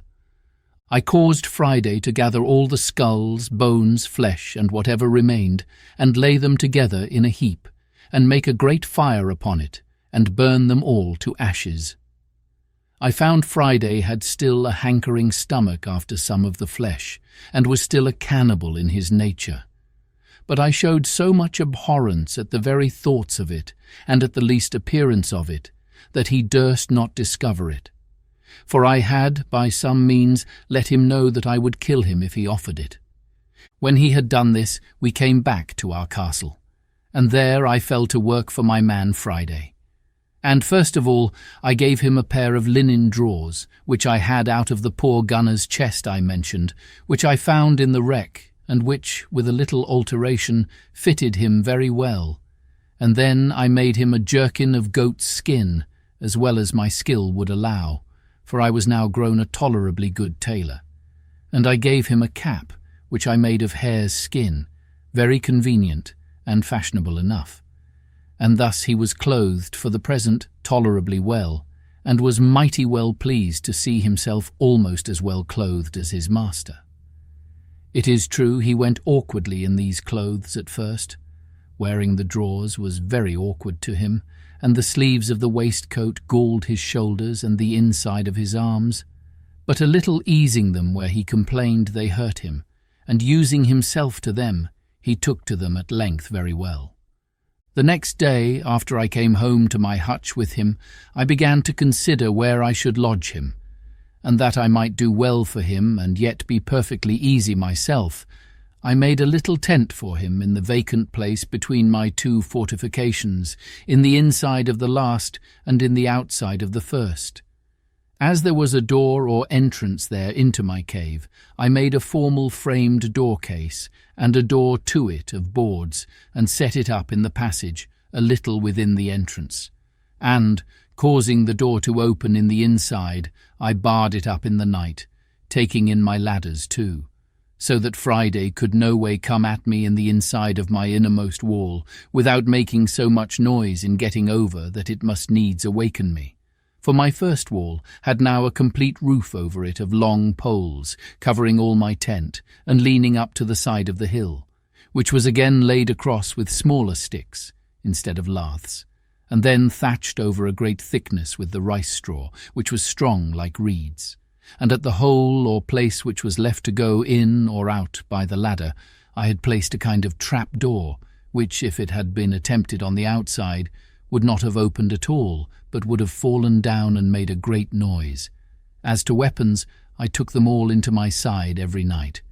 But I needed none of all this precaution, for never man had a more faithful, loving, sincere servant than Friday was to me. Without passions, sullenness, or designs, perfectly obliged and engaged, his very affections were tied to me, like those of a child to a father. And I dare say he would have sacrificed his life to save mine upon any occasion whatsoever. The many testimonies he gave me of this put it out of doubt, and soon convinced me that I needed to use no precautions for my safety on his account. This frequently gave me occasion to observe, and that with wonder, that however it had pleased God in his providence, and in the government of the works of his hands, to take from so great a part of the world of his creatures the best uses to which their faculties and the powers of their souls are adapted, yet that he has bestowed upon them the same powers, the same reason, the same affections, the same sentiments of kindness and obligation, the same passions and resentments of wrongs, the same sense of gratitude, sincerity, fidelity, and all the capacities of doing good and receiving good that he has given to us, and that when he pleases to offer them occasions of exerting these, they are as ready, nay, more ready, to apply them to the right uses for which they were bestowed than we are. This made me very melancholy sometimes, in reflecting as the several occasions presented, how mean a use we make of all these, even though we have these powers enlightened by the great lamp of instruction, the Spirit of God, and by the knowledge of his word added to our understanding, and why it has pleased God to hide the like saving knowledge from so many millions of souls, who, if I might judge by this poor savage, would make a much better use of it than we did. From hence I sometimes was led too far, to invade the sovereignty of Providence, and, as it were, arraign the justice of so arbitrary a disposition of things that should hide that sight from some, and reveal it to others, and yet expect a like duty from both. But I shut it up, and checked my thoughts with this conclusion. First, that we did not know by what light and law these should be condemned, but that as God was necessarily, and by the nature of his being, infinitely holy and just, so it could not be. But if these creatures were all sentenced to absence from himself, it was on account of sinning against that light which, as the Scripture says, was a law to themselves, and by such rules as their consciences would acknowledge to be just, though the foundation was not discovered to us. And secondly, that still, as we all are, the clay in the hand of the potter, no vessel could say to him, "Why hast thou formed me thus?"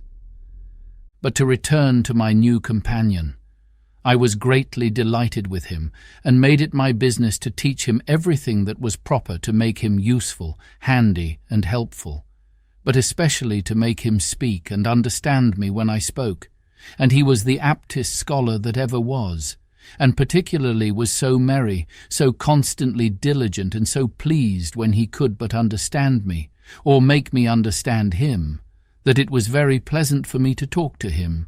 Now my life began to be so easy that I began to say to myself that could I but have been safe from more savages, I cared not if I was never to remove from the place where I lived.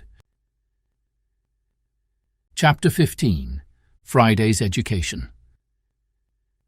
After I had been 2 or 3 days returned to my castle, I thought that in order to bring Friday off from his horrid way of feeding, and from the relish of a cannibal's stomach, I ought to let him taste other flesh. So I took him out with me one morning to the woods. I went indeed, intending to kill a kid out of my own flock, and bring it home and dress it. But as I was going, I saw a she-goat lying down in the shade, and 2 young kids sitting by her. I catched hold of Friday. "Hold," said I, "stand still," and made signs to him not to stir. Immediately I presented my piece, shot, and killed one of the kids. The poor creature, who had at a distance, indeed, seen me kill the savage, his enemy, but did not know nor could imagine how it was done, was sensibly surprised, trembled and shook, and looked so amazed that I thought he would have sunk down. He did not see the kid I shot at, or perceive I had killed it, but ripped up his waistcoat to feel whether he was not wounded, and, as I found presently, thought I was resolved to kill him. For he came and kneeled down to me, and embracing my knees said a great many things I did not understand, but I could easily see the meaning was to pray me not to kill him. I soon found a way to convince him that I would do him no harm, and taking him up by the hand, laughed at him, and pointing to the kid which I had killed, beckoned to him to run and fetch it, which he did, and while he was wondering and looking to see how the creature was killed, I loaded my gun again. By and by I saw a great fowl, like a hawk, sitting upon a tree within shot. So, to let Friday understand a little what I would do, I called him to me again, pointed at the fowl, which was indeed a parrot, though I thought it had been a hawk. I say, pointing to the parrot, and to my gun, and to the ground under the parrot, to let him see I would make it fall. I made him understand that I would shoot and kill that bird. Accordingly, I fired, and bade him look, and immediately he saw the parrot fall. He stood like one frightened again, notwithstanding all I had said to him, and I found he was the more amazed, because he did not see me put anything into the gun, but thought that there must be some wonderful fund of death and destruction in that thing, able to kill man, beast, bird, or anything near or far off, and the astonishment this created in him was such as could not wear off for a long time. And I believe, if I would have let him, he would have worshipped me and my gun. As for the gun itself, he would not so much as touch it for several days after, but he would speak to it and talk to it, as if it had answered him when he was by himself, which, as I afterwards learned of him, was to desire it not to kill him. Well, after his astonishment was a little over at this, I pointed to him to run and fetch the bird I had shot, which he did, but stayed some time.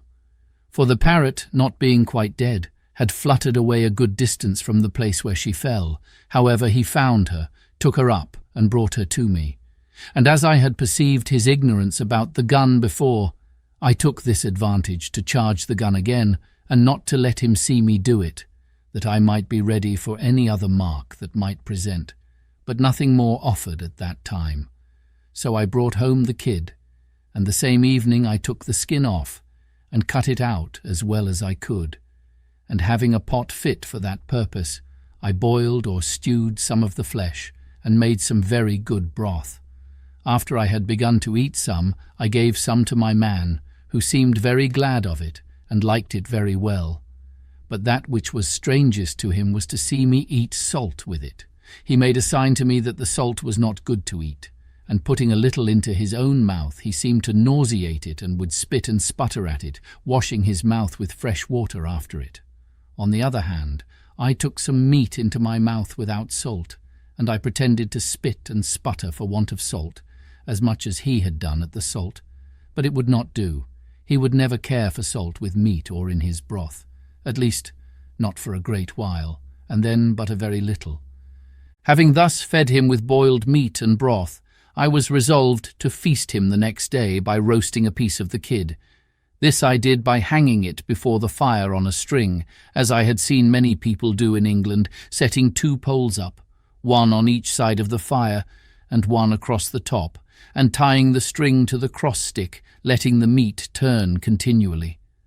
This Friday admired very much, but when he came to taste the flesh, he took so many ways to tell me how well he liked it, that I could not but understand him, and at last he told me, as well as he could, he would never eat man's flesh any more, which I was very glad to hear. The next day I set him to work beating some corn out, and sifting it in the manner I used to do as I observed before, and he soon understood how to do it as well as I, especially after he had seen what the meaning of it was, and that it was to make bread of. For after that I let him see me make my bread and bake it too, and in a little time Friday was able to do all the work for me as well as I could do it myself. I began now to consider that having 2 mouths to feed instead of 1, I must provide more ground for my harvest and plant a larger quantity of corn than I used to do. So I marked out a larger piece of land and began the fence in the same manner as before, in which Friday worked not only very willingly and very hard, but did it very cheerfully, and I told him what it was for, that it was for corn to make more bread, because he was now with me, and that I might have enough for him and myself too. He appeared very sensible of that part, and let me know that he thought I had much more labour upon me on his account than I had for myself, and that he would work the harder for me if I would tell him what to do. This was the pleasantest year of all the life I led in this place. Friday began to talk pretty well, and understand the names of almost everything I had occasion to call for, and of every place I had to send him to, and talked a great deal to me, so that in short I began now to have some use for my tongue again, which indeed I had very little occasion for before. Besides the pleasure of talking to him, I had a singular satisfaction in the fellow himself. His simple, unfeigned honesty appeared to me more and more every day, and I began really to love the creature, and on his side I believe he loved me more than it was possible for him ever to love anything before. I had a mind once to try if he had any inclination for his own country again, and having taught him English so well that he could answer me almost any question, I asked him whether the nation that he belonged to never conquered in battle, at which he smiled and said, yes, we always fight the better. That is, he meant always get the better in fight, and so we began the following discourse. Master, you always fight the better. How came you to be taken prisoner then, Friday? Friday, my nation beat much for all that. Master, how beat? If your nation beat them, how came you to be taken? Friday, they more many than my nation, in the place where me was. They take 1, 2, 3, and me. My nation overbeat them in the yonder place, where me no was. There my nation take 1-2 great thousand. Master, but why did not your side recover you from the hands of your enemies then? Friday. They run, 1, 2, 3, and me, and make go in the canoe. My nation have no canoe that time. Master. Well, Friday. And what does your nation do with the men they take?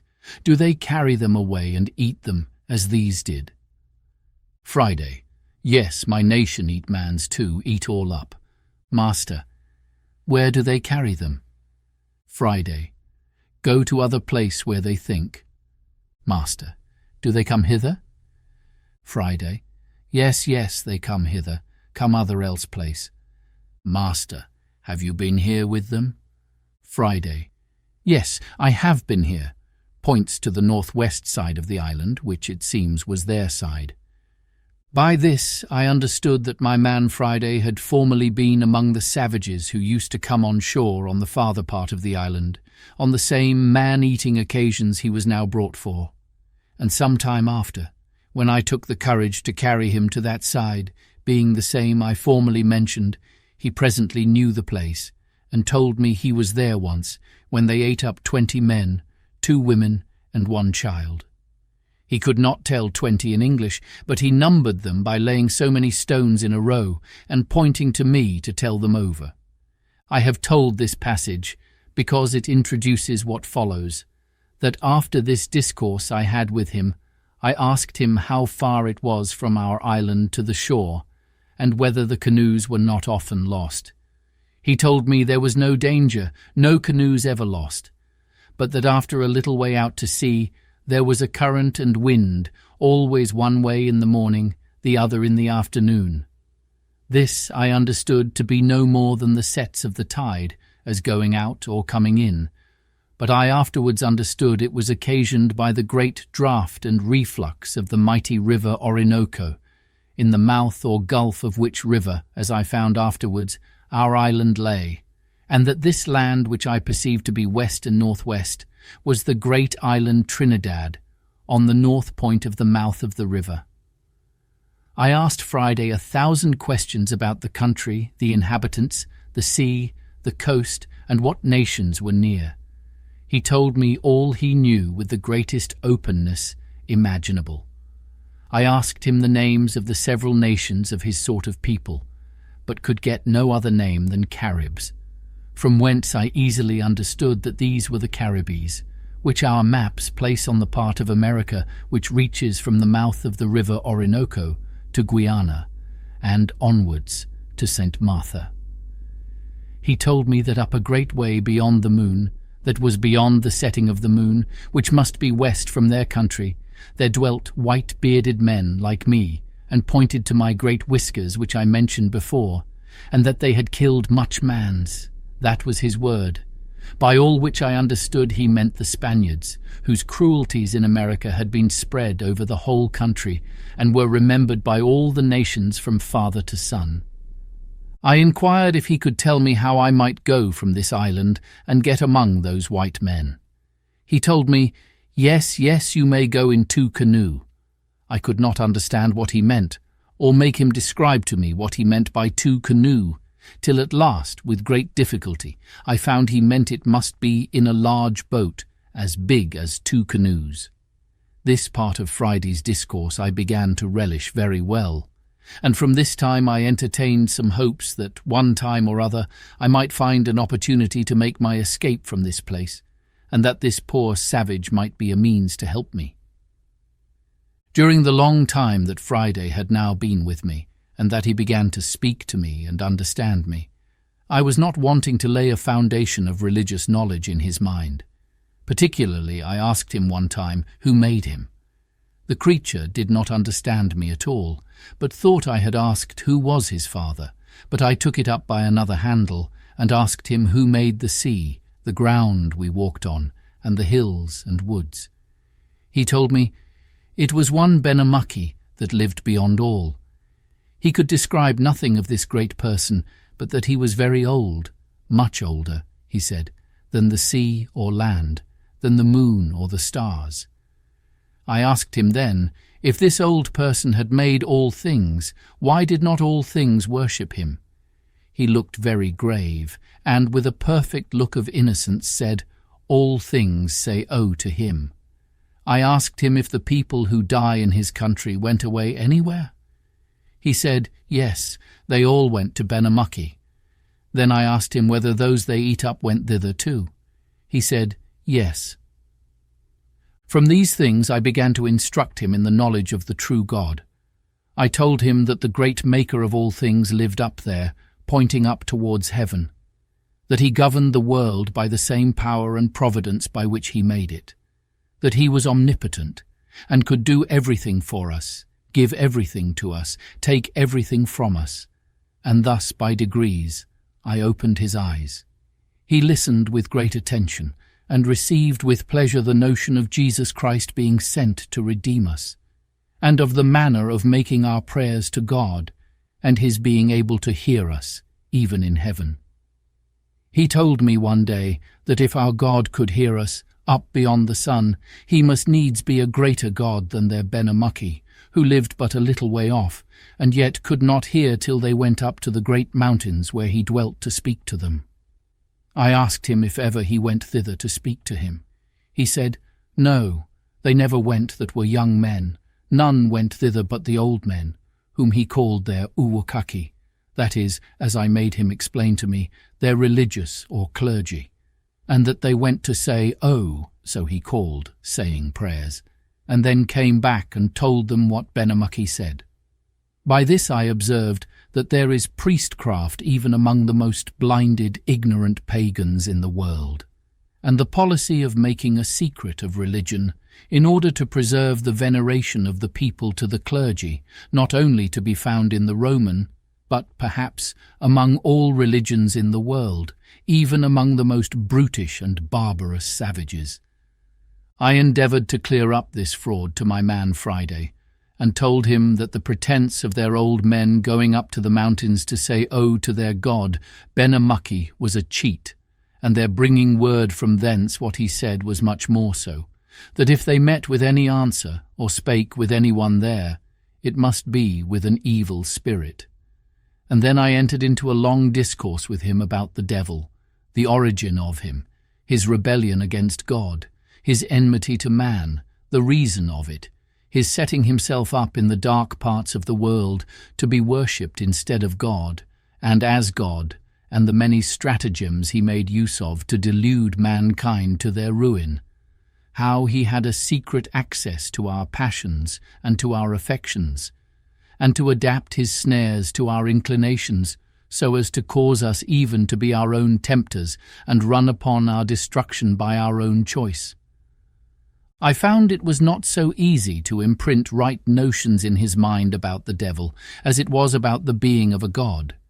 Nature assisted all my arguments to evidence to him even the necessity of a great first cause, an overruling, governing power, a secret directing providence, and of the equity and justice of paying homage to him that made us and the like. But there appeared nothing of this kind in the notion of an evil spirit, of his origin, his being, his nature, and above all, of his inclination to do evil, and to draw us in to do so too. And the poor creature puzzled me once in such a manner, by a question merely natural and innocent, that I scarce knew what to say to him. I had been talking a great deal to him of the power of God, his omnipotence, his aversion to sin, his being a consuming fire to the workers of iniquity, how, as he had made us all, he could destroy us and all the world in a moment. And he listened with great seriousness to me all the while. After this, I had been telling him how the devil was God's enemy in the hearts of men, and used all his malice and skill to defeat the good designs of providence, and to ruin the kingdom of Christ in the world, and the like. Well, says Friday, but you say God is so strong, so great. Is he not much strong, much might as the devil? Yes, yes, says I. Friday, God is stronger than the devil. God is above the devil, and therefore we pray to God to tread him down under our feet, and enable us to resist his temptations and quench his fiery darts. But, says he again, If God much stronger, much might as the wicked devil, why God no kill the devil, so make him no more do wicked? I was strangely surprised at this question. And, after all, though I was now an old man, yet I was but a young doctor, and ill qualified for a casuist or a solver of difficulties.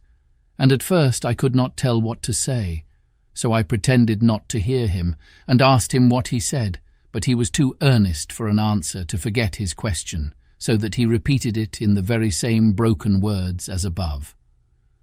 By this time I had recovered myself a little, and I said, God will at last punish him severely. He is reserved for the judgment, and is to be cast into the bottomless pit, to dwell with everlasting fire. This did not satisfy Friday, but he returns upon me, repeating my words, Reserve at last me no understand, but why not kill the devil now, not kill great ago? You may as well ask me, said I, why God does not kill you or me when we do wicked things here that offend him. We are preserved to repent and be pardoned. He mused some time on this. Well, well, says he, mighty affectionately, that well, so you, I, devil, all wicked, all preserve, repent, God pardon all. Here I was run down again by him to the last degree, and it was a testimony to me, how the mere notions of nature, though they will guide reasonable creatures to the knowledge of a God, and of a worship or homage due to the supreme being of God, as the consequence of our nature, yet nothing but divine revelation can form the knowledge of Jesus Christ, and of redemption purchased for us, of a mediator of the new covenant, and of an intercessor at the footstool of God's throne. I say, nothing but a revelation from heaven can form these in the soul, and that therefore the gospel of our Lord and Saviour, Jesus Christ, I mean the Word of God and the Spirit of God, promised for the guide and sanctifier of his people, are the absolutely necessary instructors of the souls of men in the saving knowledge of God, and the means of salvation. I therefore diverted the present discourse between me and my man, rising up hastily, as upon some sudden occasion of going out. Then, sending him for something a good way off, I seriously prayed to God that he would enable me to instruct savingly this poor savage, assisting by his Spirit the heart of the poor ignorant creature to receive the light of the knowledge of God in Christ, reconciling him to himself, and would guide me so to speak to him from the word of God that his conscience might be convinced, his eyes opened, and his soul saved. When he came again to me, I entered into a long discourse with him upon the subject of the redemption of man by the Saviour of the world, and of the doctrine of the gospel preached from heaven, vision of repentance towards God, and faith in our blessed Lord Jesus. I then explained to him as well as I could why our blessed Redeemer took not on him the nature of angels, but the seed of Abraham, and how, for that reason, the fallen angels had no share in the redemption, that he came only to the lost sheep of the house of Israel, and the like. I had, God knows, more sincerity than knowledge in all the methods I took for this poor creature's instruction, and must acknowledge what I believe all that act upon the same principle will find, that in laying things open to him, I really informed and instructed myself in many things that either I did not know or had not fully considered before, but which occurred naturally to my mind upon searching into them for the information of this poor savage. And I had more affection in my inquiry after things upon this occasion than ever I felt before, so that whether this poor wild wretch was better for me or no, I had great reason to be thankful that ever he came to me. My grief sat lighter upon me. My habitation grew comfortable to me beyond measure, and when I reflected that in this solitary life which I have been confined to, I had not only been moved to look up to heaven myself, and to seek the hand that had brought me here, but was now to be made an instrument, under Providence, to save the life, and, for aught I knew, the soul of a poor savage, and bring him to the true knowledge of religion and of the Christian doctrine, that he might know Christ Jesus, in whom is life eternal, I say, when I reflected upon all these things, a secret joy ran through every part of my soul, and I frequently rejoiced that ever I was brought to this place, which I had so often thought the most dreadful of all afflictions that could possibly have befallen me. I continued in this thankful frame all the remainder of my time, and the conversation which employed the hours between Friday and me was such as made the 3 years which we lived there together perfectly and completely happy, if any such thing as complete happiness can be formed in a sublunary state. This savage was now a good Christian, a much better than I, though I have reason to hope, and bless God for it, that we were equally penitent and comforted, restored penitents. We had here the Word of God to read, and no farther off from His Spirit to instruct than if we had been in England. I always applied myself, in reading the Scripture, to let Him know, as well as I could, the meaning of what I read.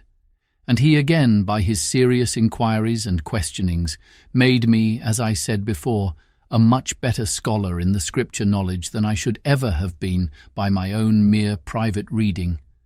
Another thing I cannot refrain from observing here also, from experience in this retired part of my life, viz., how infinite and inexpressible a blessing it is that the knowledge of God and of the doctrine of salvation by Christ Jesus is so plainly laid down in the Word of God, so easy to be received and understood, that as the bare reading the Scripture made me capable of understanding enough of my duty to carry me directly on to the great work of sincere repentance for my sins, and laying hold of a Saviour for life and salvation, to a stated reformation in practice, and obedience to all God's commands, and this without any teacher or instructor, I mean human. So the same plain instruction sufficiently served to the enlightening this savage creature, and bringing him to be such a Christian as I have known few equal to him in my life. As to all the disputes, wrangling, strife, and contention which have happened in the world about religion, whether niceties in doctrines or schemes of church government, they were all perfectly useless to us, and for aught I can yet see, they have been so to the rest of the world. We had the sure guide to heaven, viz., the Word of God, and we had, blessed be God, comfortable views of the Spirit of God, teaching and instructing by His Word, leading us into all truth, and making us both willing and obedient to the instruction of His Word. And I cannot see the least use that the greatest knowledge of the disputed points of religion, which have made such confusion in the world, would have been to us if we could have obtained it. But I must go on with the historical part of things, and take every part in its order.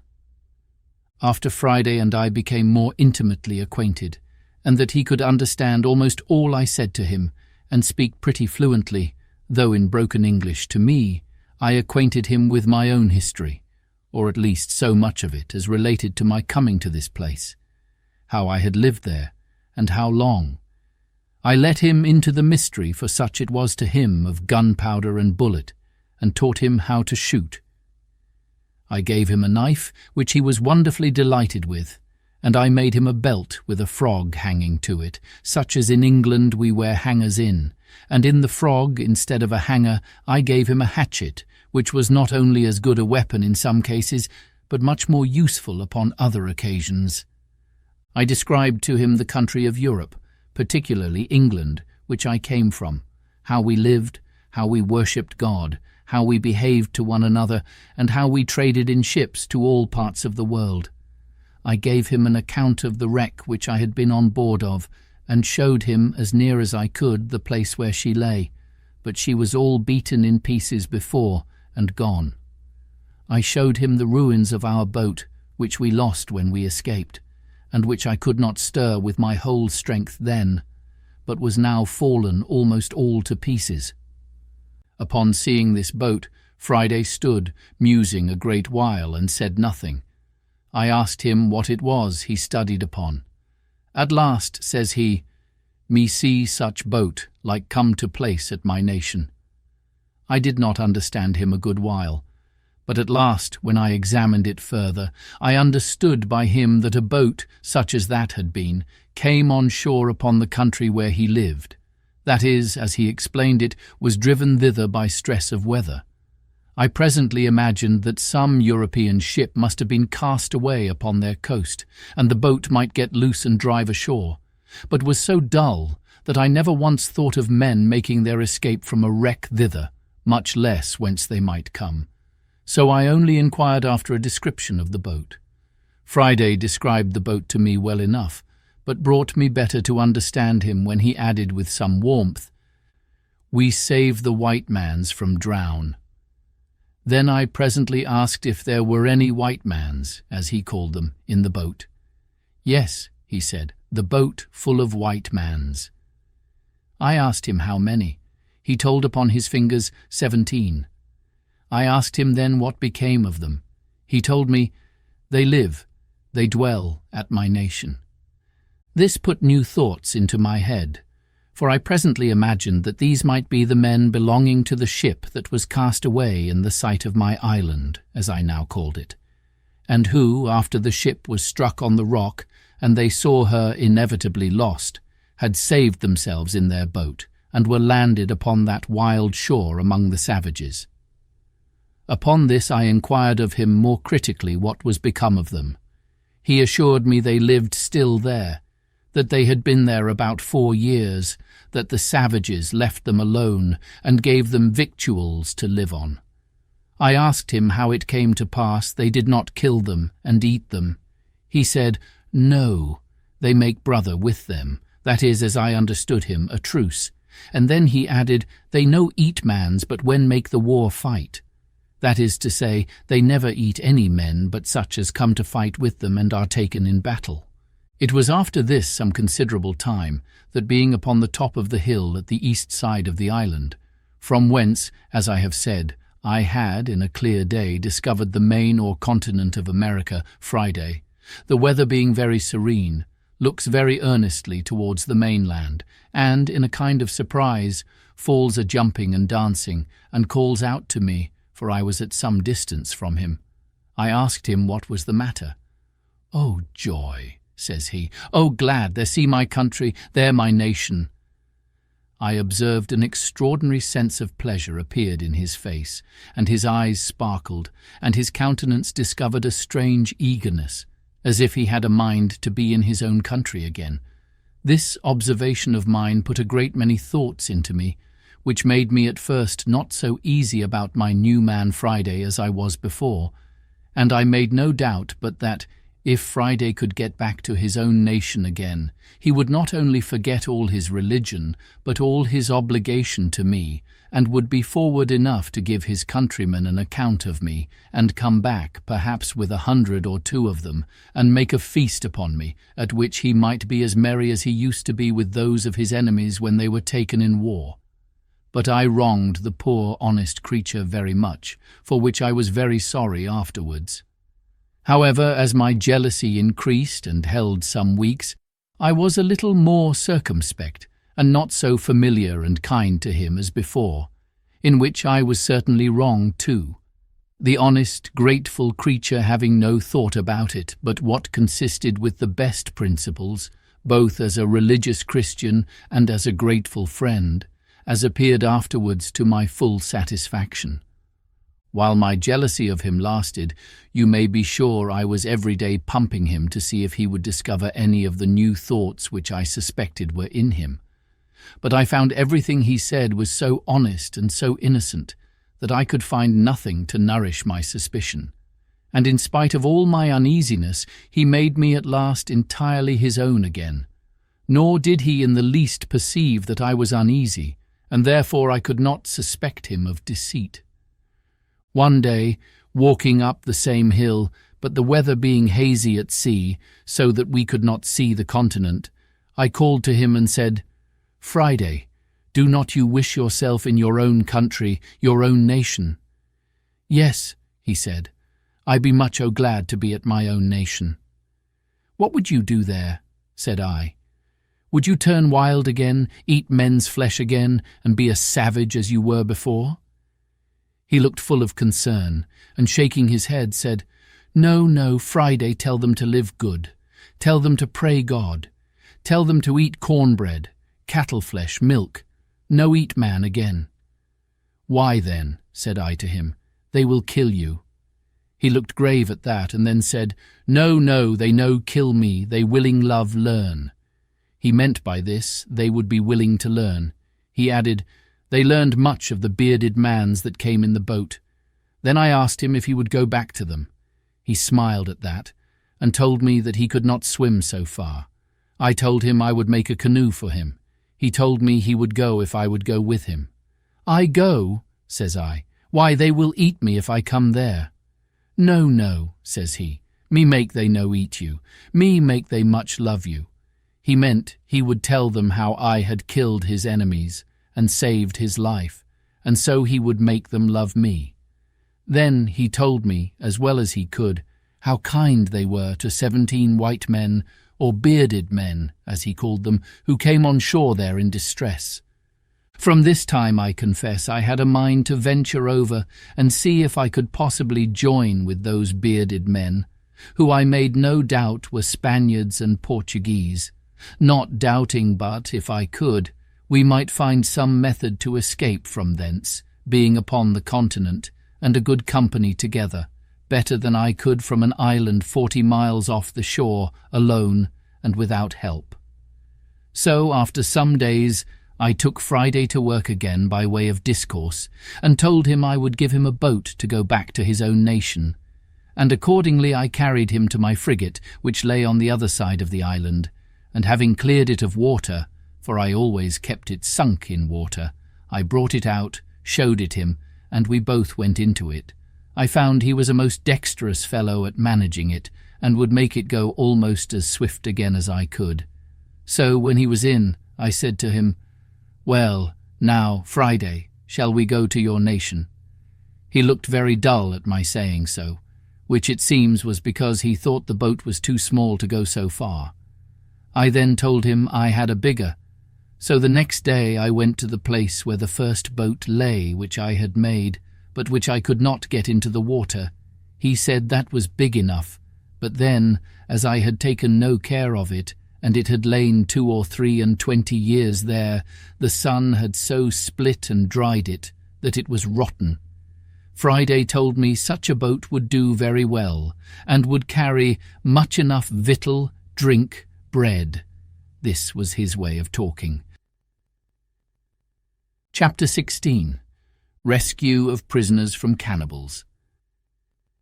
Upon the whole, I was by this time so fixed upon my design of going over with him to the continent that I told him we would go and make one as big as that, and he should go home in it. He answered not one word, but looked very grave and sad. I asked him what was the matter with him. He asked me again, "Why you angry mad with Friday? What me done?" I asked him what he meant. I told him I was not angry with him at all. "No angry," says he, repeating the words several times. "Why send Friday home away to my nation?" "Why," says I, "Friday, did not you say you wished you were there?" "Yes, yes," says he, "wish we both there. No wish Friday there, no master there." In a word, he would not think of going there without me. "I go there Friday?" says I. "What shall I do there?" He turned very quick upon me at this. "You do great deal much good," says he. "You teach wild mans be good, sober, tame mans. You tell them know God, pray God, and live new life." "Alas, Friday," says I, "thou knowest not what thou sayest. I am but an ignorant man myself." "Yes, yes," says he, "you teachy me good, you teachy them good." "No, no, Friday," says I, "you shall go without me. Leave me here to live by myself as I did before." He looked confused again at that word, and running to one of the hatchets which he used to wear, he takes it up hastily and gives it to me. "What must I do with this?" says I to him. "You take kill Friday," says he. "What must kill you for?" said I again. He returns very quick. "What you send Friday away for?" "Take, Kill Friday. No send Friday away." This he spoke so earnestly that I saw tears stand in his eyes.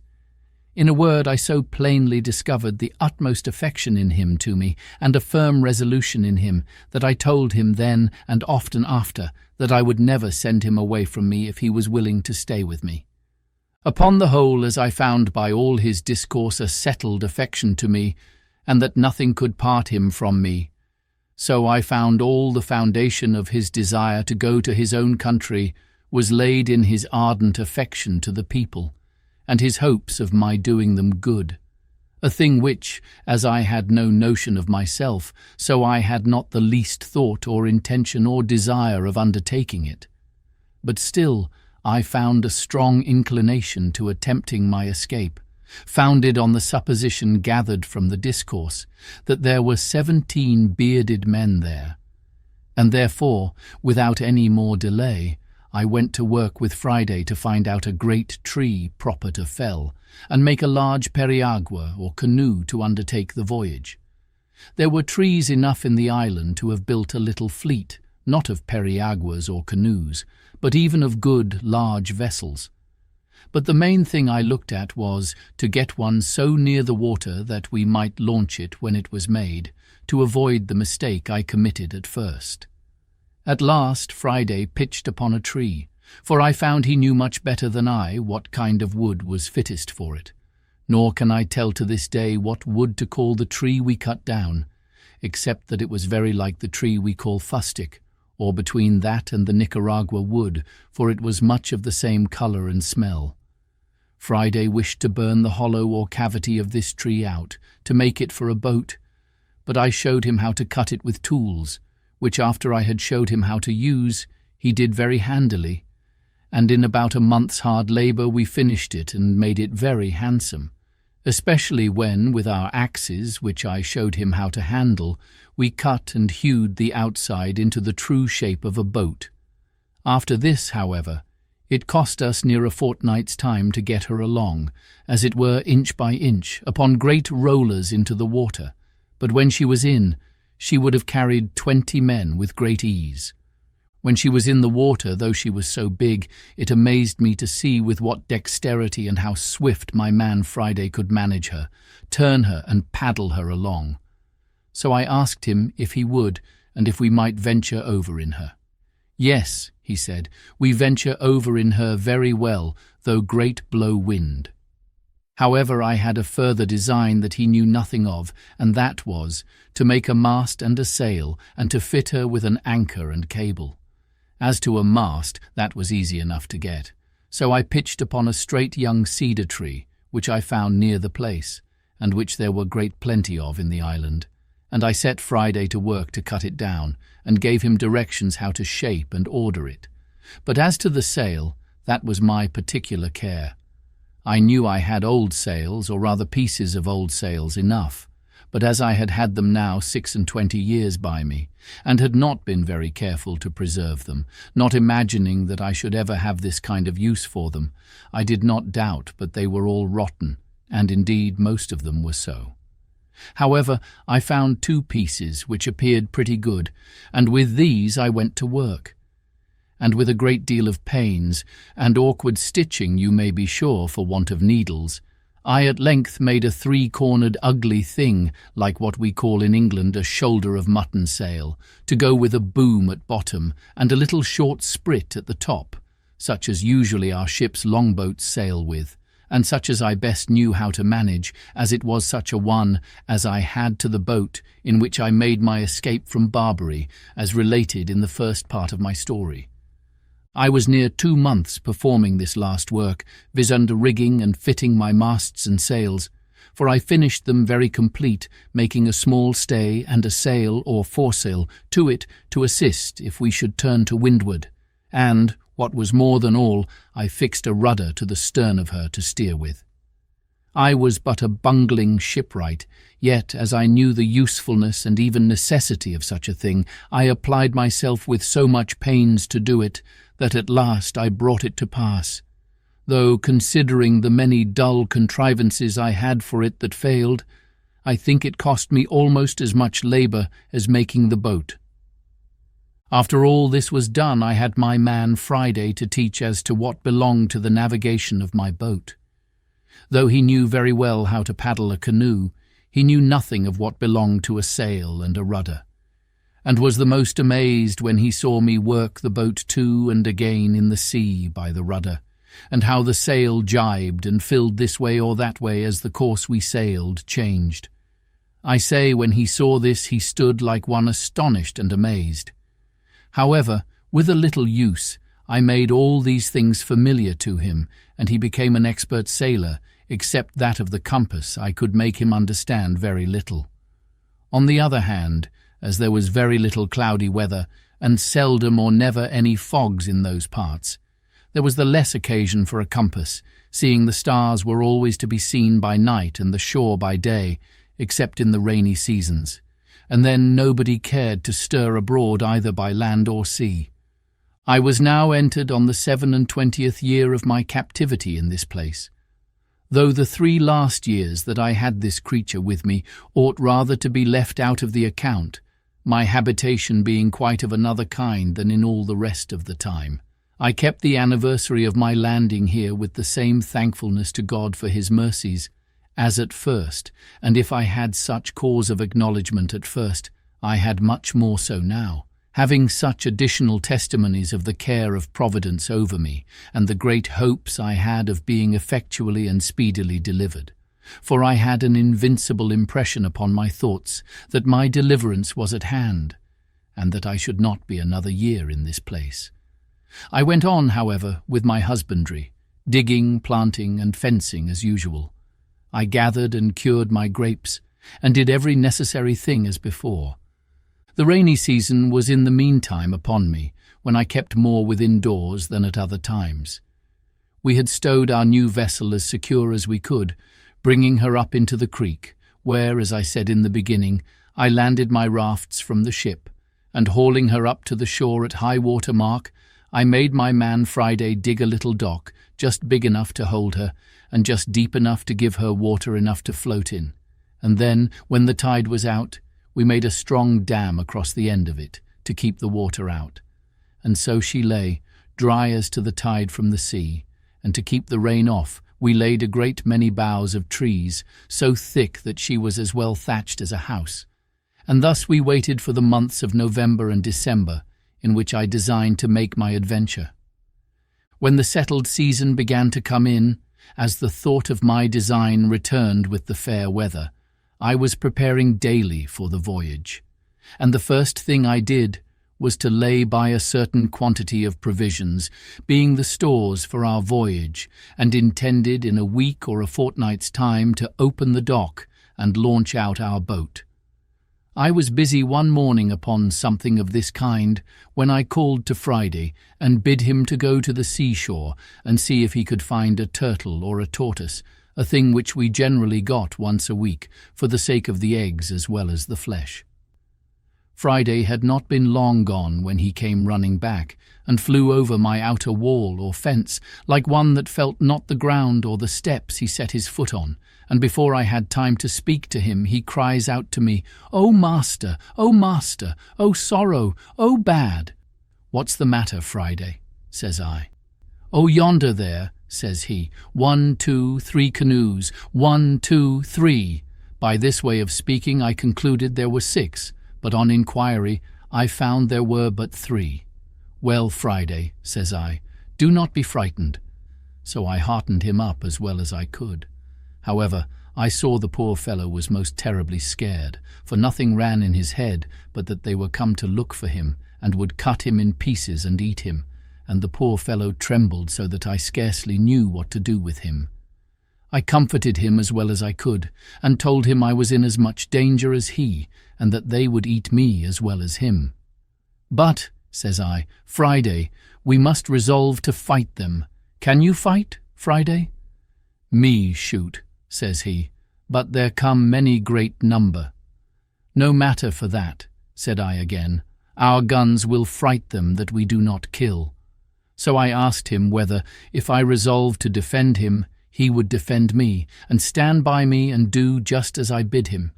He said, "Me die when you bid die, master." So I went and fetched a good dram of rum and gave him, for I had been so good a husband of my rum that I had a great deal left.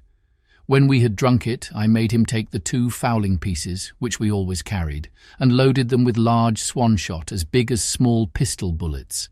Then I took 4 muskets and loaded them with 2 slugs and 5 small bullets each, and my 2 pistols I loaded with a brace of bullets each.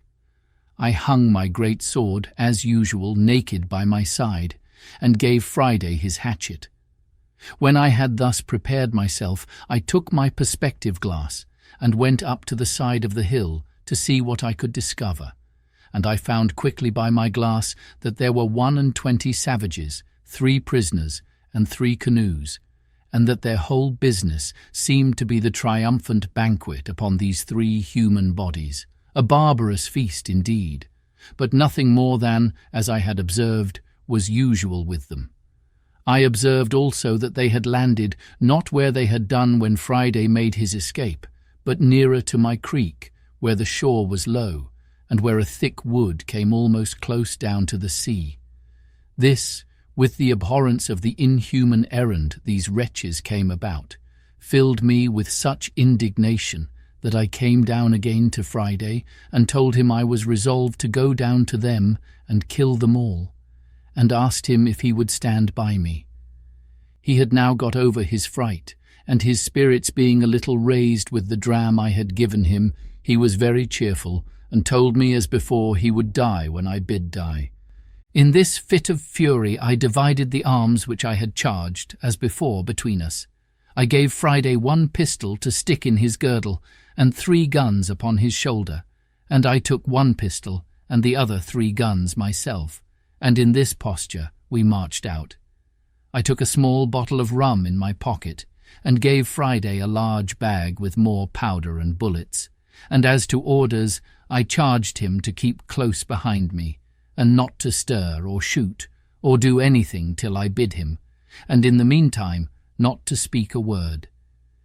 In this posture I fetched a compass to my right hand of near a mile, as well to get over the creek as to get into the wood, so that I could come within shot of them before I should be discovered, which I had seen by my glass it was easy to do.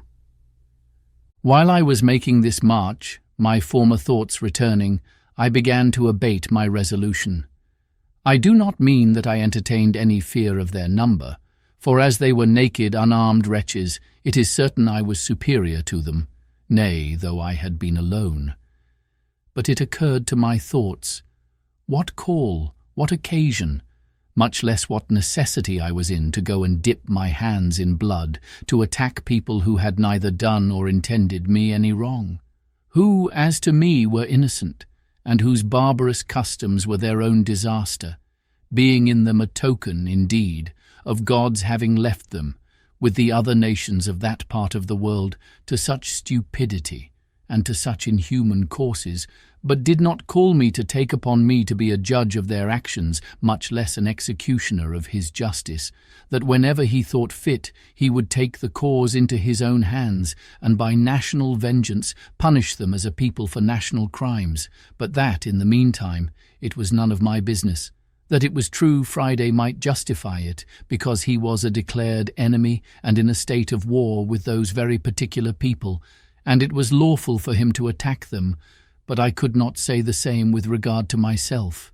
These things were so warmly pressed upon my thoughts all the way as I went, that I resolved I would only go and place myself near them that I might observe their barbarous feast, and that I would act then as God should direct, but that unless something offered that was more a call to me than yet I knew of, I would not meddle with them.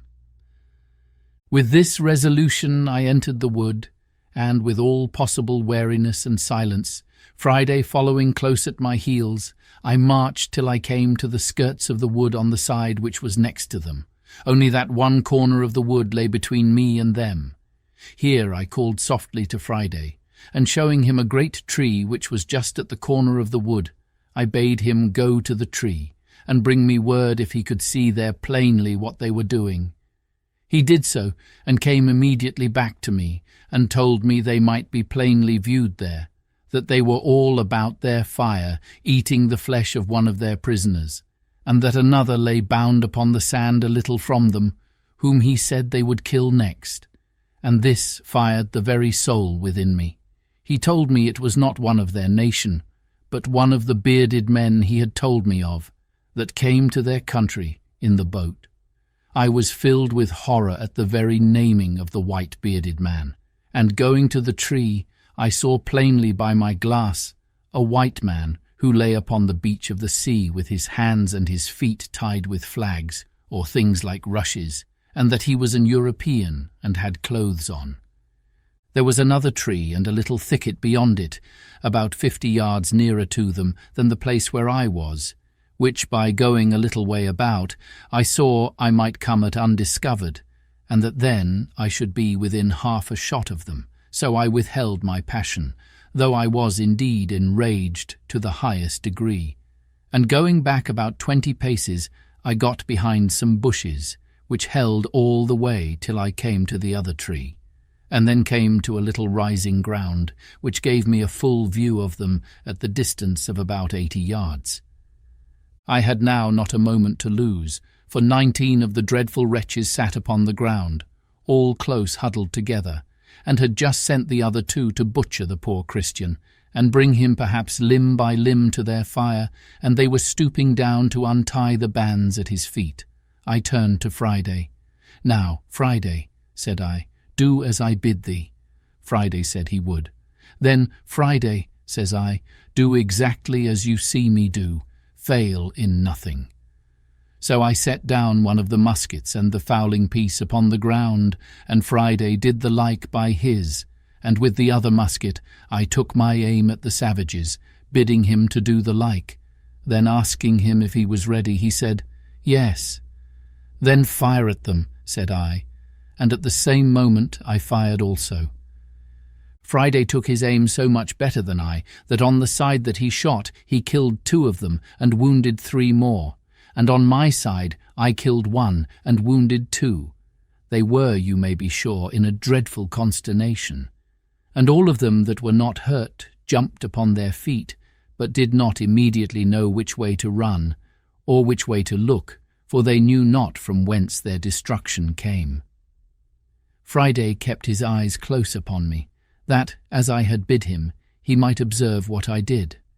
So, as soon as the first shot was made, I threw down the piece, and took up the fowling piece, and Friday did the like. He saw me cock and present. He did the same again. "Are you ready, Friday?" said I. "Yes," says he. "Let fly then," says I, "in the name of God." And with that I fired again among the amazed wretches, and so did Friday. And as our pieces were now loaded with what I call swan shot, or small pistol bullets, we found only 2 drop, but so many were wounded that they ran about yelling and screaming like mad creatures, all bloody, and most of them miserably wounded, whereof 3 more fell quickly after, though not quite dead. "Now, Friday," says I, laying down the discharged pieces, and taking up the musket which was yet loaded, "follow me," which he did with a great deal of courage, upon which I rushed out of the wood and showed myself, and Friday close at my foot.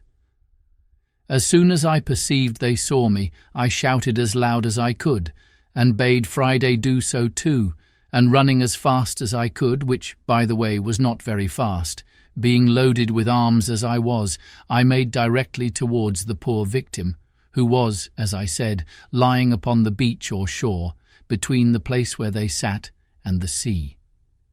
The 2 butchers who were just going to work with him had left him at the surprise of our first fire, and fled in a terrible fright to the seaside, and had jumped into a canoe, and 3 more of the rest made the same way.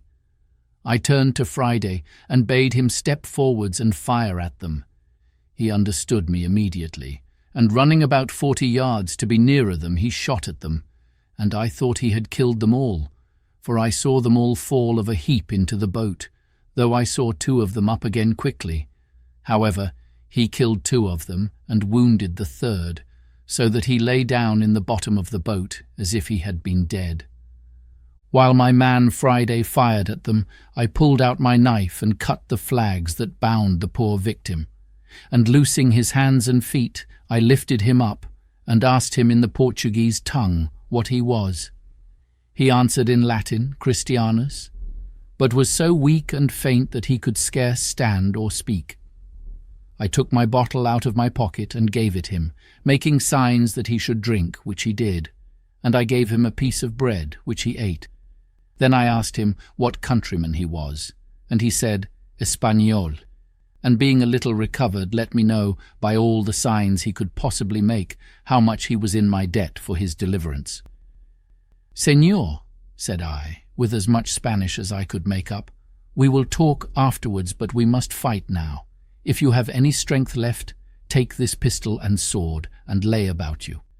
He took them very thankfully, and no sooner had he the arms in his hands, but, as if they had put new vigour into him, he flew upon his murderers like a fury, and had cut 2 of them in pieces in an instant. For the truth is, as the whole was a surprise to them, so the poor creatures were so much frightened with the noise of our pieces that they fell down for mere amazement and fear, and had no more power to attempt their own escape than their flesh had to resist our shot. And that was the case of those 5 that Friday shot at in the boat. For as 3 of them fell with the hurt they received, so the other 2 fell with the fright. I kept my piece in my hand still without firing, being willing to keep my charge ready, because I had given the Spaniard my pistol and sword. So I called to Friday and bade him run up to the tree from whence we first fired, and fetch the arms which lay there that had been discharged, which he did with great swiftness. And then, giving him my musket, I sat down myself to load all the rest again, and bade them come to me when they wanted. While I was loading these pieces, there happened a fierce engagement between the Spaniard and one of the savages, who made at him with one of their great wooden swords, the weapon that was to have killed him before, if I had not prevented it. The Spaniard, who was as bold and brave as could be imagined, though weak, had fought the Indian a good while, and had cut 2 great wounds on his head. But the savage, being a stout, lusty fellow, closing in with him, had thrown him down, being faint, and was wringing my sword out of his hand, when the Spaniard, though undermost, wisely quitting the sword, drew the pistol from his girdle, shot the savage through the body, and killed him upon the spot, before I, who was running to help him, could come near him.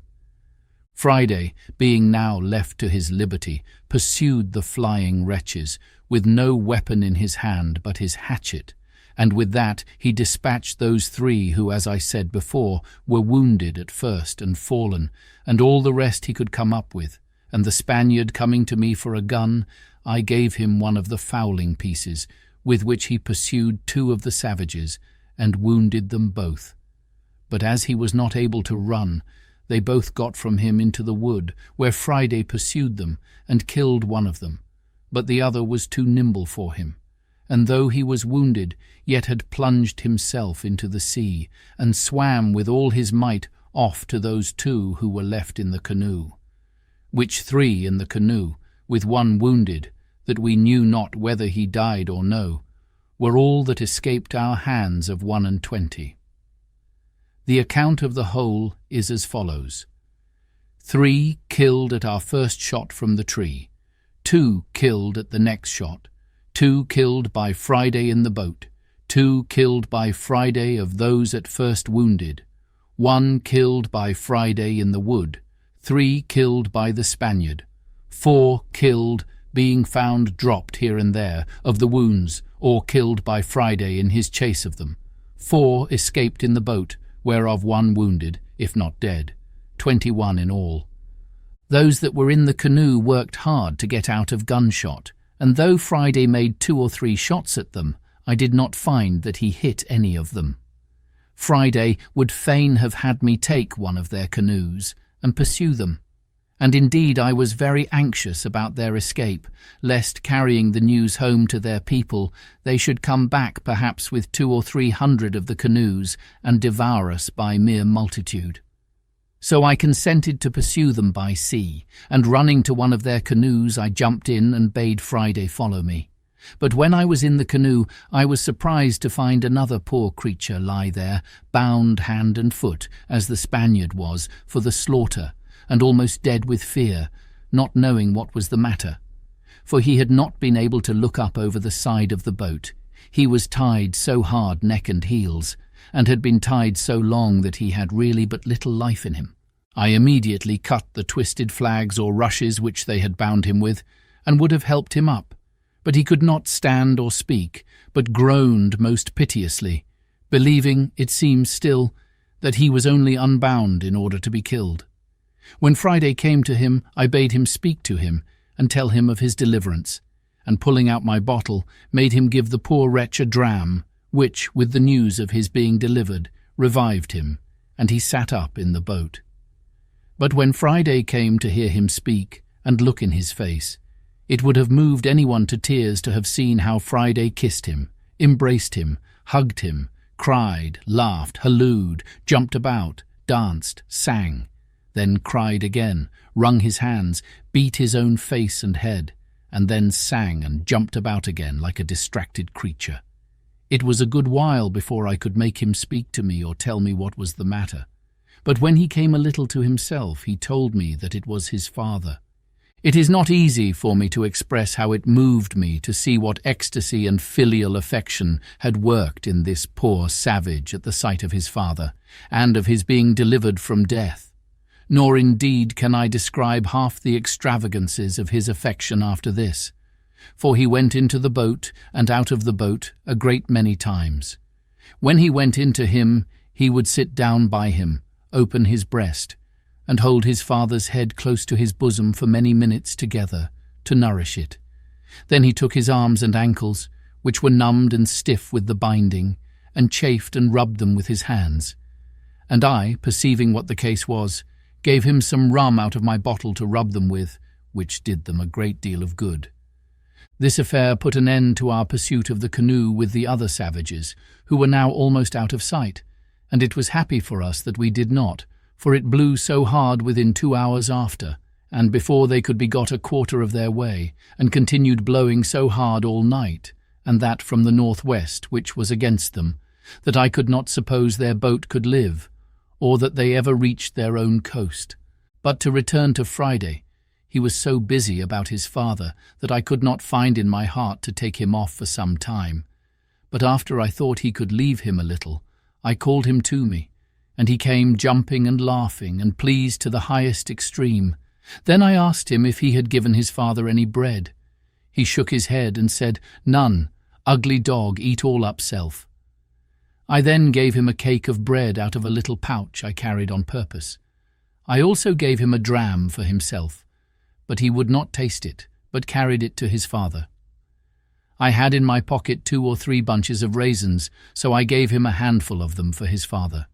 He had no sooner given his father these raisins, but I saw him come out of the boat and run away as if he had been bewitched, for he was the swiftest fellow on his feet that ever I saw. I say he ran at such a rate that he was out of sight, as it were, in an instant. And though I called and hallooed out too after him, it was all one, away he went. And in a quarter of an hour I saw him come back again, though not so fast as he went. And as he came nearer, I found his pace slacker, because he had something in his hand. When he came up to me, I found he had been quite home for an earthen jug or pot to bring his father some fresh water, and that he had got 2 more cakes or loaves of bread. The bread he gave me, but the water he carried to his father. However, as I was very thirsty too, I took a little of it. The water revived his father more than all the rum or spirits I had given him, for he was fainting with thirst. When his father had drunk, I called to him to know if there was any water left. He said, "Yes," and I bade him give it to the poor Spaniard, who was in as much want of it as his father. And I sent one of the cakes that Friday brought to the Spaniard too, who was indeed very weak, and was reposing himself upon a green place under the shade of a tree, and whose limbs were also very stiff and very much swelled with the rude bandage he had been tied with. When I saw that upon Friday's coming to him with the water he sat up and drank, and took the bread and began to eat, I went to him and gave him a handful of raisins.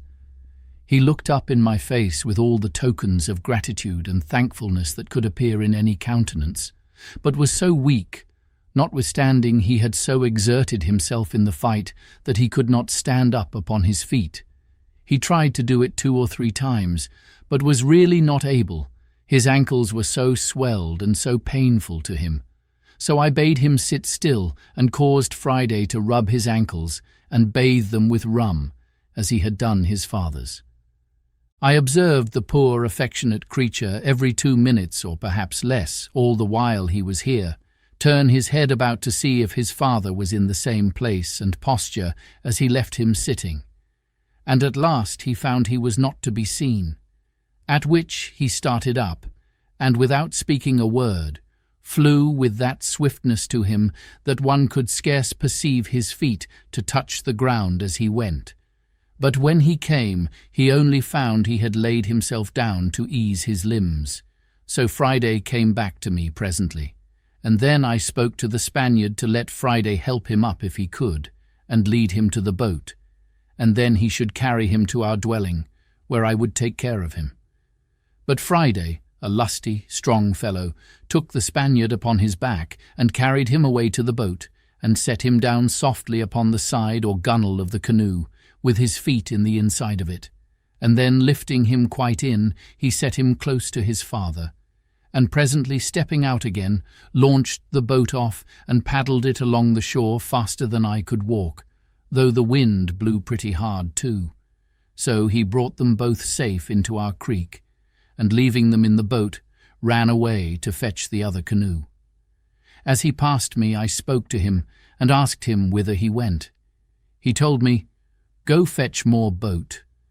So away he went like the wind, for sure never man or horse ran like him. And he had the other canoe in the creek almost as soon as I got to it by land. So he wafted me over, and then went to help our new guests out of the boat, which he did.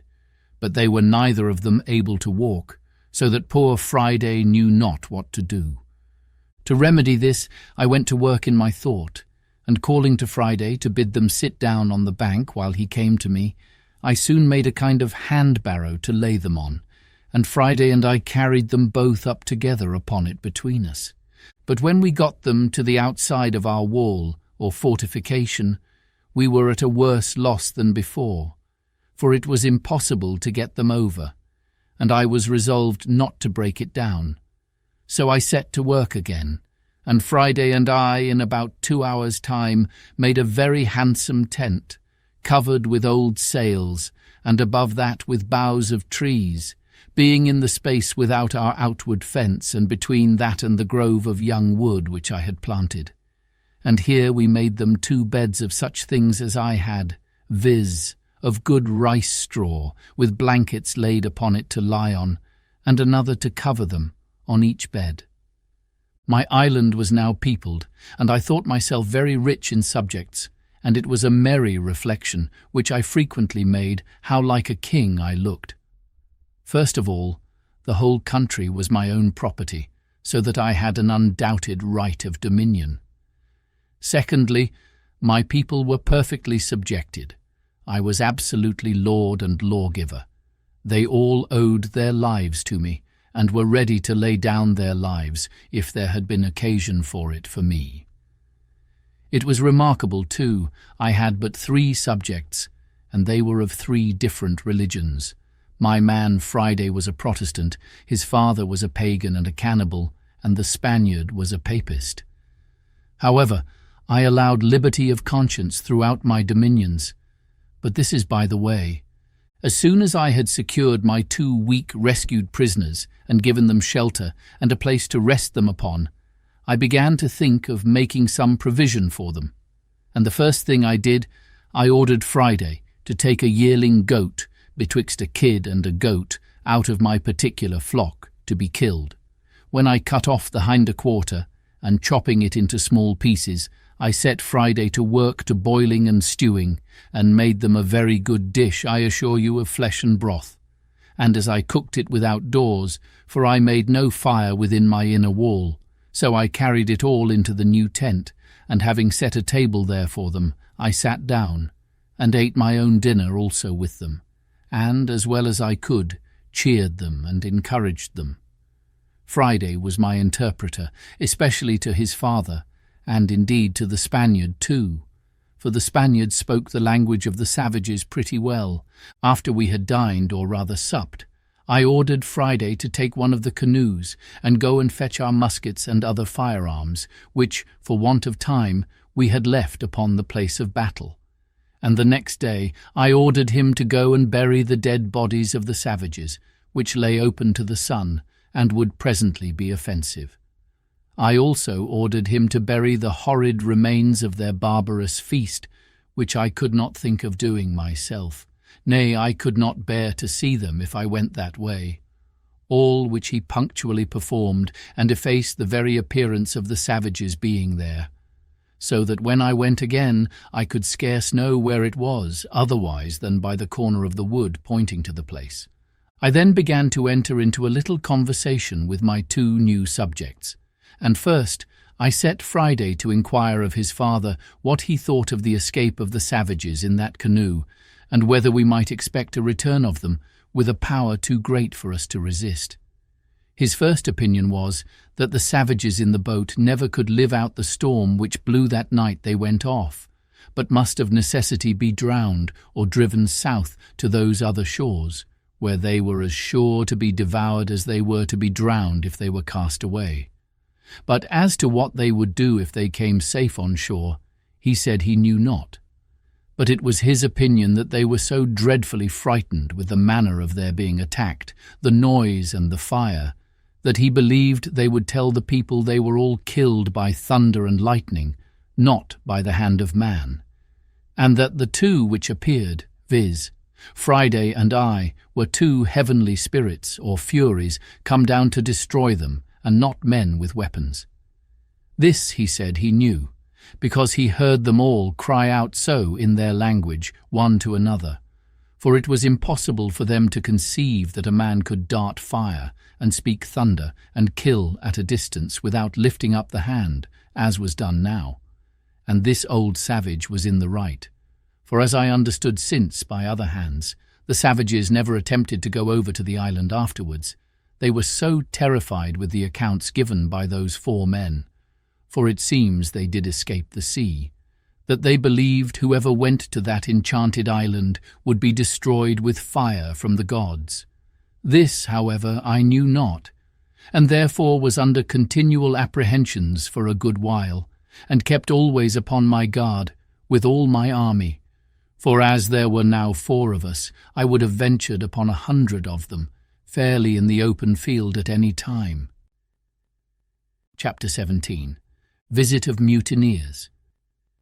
In a little time, however, no more canoes appearing, the fear of their coming wore off, and I began to take my former thoughts of a voyage to the main into consideration, being likewise assured by Friday's father that I might depend upon good usage from their nation, on his account if I would go. But my thoughts were a little suspended when I had a serious discourse with the Spaniard, and when I understood that there were 16 more of his countrymen and Portuguese, who, having been cast away and made their escape to that side, lived there at peace indeed with the savages, but were very sore put to it for necessaries, and indeed for life. I asked him all the particulars of their voyage, and found they were a Spanish ship, bound from the Rio de la Plata to the Havana, being directed to leave their loading there, which was chiefly hides and silver, and to bring back what European goods they could meet with there. That they had 5 Portuguese seamen on board, whom they took out of another wreck. That 5 of their own men were drowned when first the ship was lost, and that these escaped through infinite dangers and hazards, and arrived, almost starved, on the Cannibal coast, where they expected to have been devoured every moment. He told me they had some arms with them, but they were perfectly useless, for that they had neither powder nor ball, the washing of the sea having spoiled all their powder but a little, which they used at their first landing to provide themselves with some food. I asked him what he thought would become of them there, and if they had formed any design of making their escape. He said they had many consultations about it, but that having neither vessel nor tools to build one, nor provisions of any kind, Their counsels always ended in tears and despair. I asked him how he thought they would receive a proposal from me which might tend towards an escape, and whether, if they were all here, it might not be done. I told him with freedom I feared mostly their treachery and ill usage of me if I put my life in their hands, for that gratitude was no inherent virtue in the nature of man, nor did men always square their dealings by the obligations they had received so much as they did by the advantages they expected. I told him it would be very hard that I should be made the instrument of their deliverance, and that they should afterwards make me their prisoner in New Spain, where an Englishman was certain to be made a sacrifice, what necessity or what accident soever brought him thither, and that I had rather be delivered up to the savages and be devoured alive than fall into the merciless claws of the priests and be carried into the Inquisition.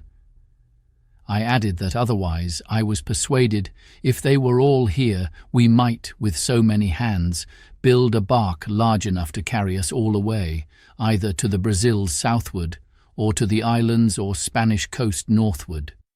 But that if, in requital, they should, when I had put weapons into their hands, carry me by force among their own people, I might be ill-used for my kindness to them, and make my case worse than it was before.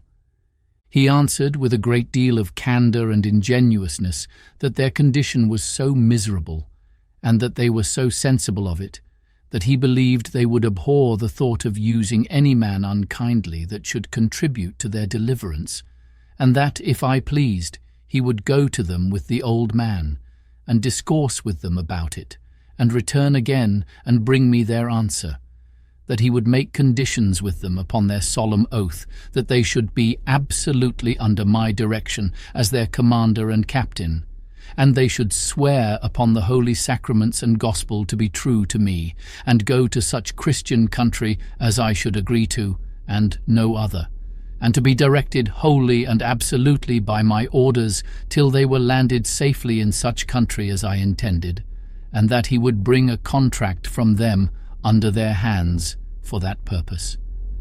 Then he told me he would first swear to me himself that he would never stir from me as long as he lived till I gave him orders, and that he would take my side to the last drop of his blood if there should happen the least breach of faith among his countrymen. He told me they were all of them very civil, honest men, and they were under the greatest distress imaginable, having neither weapons nor clothes nor any food, but at the mercy and discretion of the savages, out of all hopes of ever returning to their own country, and that he was sure, if I would undertake their relief, they would live and die by me. Upon these assurances I resolved to venture to relieve them, if possible, and to send the old savage and this Spaniard over to them to treat. But when we had got all things in readiness to go, the Spaniard himself started an objection, which had so much prudence in it on one hand, and so much sincerity on the other hand, that I could not but be very well satisfied in it, and by his advice put off the deliverance of his comrades for at least half a year. The case was thus. He had been with us now about a month, during which time I had let him see in what manner I had provided, with the assistance of Providence, for my support, and he saw evidently what stock of corn and rice I had laid up, which, though it was more than sufficient for myself, yet it was not sufficient, without good husbandry, for my family. Now it was increased to 4, but much less would it be sufficient if his countrymen, who were, as he said, 16 still alive, should come over, and least of all would it be sufficient to victual our vessel, if we should build one, for a voyage to any of the Christian colonies of America. So he told me he thought it would be more advisable to let him and the other 2 dig and cultivate some more land, as much as I could spare seed to sow, and that we should wait another harvest, that we might have a supply of corn for his countrymen when they should come. For want might be a temptation to them to disagree, or not to think themselves delivered, otherwise than out of one difficulty into another. You know, says he, the children of Israel, though they rejoiced at first for their being delivered out of Egypt, yet rebelled even against God himself that delivered them, when they came to want bread in the wilderness. His caution was so seasonable and his advice so good that I could not but be very well pleased with his proposal, as well as I was satisfied with his fidelity. So we fell to digging, all four of us, as well as the wooden tools we were furnished with permitted, and in about a month's time, by the end of which it was seed time, we had got as much land cured and trimmed up as we sowed 22 bushels of barley on, and 16 jars of rice, which was, in short, all the seed we had to spare. Indeed, we left ourselves barely sufficient for our own food for the 6 months that we had to expect our crop. That is to say, reckoning from the time we set our seed aside for sowing, for it is not to be supposed it is 6 months in the ground in that country. Having now society enough, and our numbers being sufficient to put us out of fear of the savages, if they had come, unless their number had been very great, we went freely all over the island, whenever we found occasion, and as we had our escape or deliverance upon our thoughts, it was impossible, at least for me, to have the means of it out of mine. For this purpose I marked out several trees, which I thought fit for our work, and I set Friday and his father to cut them down, and then I caused the Spaniard, to whom I imparted my thoughts on that affair, to oversee and direct their work. I showed them with what indefatigable pains I had hewed a large tree into single planks, and I caused them to do the like, till they made about 12 large planks of good oak, near 2 feet broad, 35 feet long, and from 2 inches to 4 inches thick. What prodigious labour it took up anyone may imagine. At the same time I contrived to increase my little flock of tame goats as much as I could, and for this purpose I made Friday and the Spaniard go out one day, and myself with Friday the next day, for we took our turns. And by this means we got about 20 young kids to breed up with the rest, for whenever we shot the dam we saved the kids and added them to our flock. But above all, the season for curing the grapes coming on, I caused such a prodigious quantity to be hung up in the sun, that I believe, had we been at Alicante, where the raisins of the sun are cured, we could have filled 60 or 80 barrels, and these, with our bread, formed a great part of our food, very good living too, I assure you, for they are exceedingly nourishing. It was now harvest, and our crop in good order. It was not the most plentiful increase I had seen in the island, but however it was enough to answer our end, for from 22 bushels of barley we brought in and thrashed out above 220 bushels, and the like in proportion of the rice, which was store enough for our food to the next harvest, though all the 16 Spaniards had been on shore with me. Or if we had been ready for a voyage, it would very plentifully have victualled our ship to have carried us to any part of the world, that is to say, any part of America. When we had thus housed and secured our magazine of corn, we fell to work to make more wicker ware, great baskets in which we kept it. And the Spaniard was very handy and dexterous at this part, and often blamed me that I did not make some things for defence of this kind of work, but I saw no need of it. And now, having a full supply of food for all the guests I expected, I gave the Spaniard leave to go over to the main, to see what he could do with those he had left behind him there. I gave him a strict charge not to bring any man who would not first swear in the presence of himself and the old savage that he would in no way injure, fight with, or attack the person he should find in the island, who was so kind as to send for them in order to their deliverance, but that they would stand by him and defend him against all such attempts, and wherever they went would be entirely under and subjected to his command, and that this should be put in writing and signed in their hands. How they were to have done this, when I knew they had neither pen nor ink, was a question which we never asked. Under these instructions, the Spaniard and the old savage, the father of Friday, went away in one of the canoes, which they might be said to have come in, or rather were brought in, when they came as prisoners to be devoured by the savages. I gave each of them a musket with a firelock on it, and about 8 charges of powder and ball, charging them to be very good husbands of both, and not to use either of them but upon urgent occasions. This was a cheerful work, being the first measures used by me in view of my deliverance for now 27 years and some days. I gave them provisions of bread and of dried grapes, sufficient for themselves for many days and sufficient for all the Spaniards, for about 8 days' time, and wishing them a good voyage, I saw them go, agreeing with them about a signal they should hang out at their return, by which I should know them again when they came back at a distance, before they came on shore. They went away with a fair gale on the day that the moon was at full, by my account in the month of October.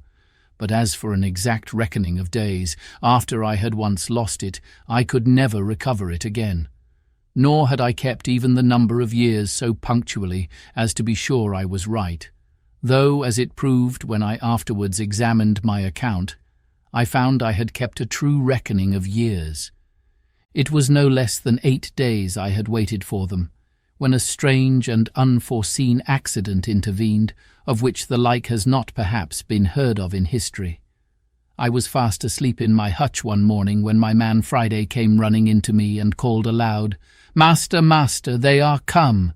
They are come!" I jumped up, and regardless of danger I went as soon as I could get my clothes on, through my little grove, which by the way was by this time grown to be a very thick wood. I say, regardless of danger I went without my arms, which was not my custom to do. But I was surprised when, turning my eyes to the sea, I presently saw a boat at about 1.5 leagues distance, standing in for the shore, with a shoulder of mutton sail, as they call it, and the wind blowing pretty fair to bring them in.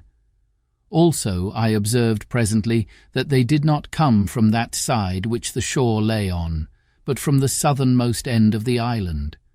Upon this I called Friday in, and bade him lie close, for these were not the people we looked for, and that we might not know yet whether they were friends or enemies. In the next place I went in to fetch my perspective glass to see what I could make of them, and having taken the ladder out, I climbed up to the top of the hill, as I used to do when I was apprehensive of anything, and to take my view the plainer without being discovered. I had scarce set my foot upon the hill, when my eye plainly discovered a ship lying at anchor, at about 2.5 leagues distance from me, SSE, but not above 1.5 leagues from the shore. By my observation it appeared plainly to be an English ship, and the boat appeared to be an English longboat. I cannot express the confusion I was in, though the joy of seeing a ship, and one that I had reason to believe was manned by my own countrymen, and consequently friends, was such as I cannot describe. But yet I had some secret doubts hung about me, I cannot tell from whence they came, bidding me keep upon my guard. In the first place, it occurred to me to consider what business an English ship could have in that part of the world, since it was not the way to or from any part of the world where the English had any traffic, and I knew there had been no storms to drive them in there in distress, and that if they were really English, it was most probable that they were here upon no good design, and that I had better continue as I was than fall into the hands of thieves and murderers. Let no man despise the secret hints and notices of danger which sometimes are given him when he may think there is no possibility of its being real. That such hints and notices are given us, I believe few that have made any observation of things can deny. That they are certain discoveries of an invisible world and a converse of spirits we cannot doubt. And if the tendency of them seems to be to warn us of danger, why should we not suppose they are from some friendly agent? Whether supreme or inferior and subordinate is not the question, and that they are given for our good. The present question abundantly confirms me in the justice of this reasoning. For had I not been made cautious by this secret admonition, come it from whence it will, I had been done inevitably, and in a far worse condition than before, as you will see presently. I had not kept myself long in this posture, till I saw the boat draw near the shore, as if they looked for a creek to thrust in at, for the convenience of landing. However, as they did not come quite far enough, they did not see the little inlet where I formerly landed my rafts, but ran their boat on shore upon the beach, at about 1/2 mile from me, which was very happy for me, for otherwise they would have landed just at my door, as I may say, and would soon have beaten me out of my castle, and perhaps have plundered me of all I had. When they were on shore, I was fully satisfied they were Englishmen, at least most of them. 1 or 2 I thought were Dutch, but it did not prove so. There were in all 11 men, whereof 3 of them I found were unarmed and, as I thought, bound.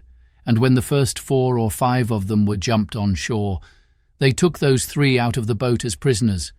One of the 3 I could perceive using the most passionate gestures of entreaty, affliction, and despair, even to a kind of extravagance.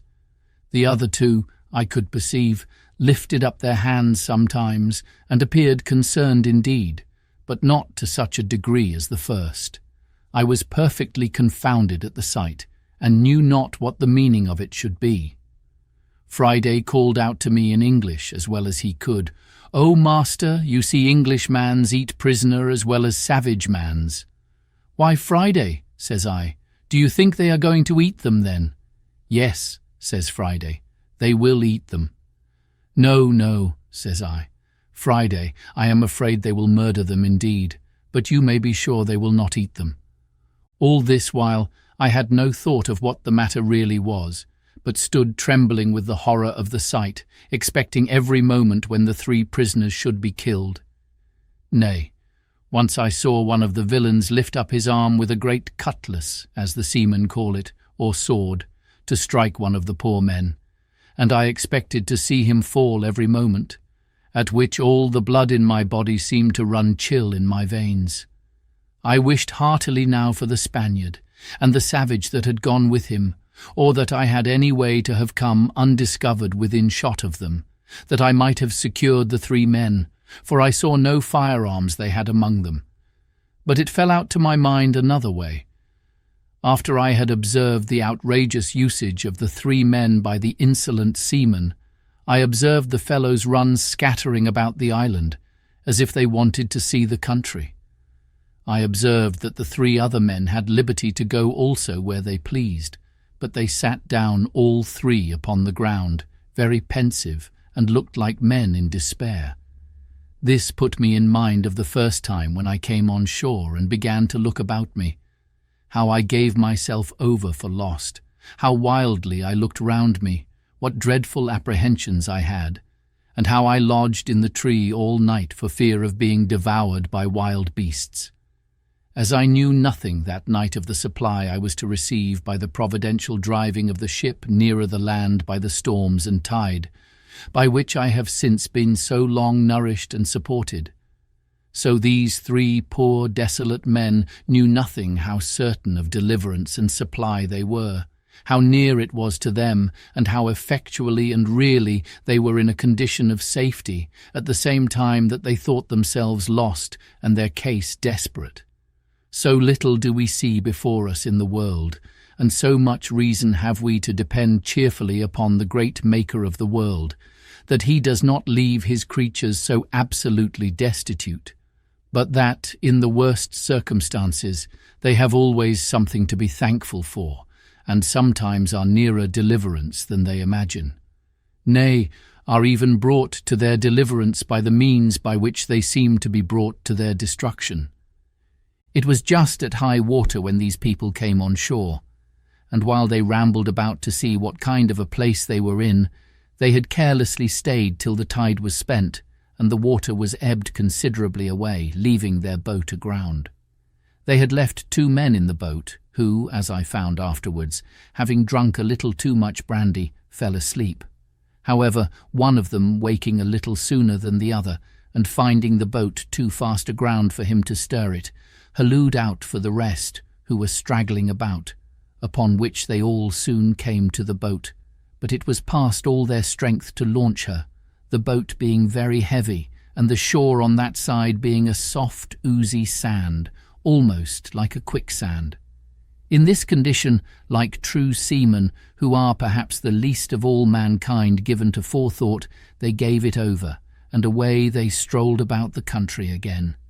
And I heard one of them say aloud to another, calling them off from the boat, "Why, let her alone, Jack, can't you? She'll float next tide."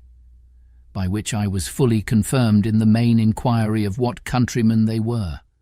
All this while I kept myself very close, not once daring to stir out of my castle any farther than to my place of observation near the top of the hill, and very glad I was to think how well it was fortified. I knew it was no less than 10 hours before the boat could float again, and by that time it would be dark, and I might be at more liberty to see their motions, and to hear their discourse, if they had any. In the meantime, I fitted myself up for a battle as before, though with more caution, knowing I had to do with another kind of enemy than I had at first. I ordered Friday also, whom I had made an excellent marksman with his gun, to load himself with arms. I took myself 2 fowling pieces, and I gave him 3 muskets. My figure indeed was very fierce. I had my formidable goatskin coat on, with the great cap I have mentioned, a naked sword by my side, 2 pistols in my belt, and a gun upon each shoulder. It was my design, as I said above, not to have made any attempt till it was dark, but about 2 o'clock, being the heat of the day, I found that they were all gone straggling into the woods, and as I thought laid down to sleep. The 3 poor distressed men, too anxious for their condition to get any sleep, had, however, sat down under the shelter of a great tree at about 1/4 of a mile from me, and, as I thought, out of sight of any of the rest. Upon this I resolved to discover myself to them, and learn something of their condition. Immediately I marched as above, my man Friday at a good distance behind me, as formidable for his arms as I, but not making quite so staring a spectre-like figure as I did. I came as near them undiscovered as I could, and then, before any of them saw me, I called aloud to them in Spanish, "What are ye, gentlemen?" They started up at the noise, but were 10 times more confounded when they saw me, and the uncouth figure that I made. They made no answer at all, but I thought I perceived them just going to fly from me when I spoke to them in English. "Gentlemen," said I, "do not be surprised at me. Perhaps you may have a friend near when you did not expect it." "He must be sent directly from heaven then," said one of them very gravely to me, and pulling off his hat at the same time to me, "for our condition is past the help of man." "All help is from heaven, sir," said I, "but can you put a stranger in the way to help you? For you seem to be in some great distress. I saw you when you landed, and when you seemed to make application to the brutes that came with you, I saw one of them lift up his sword to kill you." The poor man, with tears running down his face, and trembling, looking like one astonished, returned, "Am I talking to God or man? Is it a real man or an angel?" "Be in no fear about that, sir," said I. "If God had sent an angel to relieve you, he would have come better clothed and armed after another manner than you see me. Pray lay aside your fears. I am a man, an Englishman, and disposed to assist you. You see, I have one servant only. We have arms and ammunition. Tell us freely, can we serve you? What is your case?" "Our case, sir," said he, "is too long to tell you while our murderers are so near us. But in short, sir, I was commander of that ship. My men have mutinied against me. They have been hardly prevailed on not to murder me, and, at last, have set me on shore in this desolate place, with these 2 men with me, one my mate, the other a passenger, where we expected to perish, believing the place to be uninhabited, and know not yet what to think of it." "Where are these brutes, your enemies?" said I. "Do you know where they are gone?" "There they lie, sir," said he, pointing to a thicket of trees. "My heart trembles for fear they have seen us and heard you speak. If they have, they will certainly murder us all." "Have they any firearms?" said I. He answered, "They had only 2 pieces, one of which they left in the boat." "Well then," said I, "leave the rest to me. I see they are all asleep. It is an easy thing to kill them all. But shall we rather take them prisoners?" He told me there were 2 desperate villains among them that it was scarce safe to show any mercy to. But if they were secured, he believed all the rest would return to their duty. I asked him which they were. He told me he could not at that distance distinguish them, but he would obey my orders in anything I would direct. "Well," says I, "let us retreat out of their view or hearing, lest they awake, and we will resolve further." So they willingly went back with me, till the woods covered us from them. "Look you, sir," said I, "if I venture upon your deliverance, are you willing to make 2 conditions with me?" He anticipated my proposals by telling me that both he and the ship, if recovered, should be wholly directed and commanded by me in everything, and if the ship was not recovered, he would live and die with me in what part of the world soever I would send him. And the 2 other men said the same. "Well," says I, "my conditions are but 2. First, that while you stay in this island with me, you will not pretend to any authority here, and if I put arms in your hands, you will upon all occasions give them up to me, and do no prejudice to me or mine upon this island, and in the meantime be governed by my orders. Secondly, that if the ship is or may be recovered, you will carry me and my man to England passage free." He gave me all the assurances that the invention or faith of man could devise that he would comply with these most reasonable demands, and besides would owe his life to me, and acknowledge it upon all occasions as long as he lived. "Well then," said I, "here are 3 muskets for you, with powder and ball. Tell me next what you think is proper to be done." He showed all the testimonies of his gratitude that he was able, but offered to be wholly guided by me. I told him I thought it was very hard venturing anything, but the best method I could think of was to fire on them at once as they lay, and if any were not killed at the first volley and offered to submit, we might save them, and so put it wholly upon God's providence to direct the shot. He said very modestly that he was loath to kill them if he could help it, but that those 2 were incorrigible villains, and had been the authors of all the mutiny in the ship, and if they escaped, we should be undone still, for they would go on board and bring the whole ship's company and destroy us all. "Well then," says I, "necessity legitimates my advice, for it is the only way to save our lives." However, seeing him still cautious of shedding blood, I told him they should go themselves, and manage as they found convenient. In the middle of this discourse we heard some of them awake, and soon after we saw 2 of them on their feet. I asked him if either of them were the heads of the mutiny. He said, "No." "Well then," said I, "you may let them escape, and Providence seems to have awakened them on purpose to save themselves. Now," says I, "if the rest escape you, it is your fault." Animated with this, he took the musket I had given him in his hand, and a pistol in his belt, and his 2 comrades with him, with each a piece in his hand. The 2 men who were with him going first made some noise, at which one of the seamen who was awake turned about, and seeing them coming, cried out to the rest, but was too late then, for the moment he cried out, they fired, I mean the 2 men, the captain wisely reserving his own piece. They had so well aimed their shot at the men they knew that one of them was killed on the spot and the other very much wounded. But not being dead, he started up on his feet and called eagerly for help to the other. But the captain, stepping to him, told him it was too late to cry for help. He should call upon God to forgive his villainy, and with that word knocked him down with the stock of his musket, so that he never spoke more. There were 3 more in the company, and one of them was slightly wounded. By this time I was come, and when they saw their danger, and that it was in vain to resist, they begged for mercy.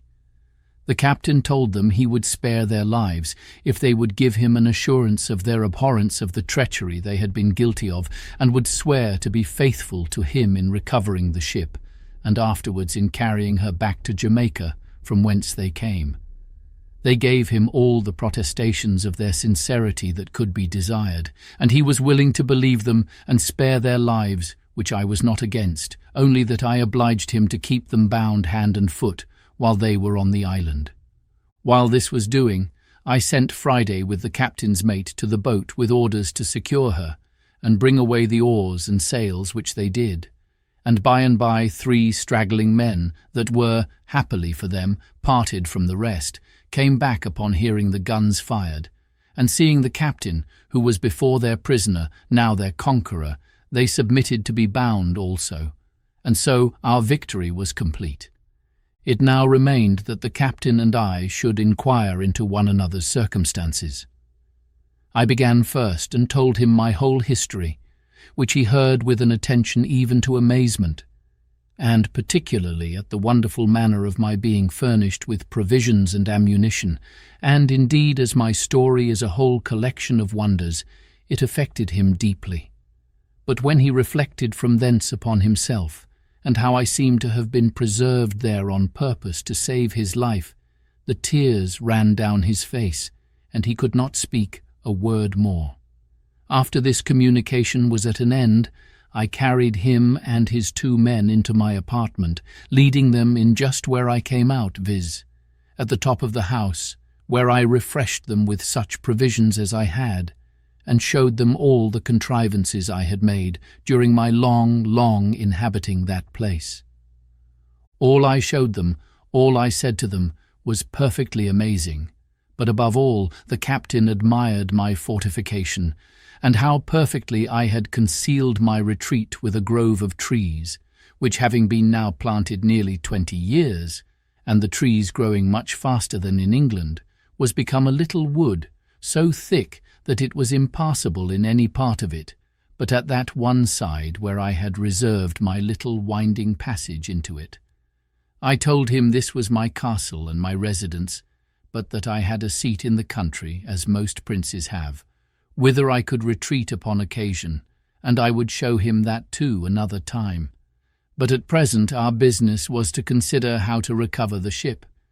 He agreed with me as to that, but told me he was perfectly at a loss what measures to take, for that there were still 26 hands on board, who, having entered into a cursed conspiracy by which they had all forfeited their lives to the law, would be hardened in it now by desperation, and would carry it on, knowing that if they were subdued, they would be brought to the gallows as soon as they came to England, or to any of the English colonies, and that therefore there would be no attacking them with so small a number as we were. I mused for some time on what he had said, and found it was a very rational conclusion, and that therefore something was to be resolved on speedily, as well to draw the men on board into some snare for their surprise as to prevent their landing upon us and destroying us.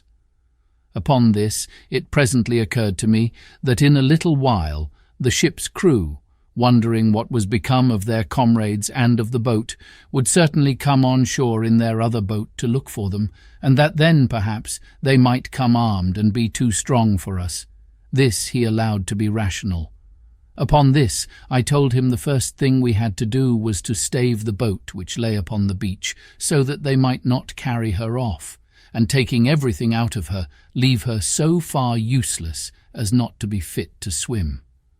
Accordingly, we went on board, took the arms which were left on board out of her, and whatever else we found there, which was a bottle of brandy and another of rum, a few biscuit cakes, a horn of powder, and a great lump of sugar in a piece of canvas. The sugar was 5 or 6 pounds, all which was very welcome to me, especially the brandy and sugar, of which I had had none left for many years. When we had carried all these things on shore, the oars, mast, sail, and rudder of the boat were carried away before. We knocked a great hole in her bottom, that if they had come strong enough to master us, yet they could not carry off the boat. Indeed, it was not much in my thoughts that we could be able to recover the ship, but my view was that if they went away without the boat, I did not much question to make her again fit to carry as to the Leeward Islands, and call upon our friends the Spaniards in my way, for I had them still in my thoughts. Chapter 18. The Ship Recovered. While we were thus preparing our designs, and had first by main strength heaved the boat upon the beach so high that the tide would not float her off at high water mark, and besides had broke a hole in her bottom too big to be quickly stopped, and were set down musing what we should do, we heard the ship fire a gun and make a waft with her ensign as a signal for the boat to come on board. But no boat stirred, and they fired several times, making other signals for the boat. At last, when all their signals and firing proved fruitless, and they found the boat did not stir, we saw them, by the help of my glasses, hoist another boat out and row towards the shore. And we found, as they approached, that there were no less than 10 men in her, and that they had firearms with them. As the ship lay almost 2 leagues from the shore, we had a full view of them as they came, and a plain sight even of their faces. Because the tide having set them a little to the east of the other boat, they rowed up under shore, to come to the same place where the other had landed, and where the boat lay. By this means, I say, we had a full view of them, and the captain knew the persons and characters of all the men in the boat, of whom, he said, there were 3 very honest fellows who, he was sure, were led into this conspiracy by the rest, being overpowered and frightened. But that as for the boatswain, who it seems was the chief officer among them, and all the rest, they were as outrageous as any of the ship's crew, and were no doubt made desperate in their new enterprise. And terribly apprehensive he was that they would be too powerful for us. I smiled at him and told him that men in our circumstances were past the operation of fear, that seeing almost every condition that could be was better than that which we were supposed to be in, we ought to expect that the consequence, whether death or life, would be sure to be a deliverance. I asked him what he thought of the circumstances of my life, and whether a deliverance were not worth venturing for. "And where, sir," said I, "is your belief of my being preserved here on purpose to save your life, which elevated you a little while ago? For my part," said I, "there seems to be but one thing amiss in all the prospect of it." "What is that?" say he. "Why," said I, "it is that, as you say, there are 3 or 4 honest fellows among them which should be spared. Had they been all of the wicked part of the crew, I should have thought God's providence had singled them out to deliver them into your hands. For depend upon it, every man that comes ashore is our own, and shall die or live as they behave to us." As I spoke this with a raised voice and cheerful countenance, I found it greatly encouraged him. So we set vigorously to our business. We had, upon the first appearance of the boats coming from the ship, considered of separating our prisoners, and we had indeed secured them effectually. 2 of them, of whom the captain was less assured than ordinary, I sent with Friday, and one of the 3 delivered men to my cave, where they were remote enough, and out of danger of being heard or discovered, or of finding their way out of the woods if they could have delivered themselves. Here they left them bound, but gave them provisions, and promised them, if they continued there quietly, to give them their liberty in a day or 2, but that if they attempted their escape, they should be put to death without mercy.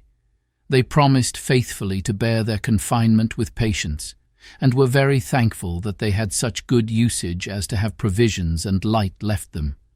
For Friday gave them candles, such as we made ourselves, for their comfort, and they did not know but that he stood sentinel over them at the entrance. The other prisoners had better usage. 2 of them were kept pinioned indeed, because the captain was not able to trust them. But the other 2 were taken into my service, upon the captain's recommendation, and upon their solemnly engaging to live and die with us. So with them and the 3 honest men we were 7 men, well armed, and I made no doubt we should be able to deal well enough with the 10 that were coming, considering that the captain had said there were 3 or 4 honest men among them also. As soon as they got to the place where their other boat lay, they ran their boat into the beach and came all on shore, hauling the boat up after them, which I was glad to see, for I was afraid they would rather have left the boat at an anchor some distance from the shore, with some hands in her to guard her, and so we should not be able to seize the boat. Being on shore the first thing they did, they ran all to their other boat, and it was easy to see they were under a great surprise to find her stripped, as above, of all that was in her, and a great hole in her bottom. After they had mused a while upon this, they set up 2 or 3 great shouts, hallooing with all their might, to try if they could make their companions hear, but all was to no purpose. Then they came all close in a ring, and fired a volley of their small arms, which indeed we heard, and the echoes made the woods ring. But it was all one. Those in the cave, we were sure, could not hear, and those in our keeping, though they heard it well enough, yet durst give no answer to them. They were so astonished at the surprise of this that, as they told us afterwards, they resolved to go all on board again to their ship, and let them know that the men were all murdered, and the longboat staved. Accordingly, they immediately launched their boat again, and got all of them on board. The captain was terribly amazed and even confounded at this, believing they would go on board the ship again and set sail, giving their comrades over for lost, and so he should still lose the ship, which he was in hopes we should have recovered. But he was quickly as much frightened the other way. They had not been long put off with the boat, when we perceived them all coming on shore again. But with this new measure in their conduct, which it seems they consulted together upon, viz. To leave 3 men in the boat, and the rest to go on shore, and go up into the country to look for their fellows. This was a great disappointment to us, for now we were at a loss what to do, as our seizing those 7 men on shore would be no advantage to us if we let the boat escape, because they would row away to the ship, and then the rest of them would be sure to weigh and set sail, and so our recovering the ship would be lost. However, we had no remedy but to wait and see what the issue of things might present. The 7 men came on shore, and the 3 who remained in the boat put her off to a good distance from the shore, and came to an anchor to wait for them, so that it was impossible for us to come at them in the boat. Those that came on shore kept close together, marching towards the top of the little hill under which my habitation lay, and we could see them plainly, though they could not perceive us. We should have been very glad if they would have come nearer us, so that we might have fired at them, or that they would have gone farther off, that we might come abroad. But when they were come to the brow of the hill, where they could see a great way into the valleys and woods, which lay towards the northeast part, and where the island lay lowest, they shouted and hallooed till they were weary, and not caring, it seems, to venture far from the shore, nor far from one another, they sat down together under a tree to consider it. Had they thought fit to have gone to sleep there, as the other part of them had done, they had done the job for us.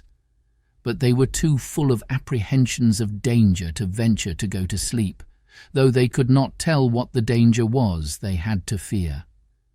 The captain made a very just proposal to me upon this consultation of theirs, viz., that perhaps they would all fire a volley again, to endeavour to make their fellows hear, and that we should all sally upon them just at the juncture when their pieces were all discharged, and they would certainly yield, and we should have them without bloodshed.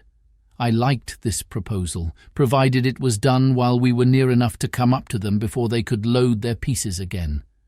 But this event did not happen, and we lay still a long time, very irresolute what course to take. At length I told them there would be nothing done, in my opinion, till night, and then, if they did not return to the boat, perhaps we might find a way to get between them and the shore, and so might use some stratagem with them in the boat to get them on shore. We waited a great while, though very impatient for their removing, and were very uneasy when, after long consultation, we saw them all start up and march down towards the sea. It seems they had such dreadful apprehensions of the danger of the place that they resolved to go on board the ship again, give their companions over for lost, and so go on with their intended voyage with the ship. As soon as I perceived them go towards the shore, I imagined it to be as it really was, that they had given over their search and were going back again. And the captain, as soon as I told him my thoughts, was ready to sink at the apprehensions of it. But I presently thought of a stratagem to fetch them back again, and which answered my end to a tittle. I ordered Friday and the captain's mate to go over the little creek westward, towards the place where the savages came on shore when Friday was rescued, and so soon as they came to a little rising ground, at about half a mile distant, I bid them halloo out as loud as they could, and wait till they found the seamen heard them. That as soon as ever they heard the seamen answer them, they should return it again, and then, keeping out of sight, take a round, always answering when the others hallooed, to draw them as far into the island and among the woods as possible, and then wheel about again to me by such ways as I directed them. They were just going into the boat when Friday and the mate hallooed, and they presently heard them, and answering ran along the shore westward, towards the voice they heard, when they were stopped by the creek, where the water being up, they could not get over, and called for the boat to come up and set them over, as indeed I expected. When they had set themselves over, I observed that the boat being gone a good way into the creek, and as it were in a harbour within the land, they took one of the 3 men out of her to go along with them, and left only 2 in the boat, having fastened her to the stump of a little tree on the shore. This was what I wished for, and immediately leaving Friday and the captain's mate to their business, I took the rest with me, and, crossing the creek out of their sight, we surprised the 2 men before they were aware, one of them lying on the shore, and the other being in the boat. The fellow on shore was between sleeping and waking and going to start up. The captain, who was foremost, ran in upon him and knocked him down, and then called out to him in the boat to yield, or he was a dead man. They needed very few arguments to persuade a single man to yield, when he saw 5 men upon him and his comrade knocked down. Besides, this was, it seems, one of the 3 who were not so hearty in the mutiny as the rest of the crew, and therefore was easily persuaded not only to yield, but afterwards to join very sincerely with us. In the meantime, Friday and the captain's mate so well managed their business with the rest that they drew them, by hallooing and answering, from one hill to another, and from one wood to another, till they not only heartily tired them, but left them where they were, very sure they could not reach back to the boat before it was dark. And indeed, they were heartily tired themselves also by the time they came back to us. We had nothing now to do but to watch for them in the dark, and to fall upon them so as to make sure work with them. It was several hours after Friday came back to me before they came back to their boat, and we could hear the foremost of them, long before they came quite up, calling to those behind to come along, and could also hear them answer, and complain how lame and tired they were, and not able to come any faster, which was very welcome news to us. At length they came up to the boat, but it is impossible to express their confusion when they found the boat fast aground in the creek, the tide ebbed out, and their 2 men gone. We could hear them call one to another in a most lamentable manner, telling one another they were got into an enchanted island, that either there were inhabitants in it, and they should all be murdered, or else there were devils and spirits in it, and they should be all carried away and devoured. They hallooed again, and called their 2 comrades by their names a great many times, but no answer. After some time we could see them, by the little light there was, run about, wringing their hands like men in despair, and sometimes they would go and sit down in the boat to rest themselves, then come ashore again, and walk about again, and so the same thing over again. My men would fain have had me give them leave to fall upon them at once in the dark, but I was willing to take them at some advantage, so as to spare them, and kill as few of them as I could, and especially I was unwilling to hazard the killing of any of our men, knowing the others were very well armed. I resolved to wait, to see if they did not separate, and therefore, to make sure of them, I drew my ambuscade nearer, and ordered Friday and the captain to creep upon their hands and feet as close to the ground as they could, that they might not be discovered, and get as near them as they could possibly before they offered to fire.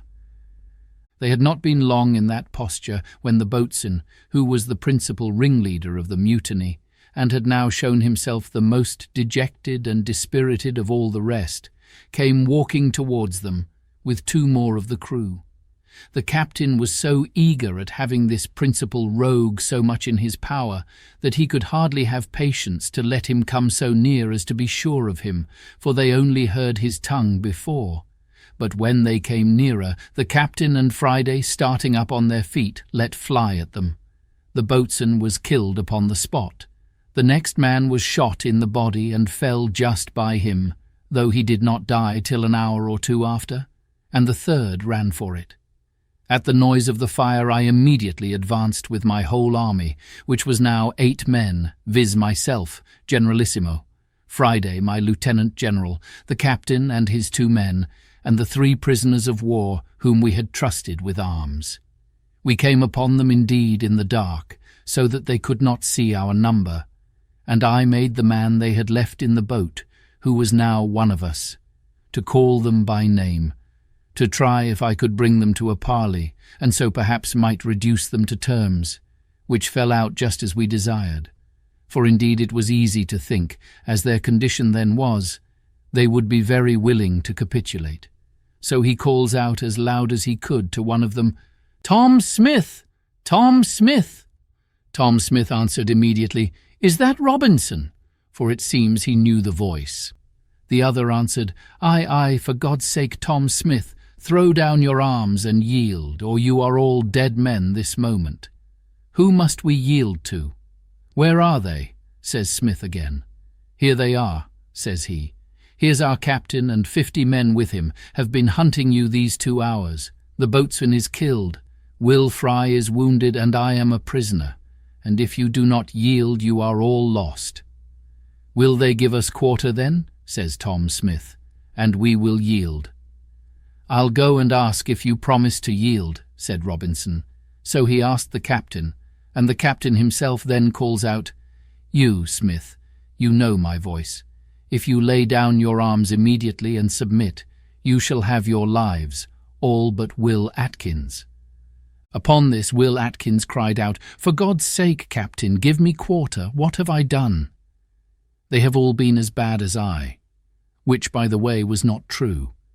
For it seems this Will Atkins was the first man that laid hold of the captain when they first mutinied, and used him barbarously in tying his hands and giving him injurious language. However, the captain told him he must lay down his arms at discretion and trust to the governor's mercy, by which he meant me, for they all called me governor. In a word, they all laid down their arms and begged their lives, and I sent the man that had parleyed with them, and 2 more, who bound them all. And then my great army of 50 men, which with those 3 were in all but 8, came up and seized upon them, and upon their boat. Only that I kept myself and 1 more out of sight for reasons of state. Our next work was to repair the boat, and think of seizing the ship. And as for the captain, now he had leisure to parley with them, he expostulated with them upon the villainy of their practices with him, and upon the further wickedness of their design, and how certainly it must bring them to misery and distress in the end, and perhaps to the gallows. They all appeared very penitent, and begged hard for their lives. As for that, he told them they were not his prisoners, but the commanders of the island, that they thought they had set him on shore in a barren, uninhabited island, but it had pleased God so to direct them that it was inhabited, and that the governor was an Englishman, that he might hang them all there if he pleased. But as he had given them all quarter, he supposed he would send them to England, to be dealt with there as justice required, except Atkins, whom he was commanded by the governor to advise to prepare for death, for that he would be hanged in the morning. Though this was all but a fiction of his own, yet it had its desired effect. Atkins fell upon his knees to beg the captain to intercede with the governor for his life, and all the rest begged of him for God's sake that they might not be sent to England. It now occurred to me that the time of our deliverance was come, and that it would be a most easy thing to bring these fellows in to be hearty in getting possession of the ship. So I retired in the dark from them, that they might not see what kind of a governor they had, and called the captain to me. When I called, at a good distance, one of the men was ordered to speak again, and say to the captain, "Captain, the commander calls for you," and presently the captain replied, "Tell His Excellency I am just coming." This more perfectly amazed them, and they all believed that the commander was just by with his 50 men. Upon the captain coming to me, I told him my project for seizing the ship, which he liked wonderfully well, and resolved to put it in execution the next morning. But, in order to execute it with more art, and to be secure of success, I told him we must divide the prisoners, and that he should go and take Atkins, and 2 more of the worst of them, and send them pinioned to the cave where the others lay. This was committed to Friday and the 2 men who came on shore with the captain. They conveyed them to the cave as to a prison, and it was indeed a dismal place, especially to men in their condition. The others I ordered to my bower, as I called it, of which I have given a full description, and as it was fenced in and they pinioned, the place was secure enough, considering they were upon their behaviour. To these in the morning I sent the captain, who was to enter into a parley with them, in a word, to try them, and tell me whether he thought they might be trusted or not, to go on board and surprise the ship. He talked to them of the injury done him, of the condition they were brought to, and that though the governor had given them quarter for their lives as to the present action, yet that if they were sent to England they would all be hanged in chains, but that if they would join in so just an attempt as to recover the ship, he would have the governor's engagement for their pardon. Anyone may guess how readily such a proposal would be accepted by men in their condition. They fell down on their knees to the captain, and promised with the deepest imprecations that they would be faithful to him to the last drop, and that they should owe their lives to him, and would go with him all over the world, that they would own him as a father to them as long as they lived. "Well," says the captain, "I must go and tell the governor what you say, and see what I can do to bring him to consent to it." So he brought me an account of the temper he found them in, and that he verily believed they would be faithful. However, that we might be very secure, I told him he should go back again and choose out those 5, and tell them that they might see he did not want men, that he would take out those 5 to be his assistants, and that the governor would keep the other 2, and the 3 that were sent prisoners to the castle, my cave, as hostages for the fidelity of those 5, and that if they proved unfaithful in the execution, the 5 hostages should be hanged in chains alive on the shore. This looked severe, and convinced them that the governor was in earnest. However, they had no way left them but to accept it, and it was now the business of the prisoners, as much as of the captain, to persuade the other 5 to do their duty. Our strength was now thus ordered for the expedition. First, the captain, his mate and passenger. Second, the 2 prisoners of the first gang, to whom, having their character from the captain, I had given their liberty, and trusted them with arms. Third, the other 2 that I had kept till now in my bower, pinioned, but on the captain's motion had now released. Fourth, these 5 released at last, so that there were 12 in all, besides 5 we kept prisoners in the cave for hostages. I asked the captain if he was willing to venture with these hands on board the ship. But as for me and my man Friday, I did not think it was proper for us to stir, having 7 men left behind, and it was employment enough for us to keep them asunder and supply them with victuals. As to the 5 in the cave, I resolved to keep them fast, but Friday went in twice a day to them, to supply them with necessaries, and I made the other 2 carry provisions to a certain distance where Friday was to take them. When I showed myself to the 2 hostages, it was with the captain, who told them I was the person the governor had ordered to look after them, and that it was the governor's pleasure they should not stir anywhere but by my direction, that if they did, they would be fetched into the castle and be laid in irons, so that as we never suffered them to see me as governor, I now appeared as another person, and spoke of the governor, the garrison, the castle, and the like, upon all occasions. The captain now had no difficulty before him, but to furnish his 2 boats, stop the breach of one, and man them. He made his passenger captain of one with 4 of the men, and himself, his mate, and 5 more went in the other. And they contrived their business very well, for they came up to the ship about midnight. As soon as they came within call of the ship, he made Robinson hail them, and tell them they had brought off the men and the boat, but that it was a long time before they had found them and the like, holding them in a chat till they came to the ship's side.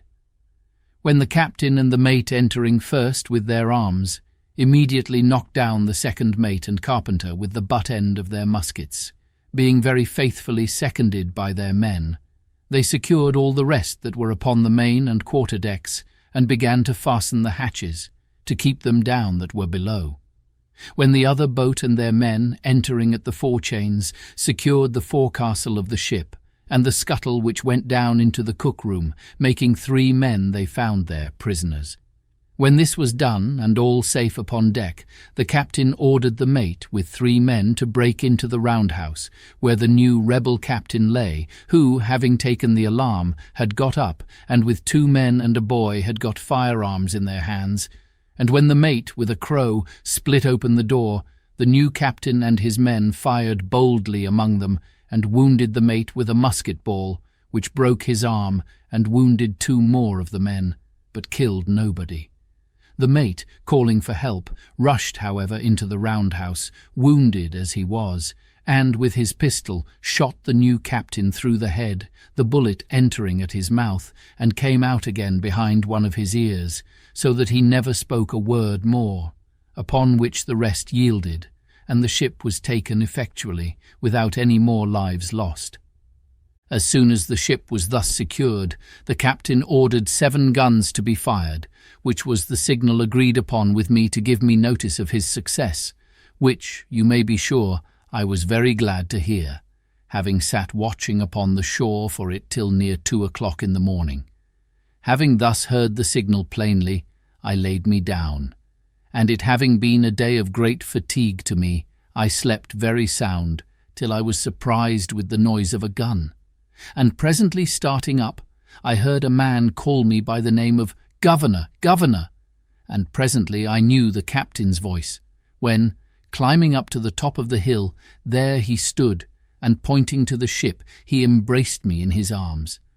"My dear friend and deliverer," says he, "there's your ship, for she is all yours, and so are we, and all that belong to her." I cast my eyes to the ship, and there she rode, within little more than 1/2 mile of the shore, for they had weighed her anchor as soon as they were masters of her, and, the weather being fair, had brought her to an anchor just against the mouth of the little creek. And the tide being up, the captain had brought the pinnace in near the place where I had first landed my rafts, and so landed just at my door. I was at first ready to sink down with the surprise, for I saw my deliverance indeed visibly put into my hands, all things easy, and a large ship just ready to carry me away whither I pleased to go. At first, for some time, I was not able to answer him one word, but as he had taken me in his arms, I held fast by him, or I should have fallen to the ground. He perceived the surprise, and immediately pulled a bottle out of his pocket and gave me a dram of cordial, which he had brought on purpose for me. After I had drunk it, I sat down upon the ground, and though it brought me to myself, yet it was a good while before I could speak a word to him. All this time the poor man was in as great an ecstasy as I, only not under any surprise as I was, and he said 1,000 kind and tender things to me, to compose and bring me to myself. But such was the flood of joy in my breast, that it put all my spirits into confusion. At last it broke out into tears, and in a little while after I recovered my speech, I then took my turn and embraced him as my deliverer, and we rejoiced together. I told him I looked upon him as a man sent by heaven to deliver me, and that the whole transaction seemed to be a chain of wonders, that such things as these were the testimonies we had of a secret hand of providence governing the world, and an evidence that the eye of an infinite power could search into the remotest corner of the world and send help to the miserable whenever he pleased. I forgot not to lift up my heart in thankfulness to heaven, and what heart could forbear to bless him who had not only in a miraculous manner provided for me in such a wilderness and in such a desolate condition, but from whom every deliverance must always be acknowledged to proceed. When we had talked a while, the captain told me he had brought me some little refreshment, such as the ship afforded, and such as the wretches that had been so long his masters had not plundered him of. Upon this he called aloud to the boat, and bade his men bring the things ashore that were for the governor. And indeed it was a present, as if I had been one that was not to be carried away with them, but as if I had been to dwell upon the island still. First he had brought me a case of bottles full of excellent cordial waters, 6 large bottles of Madeira wine, the bottles held 2 quarts each, 2 pounds of excellent good tobacco, 12 good pieces of the ship's beef, and 6 pieces of pork, with a bag of peas, and about 100 weight of biscuit. He also brought me a box of sugar, a box of flour, a bag full of lemons, and 2 bottles of lime juice, and abundance of other things. But besides these, and what was 1,000 times more useful to me, he brought me 6 new clean shirts, 6 very good neckcloths, 2 pair of gloves, 1 pair of shoes, a hat, and 1 pair of stockings, with a very good suit of clothes of his own, which had been worn but very little. In a word, he clothed me from head to foot. It was a very kind and agreeable present, as anyone may imagine, to one in my circumstances.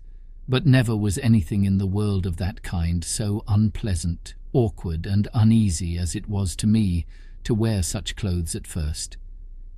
After these ceremonies were past, and after all his good things were brought into my little apartment, we began to consult what was to be done with the prisoners we had, for it was worth considering whether we might venture to take them with us or no, especially 2 of them, whom he knew to be incorrigible and refractory to the last degree.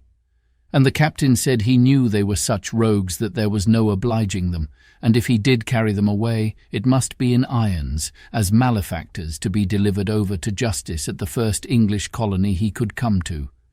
And I found that the captain himself was very anxious about it. Upon this I told him that if he desired it, I would undertake to bring the 2 men he spoke of, to make it their own request that he should leave them upon the island. "I should be very glad of that," says the captain, "with all my heart." "Well," says I will send for them up and talk with them for you." So I caused Friday and the 2 hostages, for they were now discharged, their comrades having performed their promise. I caused them to go to the cave, and bring up the 5 men, pinioned as they were, to the bower, and keep them there till I came. After some time I came thither dressed in my new habit, and now I was called governor again. Being all met, and the captain with me, I caused the men to be brought before me, and I told them I had got a full account of their villainous behaviour to the captain, and how they had run away with the ship, and were preparing to commit further robberies, but that Providence had ensnared them in their own ways, and that they were fallen into the pit which they had dug for others. I let them know that by my direction the ship had been seized, that she lay now in the road, and they might see by and by that their new captain had received the reward of his villainy, and that they would see him hanging at the yardarm. That, as to them, I wanted to know what they had to say, why I should not execute them as pirates taken in the fact, as by my commission they could not doubt but I had authority so to do. One of them answered in the name of the rest that they had nothing to say but this, that when they were taken the captain promised them their lives, and they humbly implored my mercy. But I told them I knew not what mercy to show them, for as for myself, I had resolved to quit the island with all my men, and had taken passage with the captain to go to England, and as for the captain, he could not carry them to England other than as prisoners in irons, to be tried for mutiny and running away with the ship, the consequence of which, they must needs know, would be the gallows, so that I could not tell what was best for them unless they had a mind to take their fate in the island. If they desired that, as I had liberty to leave the island, I had some inclination to give them their lives, if they thought they could shift on shore. They seemed very thankful for it, and said they would much rather venture to stay there than be carried to England to be hanged. So I left it on that issue. However, the captain seemed to make some difficulty of it, as if he durst not leave them there. Upon this I seemed a little angry with the captain, and told him that they were my prisoners, not his, and that seeing I had offered them so much favour, I would be as good as my word, and that if he did not think fit to consent to it, I would set them at liberty as I found them, and if he did not like it, he might take them again if he could catch them. Upon this they appeared very thankful, and I accordingly set them at liberty, and bade them retire into the woods to the place whence they came, and I would leave them some firearms, some ammunition, and some directions how they should live very well if they thought fit. Upon this I prepared to go on board the ship, but told the captain I would stay that night to prepare my things, and desired him to go on board in the meantime, and keep all right in the ship, and send the boat on shore next day for me, ordering him at all events to cause the new captain, who was killed, to be hanged at the yard arm, that these men might see him. When the captain was gone, I sent for the men up to me to my apartment, and entered seriously into discourse with them on their circumstances. I told them I thought they had made a right choice, that if the captain had carried them away they would certainly be hanged. I showed them the new captain hanging at the yard arm of the ship, and told them they had nothing less to expect. When they had all declared their willingness to stay, I then told them I would let them into the story of my living there, and put them into the way of making it easy to them.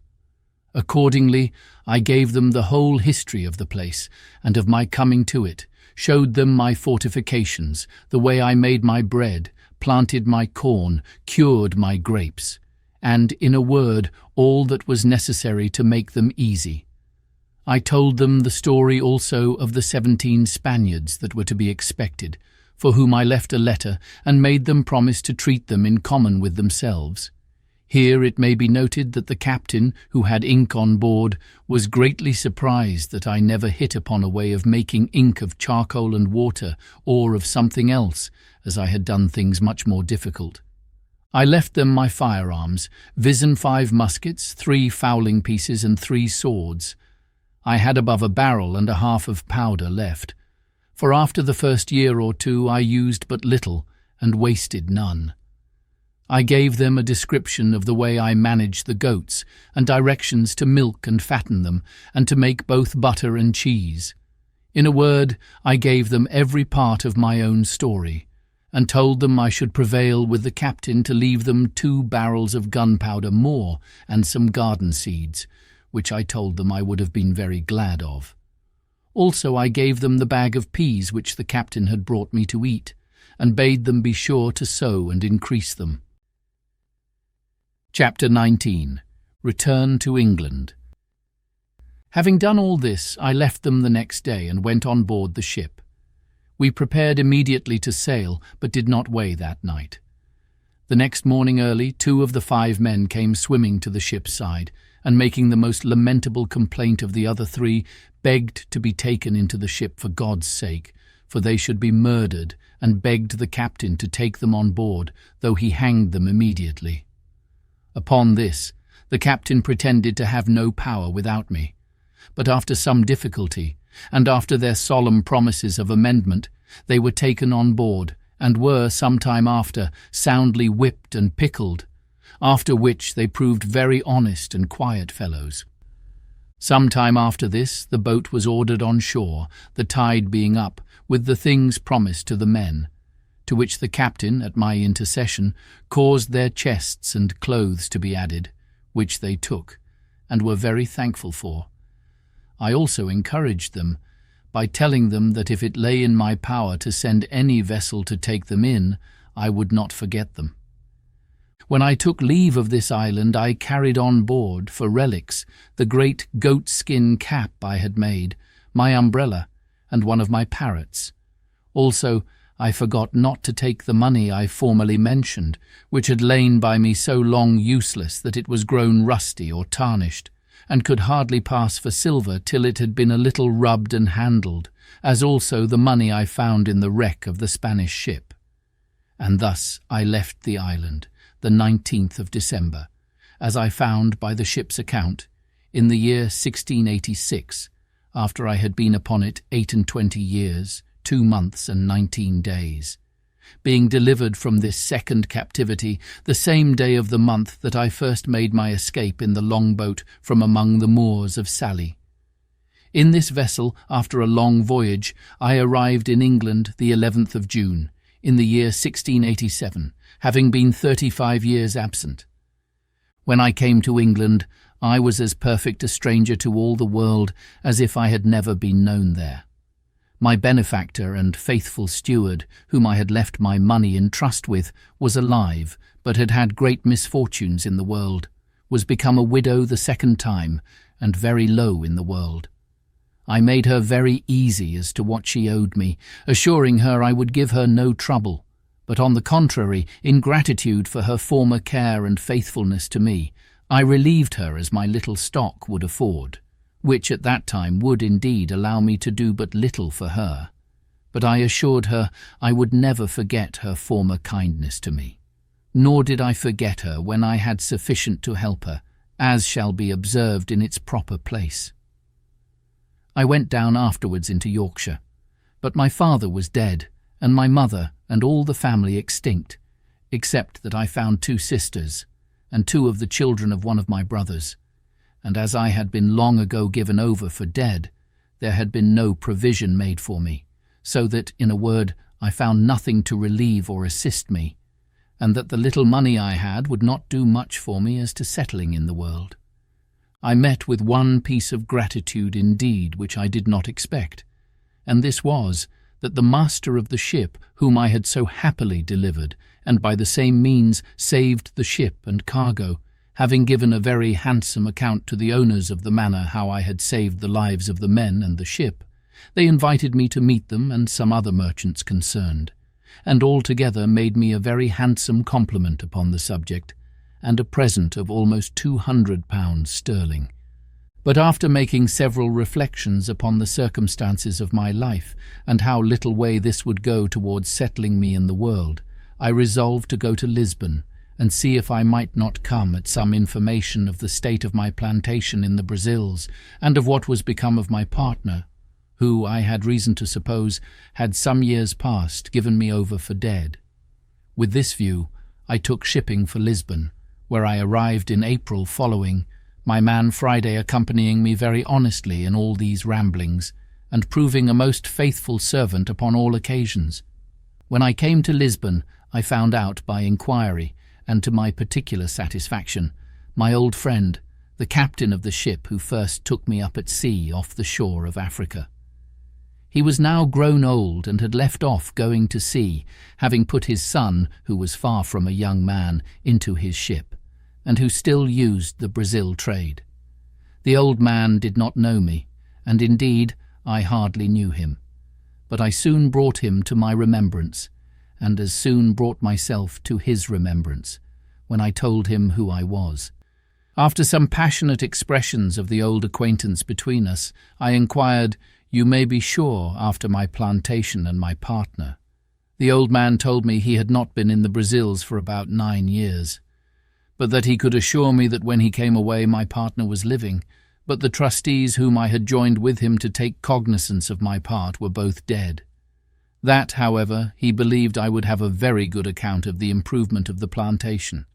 For that, upon the general belief of my being cast away and drowned, my trustees had given in the account of the produce of my part of the plantation to the procurator fiscal, who had appropriated it, in case I never came to claim it, 1/3 to the king and 2/3 to the monastery of St. Augustine, to be expended for the benefit of the poor and for the conversion of the Indians to the Catholic faith, but that, if I appeared or any one for me, to claim the inheritance, it would be restored, only that the improvement or annual production, being distributed to charitable uses, could not be restored.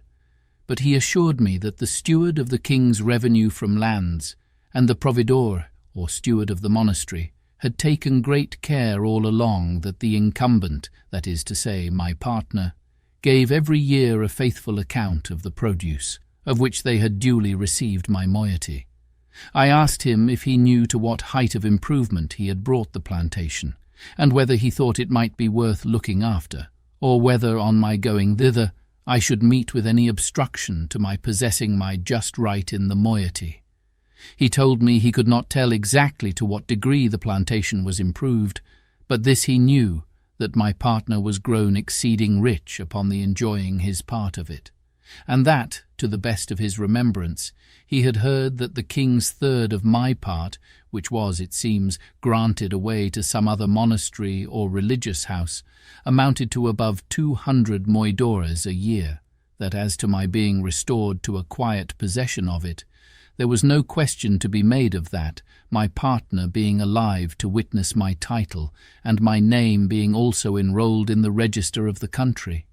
Also, he told me that the survivors of my 2 trustees were very fair, honest people, and very wealthy, and he believed I would not only have their assistance for putting me in possession, but would find a very considerable sum of money in their hands for my account, being the produce of the farm while their fathers held the trust, and before it was given up, as above, which, as he remembered, was for about 12 years.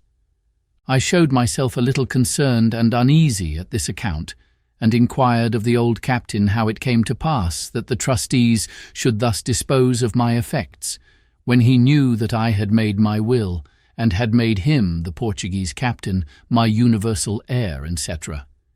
He told me that was true, but that as there was no proof of my being dead, he could not act as executor until some certain account should come of my death, and besides, he was not willing to intermeddle with a thing so remote. That it was true he had registered my will and put in his claim, and could he have given any account of my being dead or alive, he would have acted by procuration and taken possession of the ingenio, so they call the sugar house, and have given his son, who was now at the Brazils, orders to do it. But, says the old man, I have one piece of news to tell you, which perhaps may not be so acceptable to you as the rest, and that is, believing you were lost, and all the world believing so also, your partner and trustees did offer to account with me, in your name, for the first 6 or 8 years' profits which I received. There being at that time great disbursements for increasing the works, building an ingenio, and buying slaves, it did not amount to near so much as afterwards it produced. However, says the old man, I shall give you a true account of what I have received in all, and how I have disposed of it. After a few days' further conference with this ancient friend, he brought me an account of the first 6 years' income of my plantation, signed by my partner and the merchant trustees, being always delivered in goods, viz. Tobacco in roll and sugar in chests, besides rum, molasses, etc., which is the consequence of a sugar work. And I found by this account that every year the income considerably increased. But, as above, the disbursements being large, the sum at first was small. However, the old man let me see that he was debtor to me 470 moidores of gold, besides 60 chests of sugar and 15 double rolls of tobacco, which were lost in his ship. He having been shipwrecked coming home to Lisbon, about 11 years after my having the place.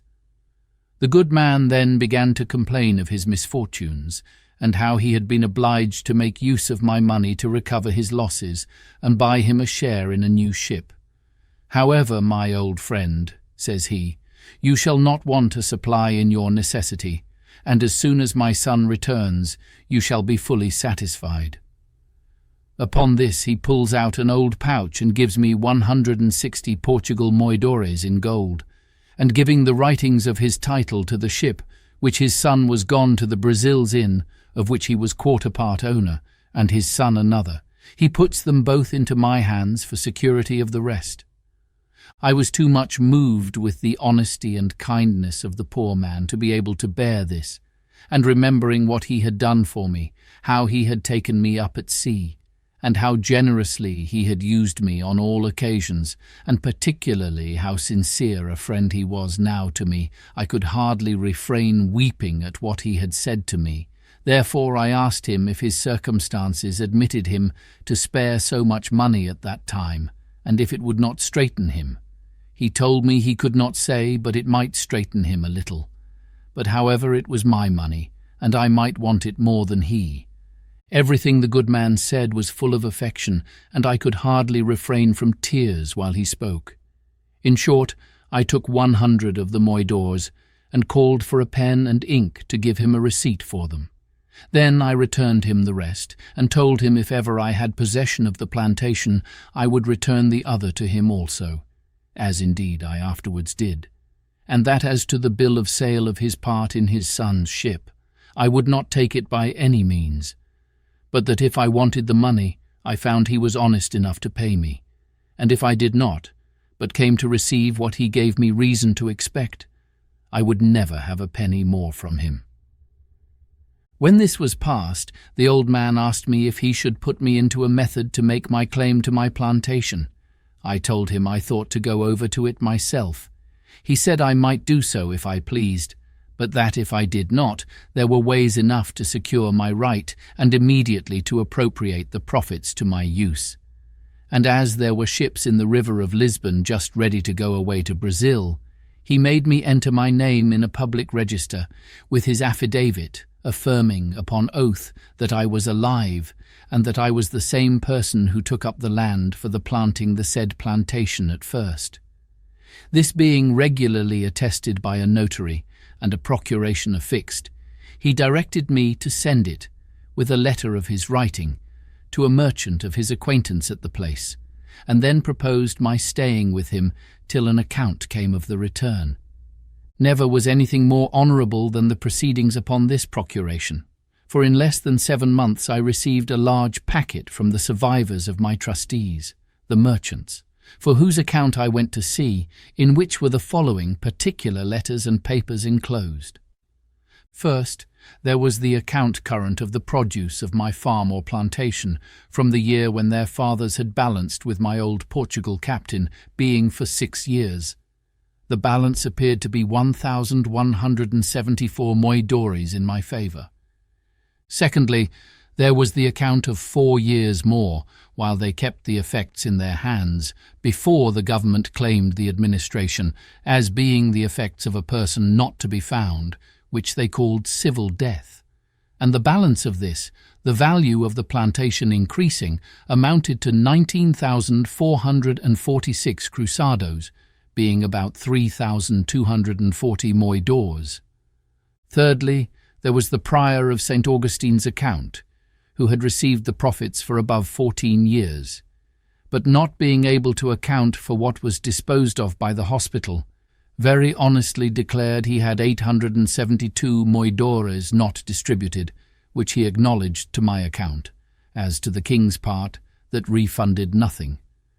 There was a letter of my partner's congratulating me very affectionately upon my being alive, giving me an account how the estate was improved, and what it produced a year, with the particulars of the number of squares or acres that it contained, how planted, how many slaves there were upon it, and making 22 crosses for blessings, told me he had said so many Ave Marias to thank the Blessed Virgin that I was alive, inviting me very passionately to come over and take possession of my own, and in the meantime to give him orders to whom he should deliver my effects if I did not come myself, concluding with a hearty tender of his friendship and that of his family, and sent me as a present 7 fine leopard skins, which he had, it seems, received from Africa by some other ship that he had sent thither, and which, it seems, had made a better voyage than I.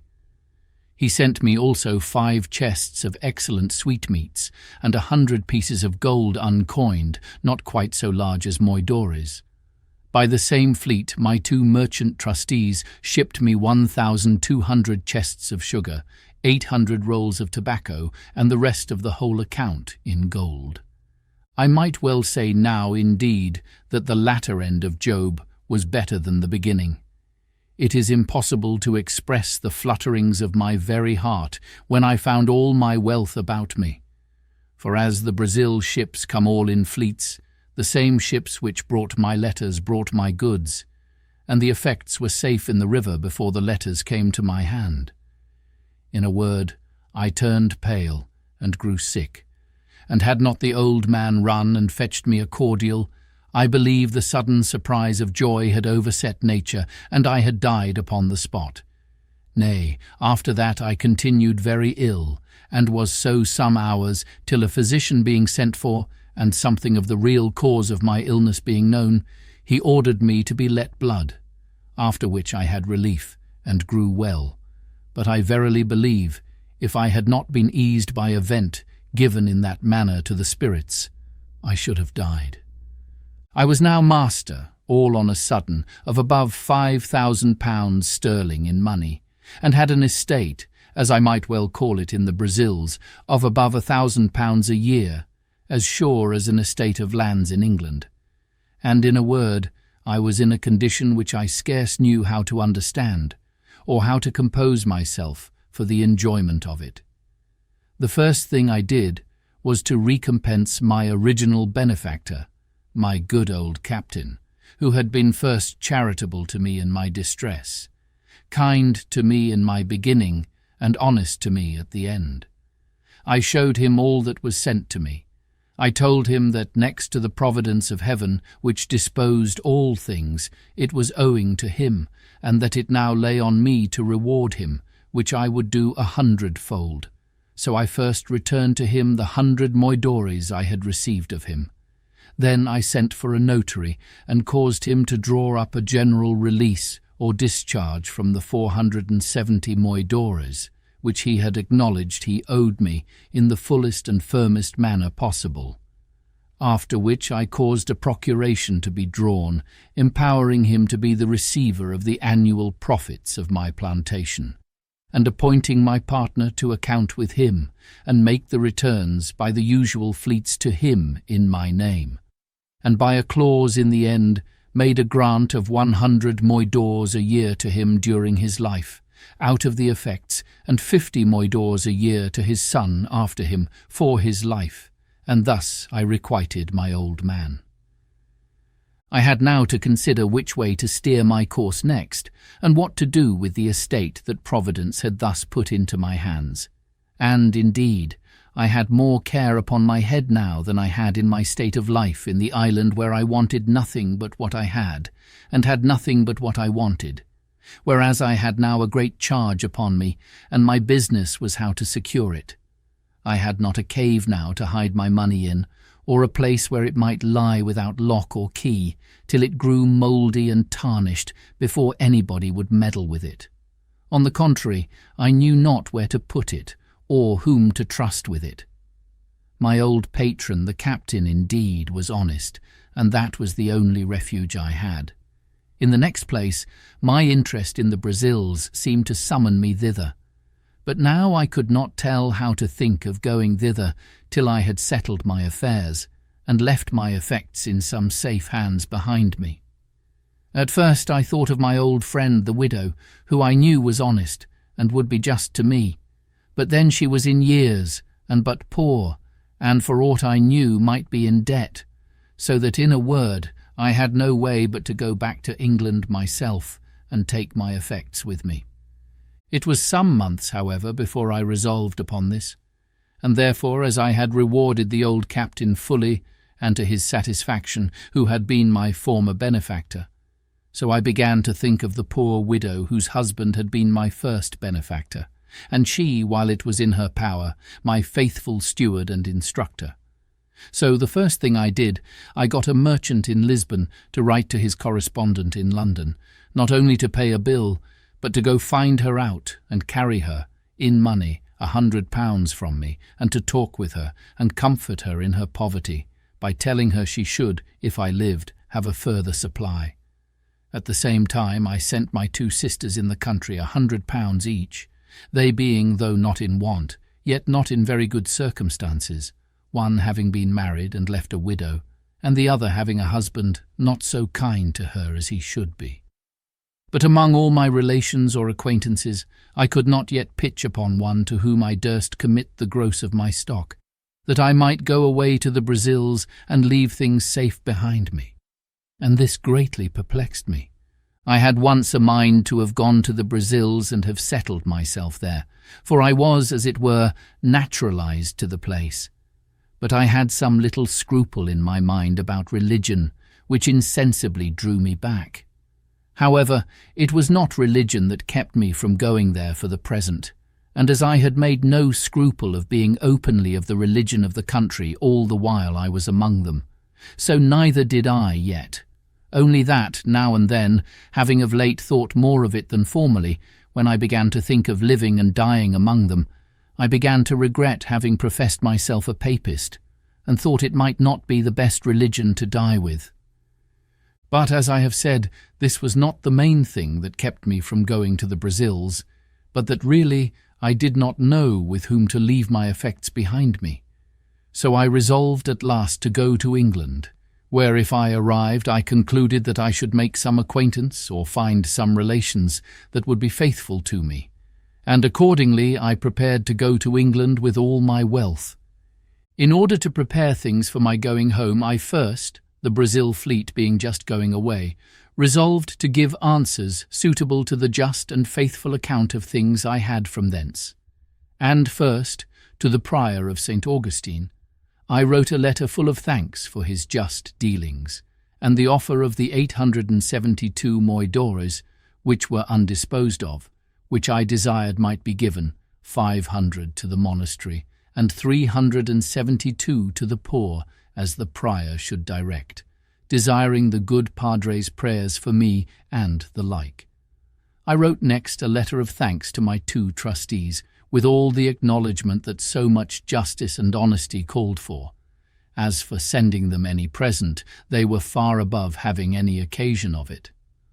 Lastly, I wrote to my partner, acknowledging his industry in the improving the plantation, and his integrity in increasing the stock of the works, giving him instructions for his future government of my part, according to the powers I had left with my old patron, to whom I desired him to send whatever became due to me, till he should hear from me more particularly, assuring him that it was my intention not only to come to him, but to settle myself there for the remainder of my life. To this I added a very handsome present of some Italian silks for his wife and 2 daughters, for such the captain's son informed me he had, with 2 pieces of fine English broadcloth, the best I could get in Lisbon, 5 pieces of black baize, and some Flanders lace of a good value. Having thus settled my affairs, sold my cargo, and turned all my effects into good bills of exchange, my next difficulty was which way to go to England. I had been accustomed enough to the sea, and yet I had a strange aversion to go to England by the sea at that time, and yet I could give no reason for it. Yet the difficulty increased upon me so much that though I had once shipped my baggage in order to go, yet I altered my mind, and that not once but 2 or 3 times. It is true I had been very unfortunate by sea, and this might be one of the reasons. But let no man slight the strong impulses of his own thoughts in cases of such moment. 2 of the ships which I had singled out to go in, I mean more particularly singled out than any other, having put my things on board one of them, and in the other having agreed with the captain. I say 2 of these ships miscarried. One was taken by the Algerines, and the other was lost on the start near Torbay, and all the people drowned except 3. So that in either of those vessels I had been made miserable. Having been thus harassed in my thoughts, my old pilot, to whom I communicated everything, pressed me earnestly not to go by sea, but either to go by land to the Groine, and cross over the Bay of Biscay to Rochelle, from whence it was but an easy and safe journey by land to Paris, and so to Calais and Dover, or to go up to Madrid, and so all the way by land through France. In a word, I was so prepossessed against my going by sea at all except from Calais to Dover that I resolved to travel all the way by land, which, as I was not in haste and did not value the charge, was by much the pleasanter way. And to make it more so, my old captain brought an English gentleman, the son of a merchant in Lisbon, who was willing to travel with me. After which we picked up 2 more English merchants also, and 2 young Portuguese gentlemen, the last going to Paris only, so that in all there were 6 of us and 5 servants. the 2 merchants and the 2 Portuguese, contenting themselves with 1 servant between 2 to save the charge. And as for me, I got an English sailor to travel with me as a servant, besides my man Friday, who was too much a stranger to be capable of supplying the place of a servant on the road. In this manner I set out from Lisbon, and our company being very well mounted and armed, we made a little troop, whereof they did me the honour to call me captain, as well because I was the oldest man, as because I had 2 servants, and indeed was the origin of the whole journey. As I have troubled you with none of my sea journals, so I shall trouble you now with none of my land journals. But some adventures that happened to us in this tedious and difficult journey I must not omit. When we came to Madrid, we, being all of us strangers to Spain, were willing to stay some time to see the court of Spain, and what was worth observing.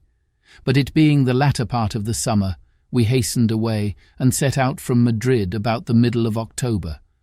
But when we came to the edge of Navarre, we were alarmed, at several towns on the way, with an account that so much snow was falling on the French side of the mountains, that several travellers were obliged to come back to Pampeluna after having attempted at an extreme hazard to pass on.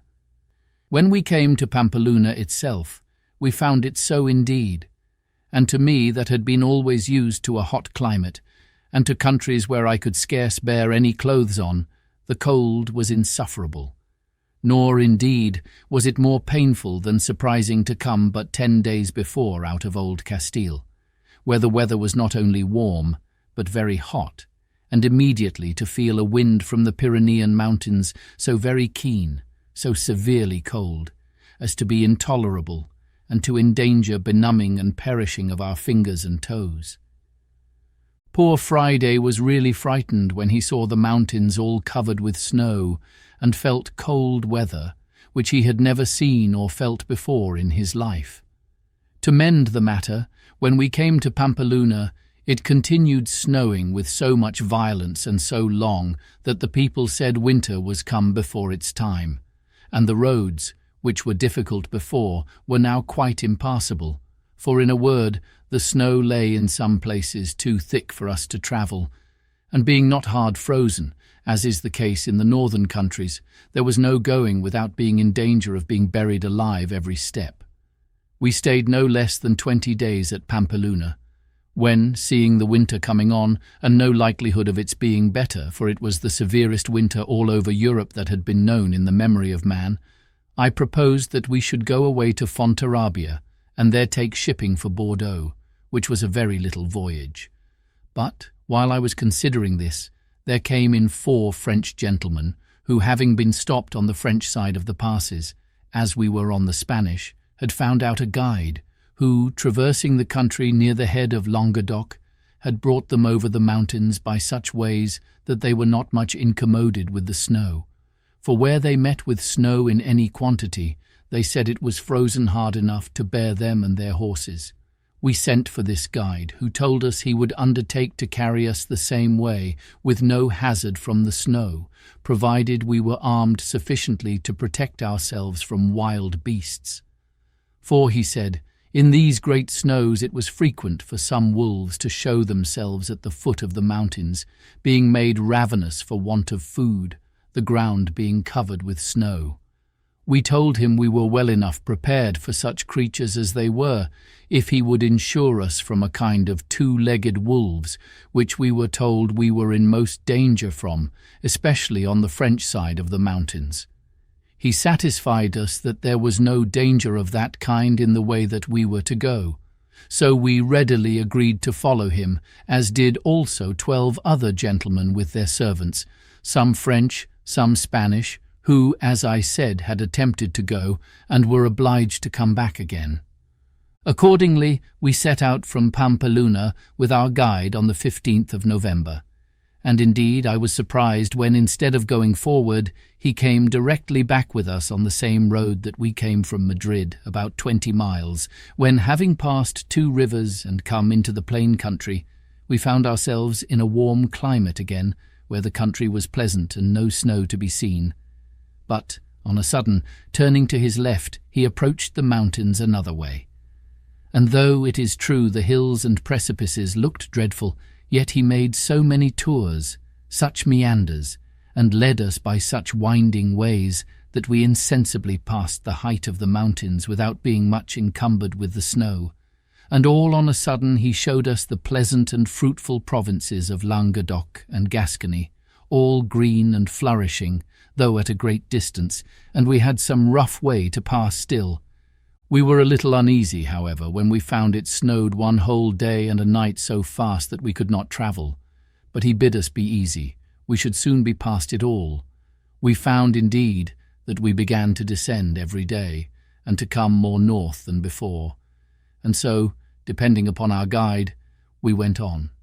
It was about 2 hours before night when, our guide being something before us, and not just in sight, out rushed 3 monstrous wolves, and after them a bear, from a hollow way adjoining to a thick wood. 2 of the wolves made at the guide, and had he been far before us, he would have been devoured before we could have helped him.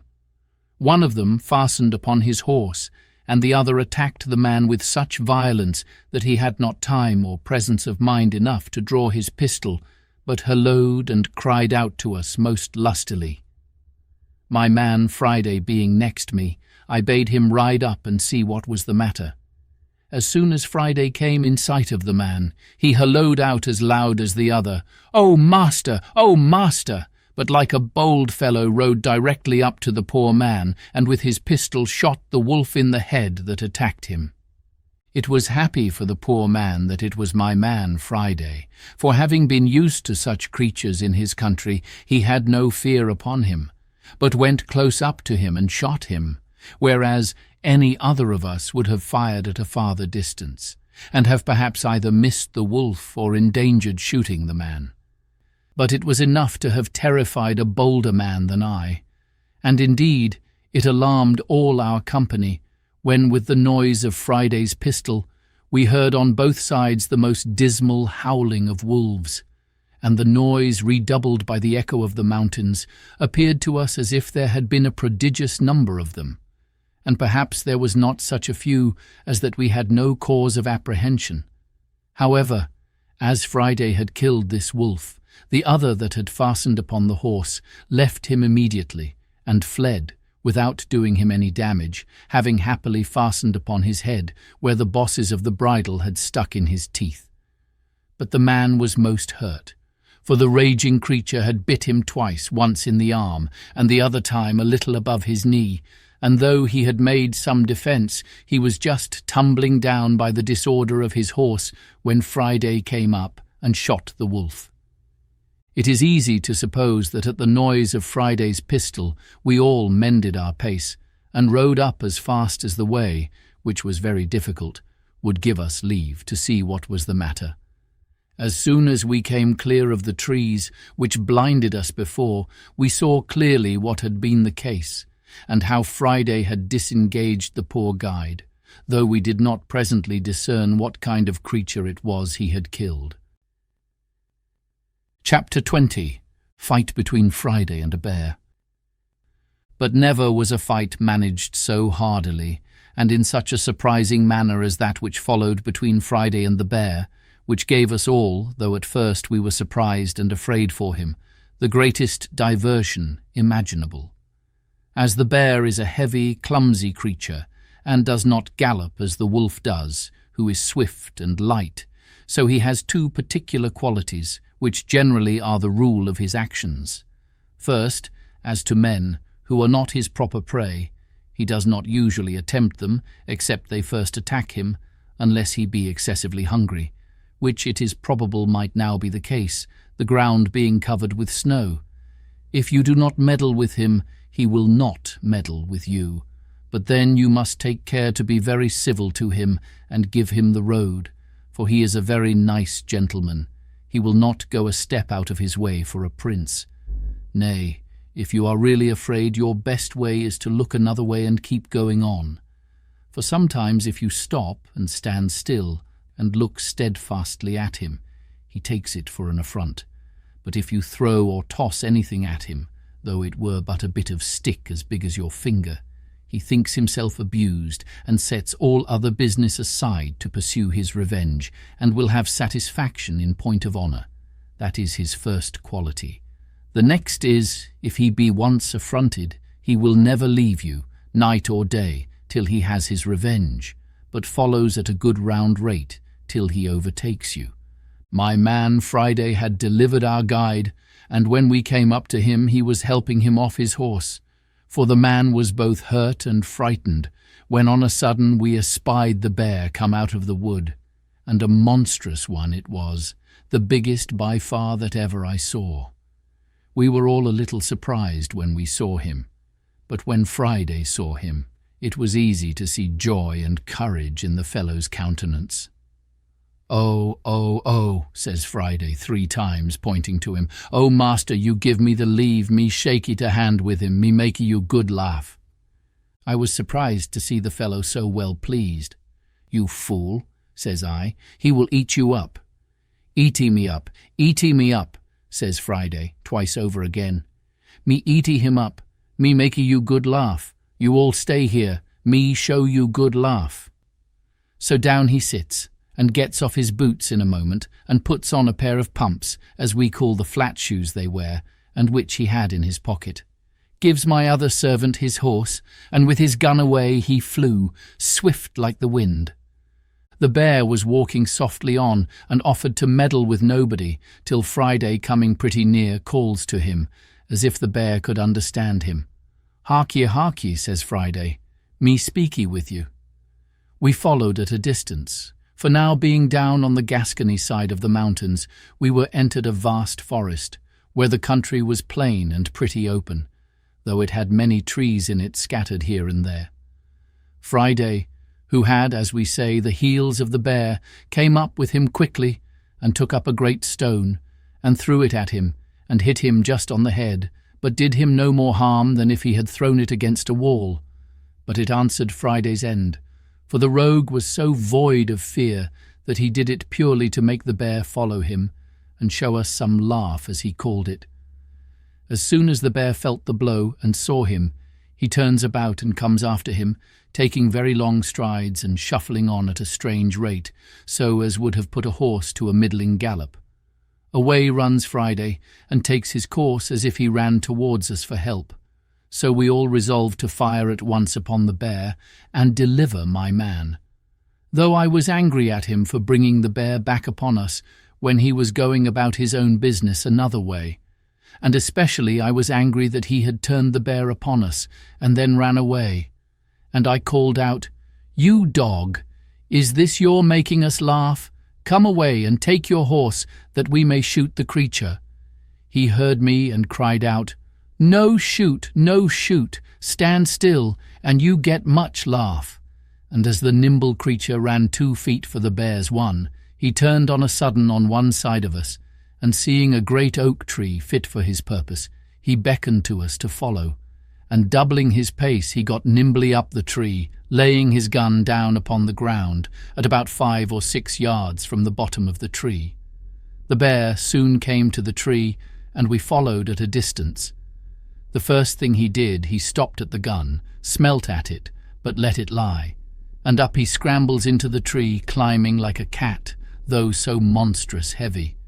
I was amazed at the folly, as I thought it, of my man, and could not for my life see anything to laugh at, till seeing the bear get up the tree, we all rode near to him. When we came to the tree, there was Friday got out to the small end of a large branch, and the bear got about halfway to him.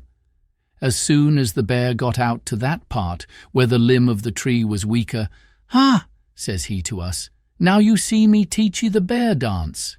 So he began jumping and shaking the bough, at which the bear began to totter, but stood still and began to look behind him to see how he should get back.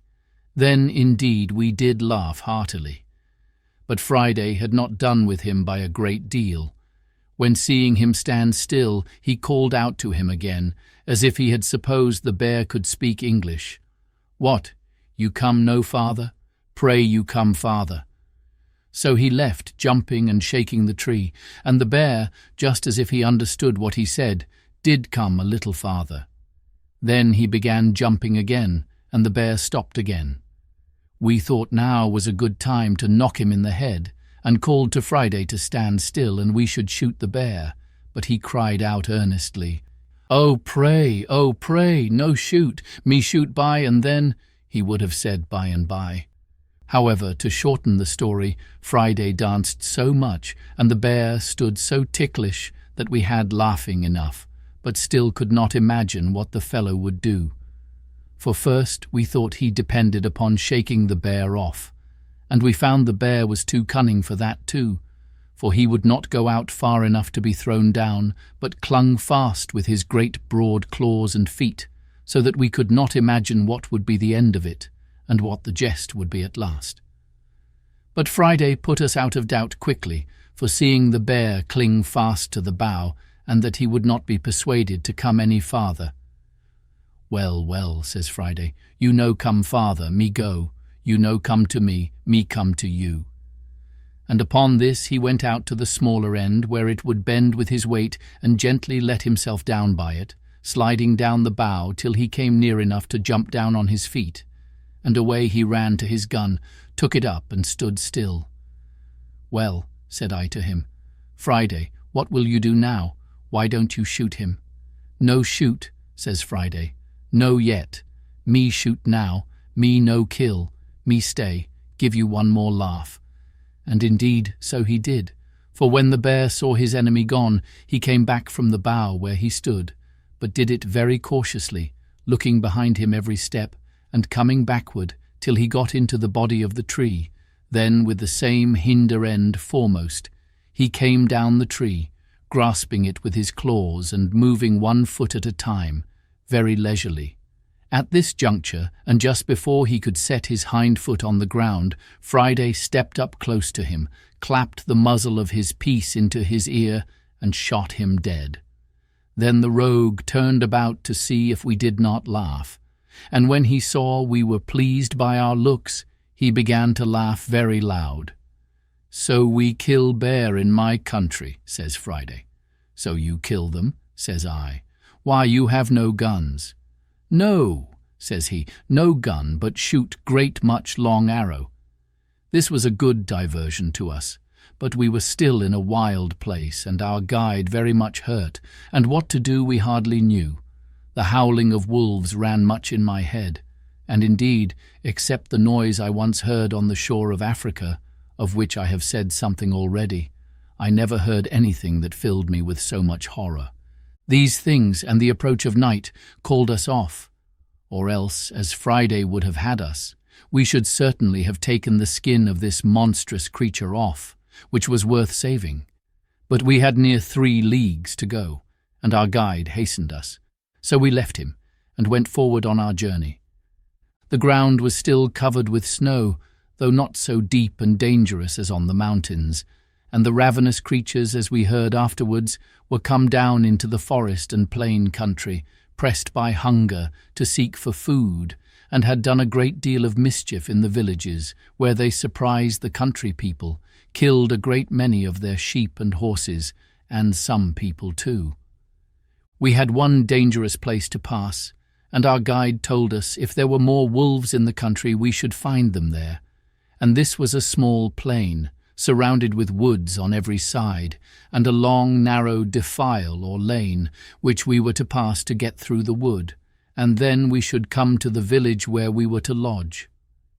It was within half an hour of sunset when we entered the wood, and a little after sunset when we came into the plain. We met with nothing in the first wood, except that in a little plain within the wood, which was not above 2 furlongs over, we saw 5 great wolves cross the road, full speed, one after another, as if they had been in chase of some prey and had it in view. They took no notice of us, and were gone out of sight in a few moments. Upon this, our guide, who, by the way, was but a faint-hearted fellow, bid us keep in a ready posture, for he believed there were more wolves a-coming. We kept our arms ready and our eyes about us, but we saw no more wolves till we came through that wood, which was near half a league, and entered the plain. As soon as we came into the plain, we had occasion enough to look about us. The first object we met with was a dead horse, that is to say, a poor horse which the wolves had killed, and at least a dozen of them at work. We could not say eating him, but picking his bones rather, for they had eaten up all the flesh before. We did not think fit to disturb them at their feast, neither did they take much notice of us.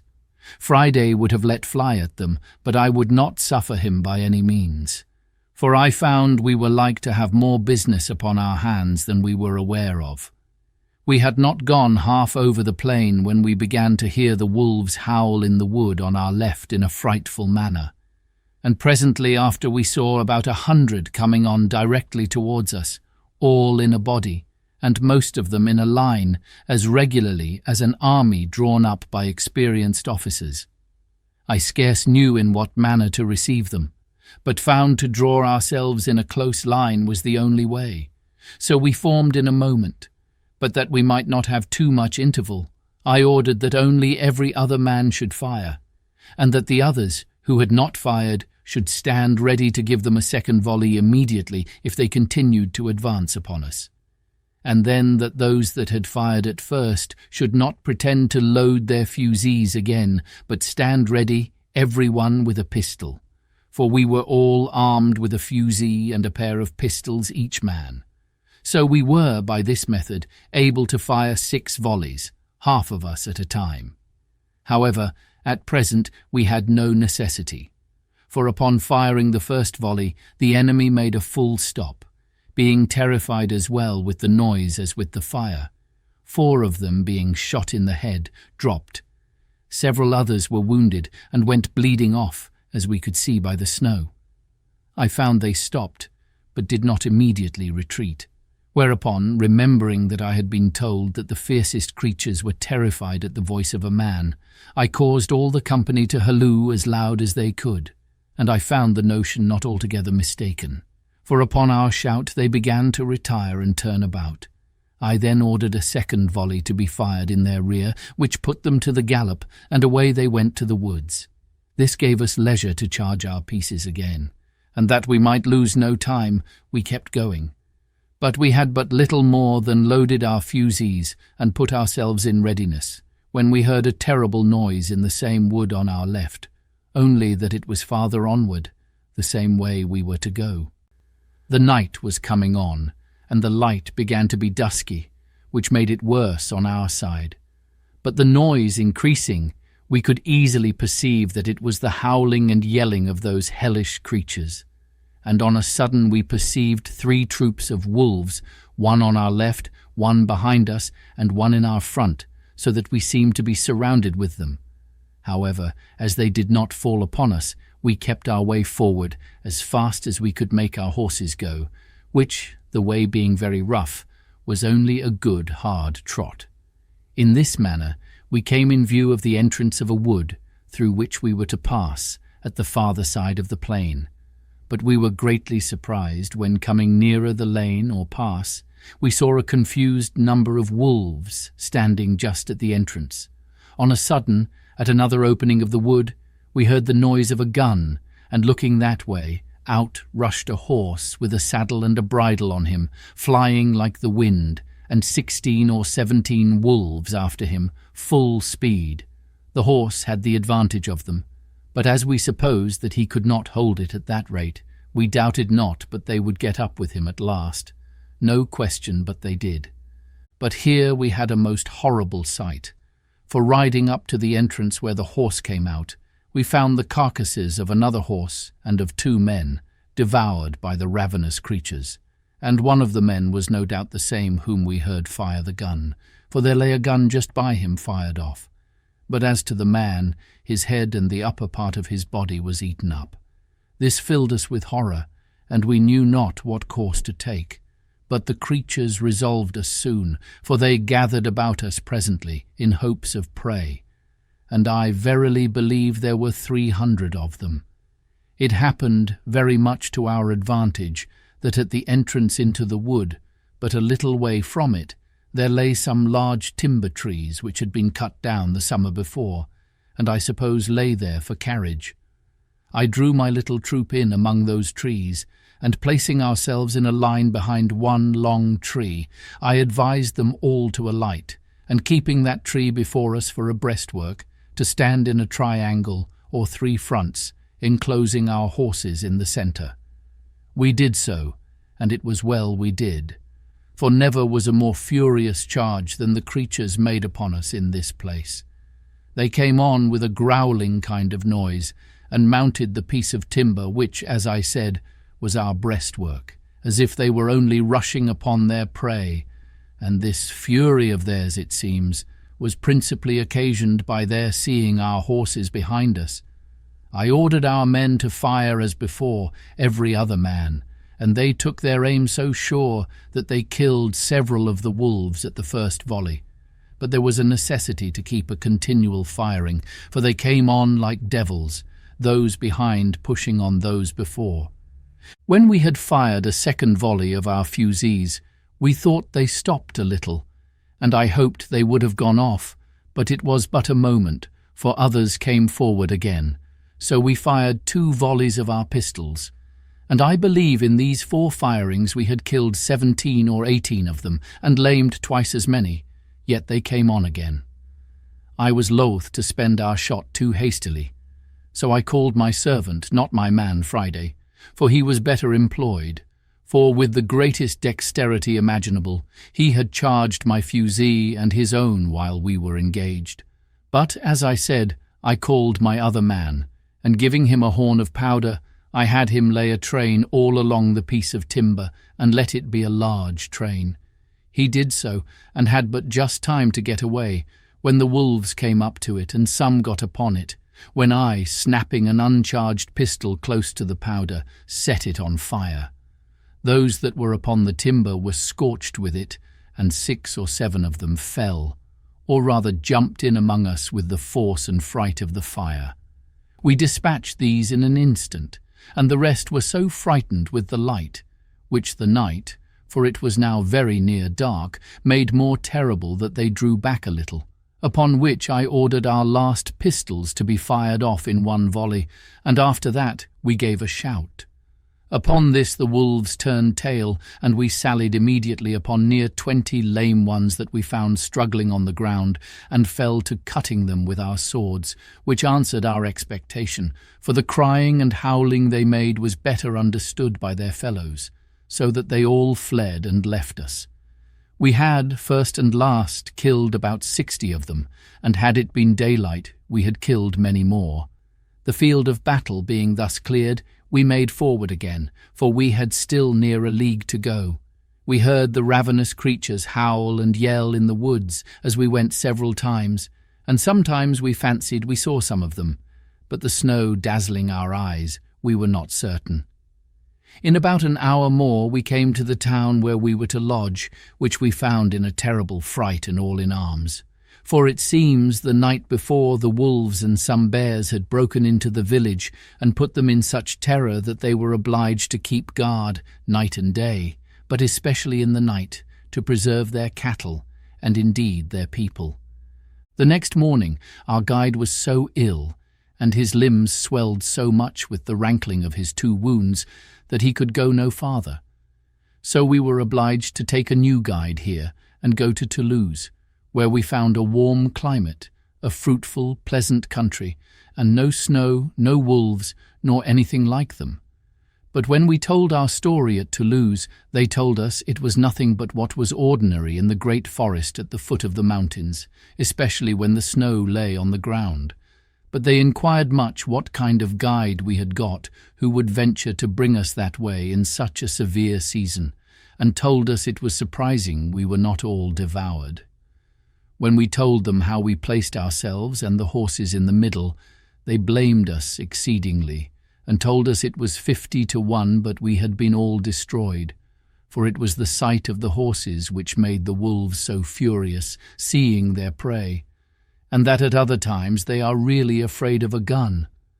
But being excessively hungry and raging on that account, the eagerness to come at the horses had made them senseless of danger, and that if we had not, by the continual fire, and at last by the stratagem of the train of powder, mastered them, it had been great odds but that we had been torn to pieces. Whereas, had we been content to have sat still on horseback and fired as horsemen, they would not have taken the horses so much for their own, when men were on their backs, as otherwise. And withal, they told us that at last, if we had stood all together and left our horses, they would have been so eager to have devoured them that we might have come off safe, especially having our firearms in our hands, being so many in number. For my part, I was never so sensible of danger in my life, for seeing above 300 devils come roaring and open-mouthed to devour us, and having nothing to shelter us or retreat to, I gave myself over for lost, and as it was, I believe I shall never care to cross those mountains again. I think I would much rather go 1,000 leagues by sea, though I was sure to meet with a storm once a week. I have nothing uncommon to take notice of in my passage through France, nothing but what other travellers have given an account of with much more advantage than I can. I travelled from Toulouse to Paris, and without any considerable stay came to Calais, and landed safe at Dover the 14th of January, after having had a severe cold season to travel in. I was now come to the centre of my travels, and had in a little time all my new discovered estates safe about me, the bills of exchange which I brought with me having been currently paid. My principal guide and privy counsellor was my good ancient widow, who, in gratitude for the money I had sent her, thought no pains too much nor care too great to employ for me, and I trusted her so entirely that I was perfectly easy as to the security of my effects, and indeed I was very happy from the beginning and now to the end in the unspotted integrity of this good gentlewoman. And now, having resolved to dispose of my plantation in the Brazils, I wrote to my old friend at Lisbon, who, having offered it to the 2 merchants, the survivors of my trustees who lived in the Brazils, they accepted the offer and remitted 33,000 pieces of 8 to a correspondent of theirs at Lisbon to pay for it. In return, I signed the instrument of sale in the form which they sent from Lisbon, and sent it to my old man, who sent me the bills of exchange for 32,800 pieces of 8 for the estate, reserving the payment of 100 moidores a year to him, the old man, during his life, and 50 moidores afterwards to his son for his life, which I had promised them, and which the plantation was to make good as a rent charge. And thus I have given the first part of a life of fortune and adventure, a life of Providence's chequer work, and of a variety which the world will seldom be able to show the like of, beginning foolishly, but closing much more happily than any part of it ever gave me leave so much as to hope for. Any one would think that in this state of complicated good fortune I was past running any more hazards, and so indeed I had been if other circumstances had concurred. But I was inured to a wandering life, had no family, nor many relations, nor, however rich, had I contracted fresh acquaintance, and though I had sold my estate in the Brazils, yet I could not keep that country out of my head, and had a great mind to be upon the wing again. Especially, I could not resist the strong inclination I had to see my island, and to know if the poor Spaniards were in being there. My true friend, the widow, earnestly dissuaded me from it, and so far prevailed with me, that for almost 7 years she prevented my running abroad, during which time I took my 2 nephews, the children of one of my brothers, into my care. The eldest, having something of his own, I bred up as a gentleman, and gave him a settlement of some addition to his estate after my decease. The other I placed with the captain of a ship, and after 5 years, finding him a sensible, bold, enterprising young fellow, I put him into a good ship and sent him to sea, and this young fellow afterwards drew me in, as old as I was, to further adventures myself.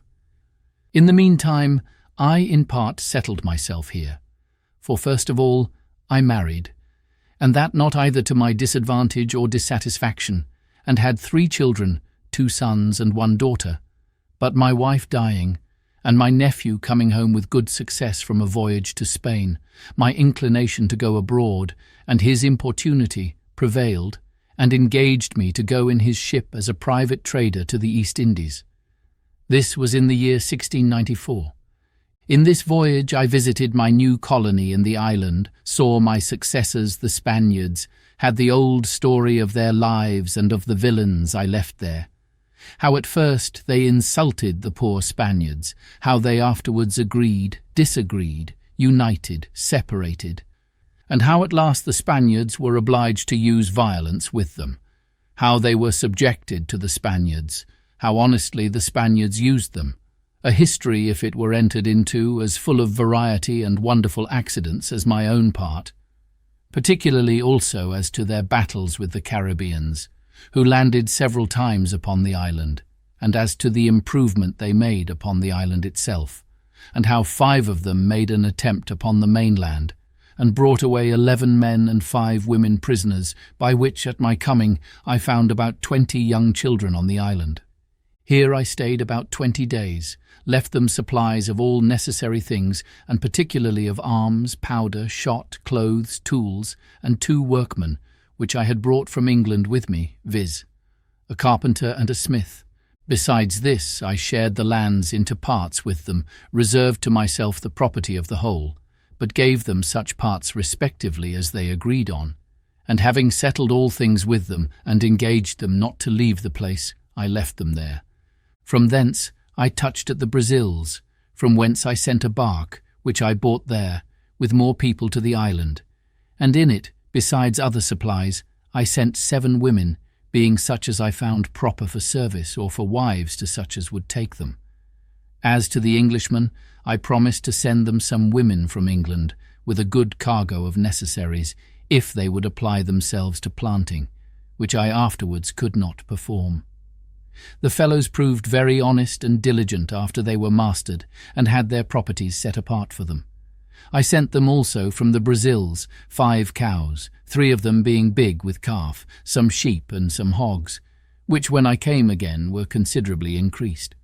But all these things, with an account how 300 Caribbees came and invaded them and ruined their plantations, and how they fought with that whole number twice, and were at first defeated, and one of them killed.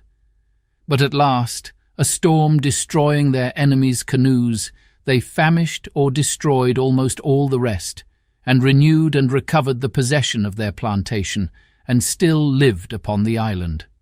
All these things, with some very surprising incidents in some new adventures of my own, for 10 years more, I shall give a farther account of in the second part of my story.